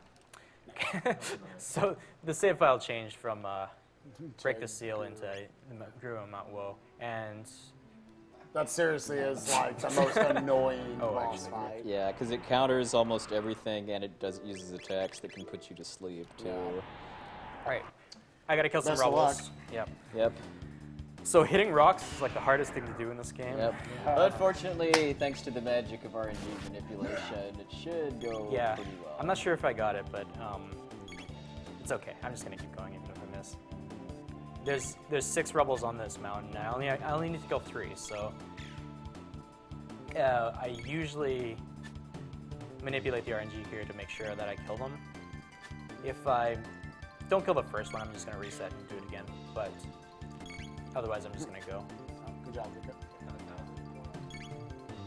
They have 550 hit points. They give 1,000 experience and 100 tech points. 100 tech points being a lot. That's ridiculous. Come on. Oh, please. Okay, I'm just gonna reset real quick. Okay, I have to press it faster. Okay, that's really good.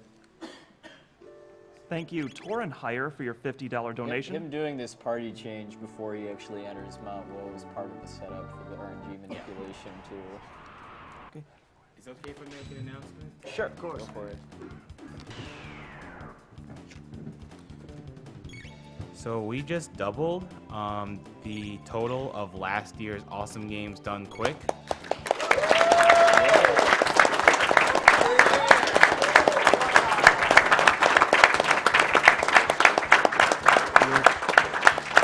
We're currently at $897,000.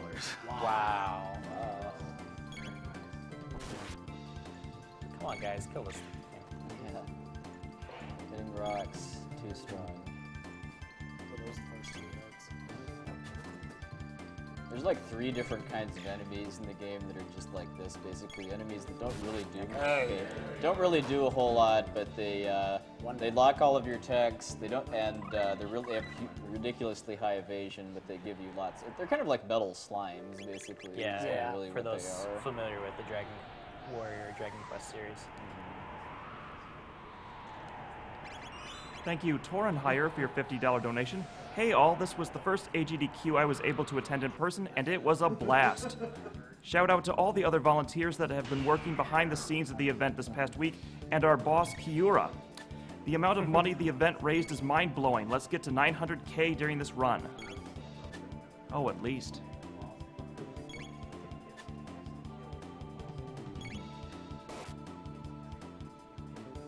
Thank you, Von Snuggles, for your $30 Hey, donation. Von Snuggles.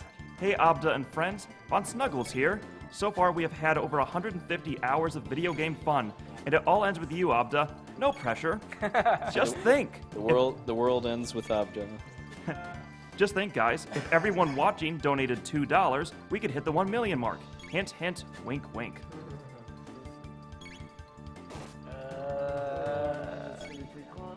Come on. Oh, we need a clutch. No. Aww. I saved it right after the first one, so. Oh, okay. I shouldn't do this, but I'm angry Yeah, if now. he either has to do this or he has to grind more when he gets to Death Peak. Oh no, I need to get 3 on this mountain at least. Oh yeah, before he gets to the boss with the ultimate troll face. Because the main thing right here is Ayla has to learn Rock Throw so that I get the best tech. Yes. We need to make sure we reenact it appropriately the first time he does it. Too. Oh yeah. Thank you, Dodge Pong, for your $500 donation. Hey, everyone. There we go. Wow. Thank you. And thanks for the donation too. Thank you. Hey everyone, as someone on the support team for Open Broadcaster Software, we have been loving AGDQ this week. Thank you for doing such an incredible job raising money to fight this terrible disease.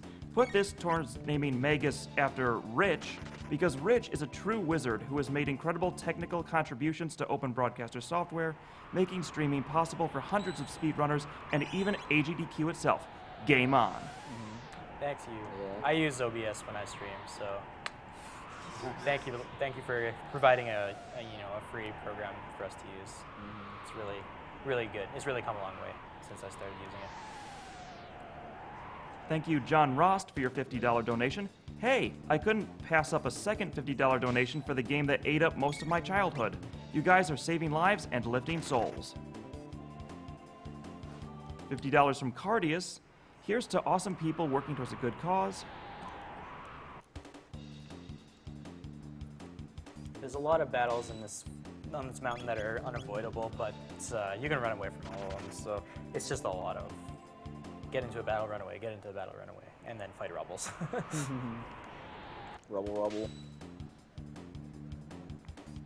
Thank you, Toan, for $25. The Black Wind howls. Cancer will shortly perish. I like it.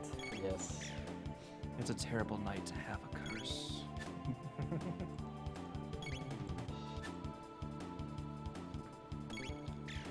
Okay, if I don't kill this one, there's another one that's right in my path that I can fight too.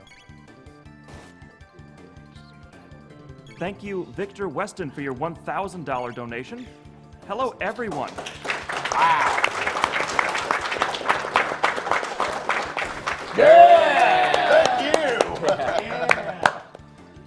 everyone. I should have donated earlier, but I've been hard-pressed to stop watching for long enough. A heartfelt thank you to everyone who participated, and please tell Blue Glass, never stop laughing. Much love and warm wishes to all. Thank you very much. Never stop Victor. laughing.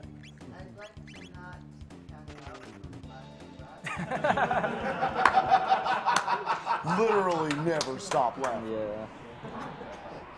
I've been adjusting my sleep schedule every day since the schedule kept getting pushed back. Yeah. And I had a bunch of coffee at like 6 o'clock, so I'm good to go, I think, till the end of this run. Originally, this run's going to be, I think, about 3, 4 o'clock in the afternoon. Yeah, it was supposed to be over with time to go drinking afterwards, but. Yeah. All right, we're gonna fight the almighty Giga Gaia. I want everyone to put on their best troll faces for the camera. By the way, thanks to everyone for helping us raise 900K. Yeah.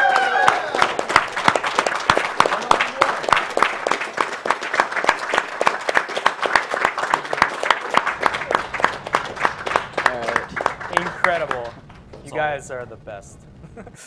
It's over 900,000. This fight's a little scary because, once again, I'm not strong against fire, so this hurts like something. But This doesn't, though. This is fine. Yeah. But yeah, look at that face, though. That's, Look at that face. That's a face only a mother could love. Okay. All right, get ready, Spike. Falcon! Falcon! Hit! You'll be seeing a lot of that attack. Yeah, it's quite good. It's really strong, especially when he has the swallow and it hit multi-hits. Yeah. The damage calculation for it is literally Chrono's attack times 4, so it's a double critical on everything in a line. With a swallow. Yeah. Special thank you to go out to Twitch TV for sponsoring our event this week, and also to GameSpot for donating cameras for use in our marathon. Thank you very much for the high quality of our stream. And an extra thank you to Twitch for donating $5,000 because we reached over 100,000 concurrent viewers. Nice.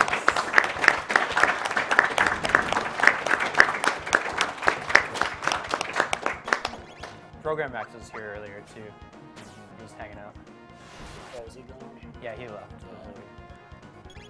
So the way Giga Guy really works is that it attacks with its arms, and then when you kill them, it just brings them back after a few turns.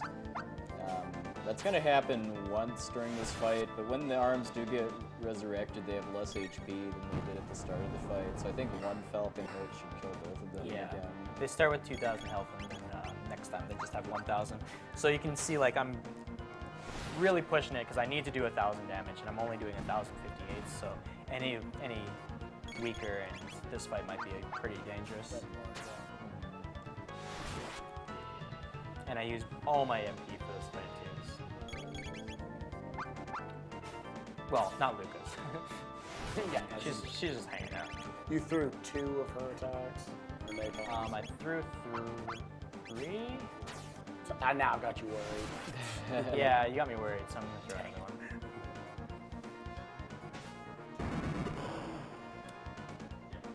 It's okay. This should do it.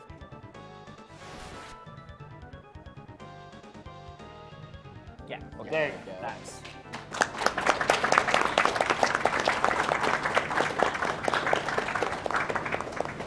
Poor troll face. Bye-bye, troll face.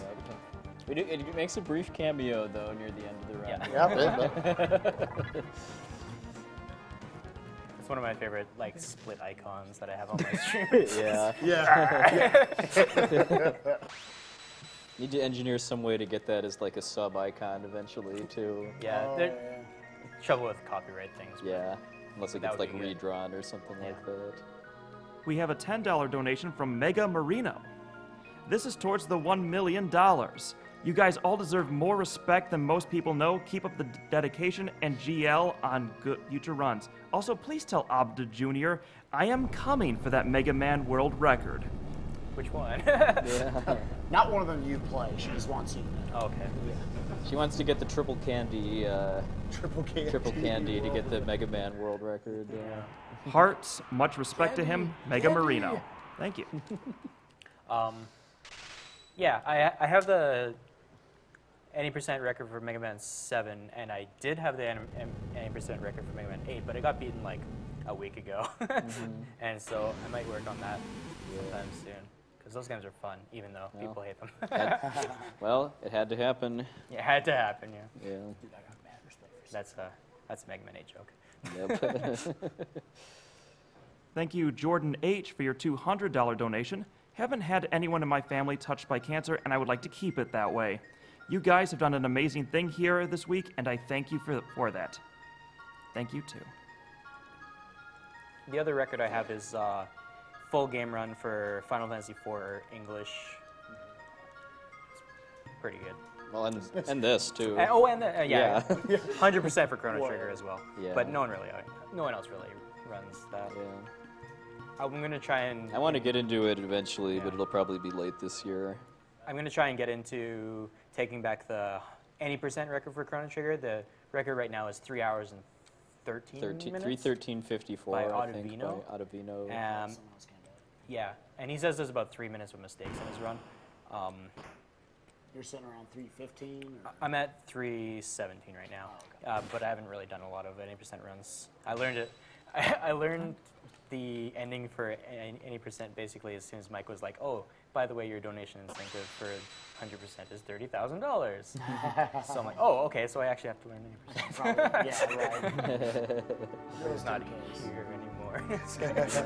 But yeah, so I learned it and I did a bunch of runs and I had the record for like a day and then Advino took it back.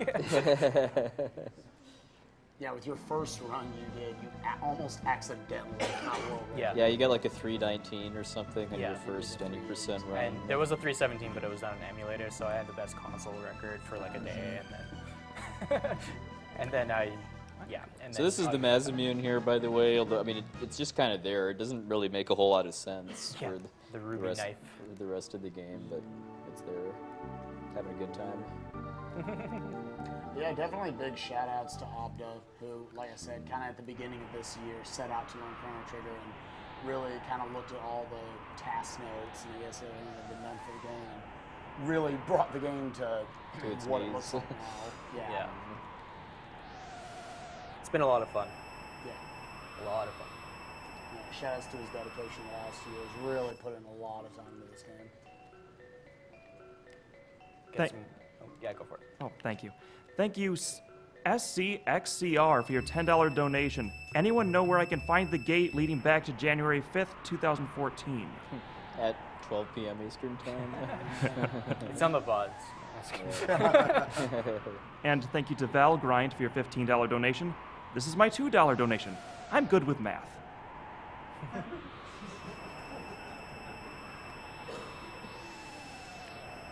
I'm pretty good with math too.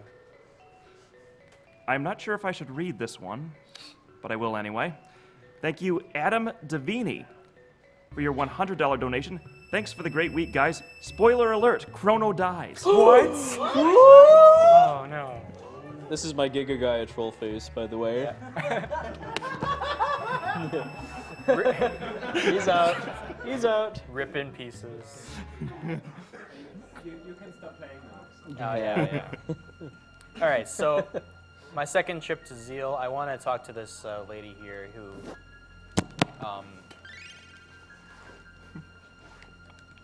has a sapling to open up the sunken desert. Yeah. And once I'm done that... In 100%, we more do that basically just because it's part of the 100% category, although we would be doing that too in any percent in order to get the Green Dream accessory. Yeah.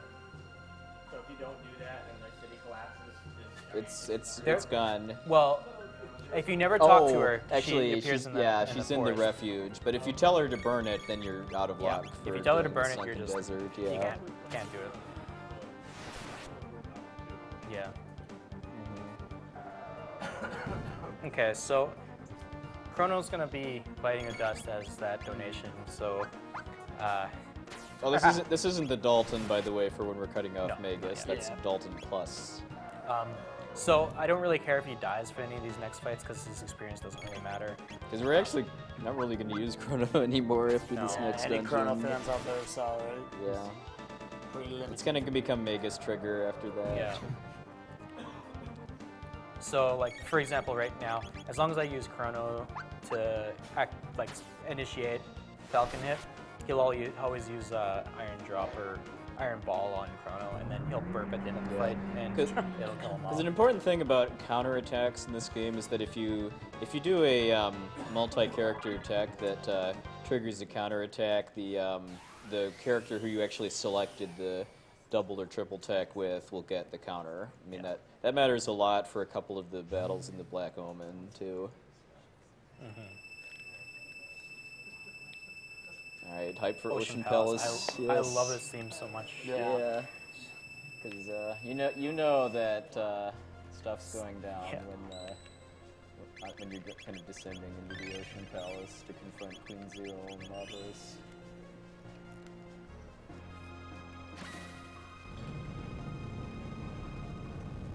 Yeah, this place.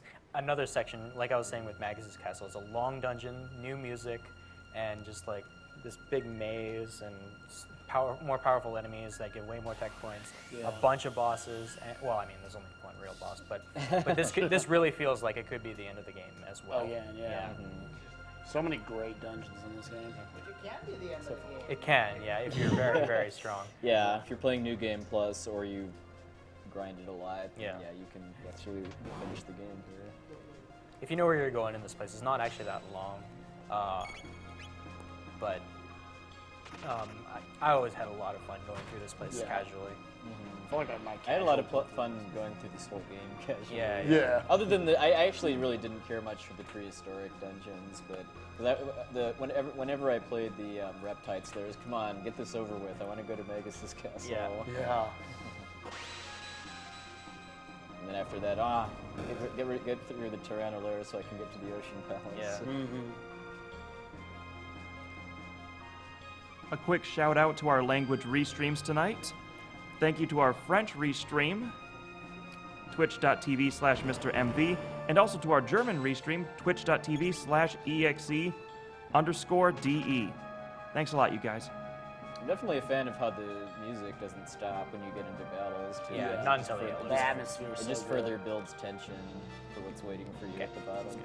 Yeah, that's probably the trickiest battle skip. Well, actually, no, it's the elevator switches at the end. Harder Yeah. I also love just the enemy designs in this dungeon. Yeah. There's no way to pass by these guys, but it's okay. Also, somewhere in this dungeon, I have to get a few extra tech points for Luca, so she learns Fire 2. I'll figure that out after the elevator that's coming up here. Yeah. So. It usually just ends up being like a battle that you were trying to avoid but messed up that you used to get those tech points. And then there's some good ones that you can use near the end.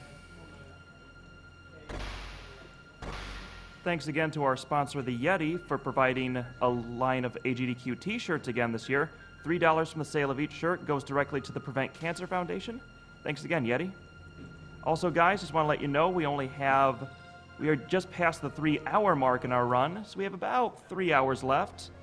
Let's get that donation total up, shall we? Yeah, usually I like to think of when I beat Giga Guy as that's basically the halfway point of the run. Yeah, so we've got a couple battles on this elevator. Fortunately, it's completely fixed. There's some similar looking elevators in the Black Omen. Yeah. That are just the worst. Yeah. The Black Omen just is a tough dungeon. That's the only dungeon I didn't personally care for. Yeah, it was quite a challenge to learn all the little tricks. I still don't really know it as well as I should, but we'll get through it. Yep. These guys, I forget which color is which, but one of them's invincible basically until you kill the other one. Yeah.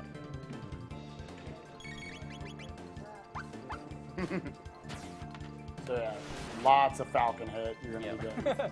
It's only one guy, but I think I can't kill him with anything that Luca has, so I just Falcon Hit again. So, the other thing that's nice about Falcon Hit is it's a fast animated attack too, so I don't have to worry about like anti-poe takes forever, for example. Right. Captain Falcon would be pleased. Yeah. Chrono showing him his moves. I just got a notice that our German restream is having technical issues right now, so they have relocated to their alternate Twitch account, twitch.tv/AKIAIKEE streams. That's Kaiki streams. I'll spell it out for you guys one more time. Hopefully it's being spammed in chat right now too for any. All right, guys. that Just have to for those listening at home, it's spelled AKAIKEE streams. These guys are supposed to be kind of a gimmick battle where you use the element matches the color that they are, but you can just Falcon Hit them. Falcon Hit's that strong, dude. Sometimes depending on my damage rolls here, I can do like 298 damage. Yeah, if that happens, I get Delta Strike, but oh yeah, there's one left, so it's not that big a deal. But air gun's too strong. I get Delta Strike, and it's like this giant attack. You know, it's the thing that Chrono, Meryl, and Luca do. And because I'm immune to Shadow, it just like does 10 damage. It's kind of funny. it just takes forever. Yeah, because it's the same animation as Chrono, Marl, and Luca's triple attack. Right? Yeah, triple rear, Delta Strike. All right, got past Okay, one. nice. That's a really tough battle to avoid. So I have to fight this one though, because Luca doesn't have fire too, so I'm just gonna do it. Yeah, and since we can one-shot them with Falcon Hit, so if he'd have gotten into another battle earlier, we would have just fought that. But this one's the quickest one. Yeah, it's fairly convenient. Special thank you to the guys in the chat who are providing the proper link for the German restream. Thank you, guys.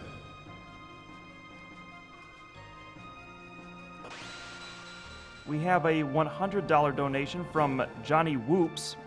It's been such an experience seeing how far these marathons have come. I've been watching GDQs ever since SGDQ 2012, and it's incredible how much good can be done by people with a passion and drive. Let's keep growing these streams for more and more positive gaming influence in the world. Oh, okay. Sometimes if I don't wait long enough on a save point, it doesn't let me use a shelter.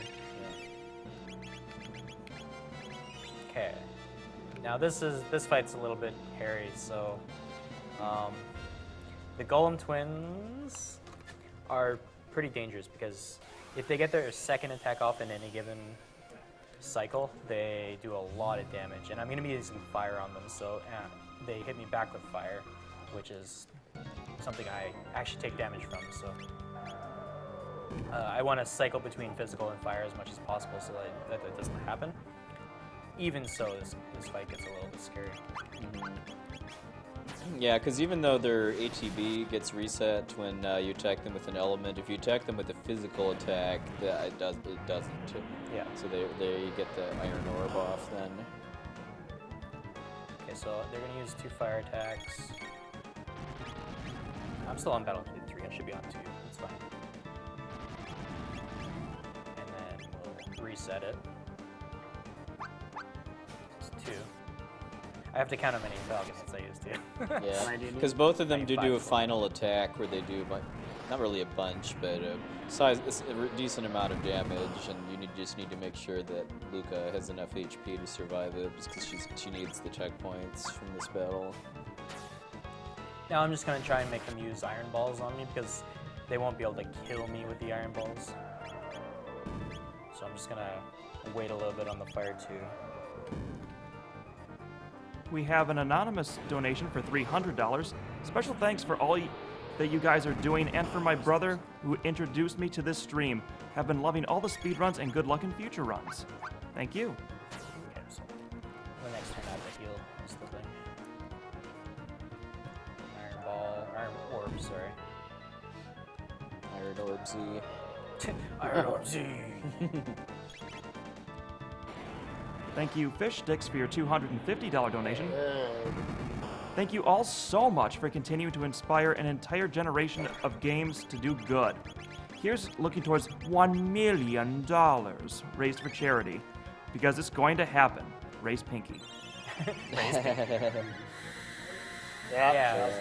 Shout out. Raise your Raise your pinkies. pinkies.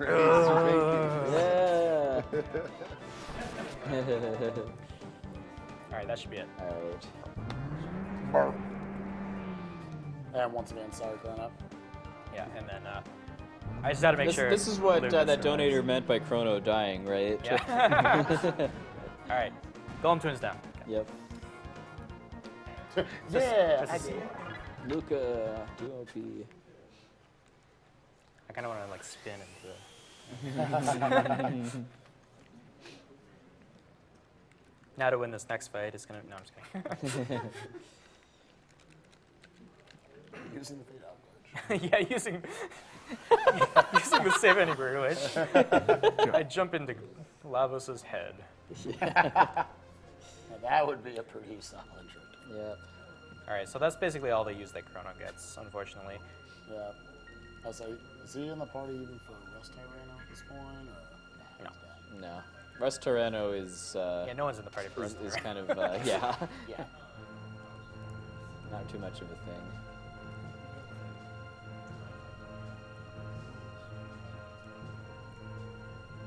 Use the red knife. Let's stick this knife into a machine and make it into a sword. Yep. Yay! Well, that somehow worked.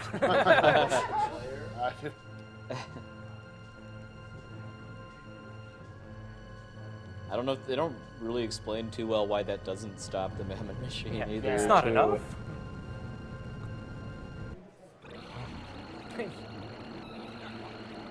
I guess Massa and Mune aren't. They need Doreen. hyped They yet, need yeah. Doreen They're to not join them.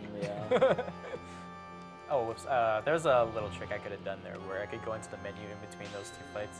All right, that's seen in this fight, and it saves like half a second or something, but not a big deal. Ow. Oh, ow. Yeah. Run over. Yeah. All right. But the future refuses to change. Ladies and gentlemen, thank you for watching our Chrono Trigger run today. I hope you had a great time and wait, what?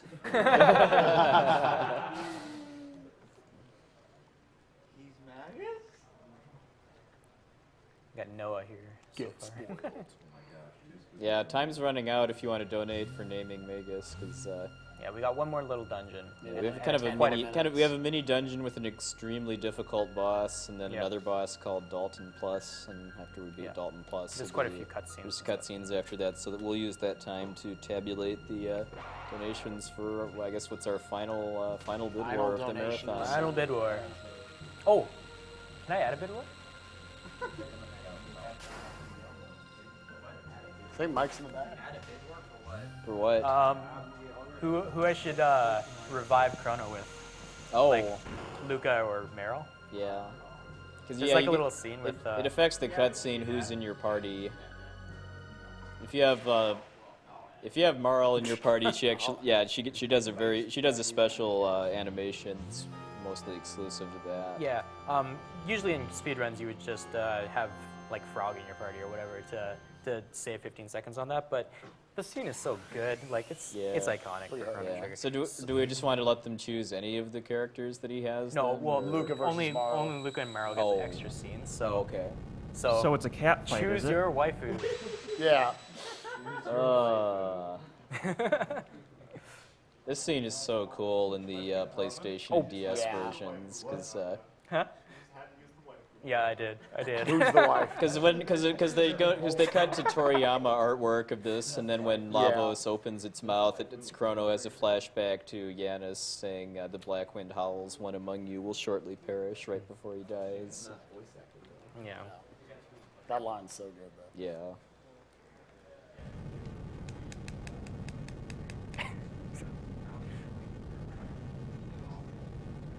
Thank you, Ritsu Tainaka, for your $100 donation. Thank you for using one of my favorite pastimes to fight something that has been the source of so much pain. Many hearts to everyone involved with this awesome event. You guys are the best. P.S. Shout out to the figure photo community on Google+, and Sean Byers for reminding me to turn in. Alright. If you want to find out what happens next to Shala, you have to play Chrono Cross. Yeah. Shouts to Roku. Yeah. Oh yeah. Otherwise, it's kind of a plot hole. Or watch Railcoon stream. Alright, Bid War is added, by the way. Sweet. Nice. Meryl versus Luca. And then for reasons unknown, Lavos kind of just destroys Zeal Kingdom instead of everywhere.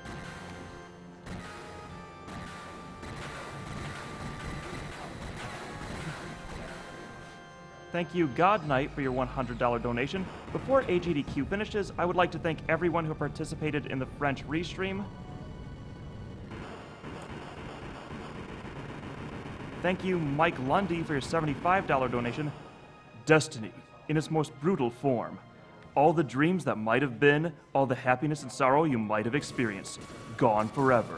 For you, there will be no tomorrow. Destiny has led you here, and here you shall find rest forever, unless you defeat Cat.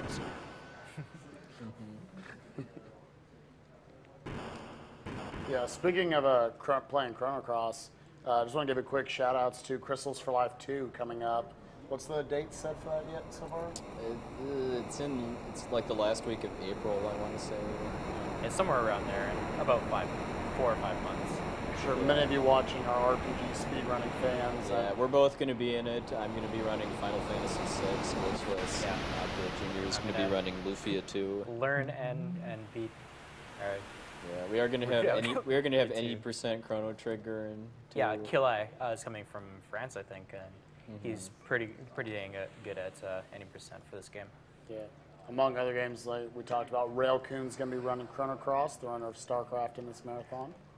So that's going to be pretty hype. Looking forward to him getting back on that work. Thank you, Peter Kerouac, for your $85.02 donation. I want to give a shout out to Blue Glass and apologize for starting a bid suggestion for naming the, how is that pronounced, Epoch? Epoch YSG. I, and all of the donors, intended no disrespect to Blue Glass, much respect. But consider this fact. We just raised over $26,000 in less than 24 hours on just one bid war, naming the Epoch. I have the utmost respect and love for all of you, and I'm glad the Tupac crowd put forward the 12.7K to save a few frames. Those are expensive frames. Yeah. They almost could have done it like between KTA and STA then for like kill the animals and save the animals then for the name. Oh, whoops, I gotta buy. So, so the gimmick in the next dungeon, the Blackbird, is that all of his equipment, items, and money get taken away. And then by basically spending all of his money to buy basically all the healing items he needs for the rest of the run, then he doesn't actually have to get his money back in the Blackbird. You can keep the 12 cents. Yeah. I totally forgot to show the prices for the deal description. Oh, yeah. Oh, during the Magus cutscene, I guess. Yeah, it's not too far. I just gotta remember to actually not fight Magus during the Magus cutscene. Most important dialogue choice in the whole game. So again, anybody else who's wanting to get into naming Magus, you basically got this one dungeon left, which is maybe 6-7 more minutes. Yeah. Yeah. Well, if you want to push it further. Yeah. Yeah. All those Phantasy Star 4 or Phantasy Star 1 fans are making their presence known. I want to remind you guys who we are on the couch again real quick. I'm Spike Vachita. Obdajr. Quexel. Welcome to the finale of Agdq 2014, Chrono Trigger, 100%. It's a tradition to do a Final Fantasy game for the end of the marathons, but we figured Chrono Trigger was kind of like an unofficial Final Fantasy I mean, game. it was released, the PlayStation version was part of Final Fantasy Chronicles. Yeah, Square basically said we'll let it in the family. Obda did a lot of work. Nice. So we have Metal Gear Luca here. Yeah, that's always what these run. Thankfully, they're really tall. All right, so instead of doing all this stuff, I'm going to not do any of this stuff and just go over here. Exclamation points over their heads. As we... oh, we do have to fight these guys. Yeah, I do have to fight these guys. Okay. What happens if you fight this bad one? You get thrown back in jail if you get into a fight without either having Ayla or characters that have gotten their equipment back. Yeah. Double crit. Yeah, I always Unnecessary. All right, and the cool thing is that I don't have to go back and get my character's equipment because this gives me back my items, and I have extra weapons to spare, so I'm just gonna... Yeah, I mean, once you beat Dalton Plus, you do actually get back all of your equipment that you skipped in the Blackbird, with the exception of money. Yeah. Which he spent all of, so it's irrelevant. Get hype. All right, time to get hype for the Golem boss. So, remember how I said that Crawley is not the easiest boss in the game? This isn't even the easiest boss. This is the second easiest boss in the game. Yeah. So we should show up. You would want to kill this guy in a casual playthrough, though, just because he is worth experience and checkpoints. All right. Time to kick back. Oh, baby. Ladies and gentlemen, you are chilling with us tonight for Awesome Games Done Quick 2014. We are Speed Demos Archive, the premier community for video game speedruns. We complete games as quickly as possible through extensive planning, practice, and knowledge of video game mechanics and glitches. Dude, you learned the dual text. Nice. GG, Golem boss. Oh, I love this cutscene. Yeah. The whole breaking the fourth wall and all. Yep. I now name it the Arrow Dalton Imperial. No. Stop the music. There we go. And now an even sillier reference. You have left off Houston. Because Houston apparently exists in this world. Houston must be on like one of the little minor islands that survived the apocalypse. We got an actual boss here. It's not really difficult, but it's more difficult than not having to put in an input. It's a step up.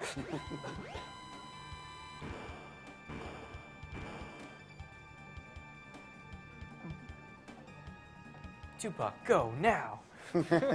Other unanswered questions: where is the Blackbird going anyway? Yeah. It's like this tiny island. That's it. Yep. Rock throw.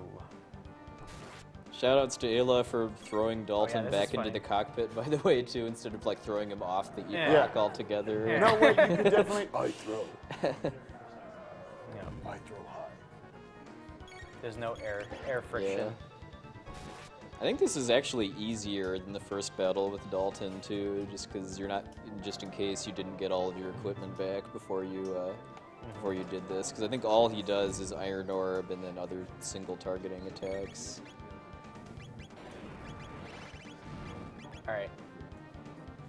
One important thing about the Golem boss, though, is I do learn another really, really good double tech, which is this one here, Fire Tackle, which for some reason is very, very strong, even though it only uses Fire 1 and Robo Tackle. Less is more. Yeah. Go, Golem boss. Eh? Trolled. Troll him, boss. All right. That face. Oh, yeah, we'll cut off for Magus now. And we can show off some prizes now. It's a good time.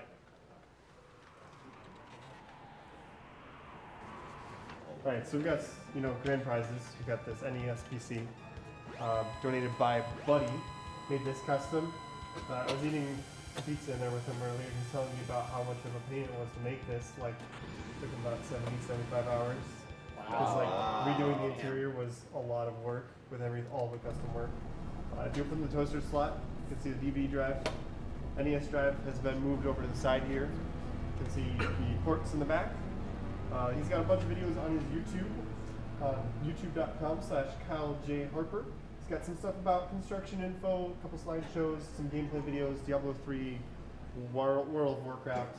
a lot of information about this prize. This is one of a kind because he only made the one because it was such a pain in the butt to make, and donated it to the marathon. It's a really cool, unique prize. You can win that for donating $50 or more, cumulative up to $150 throughout the marathon.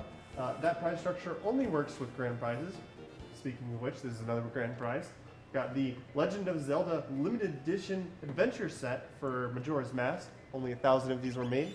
Available in Never be too sure. Europe and Australia. Yep. I remembered it correctly this time. Got a whole bunch of cool, unique stuff in here. There's a watch, some pins, soundtrack, t-shirt, little certificate of authenticity. This thing is worth quite a lot. There's a gold PAL cartridge in here, but that's not really what you're donating for. Just a really awesome, unique prize that was very generously donated to us is yet another grand prize. One of the grand prizes we haven't been mentioning as much because we don't have it on site because we didn't want to deal with it breaking is there's a really awesome, if you go in the tracker, click on prizes, you got images on the right, there's like links to images. There's a nice Zelda stained glass piece that was made for us by a craftsman. That's also one of the grand prizes. We haven't been mentioning it too much. Somebody can link it in chat. It's really, really cool. This is Chrono Trigger specific. It's a print of the entire Chrono Trigger cast. It looks really Can I see that? I was saying, I don't know. It's really well made. Like, oh look wow, at the that's quality. awesome. No. Gato, yeah. That really is the entire cast. That is awesome. Well, we'll see why the shell is sad later. Oh. Chrono looks just What's like the minimum donation? $25 to be entered into this. We've got a bunch of perlers over there, but in the past when we show off perlers too much, they break. So we've shown them off a few times. We'll probably show them off once more before I the think end of the there's run. are there pictures of them in the Yeah, they're on the tracker, so there's pictures there. We don't want to show them off too much because they are really well made. And of course, the most important prize, there's the game bundle with Final Fantasy 4, 5, 6, Seiken Densetsu 1 and 2, 2 and 3, sorry, and Chrono Trigger for $10. Bunch of cartridges for $10. Awesome deal. And of course, the most important prize is the picture of the seat that Cosmo sat in.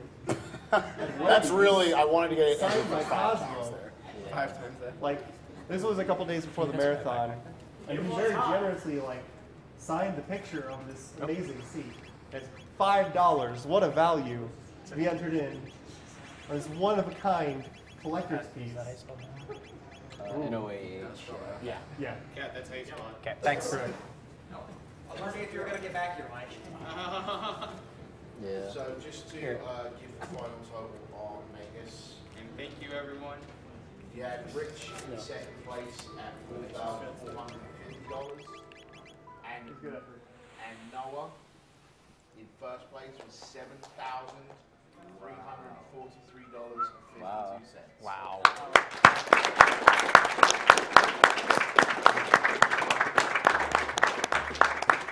Yeah, so speaking of Noah, we now have a character that's about 20 levels higher than most of the rest of our characters right now, along with having access to every element in the game. So he's going to be sticking around for a while. The dynamics of the run change a lot at this point, just because of having Magus in your party. Donate $50 for myself. If you say yes to fighting Magus, then the run's over. Basically, if you didn't safety save recently, because that's just So not that coming. makes the question of the Marl or Luca? Oh, Luca. $50 for Luca. That's my bid. So just chew on that, Twitch chat. Marl. Couch more. I'll do Marl too if Oh, anybody. These guys don't know what they're talking about. Team hug. Team hug. I do the Get her on the peak. Death Peak is one of the last side quests I do, so you have quite a bit of time still to do that. About a little less than an hour, I'd say. Get her on the peak. Okay, first side quest I'm going to do is... Yeah, because the rest of the game is now pretty non-linear, because the Black Omen is the final dungeon, and we can access it at any point after we get the wings on the Tupac. So if you talk to your teammates at the end of time, they'll give you tips on where you can go to find optional side quests. There's kind of basically one per character that powers them up, along with just giving you more experience, checkpoints, and treasure. Debuggist! Yeah. The supreme member of the debug enemy family. All right, so I chose to go to the Genodome first for a couple of reasons. There's only 2 side quests that give a significant amount of experience and tech points: the Genodome and the Death Peak. And the lava spawns on Death Peak are actually pretty annoying to fight if you go there first. And originally it was set so that you would use a triple tech to beat Mother Brain really fast in the Genodome, but I found a way to like fight Mother Brain without too much trouble, just using Fire Tackle and some other fun techniques.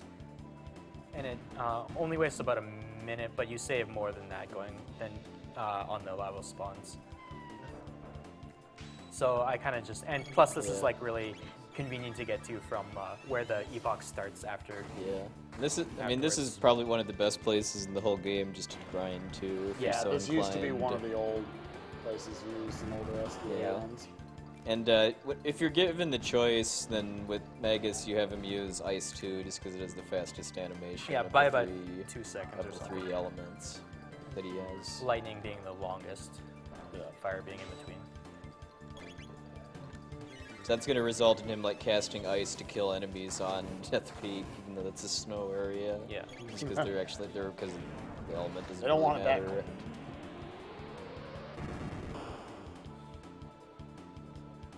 Just wanted to remind you guys, Speed Demos Archive is working with Speedruns Live, the best site to race video games online against others. Players of all skill levels are welcome to join, whether you'd like to become competitive or just race casually with friends. You can go to their front page, speedrunslive.com, for more information and to watch a wide variety of speedrun streams. We're working together to raise money for the Prevent Cancer Foundation, a nonprofit organization that has invested over $134 million in support of cancer prevention research, education, advocacy, and outreach programs nationwide.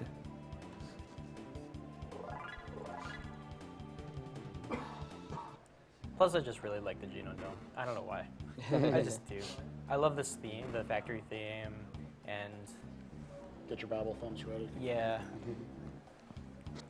Thank you, anonymous donor, for your $400 donation.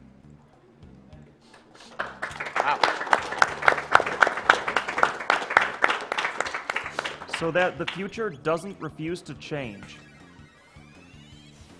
Thank you, Connor D, for your $100 donation. Could help, but donate more. Oh, couldn't help but donate more. I was going to say. Oh. What? Thank you, Paul Sychos, for your $100 donation. Oh no, I nearly missed Agdq. Can you guys start it all over, but in reverse, after Chrono Trigger is done? Yeah, let's get Cosmo back in here. Yeah. Do Wind Waker again. I'll just do New Game Plus runs after those next year. No, you have to play it all backwards. endings, right? That's 100%. Yeah.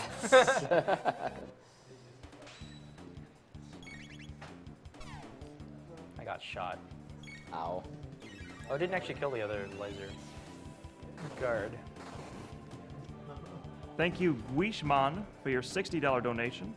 Greetings from France. I've been following all of the editions of the Agdq since 2011, but since I'm not a broke student anymore, first time donating. This year's edition is the best. The runs have been amazing, and you've raised almost $1 million. And I'm happy to see it finishing with my favorite game of all time. Let's get to the million, guys. P.S. Kudos to Mr. MV for the French restream. Just to let you guys know, there's about 2 hours left in this run. Let's get it up to 1 million, shall we? Yeah, about 2 hours. 2.5 hours, thank you. About 2 hours. The estimate's a little bit over. It gives me a little bit of leeway, to say the least. And everything's been going really well so far. I've been really happy with. Don't jinx it, man. How things have been going. I know. Yeah. Yeah. Yeah, I need 1 hour to name characters. Yeah, I did get trolled by the rebels a little bit. estimates at 6.5 hours? 6:15, I think. 6:15, yeah. okay. That estimate was to include Adrian's run and sure. And And for it's an RPG, so yeah. Thank you to Daniel W., also known as Moo. Yay. $60 donation. Moo here, donating from the donation processing corner. I'd like to thank everyone that has been involved in making this event happen, runners and all other volunteers alike. I say, give yourself a well-deserved round of applause.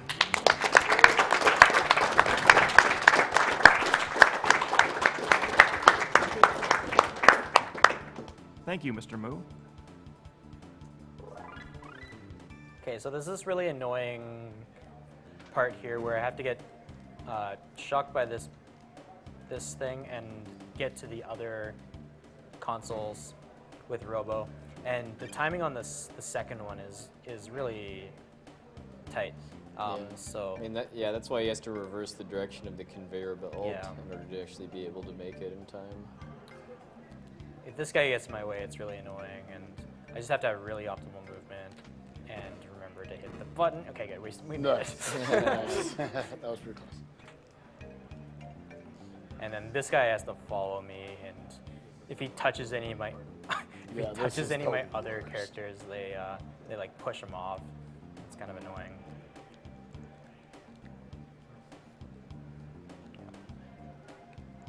Fortunately, I kind of have it pathed out so I can get him to go. Yeah. Hey, Debuggus, how's it going? What's up? It's like a puppy. Debuggus is on break right now. He's getting caught on nothing.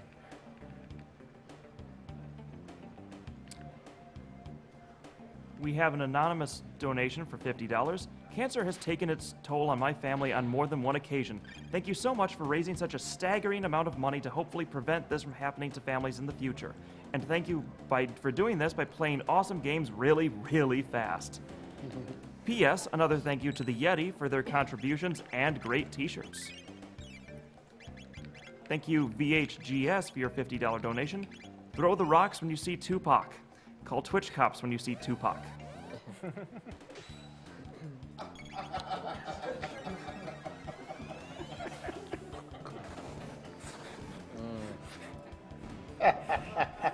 We're getting really tired because it's really early in the morning where we are. So that's shout outs to late yeah. night. I'm just gonna make sure that. Oh, I didn't actually. I'm glad I checked that. That would have been kind of annoying.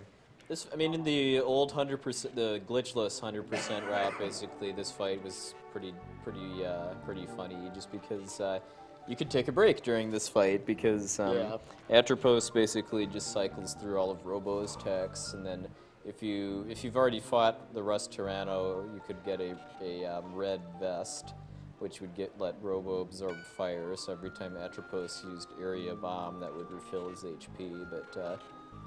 Because of not having that, and having a ruby vest that just halves fire damage, you do actually have to survive this fight. But it does end after a set number of turns if you don't deplete your HP before then. Yeah, and the really only difference is 3 potion animations, and you actually have to pay attention. So I decided to take that hit. So yeah, she cycles through all of Robo's attacks. So that was Rocket Punch and Pure Beam, and then Laser Spin first.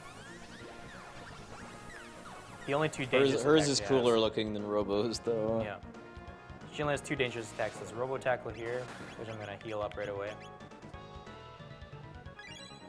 And then she uses Heal Beam, which is oddly the same as Pure Beam. And then Uzi Punch, which doesn't look as cool as Robo's. And then she just spams Area Bomb until the end of time. Thank you, Liquid Soul 7, for your $150 donation. This donation is in honor of my mom, who I lost to cancer almost 20 years ago, and my uncle, who we lost just a couple weeks ago. This is the first Agdq I've been able to watch live, and I think all of you guys are amazing for what you're doing to help people. Shoutouts to Spike Vegeta and Puexel for awesome commentary. You guys rock. $1 million hype! Hype, hype, hype! Yeah, this was the part of Essentia's 558 run where it became a co-op run with Yeah. Essentia. Because she had to run and do something real quick, and he took the controller in this moment. Took the controller and, like, watched Atropos heal Robo Yeah. with the red mail. Thank you, Caden Dark, for your $150 donation. Just wanted to give a huge thank you for all of your hard work. I have lost both my father and grandmother to cancer, and if I can help anyone else avoid that kind of loss, I am happy to do so. Keep up the good work, and let's hit that 1 million doll hairs.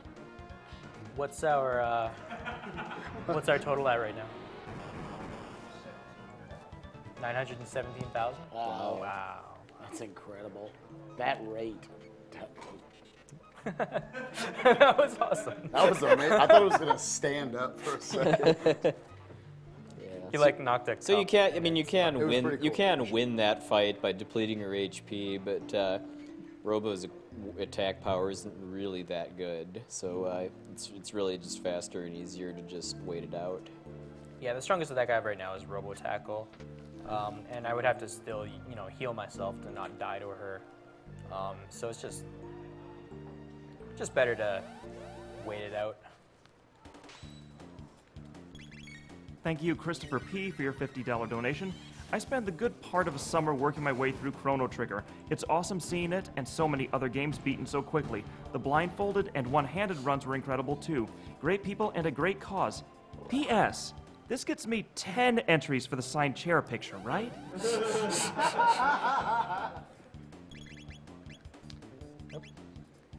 Thank you, Colonel Sanders, for your $50 donation. Shout-outs to the couch and everyone else powering through the late-night hour. I don't even know what time it is right now. Don't look at the phone. Ignorance is bliss, and less is more. Thank you, Shield Face, for your $50. Thanks for giving me some great entertainment before the spring semester starts. You guys and gals are amazing. Thank you, Brad Bagofen, for your $50 donation. This donation is in honor of my friend Magnus, who was taken by cancer at the criminal age of 18. He was a beautiful soul with incredible artistic talent, and I hope this donation helps prevent another similar tragedy. I didn't get a chance to watch as much of the marathon as I would have liked, but Super Metroid was amazing, and this Chrono Trigger run has been Speaking superb. of which, okay, here's Mother Brain. What are we doing with the animals? We are. And we're going to send it to our sideline report. Yeah. We're giving all the animals a spiky bone. Alphador for best cat. Yes. Chrono Trigger. Can't wait until next year. Cheers. Thanks, Brad. All right, we got Mother Brain here. So one time I was fighting this guy. I'm like, can I do Geno to him first? And this boss is just destroying me. I'm like, oh man, what do I do? And then I'm like, well, let's try it. Let's try the best strats. Because kind of the way this fight works is that the displays all heal Mother Brain every turn, and if you destroy all three of them, Mother Brain just goes into Berserk mode. But oh, it didn't actually work. Oh, okay. It missed all three of That's them. never happened before, right? No, it actually. Oh, it has. Okay. But it's uncommon. But yeah, if you basically disable the monitors, you can just beat up Mother Brain without her really doing a whole lot. She gets really, really nasty if you destroy all of the displays, though. Try it again. The old way to kill her was just to use Omega Flare twice, and she gets one turn to do damage to you, and it basically almost wipes your party. So if you don't get the attacks off quick. Okay, got all three of them. All three. Okay, That's crazy extremes. The monitors actually have 1 HP, so if Luca gets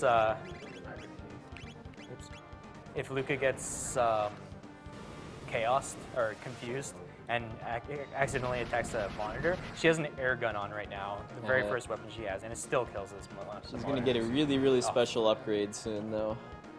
Oh, it didn't actually hit it, or didn't actually confuse her.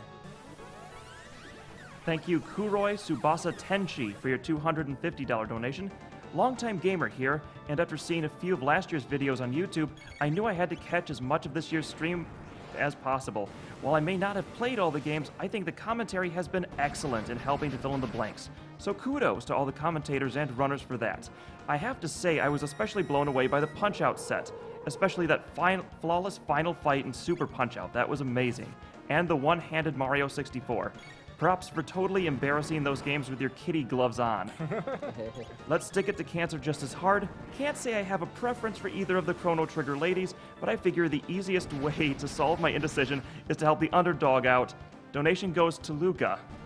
Luca's the underdog? Come on, guys. Thank you, Red Beardy McGee. The last robo is in captivity. Agdq is at peace. Yep. Where's Breakdown? Yeah. If it makes you feel better, Obdajr, she's not the underdog anymore. Oh, okay. These amazing jokes. Inspired by lack of sleep. Ugh. Luca Chrono OTP.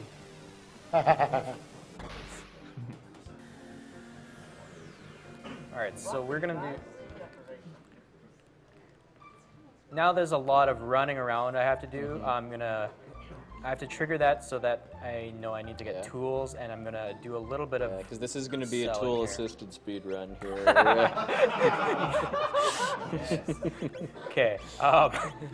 Bandana, silver earring, speed belts, sell that thing. Oh, I need to equip that.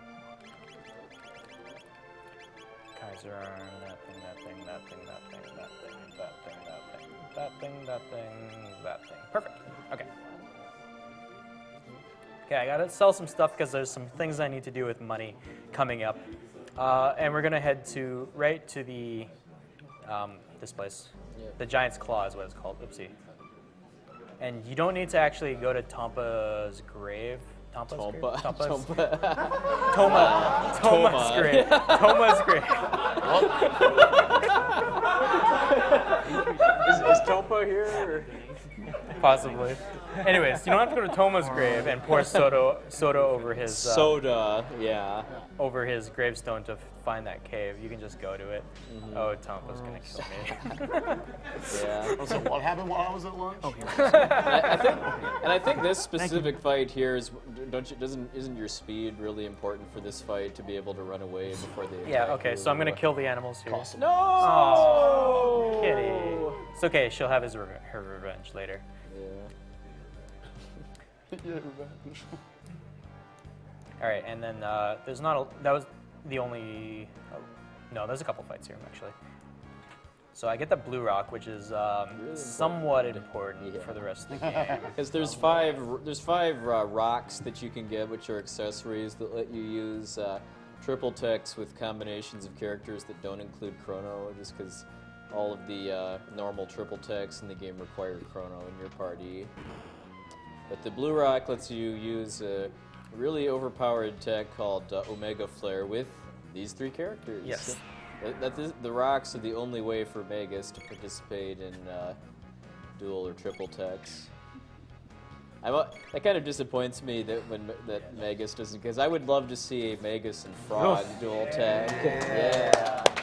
Yeah, Noah. RNG. Yeah. Magus Always is feels good. Magus is the base god of killing rebels. So.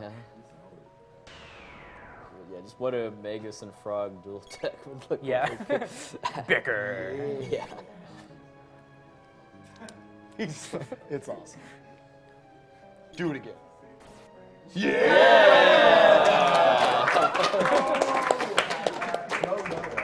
Go Noah. His hit is so high that he never misses these things. Yeah. I mean, he does, but not very often. No. There's a reason why this is now Magus Trigger instead of Chrono Trigger. Yeah. Thank you, Carl Swaggin, for your $50 donation. Oh, Carl Swaggin. All right, one thing right here.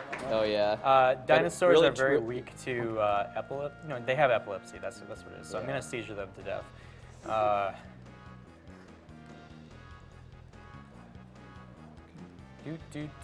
What's up? Hey, there's a boss there. He looks mean. Yeah. No, did I get it? I don't think I did. No, I didn't. Okay. Whoa, whoa, whoa. It was very angry. He was not very happy that I tried to do that. Yeah. Hey, is anyone home? Oh, I missed it I'll again. come- Okay, I'll come back go up. ahead with the... Yeah, we're getting tired, so... Thank you, Carl Swagan. 4 years ago, I had my first introduction to speedrun streaming by watching a handful of people in Mike's basement play some old games fast and raise an, at the time, incredible $10,000 for charity. Since then, we have raised just over $1 million over the course of 8 separate marathons. This time, we have the opportunity to beat everything donated in all those last 4 years in one single event.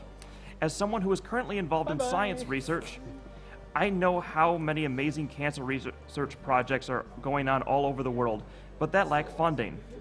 A century ago, a child with lymphoma was a child with a death sentence. Now, this one type of cancer is almost entirely treatable thanks to decades of medical research. But there is still so much work left to do. 1 million hype! Let's make it happen. Thank you, Swagan. Thank you, Carl. Thank you, Carl. Okay, so I skipped that boss. So there, yeah, he was supposed to fight that thing that yelled at him. I was a little concerned when on the tracker it said for the donation incentive that 100% was all optional side quests and bosses, but because I don't actually fight him, but he's dead. It's okay. He's very dead. And because I can't, I used to have to charm the red male from the Rust Tyranno for some fire immunity, but I just instead grabbed that red vest, which will do the job just fine. Okay, so next I have to actually get the Chrono Trigger. It's kind of, the game's kind of named after it and all. Yeah. When I was doing my initial, when I was doing my initial routing, I completely forgot that I had to actually get this thing. So I was like routing out the least distance for traveling and stuff. But I actually have to come to the end of time and talk to Gaspard here. I mean, old man. Yeah. Yeah, I always thought routing the side quest section of the game would be pretty fun. Yeah, it was a lot of fun routing the my suitcase is kind of a memories of Yeti right now too. All the shirts I brought.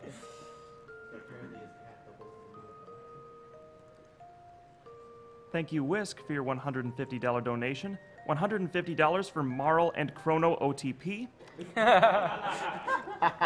Team Hug, stronger than Team Canada. Sorry, Aldo.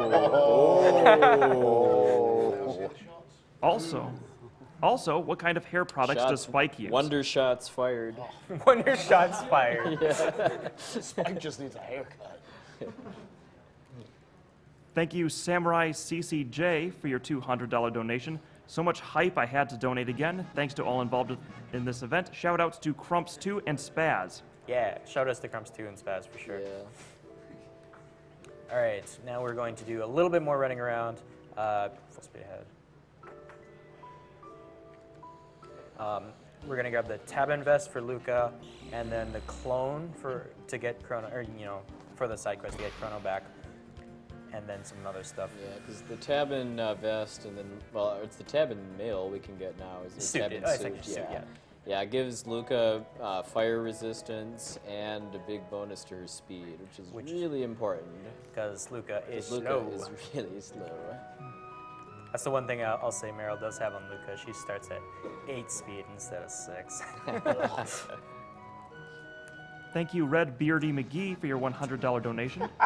Thanks so much for this amazing marathon. We had a windstorm last night that knocked out all the internet all day, and I've waited all day to finally make this donation. I'm so impressed by all the runs, and I can't wait for the next one. Prevent cancer all day, every day. Oh, I don't know the tune.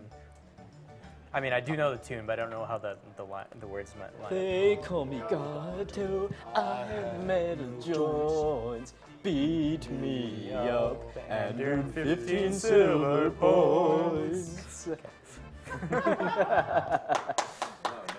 It is what it is.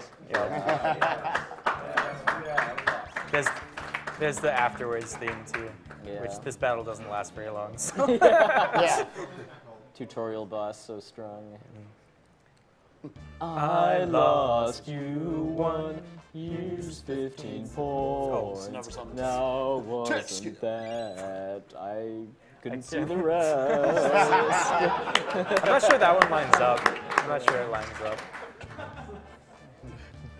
I gotta find it one more time. Yeah, the Gatto Perler, guys, is That's a good one. made by Mecha Richter, and it's really cool. Yeah. Anyway, but if you were around and awake about like 4 hours or so ago, he guzzled on a bunch of soda with his pro mashing skills after coming back from the Middle Ages the first time. That was actually to make it so that he. Ooh, it tastes like chicken. Yum yum. To make it so that he actually only had to fight Gatto twice instead of 3 times, and just the fact because he needs exactly 40 silver points in order to get the Chrono, as I call it. Chrono.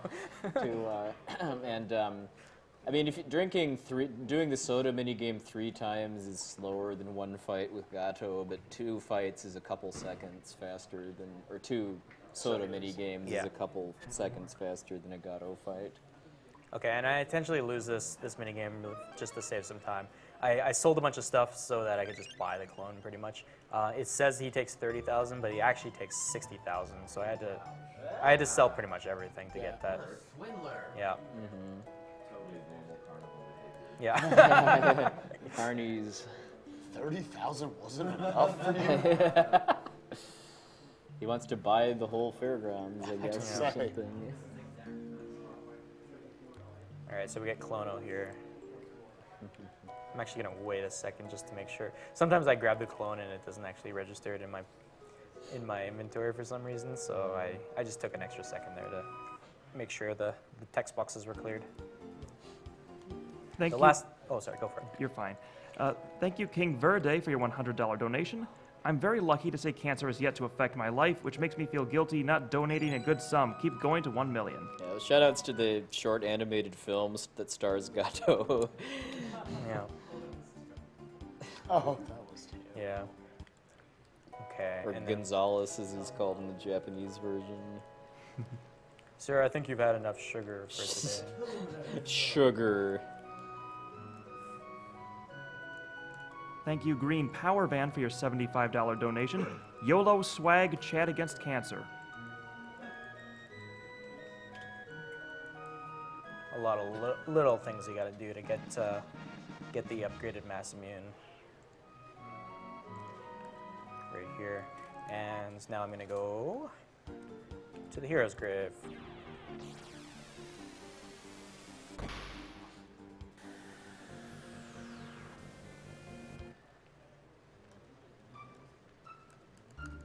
Thank you, Lady Fuzztail, for your $60 donation. I am not a very wealthy person, but here's $60 to help kick cancers behind and to ensure that Marl revives Chrono. For the next Crystals for Life event, can there be a strategy RPG block with games like Final Fantasy Tactic Hard Type, Fire Emblem, and Agdq Union? Hard Type, oh god. I'm still waiting for True Ending. Mm-hmm. Yep. Tactics Advanced 20-hour True Ending. So this is definitely the easiest of the side quests that Obda has to do. It's just, other than a couple of fights right here, it's just a lot of going back and forth. These guys can be trolls just because they do final attacks sometimes, and the nastiest one is MP Buster, which takes away all of your MP. Yeah, it makes me have to go into my menu, which is the worst these enemies Which is can effort do. that's hard to undertake this early in the morning. Yeah. They didn't actually do anything there. That's strange. That's lucky. I think it's like I think it's what, like 50 chance of a final attack, and then from there it's 50% either grudge or MP Buster. Something like that, yeah. Not for a while, yeah. It'll be like, just balancing it out. I'll tell you when.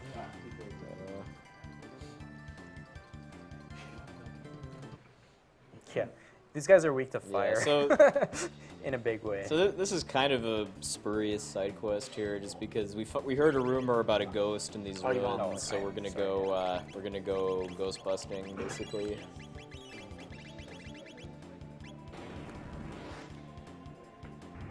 Along with some minor carpentry skills. Yeah. I wasn't paying attention. I didn't realize I got MP Buster.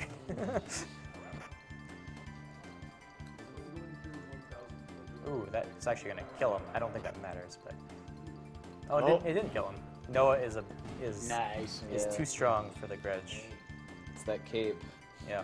He's doing his Rubicante impression. Yeah. Thank you, Kadrid, for your $50 donation. If Cosmo can auction off his butt print at $5 a bid, how much are those couch cushions worth? Oh no. Well, if you ask the hotel staff, they'll say they're priceless. I'm glad we were able to find a red couch. We got a $1 million donation. We can't have Agdq without Thanks a to red everyone couch. in the room for your dedication to your craft and this wonderful cause. $1 million, here we come. $5. That's it.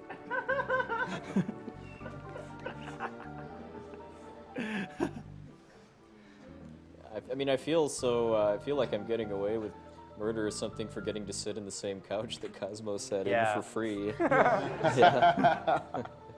I actually have to have a frog in my party. Ha ha ha ha. Okay. Frog's final use. Yep. Well, I donated 10 earlier. Okay, so this cutscene is kind of funny. I love how Magus reacts to this cutscene too. He's just kind of chilling in the back there. Awkward. Yeah. I may have killed this guy. Yeah. And then turn this other guy into a frog. Which I still haven't changed yet, you know.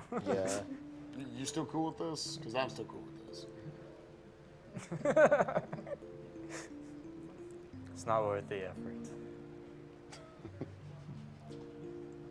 Thank you, Chilium, for your $50.03 donation.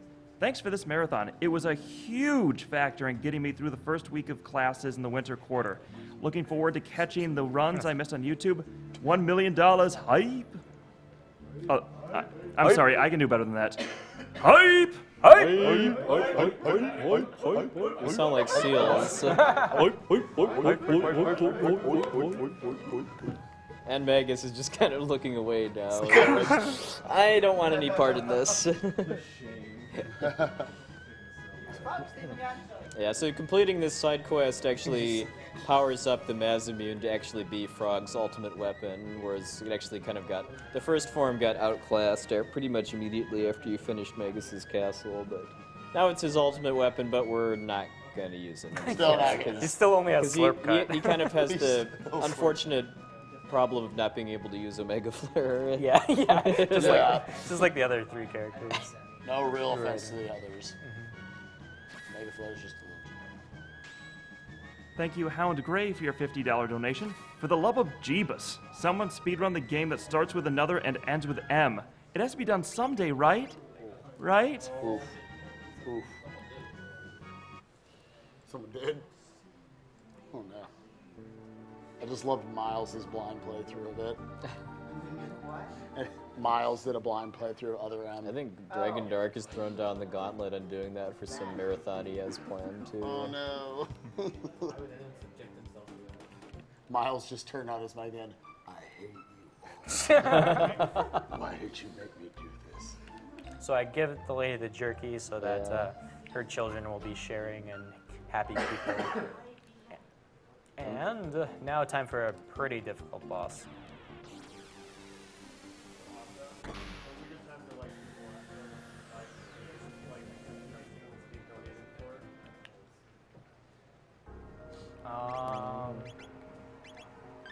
Just give me a sec. I have to do some stuff here.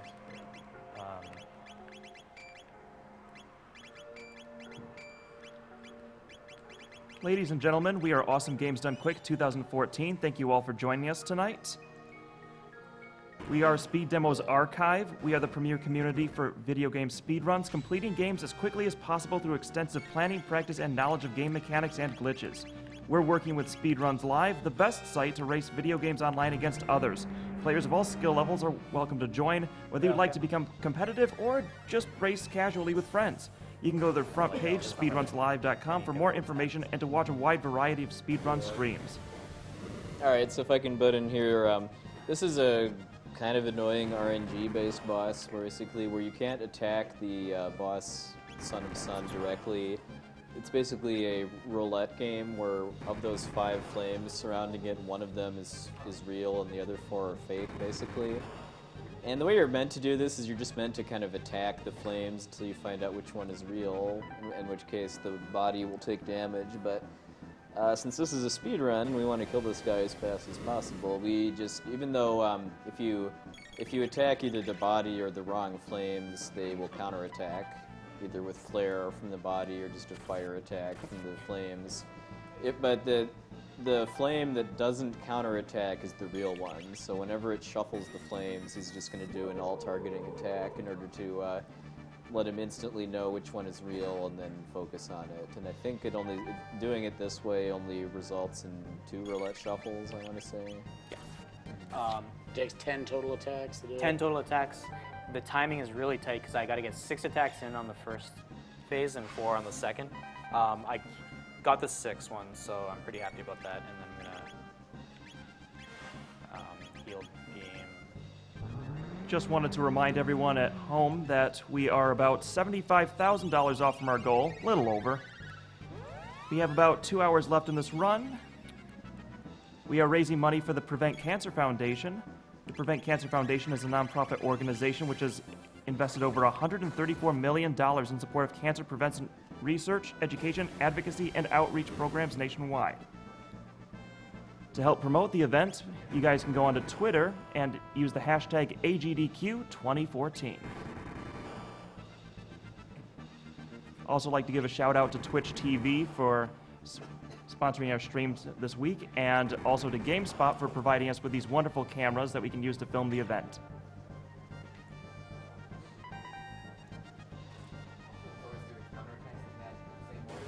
Yeah.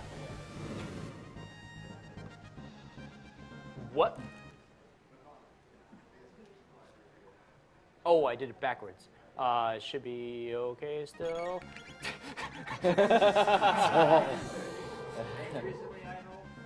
I did, yeah.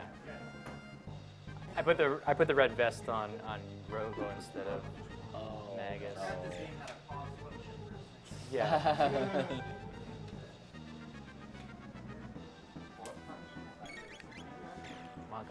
Come on.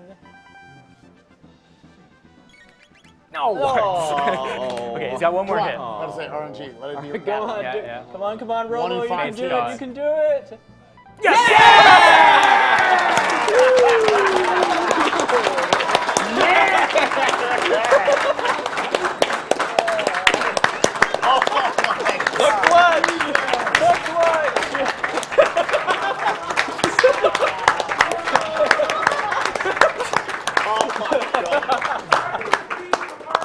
Okay, let's switch. Oh, I can't. Oh my god. We thought the game Oh, wait, I can crashed and they had failed a boss fight, and then they pulled through. Okay. We were saved by RNG, basically. Unfortunately, there was no chance I was gonna die there, but it just would have been really It would have annoying. just wasted a lot more Yeah. time. Yeah. Because Robo had the red vest, there's basically no chance I was gonna actually die. Yeah. But still. Yeah. That's insane. That's actually that's never happened before. No, that happened too. on my personal best run for this category. I accidentally forgot to change the battle speed for that fight, so it just kept roulette changing way faster than I could enter commands in, and I got I just kept attacking the same one, and it just kept being that same one over and over again. Mm-hmm. So I saved a minute and a half because I didn't have to use Ice 2. It was well, crud! I'm never gonna beat this split. Yeah, I'm really not. The only way I could try to compete with it, I guess, is to try and manipulate the fight by saving resetting. But I haven't really worked that out yet. Oops. Shoutouts to the highlight reel too for getting a new. Oh my god! A new moment. Yeah. That's so good. Robo with the clutch. Yeah. Hey, somebody already suggested that as a highlight in the highlight for him. Nice. Oh, I went the wrong way.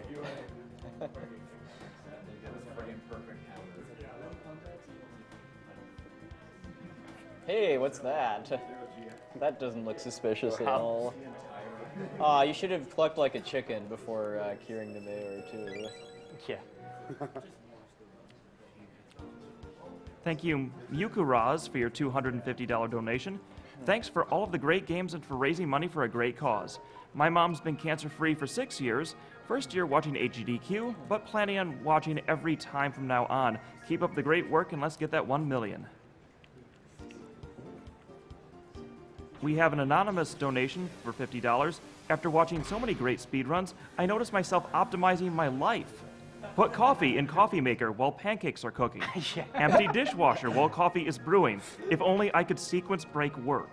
I do that too when I'm cooking. I'm also doing dishes and like sweeping the floor and stuff. That's partly because I work in the kitchen, but it's just like I really want to be efficient with everything I do. But if I'm out of my like desk chair or whatever. And thank you very much to the anonymous donor who just gave us $500. Hey. All right. So I now get the best weapon in the game. Yes. Here it comes. Oh, yeah, yes. baby. Wonder Wonder shot. shot. All right. Wonder shot is the best weapon because it's just the best weapon. It needs no commentary. It has a random damage multiplier attached to it, which can go anywhere between like doing 1/10 the regular amount of damage or like 300% of the regular damage. Yeah. It's basically Luca's ultimate weapon. Yeah. It's weird. No one really likes it because it's so random. But it's really cool, so that's all that matters. I want that. It's the weapon that Trihex would use. Yeah, in this exactly. situation. Yeah. That's good there. I want to see it. Yeah. Yeah. Just to let you know, if every fake donation we have was legit, we'd have 10 quadrillion, 12 billion, 680 million, $749,655. How, I'm about to say, how did you calculate that? I think I think we have the monitor to thank for that. Oh yeah. Check Oh. where that comes off the. Oh my god. It's awful. That's what's doing all that. Yeah, so this whole thing with the rainbow shells takes up probably almost like half or so of the Faded Hour sequence too, because it's just this chain of side quests that all lead into each other, kind of concluding with Marl's part of the Faded Hour where she reconciles with her father. And you find out that, oh my god, the Chancellor! Oh yeah, that jerk from 4 hours ago? Chancellors are a jerk in virtually every game they're in. Yeah. With the exception of Super Mario RPG, where the Chancellor is actually a nice guy. Yeah. Because of being able to skip a boss. Oh, yeah, in Final Fantasy V, he's nice too. He's a troll in Final Fantasy VI because of getting in your way. He gets in your way, though. yep. Jerk. What a jerk. We'll leave it at jerk. Yep. We have a very special donation from Spike Vegeta's Fro. From his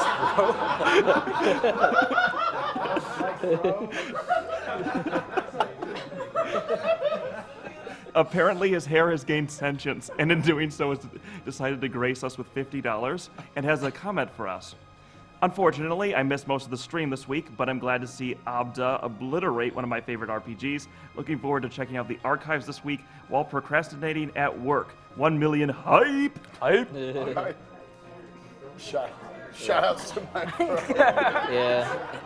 Apparently makes more than I do. So we did I only donated 25.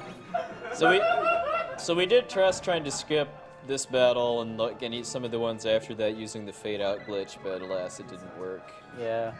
There's a problem with trying to skip fights that immediately go somewhere, or like skip events that take you somewhere, because one part of the game wants you to go back to the place where you started the glitch, and another part of the game wants you to move you forward into, this sequence of events right here. So it would be nice if we could basically skip both of these fights, along with that cutscene there with the king and the chancellor. But, yeah. Not getting I mean, this is kind of dumb, really, that you have to refight enemies from the first dungeon in the game this close to the end. But yeah, I guess it's just meant to be a clue about the Chancellor's true identity, because you'll never be able to figure it out. I always love those times. Thank you, Damian P., for your $100 donation. Thanks to all the runners and supporting folks for another incredibly successful marathon. Thank you, Mr. Moggy, for $50. I've already donated a few other times this week, but had to scrape together a little more for Chrono Trigger and 1 million hype. Thank you. EMP spikes fro.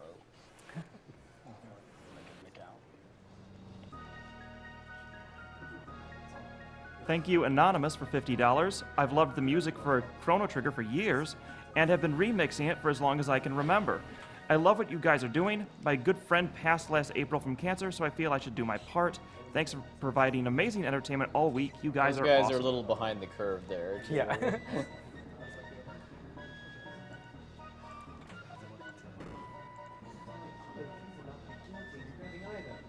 Hey, maybe I need those items.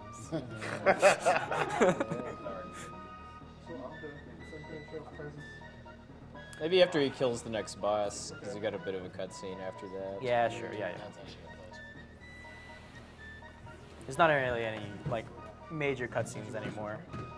No. Want me to show off prizes?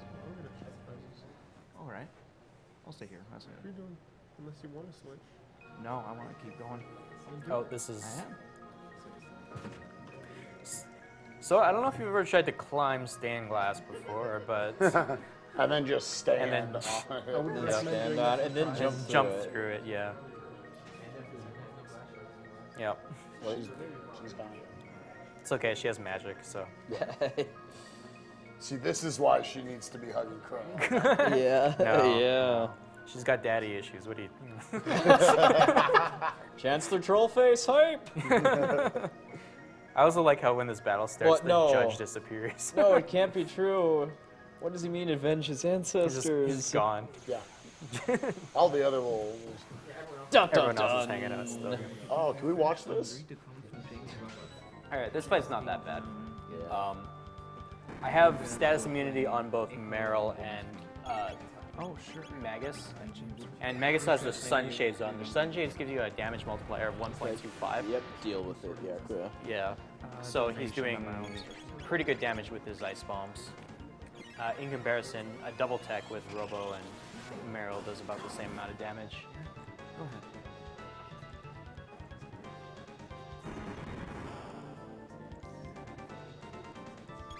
So the only dangerous thing that Yakura does is his needle spin, which he does 3 in a row. So I need to make sure I don't die to that.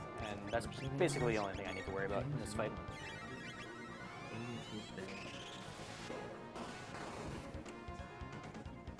Oh, right here. I like how the judge just kind of disappears when Yeah, the fight starts, but the audience is still there watching, too. Not freaking out or anything, just like, okay. Hey, I guess this is a halftime show, right? Yeah. I also love Magus's magic casting animation. Yeah. It's really cool. Just like Thank you, Anonymous, for your $50 donation. What are the chances of a Blue Glass Echo run in the bonus stream? 99%. Could reach $1 million. Yeah. Oh, okay. That's okay. That's okay. I'm just gonna not worry about reviving Meryl. I'm just gonna use Robo as the healer now. Thank you, Talbot, for your $150 donation. While I'm touched that you guys are able to do this to raise money for a good cause, I'm so happy to get to experience these games I never started or never finished. Kudos to y'all for making this happen. Runners, organizers, suppliers, donators, and others. Thank you for all you've done. Thanks, Agdq, for exposing me to some awesome freaking games. Thank you, LCC, for your $25 donation. Nice roulette attack. Luca needs some love. Yeah.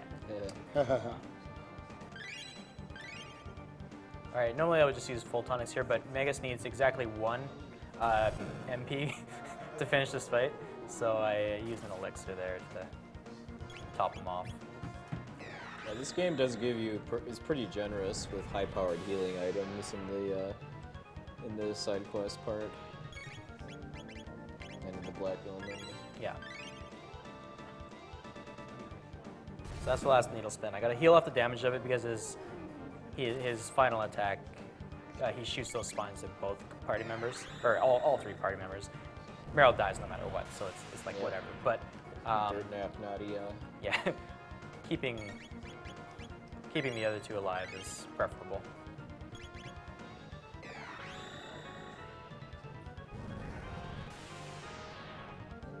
Noah Trigger. He does kind of look like Noah from Phantasy Star too.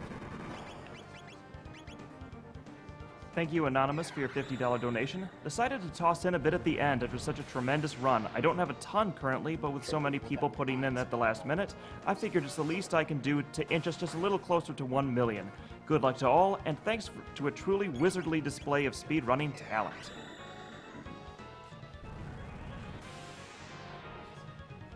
Should be pretty close here. Yeah, Nice. there we go. There you go. All right, go ahead with the prizes just after this. I'm good. Yakra down. First Yakra I've fought, by the way. Go for it. Right, so this is probably our last chance to show off these grand prizes because the run's going to get serious soon. Yeah. So we have a little less than serious during Ozzy's Fort. Yeah, but, but it's pretty fast. The Black Omen is after that. What do you mean Ozzy's Fort isn't serious? Spoilers. So this is the NES PC made by Buddy. It's pretty sweet. When you open up this toaster slot, I just love calling it the toaster slot. Yeah, you got the DVD drive right here. Over on the side is the NES slot. It was relocated so that it works both as a PC and an NES at the same time. You can see the ports back here. If you go to youtube.com/KyleJHarper, there's a bunch of videos about the construction of this and some gameplay videos of it playing some modern games, including Diablo 3, World of Warcraft. That's a $50 buy-in up to 3 times for a total of $150 in one go or cumulative. That only works for the grand prizes. Speaking of which, here's another grand prize. You have the limited edition adventure set from The Legend of Zelda, Majora's Mask. It's a really limited edition thing. Only 1,000 of these were made, available in Europe and Australia. It has a PAL cartridge inside, but that's not really what you want from this. It's a really awesome collector's item. Same price structure as the NES PC. The third grand prize that we don't have here is the stained glass piece, but there's a picture of that on the tracker. If you go to gamesdonequick.com and scroll down a bit, there's a tracker link. You can then click on prizes, and right at the top, the grand prizes are there, and right under the images column, there's a nice little link there. You can see a picture of it. It's pretty sweet. This is a prize for Chrono Trigger specifically. It's the print poster size of the entire cast, which is really well made. It looks awesome. And of course, the new up there, looking happy. It is new. That is a $25 buy-in to be entered for this. Yay! Only these two are clapping. Second most important dialogue in the game after. Please don't miss that. No wrong choices this time? Yeah, I'm good now. So we've got a bunch of perlers here as well. They range from $5 to $15 depending how big they are. This Gato is amazing and is of course on the higher end, being 15. He has metal giants. A little bit closer. Beat him up and earn 15 silver points. Being very careful with these. And of course, the new, looking a little bit less than happy this time. I don't remember if that's 5 or 15, but we also have... Just donate 15, you're probably in. We also have Noah here. Noah. Looking pretty sweet. Yeah. We have that cape billowing. Yeah. It's pretty awesome. It's a good sprite, yeah. And again, Mecha made all of these. And then of course, Masamu making a very interesting face, like he loves to do. He's hype. He's hype. And that is a $50 Gato is hype too. And then of course, the most important prize for the Chrono Trigger block is the picture of the seat that Cosmo sat in at Wendy's, signed by Cosmo. Hype prize. The most amazing, one-of-a-kind prize. Never gonna find it anywhere else. You'll never see this anywhere else, folks. $5 donation. What a deal. What a deal. We'll get you in the running for this picture. And with that, that'll probably be our last interruption.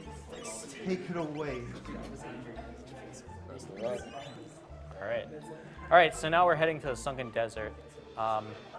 This is an important area in any percent because you can go here before getting the epoch or anything like that. The only requirement for getting in here is to tell the plant lady to plant this sapling. All the enemies here give a ton of experience and tech points, and you need to complete it to get the green dream, which is required for any percent. For 100%, this is just like another quest that needs to happen because 100% is all side quests. So we want to fight Ret Knights, and I kind of made this into kind of a joke fight because there's probably a more consistent way of fighting this guy, but I like using the Wonder Shot. So the Wonder Shot. There we go. All right. Nice. All right. So whenever she does good damage, we yell Wonder Shot, and whenever she does crappy damage, we yell Blunder Shot. What's the threshold? 1,000 is good. Okay. Yeah. Okay, and to hurt Red Knight, you have to cast Ice 2 on him. The defense power down lasts a long time. Yeah. Wonder Shot! Lasts until it gets hit with the core gone. As long as I keep the core alive, I don't have to keep casting ice on him. I have to pay attention to how many times it sucks from the core. Wonder Shot! Wonder Shot! Jeez! Oh no! Yeah. Based W, Mom. Oh no. Bottom's dead already. This is wow, dude. That Wonder Shot. Yeah. W Mom doing her work. Wonder Shot! Okay. Only 1,100. Yeah. The most it can do is 3,200. The least it can do is like 50. Yeah, 50. Wow. Wonder Shot! Oh, Wonder yeah. Shot! Oh my gosh. Oh my gosh. Critical. I gotta step up. Yeah. Red Knight knows what's coming. Wonder Shot! On! No, there's no. Wonder Shot! Wonder Shot! Oh my god! Oh my god! That was Was that literally best Wonder Shot Red Knight I think battle so. ever? That was so good. Yeah, remember, this can do like 50 damage if you get the worst possible multiplier. I think that's a sign. Don't piss off, Luca. All right, so Oh my god. I don't need it. That's only for any percent. Yeah, that's actually a really, really intense battle in any percent too, because you go there right after the golem beats you up in Zeal Palace too, so you're really weak. Yeah, you're basically attacking with Spin Cut. And, oopsie, I forgot to go to Fiona's Shrine. You basically attack it with just Cat Attack and Spin Cut, and it takes quite a while. And if the core dies, then you're in for a pretty tough battle. I'm gonna grab these. Why not? Okay. Thank you, Mustachio Furioso, for your $50 donation. Thanks for the hours of entertainment. $50 for Luca and Chrono Glasses Master Race. Okay. 10 seconds without the show in the highlight reel. Yeah. Yeah. By the way. Chat is going crazy. Oh my god, that Wonder Shot. If you want a reason to throw money at Luca and Chrono OTP, that is it right there. But the hug. Luca gets the hug too. Oh my god.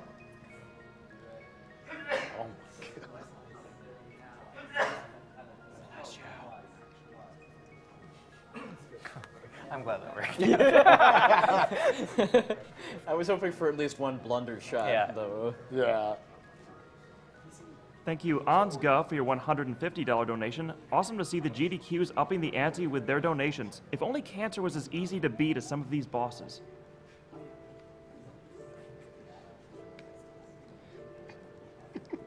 Thank you, Kurikan, for your $100. Have watched all week and figured I would chip in to show my appreciation for all the awesome speedruns. Let's get it to 1 million, guys.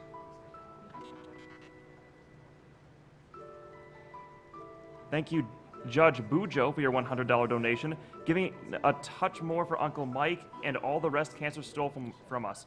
Nerd love for Luca, also $100 billion.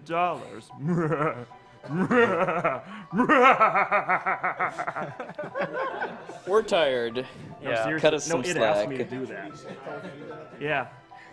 This is actually quite a cool cutscene. Like they just like hang out at a campfire and like ponder their existence, sort of like for a little while, and like Robo's had 400 years to think about what's been going on in the world, and I don't know, it's just kind of neat. Yeah, yeah. And then Luca gets to change her past. Yeah, and then Luca gets to, yeah, for some reason there's this very, very convenient gate that goes back exactly 10 years to the exact moment where her mom becomes crippled. You're going to uncripple her? Yeah, I'm going to uncripple her. It's faster to uncripple her. Thank you, Muffin QT, for your $150 donation. Hey. Hey guys, really amazing to see how much this marathon has raised over the week. Huge shout out to Spike Vegeta for getting me into speedrunning, and hopefully I will be able to see all of you at SGDQ. And here is to hoping that Kingdom Hearts games can sneak back into marathons. Password is named after his wife, Zabi. Zabi, yeah. Shouts to Muffin QT, Kingdom Hearts 2 world record holder, 405, based card. He beat Bloody Biscuits time? Oh, wow. That seems kind of funny in the PlayStation version because instead of A, B, X, and Y being your control buttons on the PlayStation, it's triangle, square, X and circle, or yeah, triangle, square, X, and circle. So instead of having Lara as the password, it's just some random. I think it's just L1 triangle, R1 triangle. Yeah. They have the triangle instead of A. But there's like a separate tutorial you have to find just to tell you how the PlayStation controller buttons map to the letters. All right, now we're gonna head to Death Peak. A little bit of time still before we have to cut off the waifu battle. The waifu battle.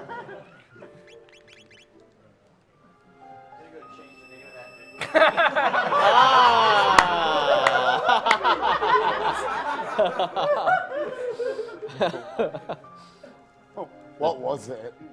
That poor neglected tab. Oh, the waifu battle. I'm out. Sorry, I can't handle this anymore. This is fun. Thank you, MC, for your $100 donation. Wonder-shotting cancer. 1 million hype. One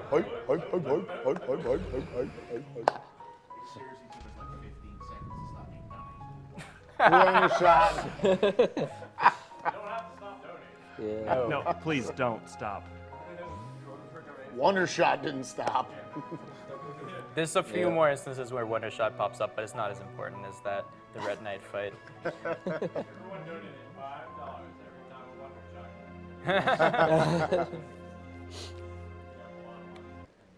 Wonder Shot. Thank you, Dweeb, for your $100 donation. Dat Son of Sun Fight. Thanks for closing out AGDQ with some quality entertainment, Adda. You are very welcome. It's Dat Fight. It's really great that I don't know. I feel really privileged to be here at the end of this marathon, playing the last game. And once again, I just want to say Obda definitely deserves it after the year of dedication he's put into this game. A lot of work, pushed it really far. Make sure to definitely go follow his Twitch page. Not just Chrono Trigger Runner, but obviously you said earlier, Mega Man 7, Mega Man 8, Final Fantasy 4, Mega Man X. Yep. Egg. Oh, nice. Speaking of which, got past those guys. Yeah. Mini eggs. All right. So, first level spawn. It's not that scary because I'm pretty powerful at this point. Like I said, doing the Genodome first really, it's either the Genodome or this place that's going to be hard, and the other one's going to be easy. So I kind of set it up so that this place is the easy one. We have an anonymous donation for $75. Shout out to all of the runners this week. I've been watching AGDQ for a few years now, and it's amazing to see how much it has grown each year. The money raised by this marathon goes to a great cause, and it will affect so many lives. Thank you to everyone who helps organize AGDQ, along with all of the runners and commentators.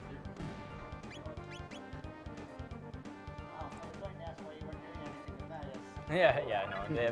They have 4,000 HP, so as long as I do 2,000 damage with fire tackle, and you generally don't want to use multi-targeting attacks on lava spawn because if you attack the body, you get a pretty nasty needle spine counterattack. Though it is in fact possible to kill the body though if you I guess are on New Game Plus, and then that leaves the mouth just kind of floating in midair. So. Usually. All right, so. Crawley was the 3rd hardest boss in the game. Golem boss, which I didn't actually have to put an input in, is the 2nd hardest boss in the game. Alright. Lava spawn number 2, easiest boss in the game.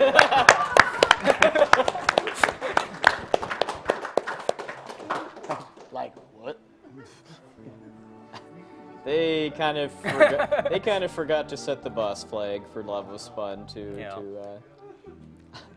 make it so you can't run away. All right, so this is the only part of the whole run basically where he has to actually farm some battles, because this is just this is getting the remaining tech points that Luca needs to finish learning Flare, her ultimate tech. That's we should to do cut off Mega Flare. the waifu battle now, even though it just got changed.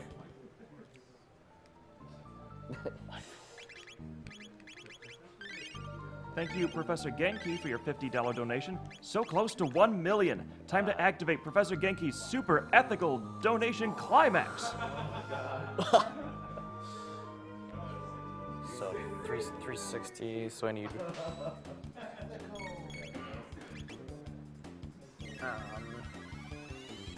240. So I need 5 battles. So this is 1. I need 5 total. 5 more total. So this is 1. Thank you, Awesome Altar, for your $50 donation. Thanks, guys, for doing such an awesome thing for a great charity. My stepdad died of leukemia, so it's a cause that's especially close to me, and I wish I could donate more. Keep up the great work. P.S. Wondershot! We need to get Wondershot trending on Twitter. Yeah. You know what to do. Hey, guys, do everyone a favor and put Wondershot on Twitter right now. Yes. Hashtag Wondershot. Hashtag Wondershot! Tell them Spike and Poexel sent you. Cast 2. Which is who we are, by the way, because we haven't done roll call for a while, too. On my left is Spike Vegeta. On my right is Poexel, both great speedrunners. And myself, my name is Obdajr. Yeah, and we got some wigglers. We got a great crowd back here, great people on tech stations, and yeah, and our donation reader's been doing a hell of a job. Shoutouts to these eggs that are giving us some pretty easy tech points. Yeah. And are conveniently dying to Ice 2 in the snow area because Ice 2 is the fastest animation of Magus' spells. All right, I totally lost count like I do every single time. I think it's this and one more, maybe? I think this is number 4 out of 5. You need 5 total, or do you need 5 out of 5 total. Oh, okay, yeah. This is 4? Okay, thanks. Yeah. Yeah. Okay. No. Okay, so with $6,902,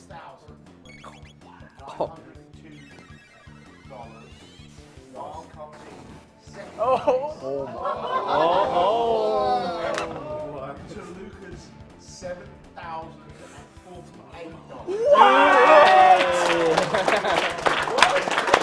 Denied. All right. 14,000. Thanks, guys. Oh my God. Oh, I need one more tech point. She earned it with that Wondershot showing, though. Oh, she earned the hug. I'm okay with the Wondershot. I need one more tech point, so I'm gonna fight an entire other battle. Talk about Thank you, Anonymous, for your $50.01 donation. Hey guys, awesome Chrono Trigger run. I haven't gotten to tune in more this run, but I get to see Super Metroid and my favorite game of all time. You're doing amazing work here. 1 million hype! So what's our total at now? Not enough. Not enough. Okay, I just wanted to make sure I was healed because I can't remember if I did it after all that hype. Hype too strong. It was like 14,000. Oh, sorry, no, I didn't hear that. 932, I think. 932? Yeah.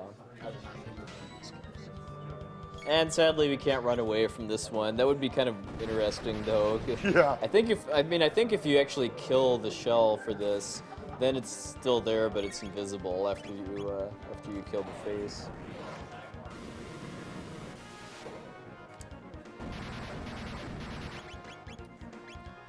Thank you, Mr. Cab, for your $100 donation. This is the first AGDQ I've been to. This is one of the best things ever. How many research grants just got funded? Whatever the answer, let's fund one more. 1 million hype! Hype! Hype. Push the shell. Climb the shell. I'm loving all the love for Chrono Trigger I'm feeling. You guys are donating more than generously. All right, we're gonna.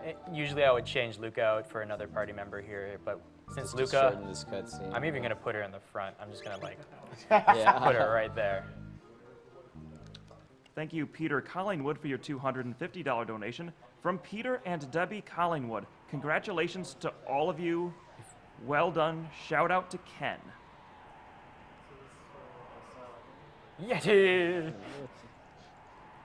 Oh yeah, he's kind of in this game still. Yeah. Easy to forget.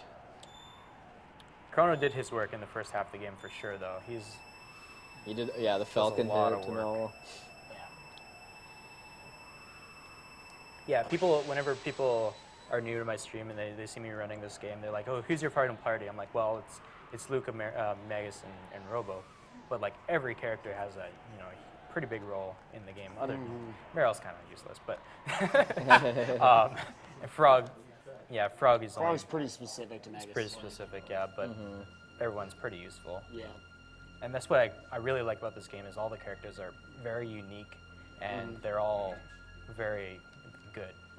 Yeah, not just characters, but like, one of my favorite aspects of this game is the text and the dual text. Yeah. And the fact that you actually get to use quite a bit of them throughout the run. Yeah. So it makes for a lot of great animations, kind of switches up a lot of fights, a lot of unique strategies. Yeah. Another good thing, another good discussion I usually have is, who's your favorite party, like of 3, and everyone's answer is different. And that's just testament of like how great all the characters are in this game.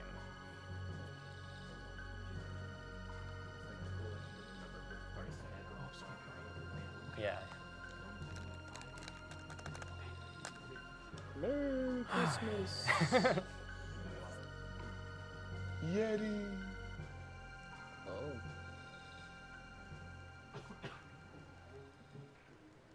No, we got the Chrono by mistake. Yeah, we got Chrono back. Yeah. Well, guys, guess what? We have just hit 25,000 unique donations! Wow!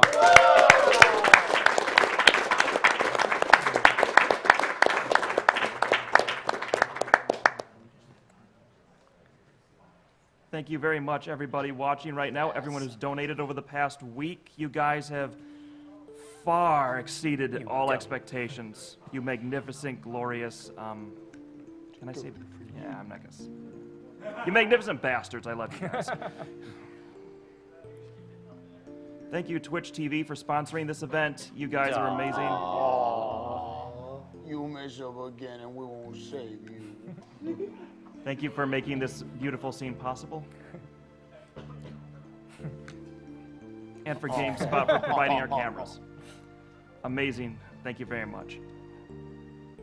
Maddie had to, and so then I had to. Hey, are you listening? You know, I don't honestly think I've ever seen this version of the cutscene before. Yeah, it's always been either Marl or nobody, basically. A frog just being like, sweet. Yep. Yeah. Yeah. So you want to go kill things? All right. one last side quest to do. And what a side quest it is, too. We got to see some emotional stuff, we got to see some difficult stuff, and now we get to see the most broken side quest. Yeah. Yeah, because the finals, because, I mean, each side quest is kind of tied to a specific character, and this last one is Magus's. And we basically just kind of go through what's basically a parody of Magus's castle, where you got to show the conveyor belt one, though. Oh, do I? Okay. Yeah, you have to for Marathon. Just make sure I have everything. Shelter up. All right, now that I've finally done the time egg, I can. The save file is now the Faded Hour, which is what I kind of call this section of the game, because this is the section of the game when I was playing as a kid. I spent the most time. Because you're kind of meant to go save Chrono right at the beginning of this whole thing after you get the winged epoch. Yeah. All right. So, remember that fade out glitch? Yeah. Okay. So this is where I fight Flea. Yeah. Okay. So Flea's gone. Now I can skip this too, but apparently Puffs wants to watch it, so we're gonna do it. Yeah. I haven't seen this in a while, actually. You can skip this cutscene just by using the fade out again. Groupies. All right, get ready to fight. Yeah, I'm gonna get you. I'm gonna get you. Oh. Again, this is a parody of Magus's castle, basically. Ozzy's not very good at setting up his own traps. Ozzy's in a pickle! Ozzy's in a fuzzy pickle! Thank you. So, bear in mind, I skipped Flea, I could have skipped this cutscene. Here's Slash's room. Yeah.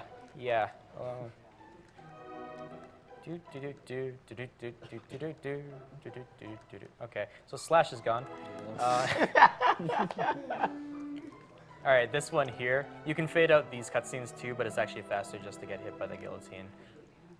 Because if you actually just ignore it, you get more text boxes that end up making it slower. Yeah. Than, if you ignore it, Green Imp walks by and gets hit by the. And now he runs away again. Yeah. I think it says Ozzy's stumped. Yeah. And there's some treasures down there. I'll get them on the way out. Now we have the first use of our OP triple tech. This is the reason why I use these three characters. Yep. This is one big thing that hasn't really changed since Essentia's time running this game. Yeah, here it comes. The almighty Omega Flare.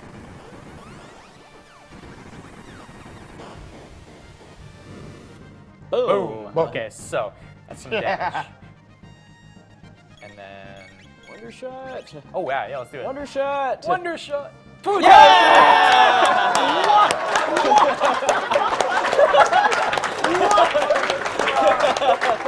That same animation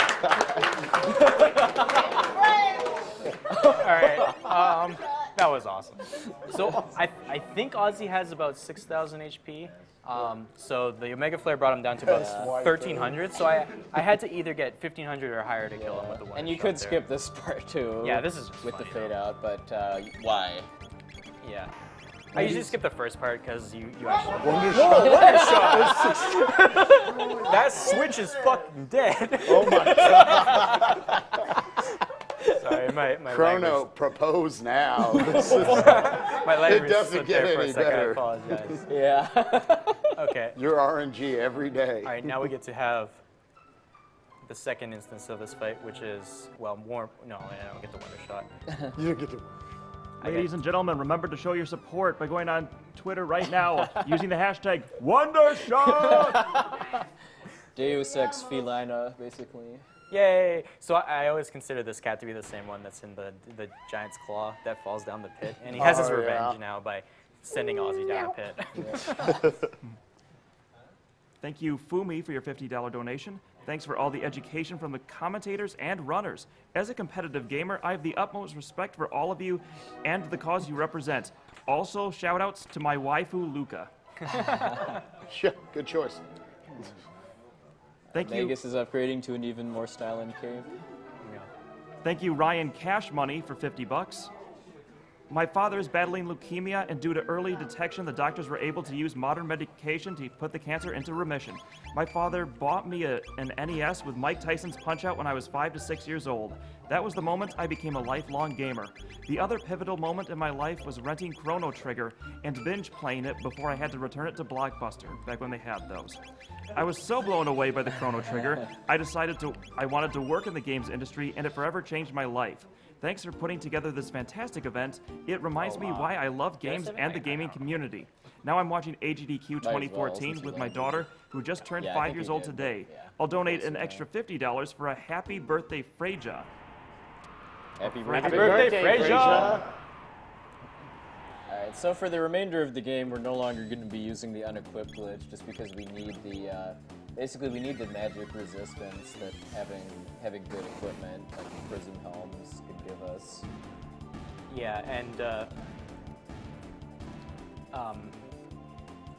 tab invest for Luca is super important because it gives her 3 speed. Robo's going to be getting some better equipment pretty soon, and Magus has just never had the unequipped glitch on, so. The other important thing we need for some of these bosses in the Black Omen too is status protection. Yeah, it shows up right away, this first fight. I mean, this first fight seems kind of, I mean, yeah, this is kind of meant to just discourage you from going into the Black Omen if you try it when you first get the winged Depop, basically. Yeah.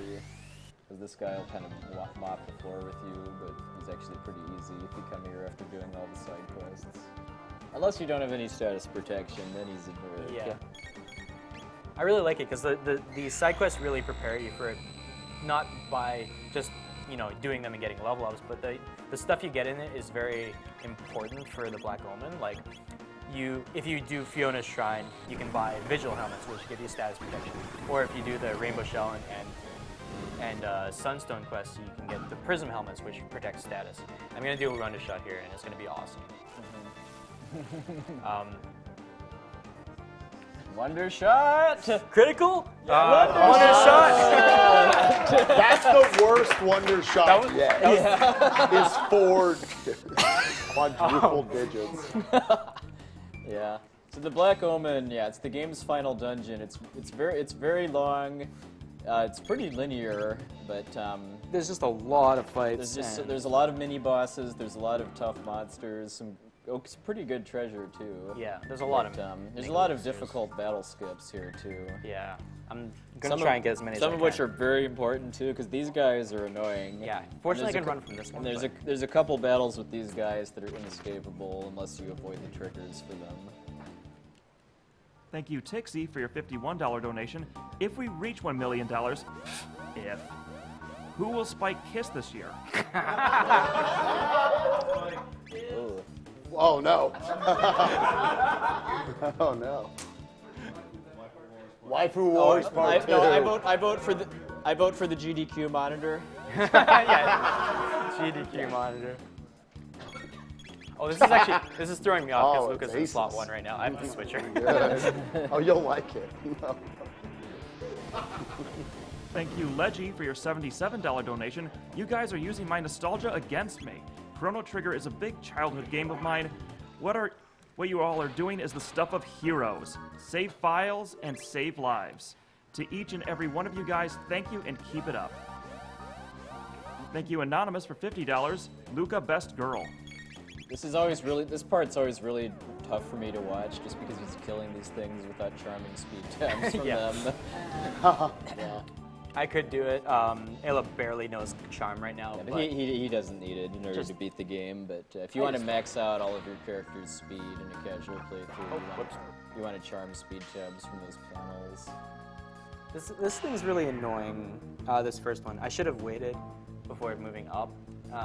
Sometimes it closes its eye, and if it opens its eye, you can just leave the screen and try it again. The second one, you just have to make sure you can see the eyes, which are right there, and then they go off to the side.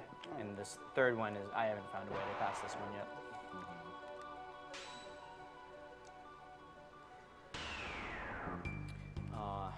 Yeah, there's a lot of boss skips. I mean, enemy skips in this place that are quite annoying. Okay, let's see, what's next? Next is this one, so I have to skim the right, and then go down the middle. Okay, got that one. And then this one's unavoidable. Thank you, Dragon Cloud, for your $70 donation. One final donation for the road. Great stream, guys, and I can't wait to see more in the future. As a pre-med student and a gamer, it's great to see that playing video games can help to wonder-shot cancer. Going for the million. And that was like the best idea I've ever had. Oh my god. All right, good luck. Okay, so the elevators, I can get between 0 and 3 battles. Okay, it's gatos actually. Oh wow.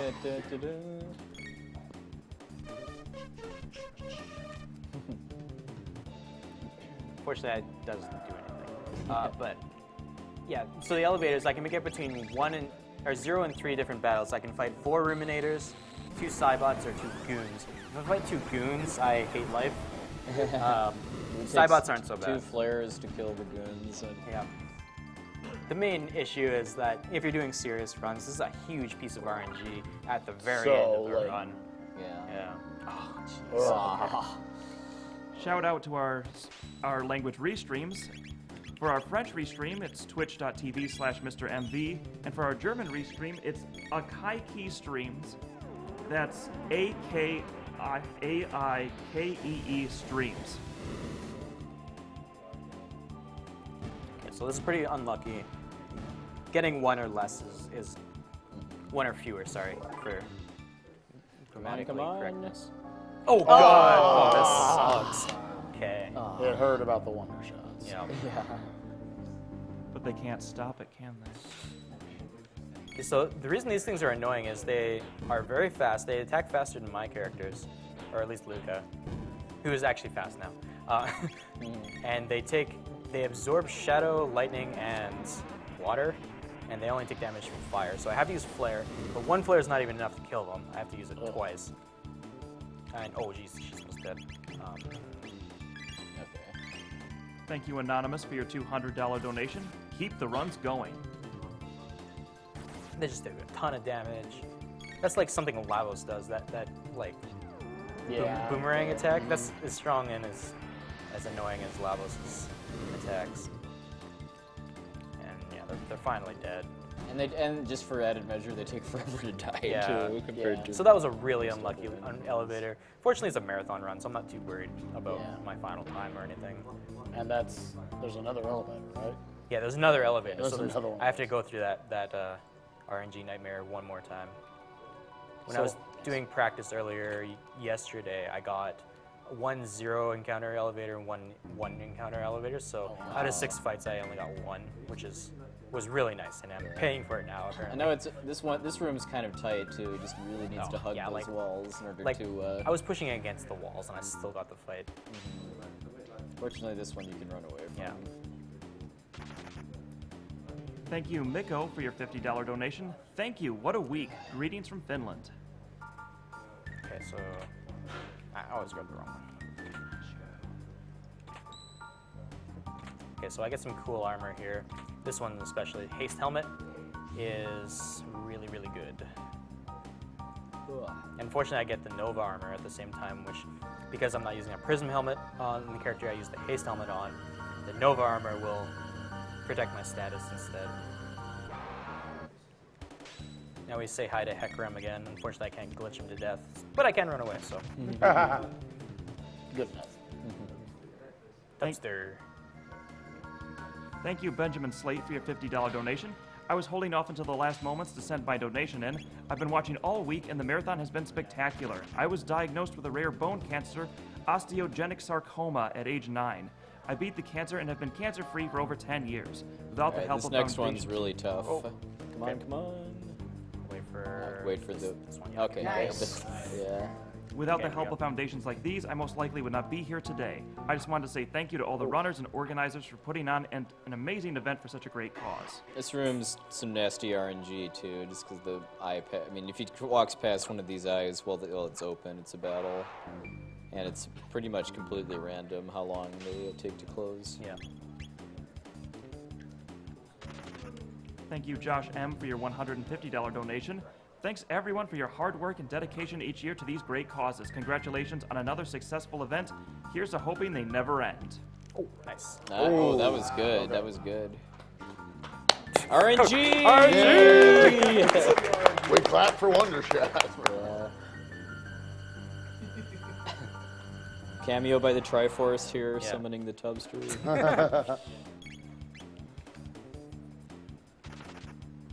Triforce of battles. Okay, so there's like a cannon thing down here, and it like turns and sees you. I have to wait until it gets not pointing at me, so I don't get into a fight there. And I get a speed tab there, another speed tab here. This place is full of them.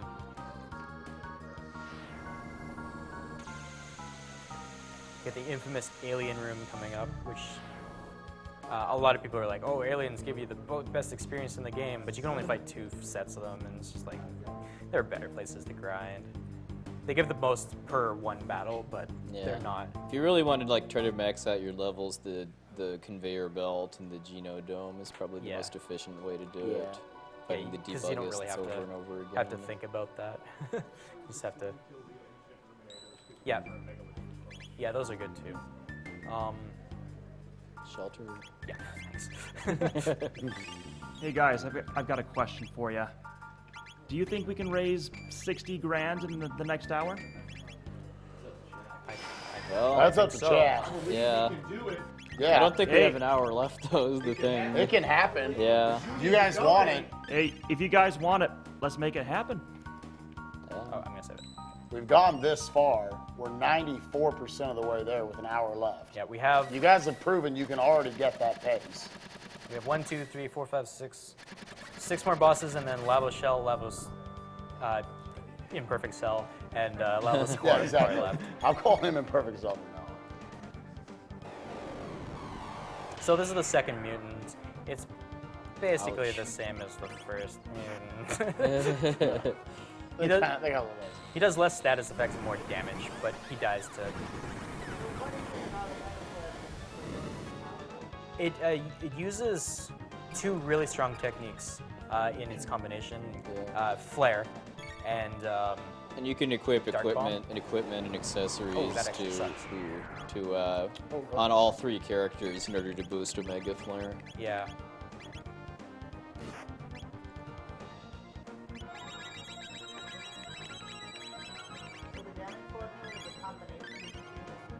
Yeah, sort of. There's no really good sources for damage calculations on the internet that I've found, but just the fact that it uses Magus and Luca, who are both really high on magic attack, and Flare is like a really strong technique to throw in there. Magus is like, Dark Bomb is actually a really strong technique as well. Robo doesn't really matter, but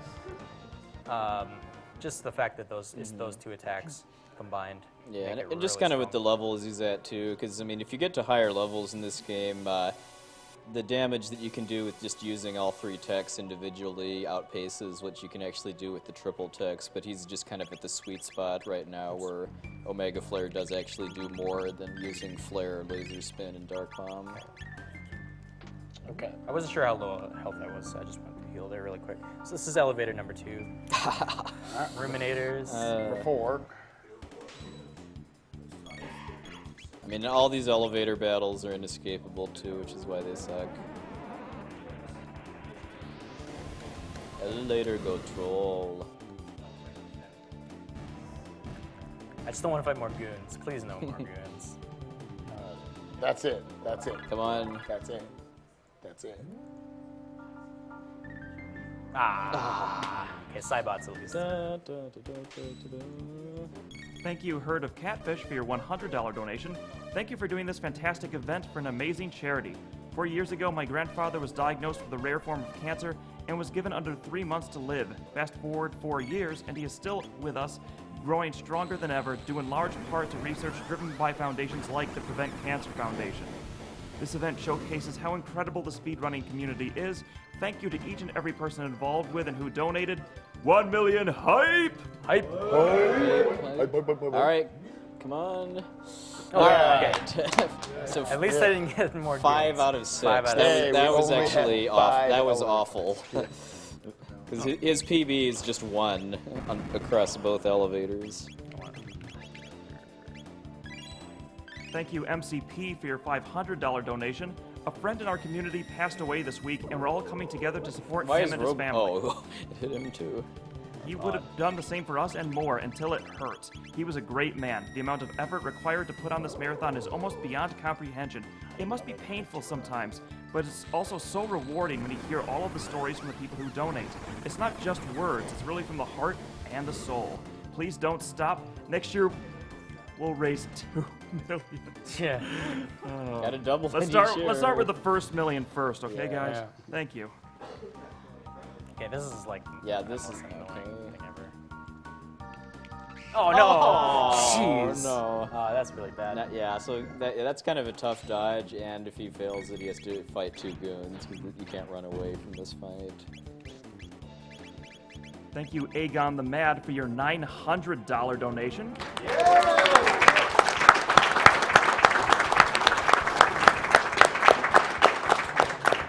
Wonder Shot! Great work, runners. This is for all of your fantastic efforts this week. Thank you, Steve the Dreamer, for your $300 donation. Every year is more impressive than the last. You've really outdone yourselves this time. More games, more runners, more viewers, more fun, and of course, more donations raised for a great cause. Beating records really are your thing. I also think you guys have set the world record for getting the most world records achieved live during a marathon. Thanks a lot to each and every one of you for being a part of this event and community. You really are an inspiration to us all. This one's just curious, this how one many? You can't avoid, right? Yeah, I can. How many viewers do we have right now? How many viewers do we have right now? 54,426. Wow. Hashtag Wondershot. Thank you, Dexline, for your $100 donation. Should save money for my trip to the States in April, but I'd be more hyped about reaching 1 million in donations. Also, thanks to Cypher for your $100 donation. Doing my part for the 1 million. Thank you very much. Woo! Cypher. Yes, Cypher. Wow.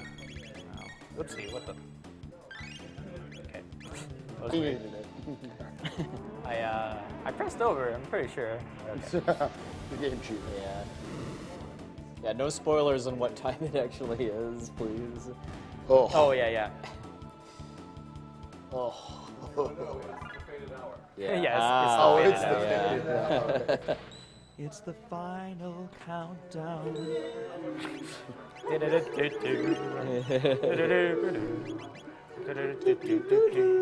Wow. Okay, that's enough, guys. Thank you, Daniel Use the G, speed for tab. $200. Thank you. You guys are so close. Hopefully this helps get you over the finish line. Thanks for an amazing week of speed running for a great cause. Thank you. Which one's the wet rock? I'm pretty sure it's on the left. Alright, so Terra Mutant's not that bad, but then we got an actual hard boss, the second Lavo spawn. I mean, the big Lavo spawn. Yes. Elder Lavos spawn is what it's called in the DS version. Big brother Lavo spawn. Lavos Junior Senior. Yeah. is actually really annoying because it can, if it does a bunch of AoE attacks in a row, my strategy doesn't work. So. Oh, whoops. Ooh. Okay. Wondershot. Fortunately, he has the haste helmet on, yeah, so he gets his turn back really fast.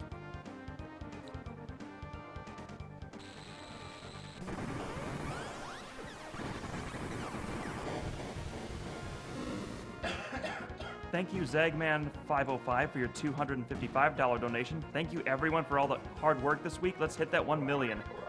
Also, thank you to Anonymous, who gave $100 and just says, cancer sucks.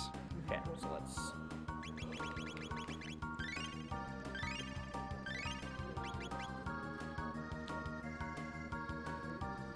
Alright, Lavos Junior Senior.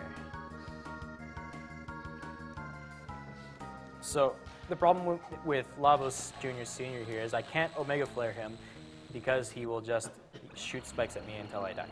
So I have to get him down to low enough that the next Omega Flare will kill him, and then finish him off with that. So what I have to do is Robo's turn.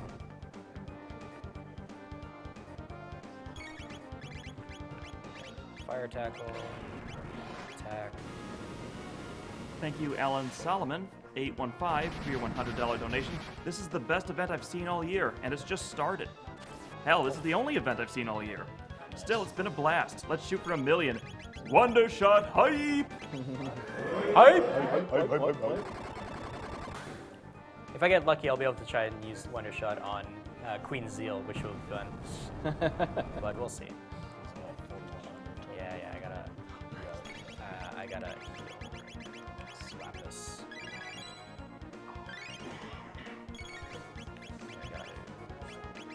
Yeah, because Mega's critted there, I'm pretty confident that I can kill him with Omega Flare. 10K, right? Yeah, he's got 10K.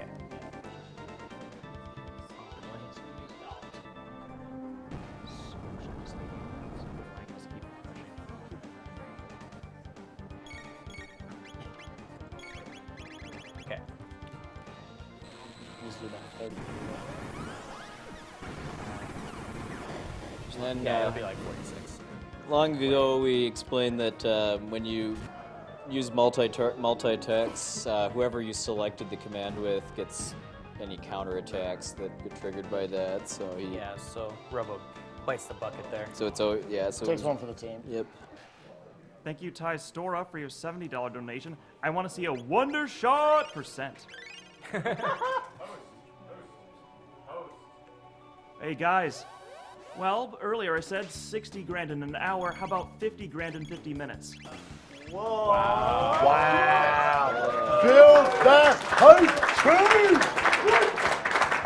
Oh my god! Dude, make this happen. Be a part of history, guys. Come on. This guy sucks. Thank you, Nerds McGee, for your $75 donation. Greetings all from Jay and Brittany. Thank you for providing entertainment for us this past week. My great-grandmother is a survivor of a double mastectomy. So like many others, this hits close to home. So close to the end, but we can do this. 1 million hype! This panel's battle is deceptively dangerous too, just because you're generally pretty badly beat up after fighting Elder Lavosman. Yeah. Fortunately, you get a save winner after, and then we get to go right to Zeal. Shelter, and then I want to switch. Thank you, Anonymous, for your $50 donation. I forgot any of my menus. Not gonna lie, $1 million hype got to me. All right, so now we have pretty much the end of the game, Boss Gauntlet starting now. Yeah, Boss Gauntlet. So we got about a half an hour left, I guess. Which seems like a lot, considering I don't have to move. It would be longer if this were any %, at least for the Lavos shell. Yeah. 50 grand in 30 minutes? I think that's doable. All right, so Queen Zeal starts off using Halation, which brings me down to 1 HP. This would normally be pretty dangerous because she has other multi-targeting attacks, but we're gonna like confuse her AI a little bit. I'm making it sound more complicated than it's supposed to be, but I'm just gonna make a flare a bunch, okay? Her second attack is always sucking MP from someone, and then when she gets to half her life, her AI pattern skips back to the start, which is Halation again. Yeah. The laws of physics are still broken, in other words. Yeah. Similar trick, similar trick in Final Fantasy V for the last boss. Thank you, Paul Grady, for your $50 donation. How are you, gentlemen? Seriously, great work this year. Unbelievable how much we have all raised. Loved the Super Metroid run, and Chrono Trigger is always a good choice. So many great games. And Obda, thanks for the grammar fix. Much appreciated. I have a friend who gets on me for that all the time. And we have the Mammon Machine. I think the gimmick for this is that whether you use physical or magic attacks on it will cause it to, I think, boost its attack power or defense. Yeah, this is a similar. No, I guess not. I was gonna say this is kind of similar to that, like epitaph thing in Final Fantasy IX, but not really. That was just. I don't even remember what those do, just because I used softs on them. Oh yeah. Yeah. Thank you, Thrifty Anvil, for your $50 donation. Thanks to all the runners and people that helped with this event. Had to donate. Gotta make it to the milli. My notes for this fight are Mega Elixir, Omega Flare, Omega Flare, Omega Flare, Omega Flare. So, as you can see, this attack is pretty Why strong. mess with success? Yeah. So, he gets to release his beams on me here, but it's not quite enough to kill me. This fight does seem kind of out of place to me, being right here. Yeah. It would make more sense to be a boss in the Ocean Palace. Yeah.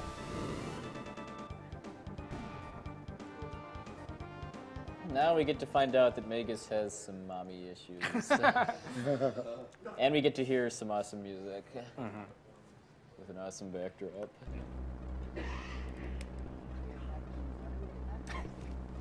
Thank you, Anonymous, for $50. My dad was diagnosed with lymphoma 2 years ago, and thanks to the power of modern medicine, is currently in remission. Thanks to all the runners, volunteers, and everyone else who tuned in or donated over the past week, hopefully we will be able to get rid of cancer one day. Thank you, Judicator DFG, for your $50 donation. I've been following the stream since day one, and it's been a pleasure to watch games that I used to play when I was a kid. My mom is currently struggling with cancer, and I hope that someday no one will ever have to go through it ever again. A noble cause, the best runners, and the greatest community by far. A big applause to all the people that made this possible. All right, so this fight is very much like the Lava Spawn fight, where I don't want to hit the hands because they'll counter with either Hellation or MP Buster. It's not quite Hellation. It's a single target one. Yeah. So he's basically going to use single targeting attacks on the head until it's low enough that an Omega Flare will finish it off. Yeah. So I'm going to count damage. 16.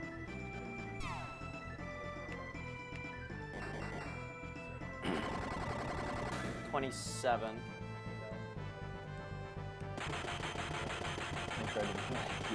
Oh, nice. That's actually good. 38. Wonder shot! Blunder shot!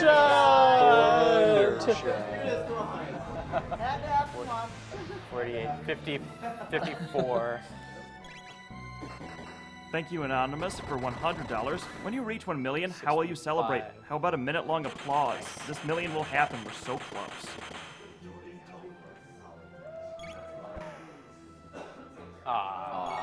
Blunder shot. Like regular shot. Thank you, Daniel Leonard, for $500. Yeah! Love what you guys do. I've been moving from city to city, and it's hard to keep friends, but following you guys makes things so much better. I appreciate what you guys do. Blindfolded Punch Run was sick. Where's the Trihex hype? 86. Oh, that's because of the 1 million hype! 960,000! Oh my god.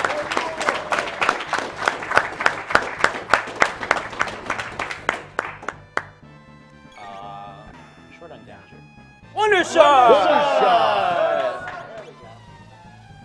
I'm gonna do this though.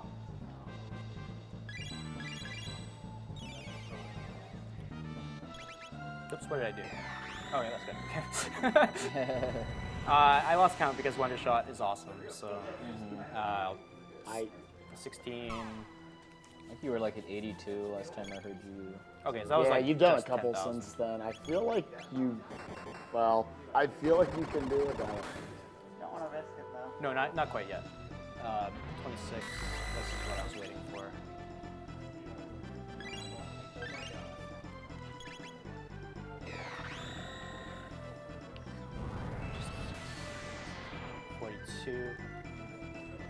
Okay, we'll do Uzi Punch and then finish it off. So, all right, if I count it right, this should kill it. If I didn't, we'll deal with it.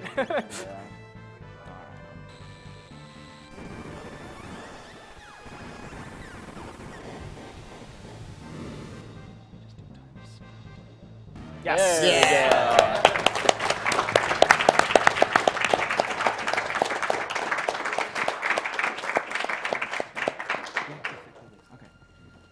Thank you, Tima Hughes, for your $5 donation. Please put this money towards a potion for use on the final boss. Go back to Millennial Fair to buy it if necessary. There is in no way an attempt to buy time for us to reach 1 million on stream. We got bonus streams still. So. Yeah, but let's reach that before then, I think. Yeah, we got it. Yeah, dude. I got a plane to catch after this. Yeah, me too. Thank you, Ian Q, for 100. Wonder Million hype!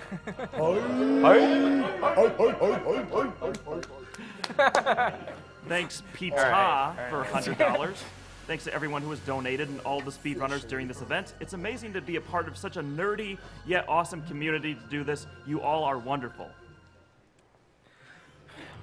Alright, so once we finish the Black Omen, then we get forced into the Lavos battle.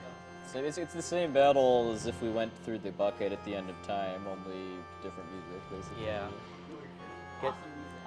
I mean, before we actually fight the Lavos shell, we have to go through a gauntlet of most of the bosses from the game. Quite a few of which I've skipped. So. Yeah. I mean, I wish that the game would let you pass this part if you finish the Black Omen, just because this is kind of a joke, really, if you're strong enough to actually beat Queen Zeal. But because the reason this is here is it's basically it's here to stop you from getting to true Lavos shell if you go there through the bucket before you're strong enough. Yeah.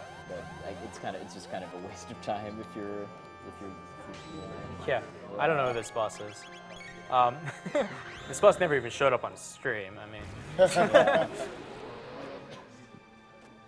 And in any percent, this is the final battle, basically, Pretty because much. you use a glitch to skip the second and third forms. Who's that guy? Well, we saw him like explode when we talked to him. Well, we tickled him. Thank you, Bradley C, for $5. Chat percent speed earn 50K. We can do it. We can do it.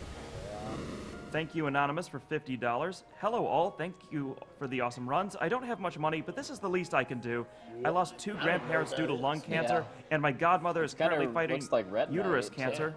Unfortunately, she has no chance to get rid of it. First blunder shot called.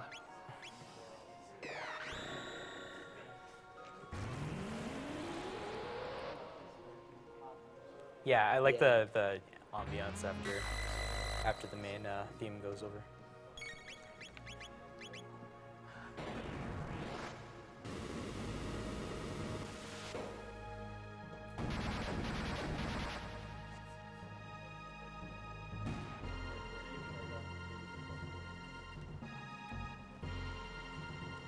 Thank you, Deoxys114, for your $100 donation. Glad to be able to donate to something at the end of the event. My mother was notified she had cancerous cells last year and was lucky enough to get them removed. I hope others can be as lucky as my mother, and I wish the best for those fighting right now. Let's aim for the 1 million. Wait, what if I use this? Oh, messing. It's early. Oh, here's a... Hey, guys. Han Solo just gave us a donation for $650. Wow. Yeah. And he has a very important message for all of us. You're all clear, kid. Now let's blow this thing and go home. Apologies to Harrison Ford for that horrible impersonation. I love you. I love you, good sir. Stay on target. Thank you, Madbox, for your $200 donation. This was going to be a $50 donation, but Obda's RNG skills made it a hit for $200. My RNG skills.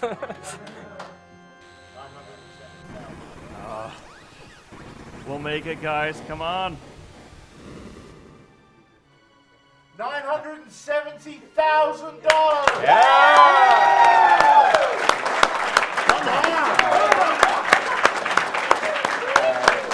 Keep it rolling.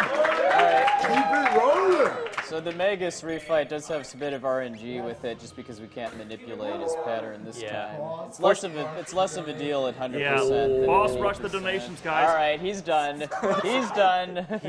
His days are numbered. He's done. Also, shout out to Bonesaw for $100. It's been a truly wonderful experience being surrounded by such caring, loving, dedicated people. Shout outs to all the runners and watchers. Love you all. You've truly made Agdq 2014 an amazing experience I will never forget. Let's get us to that 1 million, chat. I believe in you. 1 million hype! Wonder shot! Wonder shot! Wonder shot! Yeah! Even a blunder shot still finished him off. Yeah. Because, yeah, Shadow, Omega Flare is Shadow Elemental, so one is all it takes. It took double damage. Because he's weak to Shadow. When he uses the... Yeah. We need less wonder shots so we can make more money. Yeah. I'll see where I'm at. That might be a thing I'm doing.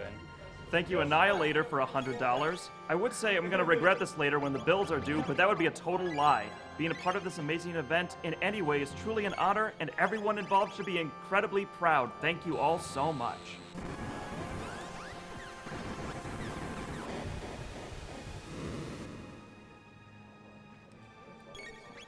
Thank you, Michael Traceman, for your $300 donation. Hey, Agdq, I just sped home from work like an insane person to make this donation. That This is might for be my kinda grandfather, risky, currently actually. battling lung cancer. If I do everything right, I should be good. Okay.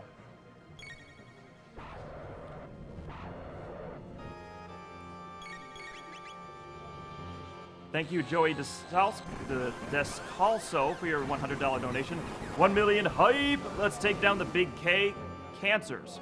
We've all had cancer affect us in some way, and hopefully this $1 million, because we will get that million, will help beat it. Wonder shot!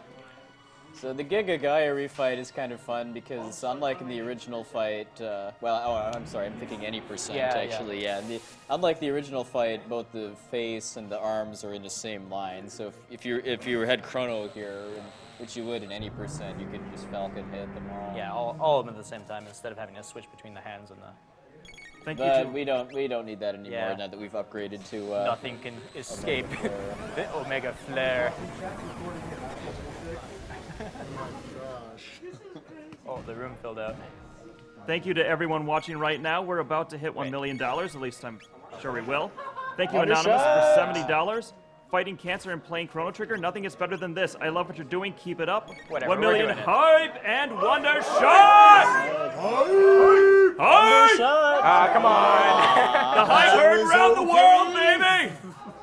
Come on, I can't hear you! Hype!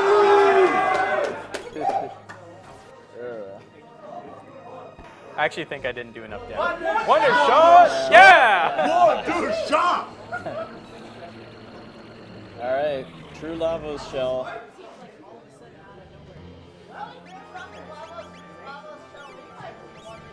Yeah. Thank you, Kim H, for your $100 donation. Let's do this. Leroy Jenkins! Okay, let's go. Alright, so this is a true shell. It's supposed to be a hard fight, but I have Omega Flare, so...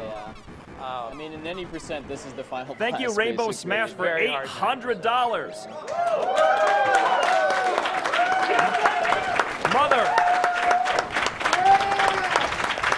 Mother and grandmother, both breast cancer survivors, do eat!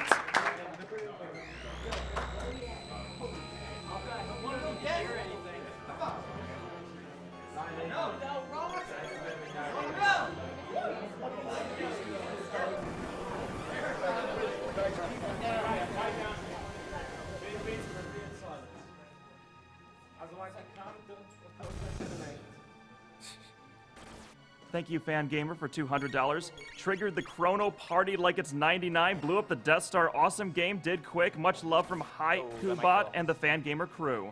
Aw, Alright.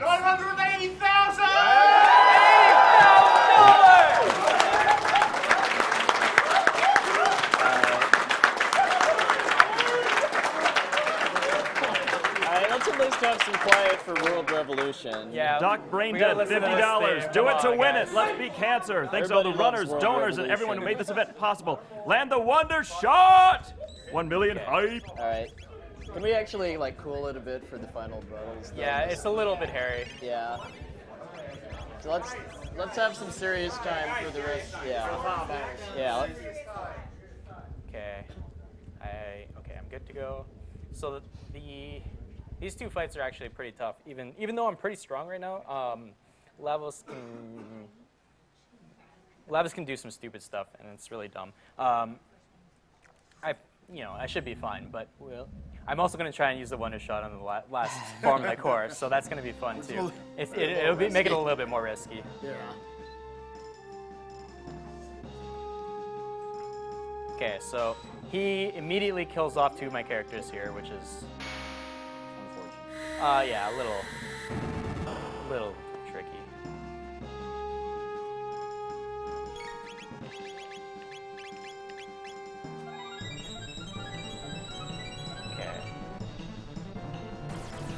This attack always goes to whoever has the most HP, so it's not really as dangerous as it looks, as long as he can tank it.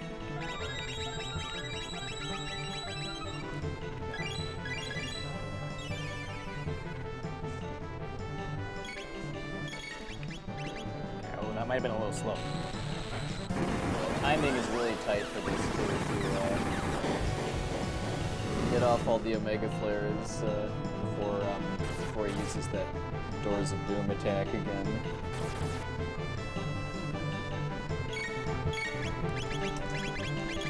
Okay. Nice. Okay. And the next thing I got to worry about is him using status removal or whatever it is. Yeah, Protective Seal or something. Yeah. So he's going to use Span Death and then the status move. So I got to get in my double one before he does that. Okay, I think I got it. Yeah. Alright, we're good. Okay, so This attack is so ridiculous, by the way, but it only affects whoever's near Robo.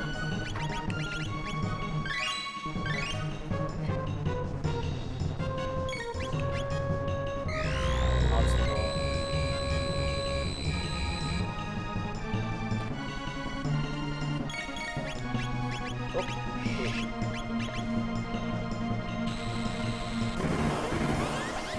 20,000 HP for this one, too. It's about 5 Omega Flares, or 4 and some other stuff.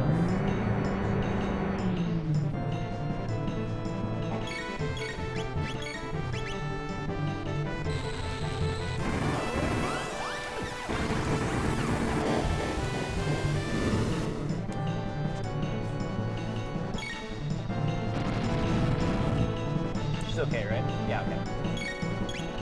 Oh yeah, he's not one stronger. Okay, I'm gonna try and get one more Omega Flare off, but it might not happen. And that's okay if it doesn't. Oh, no. So close.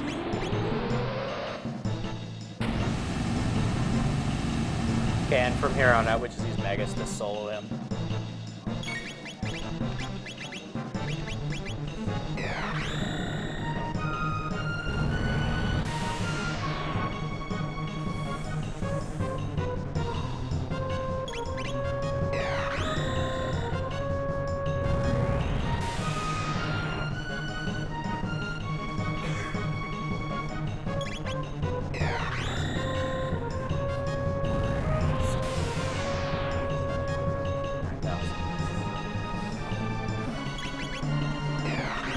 9,000, 18, 27. So we'll have 3,000 left after.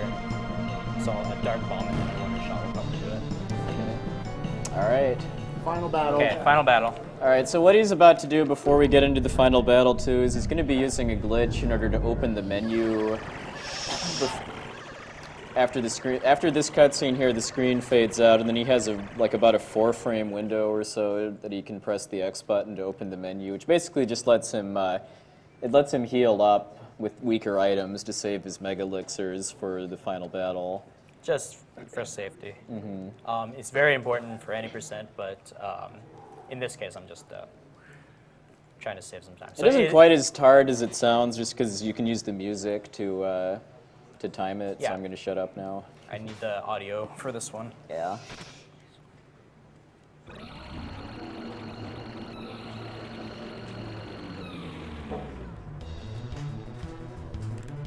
Yes. All right, got it. All right.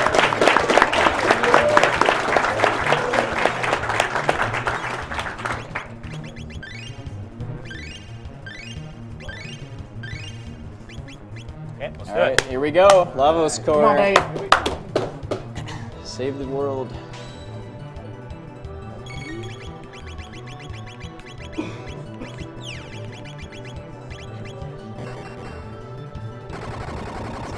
So this is kind of a strange final battle in that it's not the big duck-like thing in the middle that's the final boss. It's actually just the little pod on the right.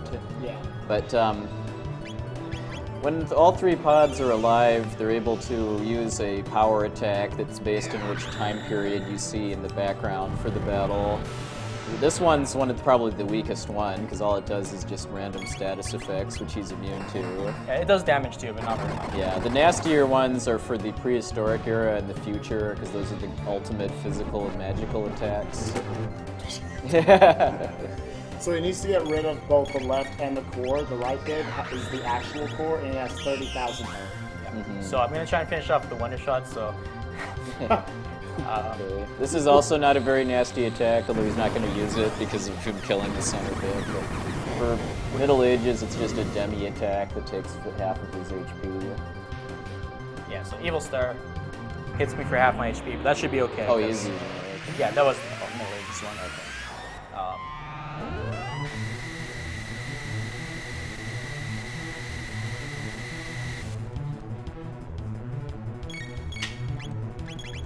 Okay. It's 2.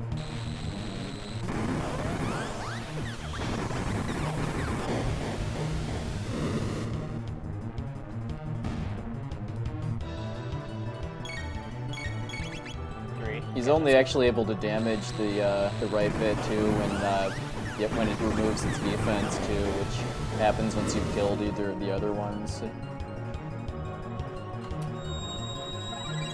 Because once it revives the other two, then it restores its defense shortly after, and you have to kill one of them again to get it to drop.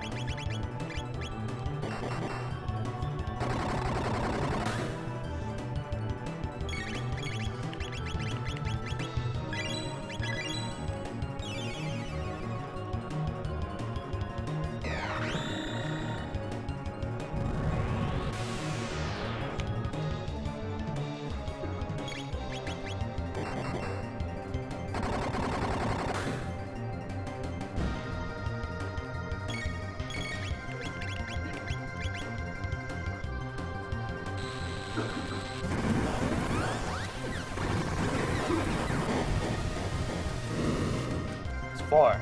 Okay. Did some extra damage to the right side that time. That was kind of nice.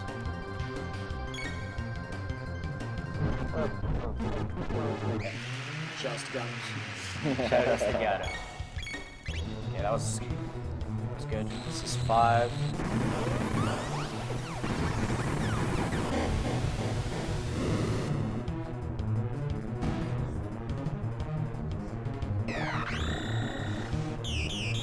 So I got a really good pattern here because the time in where his defense was back on was very short. And it was while I... He also didn't use any power attacks that actually killed any of his characters. Yeah. Too. And if he used either Grandstone or Dreamless, it would drop 2 of his characters.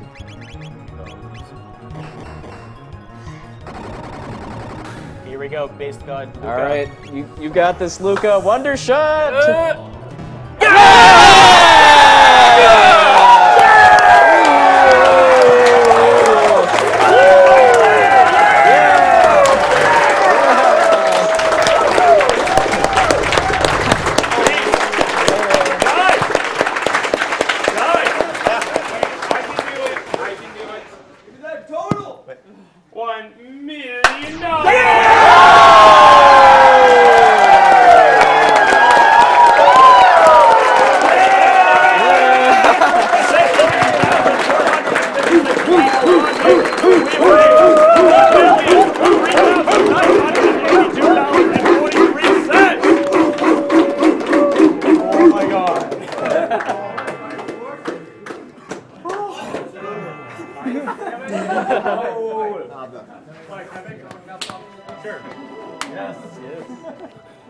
Okay, guys, we did hit 1 million, but I need to please ask you to stop F5ing the page now. We are getting hit kind of hard. Thank you. Thank us. Oh my God. 60,000.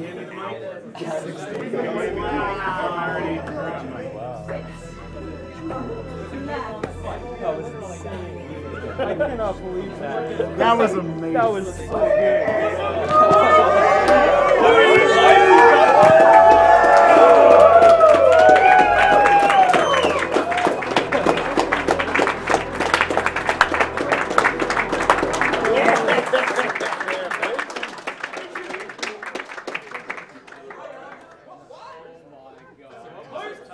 We did it! Woo!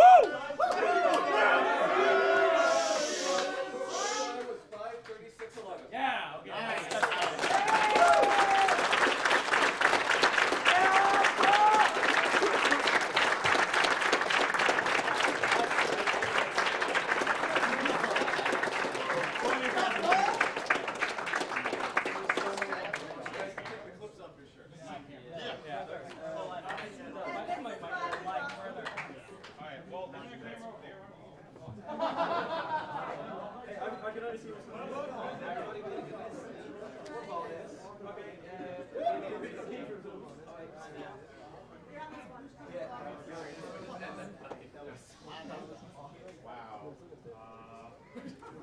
$1 million. I'm not gonna lie. As the event was going on, I thought it was gonna be really successful. I thought we were gonna hit 750,000, but not 1 million. That is just dang the call outs.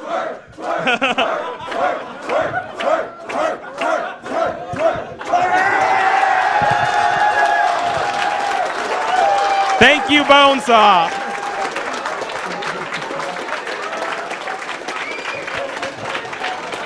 I guess I'm a lewd man. All right.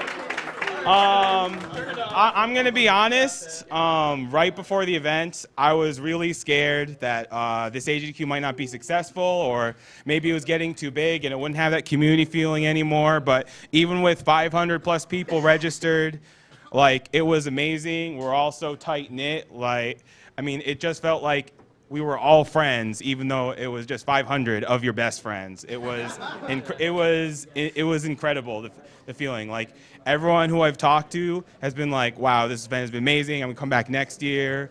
You know, they've just really, really enjoyed it. And I really want to thank everyone here who took the time and money to come out here. I know it's not cheap for a lot of people, especially people flying overseas. And I always really appreciate that you take the time, money to come out here, you know, run a game, or even help volunteer. And I just want to give a big shout out to everyone who's here.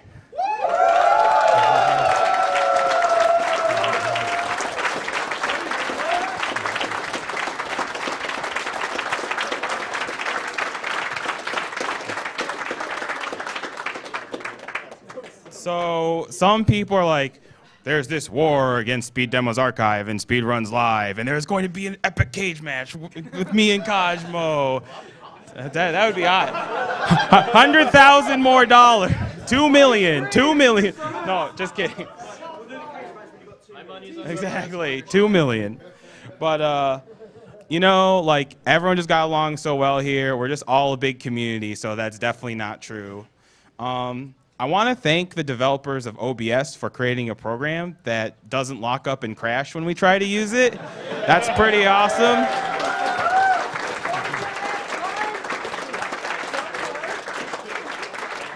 I also want to thank Piebox for making some last-minute changes to OBS, so kind of like a marathon build. I'm not sure if and for trying to make a prize viewer, image viewer for us. It didn't quite work out this year, but we can definitely make it work out for future marathons.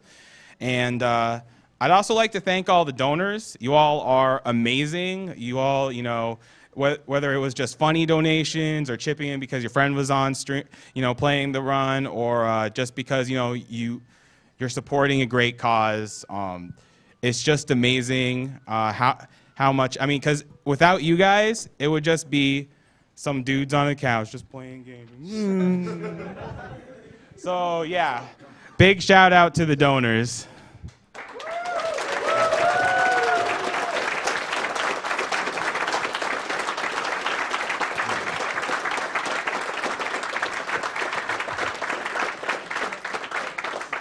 Also, just a big shout out to all the viewers. Just by being there, you made our event more viral than we could have ever imagined. I mean, we were trending on Twitter at one point. Super Metroid was trending last night. Anyone who put the word out, anyone who was just watching, putting in a capper or two there. Yeah, exactly. So yeah, you guys are just awesome for watching this stream, because without you guys, this just wouldn't be the event that it is.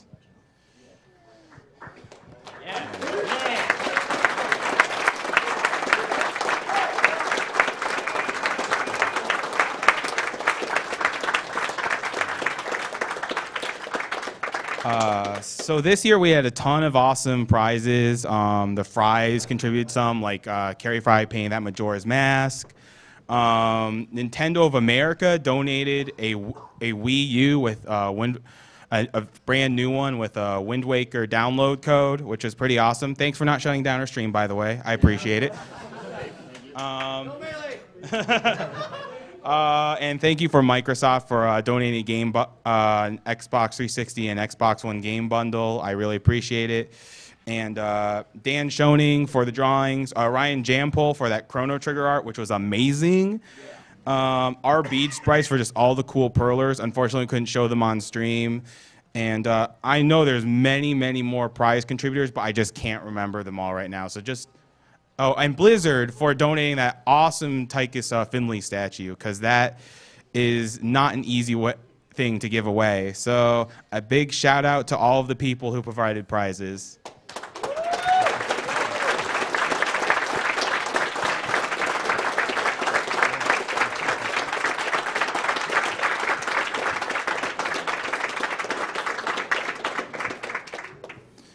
Speaking of prizes, we actually had a processing error when it came to the prizes, so some of them are actually going to have to be re-rolled. Unfortunately, it was only accepting new donors for the prizes, but that will be fixed, and we'll be sending out prize emails in a couple of weeks. So apologies if you were announced on stream for the first half or so of our marathon, or if you were on the list for the first half or so of the marathon, but we're going to have to re-roll your prize. Don't worry, you're still in the drawing for the prize. We're just going to have to re-roll it, just for fairness sake. Oh, and also, if you didn't provide a contact email, it will be your PayPal email. So our sponsors, so Twitch for donating $5,000 during our event. The concurrent viewer donation is really awesome, and thank you for that night that you provided pizza. I said, pizza! So I said we need pizza for at least 300 people, and they provided pizza for at least 300 people, which was amazing. Oh yeah, and they even accommodated for people with who are vegetarians and with gluten allergies. So that was pretty amazing. And the Yeti, as always, for giving us a lot of support, promotion, making those awesome, awesome T-shirts, even making one at the last minute with the Kill the Animals, and donating all of the possible profit that they could make off the shirt directly to prevent cancer.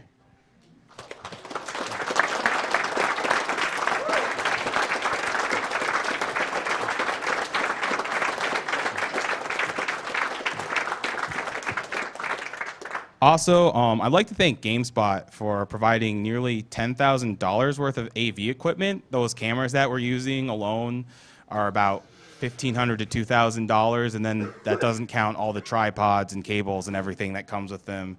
And I'd also like to thank Giancarlo Varanini, who I've been talking to over the year, for setting this up, contacting the gaming companies, which is why the reason why we got prizes from Nintendo and Microsoft. And he's a really cool guy. I've talked to him. So big shout out to both GameSpot and Giancarlo.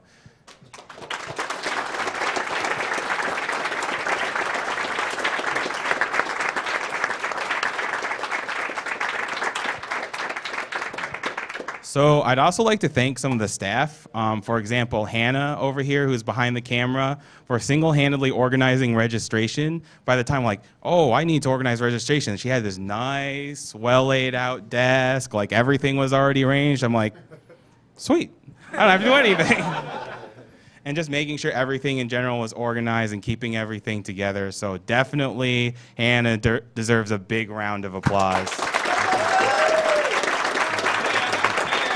hand up, hand up, hand up, hand up, hand up, hand up, hand up.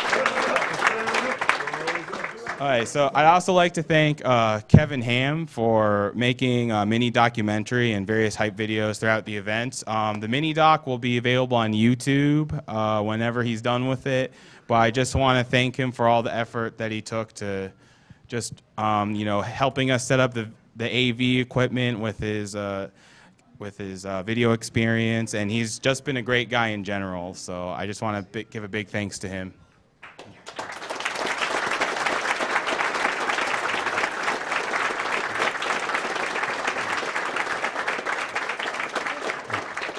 Get the lights. I also want to thank Kiera for organizing all the volunteers and creating a schedule just to arrange, you know, when people would process donations, host, and the like, just for making sure that all of that was organized and being a contact point for that. Here you rock! Here you rock!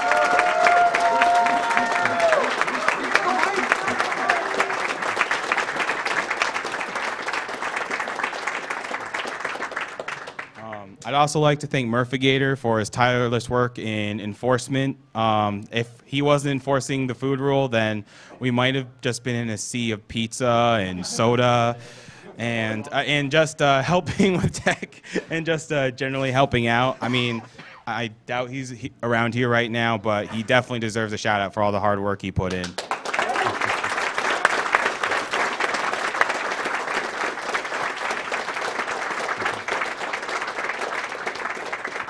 Also, Scott or Obey Sumo for just going around like, hey, do you need anything? Like just making sure things are covered, just doing little things here and there in the background to just make sure everything went smooth. So big shout out to him.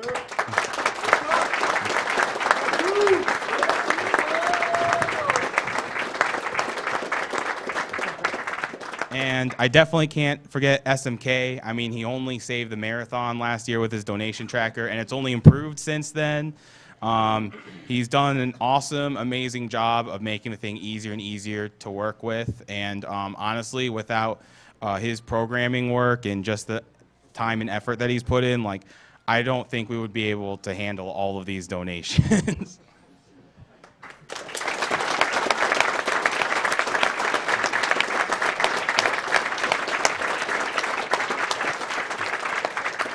I also want to thank a couple of people such as Test Runner, OmniGamer, and Railcoon, just for holding things down the tech station, you know, making sure things were covered during slower hours, you know, when we didn't have many people awake. Without you guys, we might have had no one there, and thanks for all of the hard work and effort that you put in just to make sure things were running smoothly.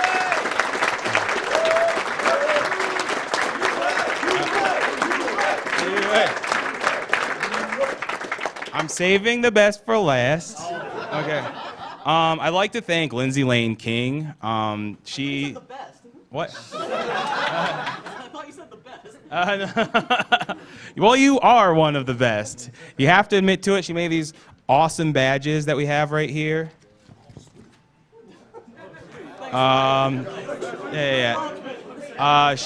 She also made our banners, the stream background, and like whenever I said, hey, I need this, she'd do it in a couple of hours. So she was always on call and did a lot of great work, and just, I mean, she's just amazing in what she does. So. Oh, stop.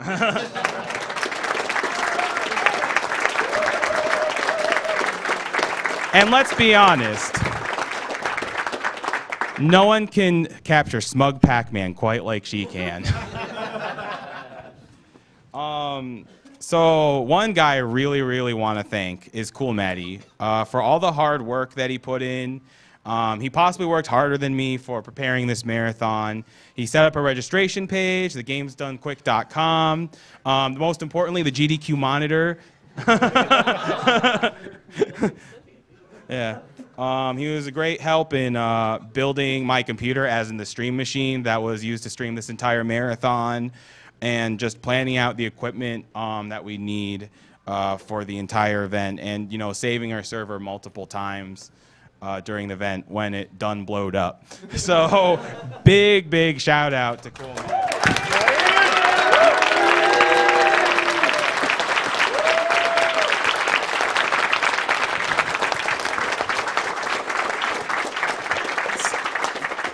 So, Yue, what can I say? You're always at the tech station. You're always holding stuff down. You know, you're always doing hard work. And, you know, you make everything work. And you want to know something? I know the Super Metroid race, you know, you weren't looking forward to it. So, let me get something for you. It's getting colder. I thought it was a hug. I wasn't sure. I wasn't sure. It's a punch in the face. I wish you'd gone all. Yeah, I better get on camera for this. I don't know what's happening.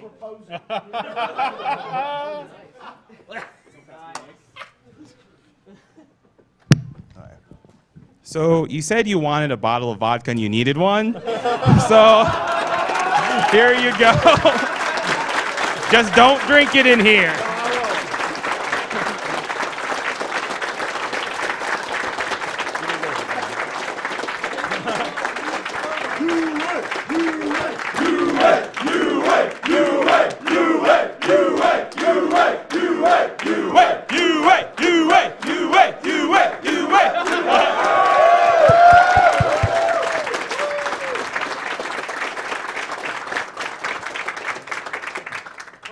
Chug it. Yeah, I can't say how much of this will be left after tonight.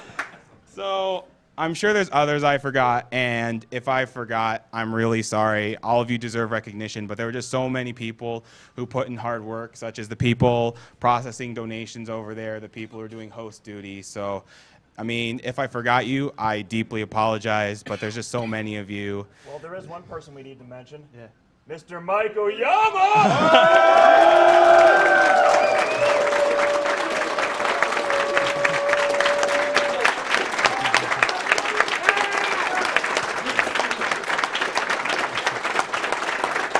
Thank you, thank you.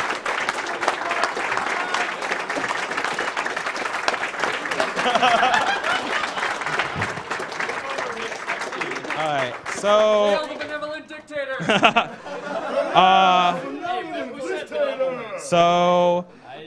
You know, this event wouldn't be quite what it is without the Prevent Cancer Foundation.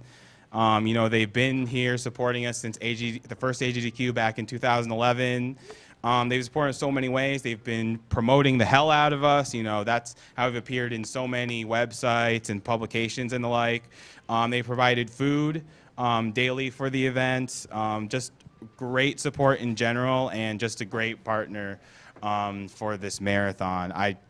I can't thank them enough. I mean, even though, you know, we're the ones raising the money here, they're the ones doing the work in actually preventing cancer and making sure that more people aren't affected by the disease.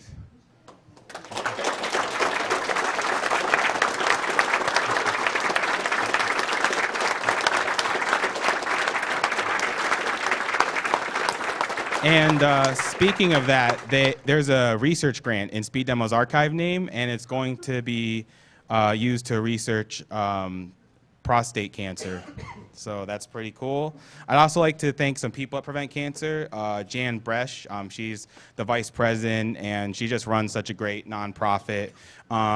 Amy, she's the one who's responsible for the PayPal, and she's been really helpful. Just supporting the events. Jim Wood, he's head of external affairs. He's been the one who's really pushing and promoting the event for us. And definitely these other employees like Rebecca, Will, and Leona for interviewing people, you know, putting us on the front page and reaching out to people during the event. And Melissa for coming out and taking pictures of our event. All of the support that they've given us is just really incredible.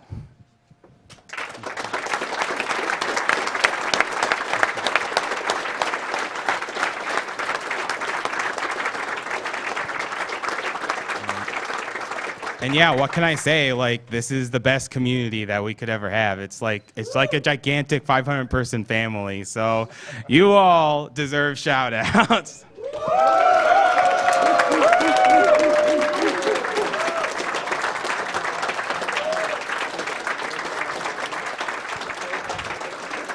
And I know some of you in chat are wondering, so Smash Finals are going to be at 6 p.m., I guess technically today. Yeah, and bonus stream is starting today, tomorrow, whatever you want to call it, at noon with the task bot. Noon Eastern. Yeah, noon Eastern. And does anyone else want to? Yeah, I'll keep this short and sweet compared to Mike, at least. I just want to give a huge... I'll just want to give a huge shout out to everybody who upped in the tech station and let me actually get some sleep this year, especially Test Runner. I don't know if he's in the room, but that crazy guy was back there more than me, and that's saying something. I had to kick him out of the tech station at least 3 times. And when I'm telling you you're working too hard, yeah, you're working too hard.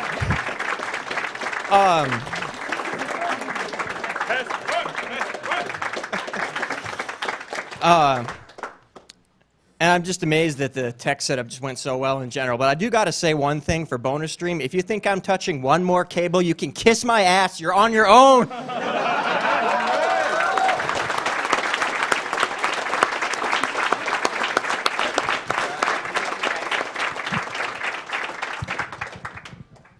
Hi, I'm Kira. I just want to thank all of the volunteers who came here to help us out. They're kind of the unseen force that just drives the whole marathon, and they don't get enough recognition for it. I mean, we have people who come out here to help with donations, tech station, hosting. It's just everyone who came here to contribute their time and energy, I just want to thank especially, because you guys are what makes this marathon happen, right? And there are a lot of people who also helped out when they went above and beyond to help out where they weren't asked to do so. We had Bob the Ninja Goldfish, Ice Plug, SMK, Cool Maddie, Uranium Anchor, you know, Railcoon, Hannah. All of these people, they went above and beyond, and I'm forgetting a lot of people who went for more shifts than they were even asked for, more duties than they were ever asked for, and it's just amazing. I'm blown away when I see people who come to the marathon and do this, and it's it's amazing. Thank you, everyone.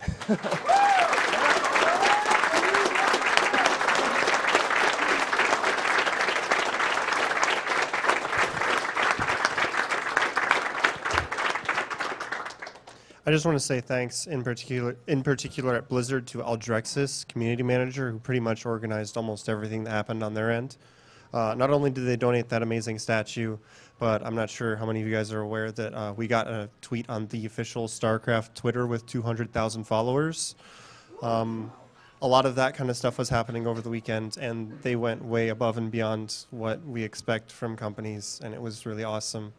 I started doing this because I wanted to do something in memory of my dad, who died 2 years ago of cancer. So getting this much support and doing this kind of stuff means a whole lot to me.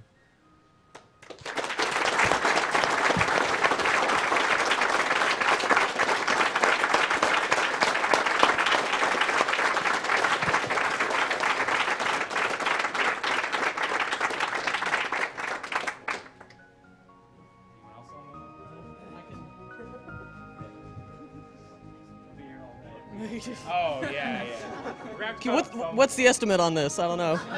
Infinity. So, infinity. So, start. Dude, you can't interrupt my speech to play what? TAS?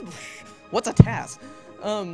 So, I'm not a particularly eloquent orator, but we'll see how this goes. This is off the top of my head.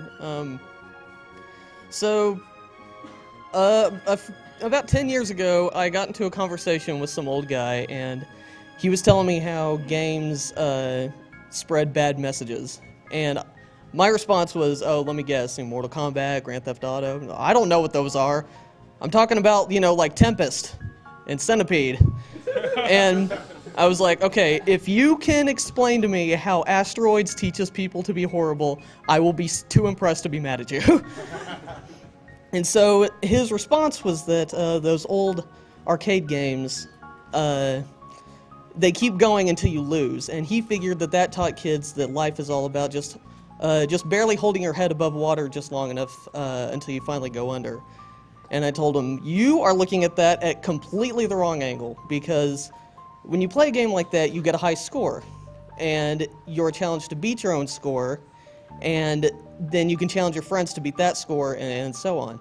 And so I told him, all of these games, even after games that were made in, you know, the Mesozoic era, are about challenges and overcoming those challenges.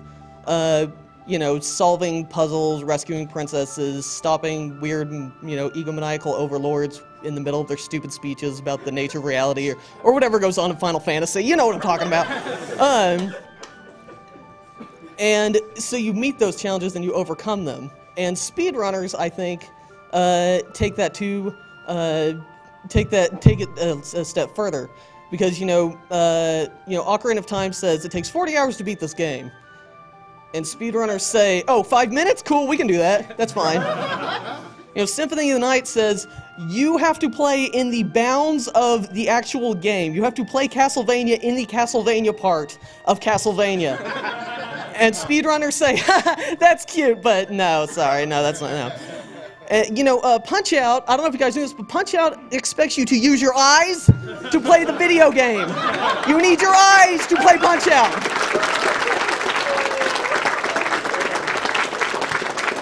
And, you know, F-Zero GX, I don't even want to touch that. That was just whatever. But the point is that it sets up all these challenges, and you guys meet them and pass with flying colors. And I think that sends a rather positive message to everyone who's watching, because it wasn't just the challenge of beating these games. It was the challenge of setting up this entire event, the challenge of manning the tech station, manning all of these stations. You know, the challenge of helping bring people here. For example, me, I wouldn't have been able to come here if it wasn't for you kind folks funding it for me. And, you know, even just the challenge of, hey, Lindsay, can you make like 12 banners for us? Yeah, I'll do it. Let's do this. It's go time. Yeah. Banner strats. So, and you know, and I think that will even inspire more people. It inspired them to accept the challenge of hitting $1 million. And that wasn't even our initial goal.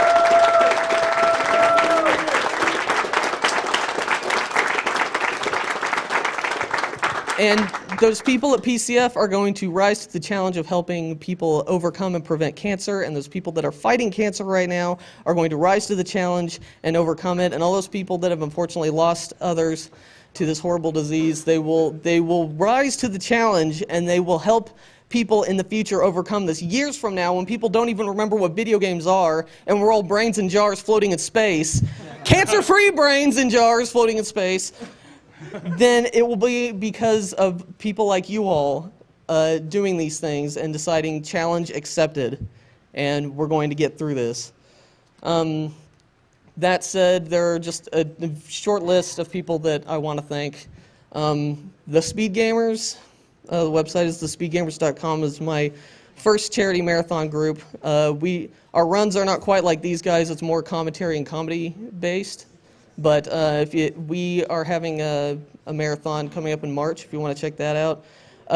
Some of my friends, Nina Matsumoto, who made some shirts, and is a dear friend of mine for the past little over 10 years now. Carrie Fry from the Yeti, who's an amazing artist, and I got to meet at this wonderful event.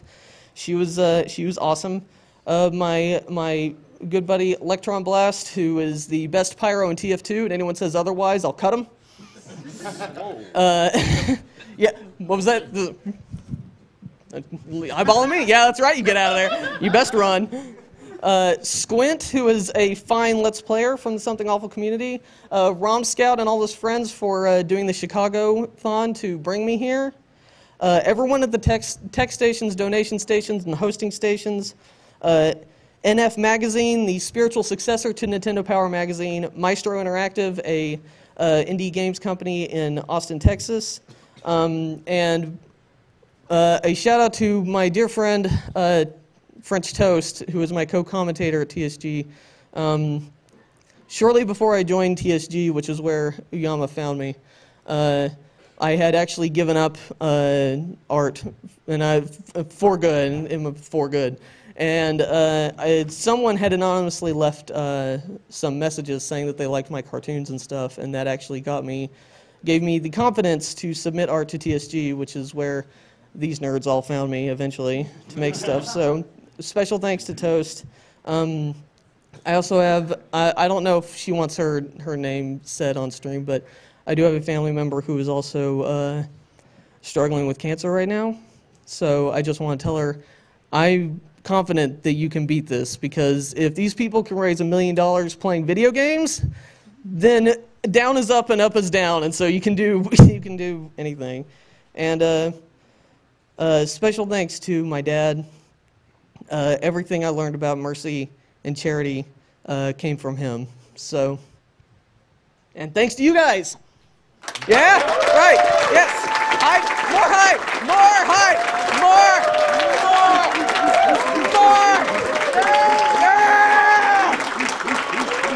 Yeah.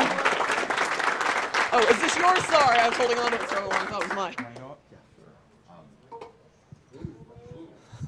Hi, I'm Professor Broman. You might have heard the story before if you watched myself and the other Borderlands 2 speedrunners earlier, but I just wanted to say thank you to you, particularly. I know Mike already said it, but the donations that you give have sometimes it feels intangible effect. Like, okay, I gave money to these people and they're going to fund a research grant, and it's hard to follow through on those things. To find out where they go, but thanks to the work that the Prevent Cancer Foundation and other groups like them have done in funding research grants into early detection, prevention of cancer, research into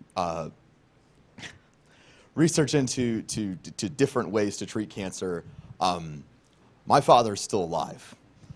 Without the work that everyone here has done for years, raising money, without you donating, without the Prevent Cancer Foundation and all the wonderful people who do all the research, from the people in the lab to the doctors, without this money, they wouldn't be able to do that. And people like me would end up living a section of their life much too long without a family member that could still be there. So I just wanted to say thank you to all of the donors, and thank you to everyone here who's ever been at an Agdq or GDQ or anything ever that's ever raised any money. You're all awesome. You're all awesome. And thank you. I love you,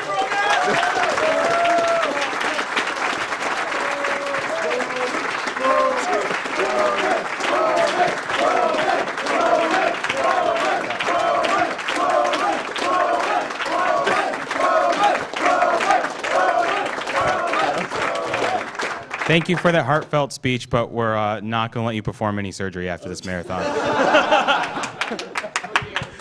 I love you, Mike. May I say something? Yeah, sure. Thank you. Hey, guys. I was hosting the last few hours of this event, but I haven't formally introduced myself. I am EvenSteven02. You guys can probably find me on the forum chats at Speedruns Live occasionally.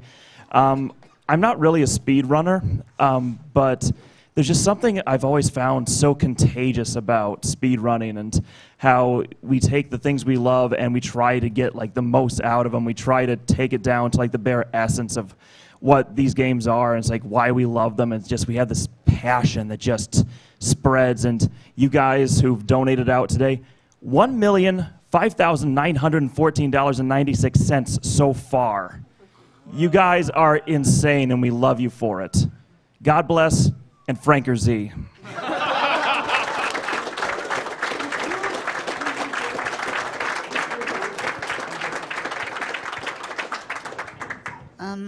I can't really say anything more for thanks that other people haven't already said, except there's one group of people that no one's mentioned yet, and that's the staff at the hotel here. Oh, wow.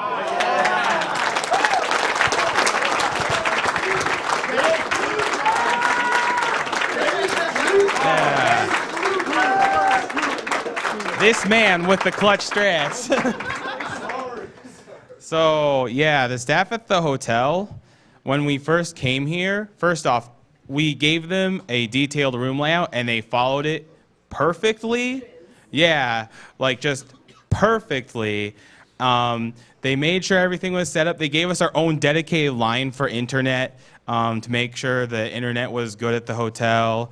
They were so accommodating. They were even like, if there's anything you need, just call us. Just go to the front desk. Just do this. Just do that. You know, whenever we had a problem, they were on it right away. They were just really great to work with, and I mean, honestly, we couldn't have picked what. Oh yeah, and the Houlihan's people for giving us free breakfast and a discount at their restaurant. I'm sure they're sick of us now, but but I hope everyone who went there tipped well, and they really, really deserve a big round of applause.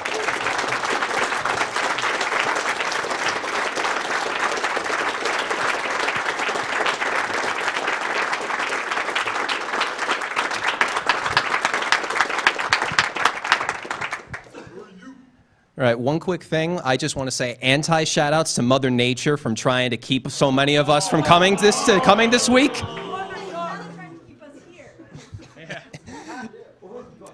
But just remember, we're speedrunners. When you put a block in our way, we will try every possible method to get around it. And if that fails, we'll just clip through that. Exactly.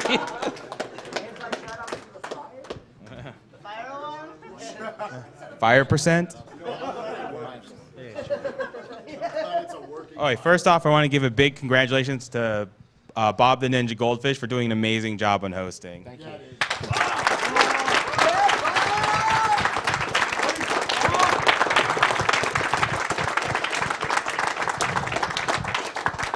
So we had a lot of people that donated this last week calling us heroes. We're not. We're people. We're awesome people, but we're people. You're people too. We've made a difference. You've made a difference. And one day, all of you that have donated will be able to look back at that moment that cancer was cured and go, I helped do that. And that is the best thing you will ever do in your life.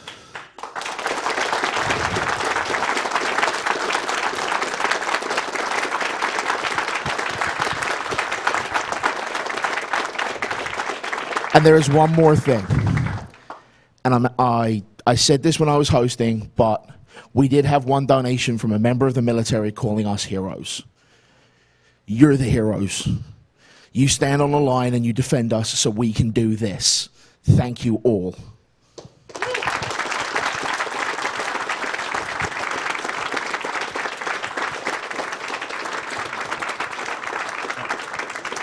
I also want to say that just preventing cancer in the first place is, you know, also going to happen because of the money that you've donated. Hi there, guys. I'm Robo Sparkle. I just want to say that I've had an absolutely fantastic time here. This event has gotten so big. I think it's something like 3 times the attendance of last year. And there's so much stuff that you guys don't see that's going on in the background, to the extent that it's not just a speedrunning marathon. It's a video game convention. You know, we've all been out and about. We've been seeing DC. We've been playing laser tag, Green Team Hype. Smash, Mario Party, Rick Dangerous. A lot of you took me up on that challenge, which was interesting. But it's been an absolutely fantastic time, and the fact that you guys have actually been donating, been supporting us over the last few years, have helped that grow into what it is today. And I'm hoping it's going to keep growing and keep getting on. So thank you a lot, and thank all of you, and it's been absolutely brilliant.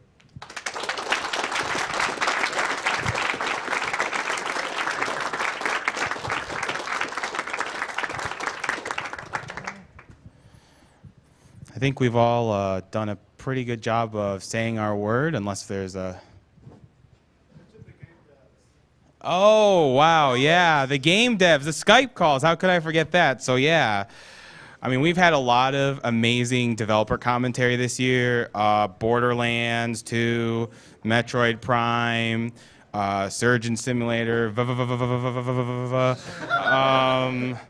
so many games that I can't even remember because my mind's a blur at this point, but big shout out to the developers for taking the time to do commentary.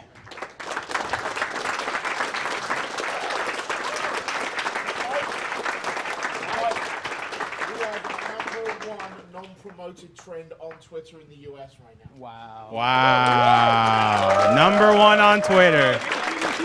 Hashtag Agdq. Wait, what? Thank everyone for sharing the marathon. What?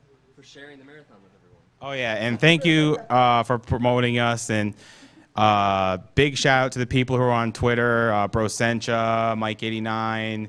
I think Toothache. I'm sure there's another Tiberius, just for being all over the world, making sure the Twitter was active, interacting with people, making sure they're more engaged with the marathon, and you know, getting the hashtag out there and making sure that we're number 1 in the U.S. on Twitter right now. So that's pretty amazing.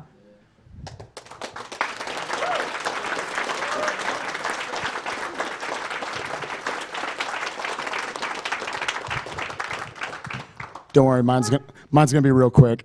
I just wanted to tell every single one of you, and I want to tell every single person here that I love all of you. Thank you. And all of you too. Sorry, they're cool too. But not that corner. Right? No, that's get out. No. I love all of you. Thank you for putting a smile on my face every single day of my life. I really mean that. I could not be a part of a better community.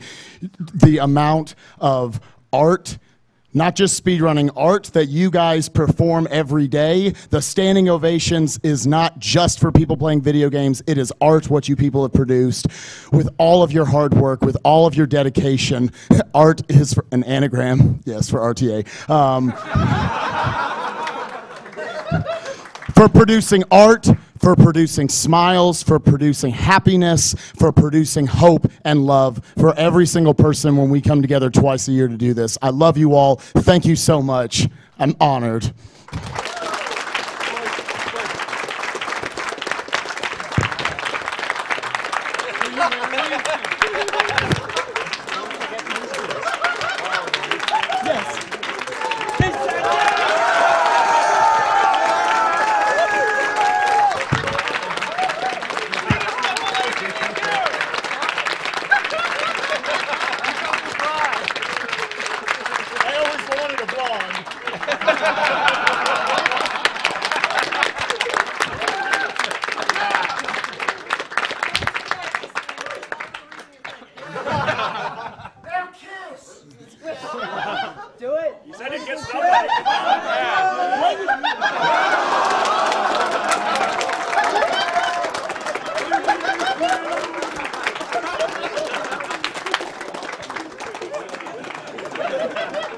Guys, keep it PG-13.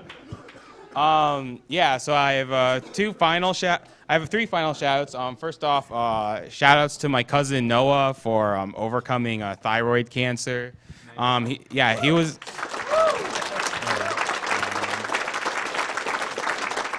was just diagnosed this last Thanksgiving with thyroid cancer, and I'm glad that he's recovering. I know he's been watching this stream, so I love you, Noah. I'm glad you're still around. I mean, we're best friends as kids, so I'm just glad that you're still around and here to enjoy the marathon. And as you said, the really funny chat. Shoutouts to the really funny chat. Also, I love you guys who donated on top of that when I made that donation in dedication to Noah. I'd also really like to thank the restreams. You know, as always, Mr. MV and crew bringing the hype with the French restream. They donated a lot for Borderlands 2. They just did an amazing job in general, as always.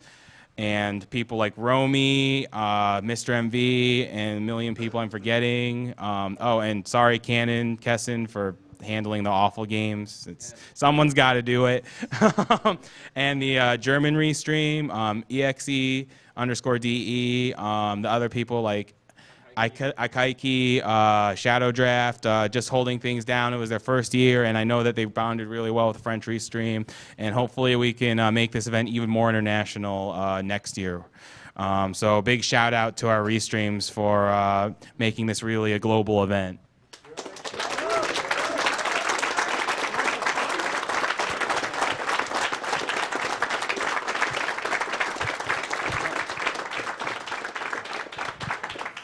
So I'd like to give one final shout out to possibly my favorite thing in the world. Shout outs to Febreze for preventing the stanky stank.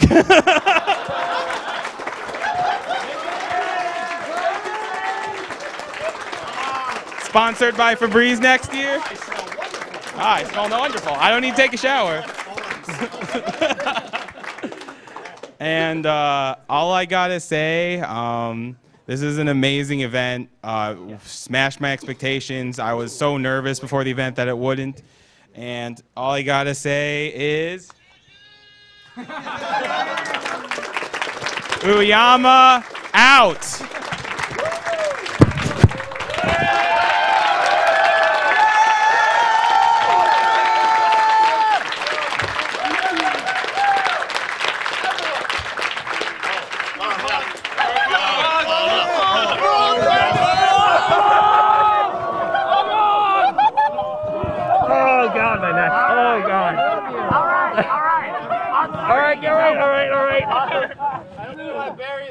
All right. Oh, geez. Ow. I got the ball. I got the ball. Okay. So who are we rating? Let's see. Who's even on it this time? World's largest group hug. Who's?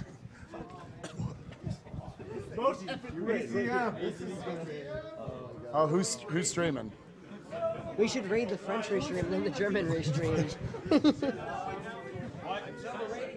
We're gonna raid somebody. Samurai Man. Samurai Man. Wait, Hot Power is on. Oh. Yes. Yes.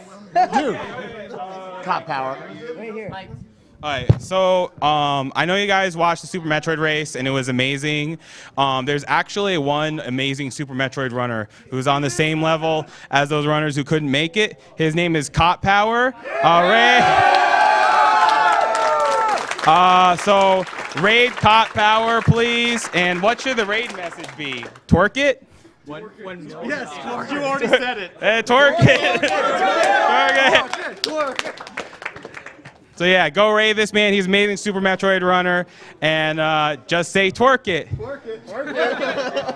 Largest raid on Twitch. You gotta shout out the whole marathon. That was great. He just stops the run and puts on All the high fives. All of them. All of them. Thank you for the That's insane. Yeah. Ow.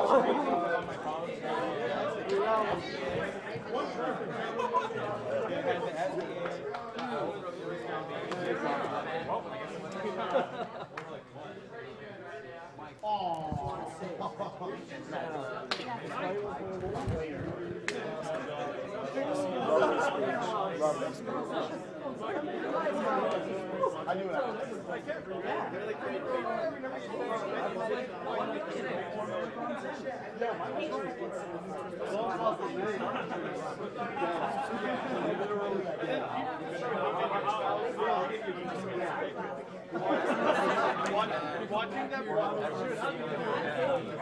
I kept on like refreshing the tracker like every. Oh my god!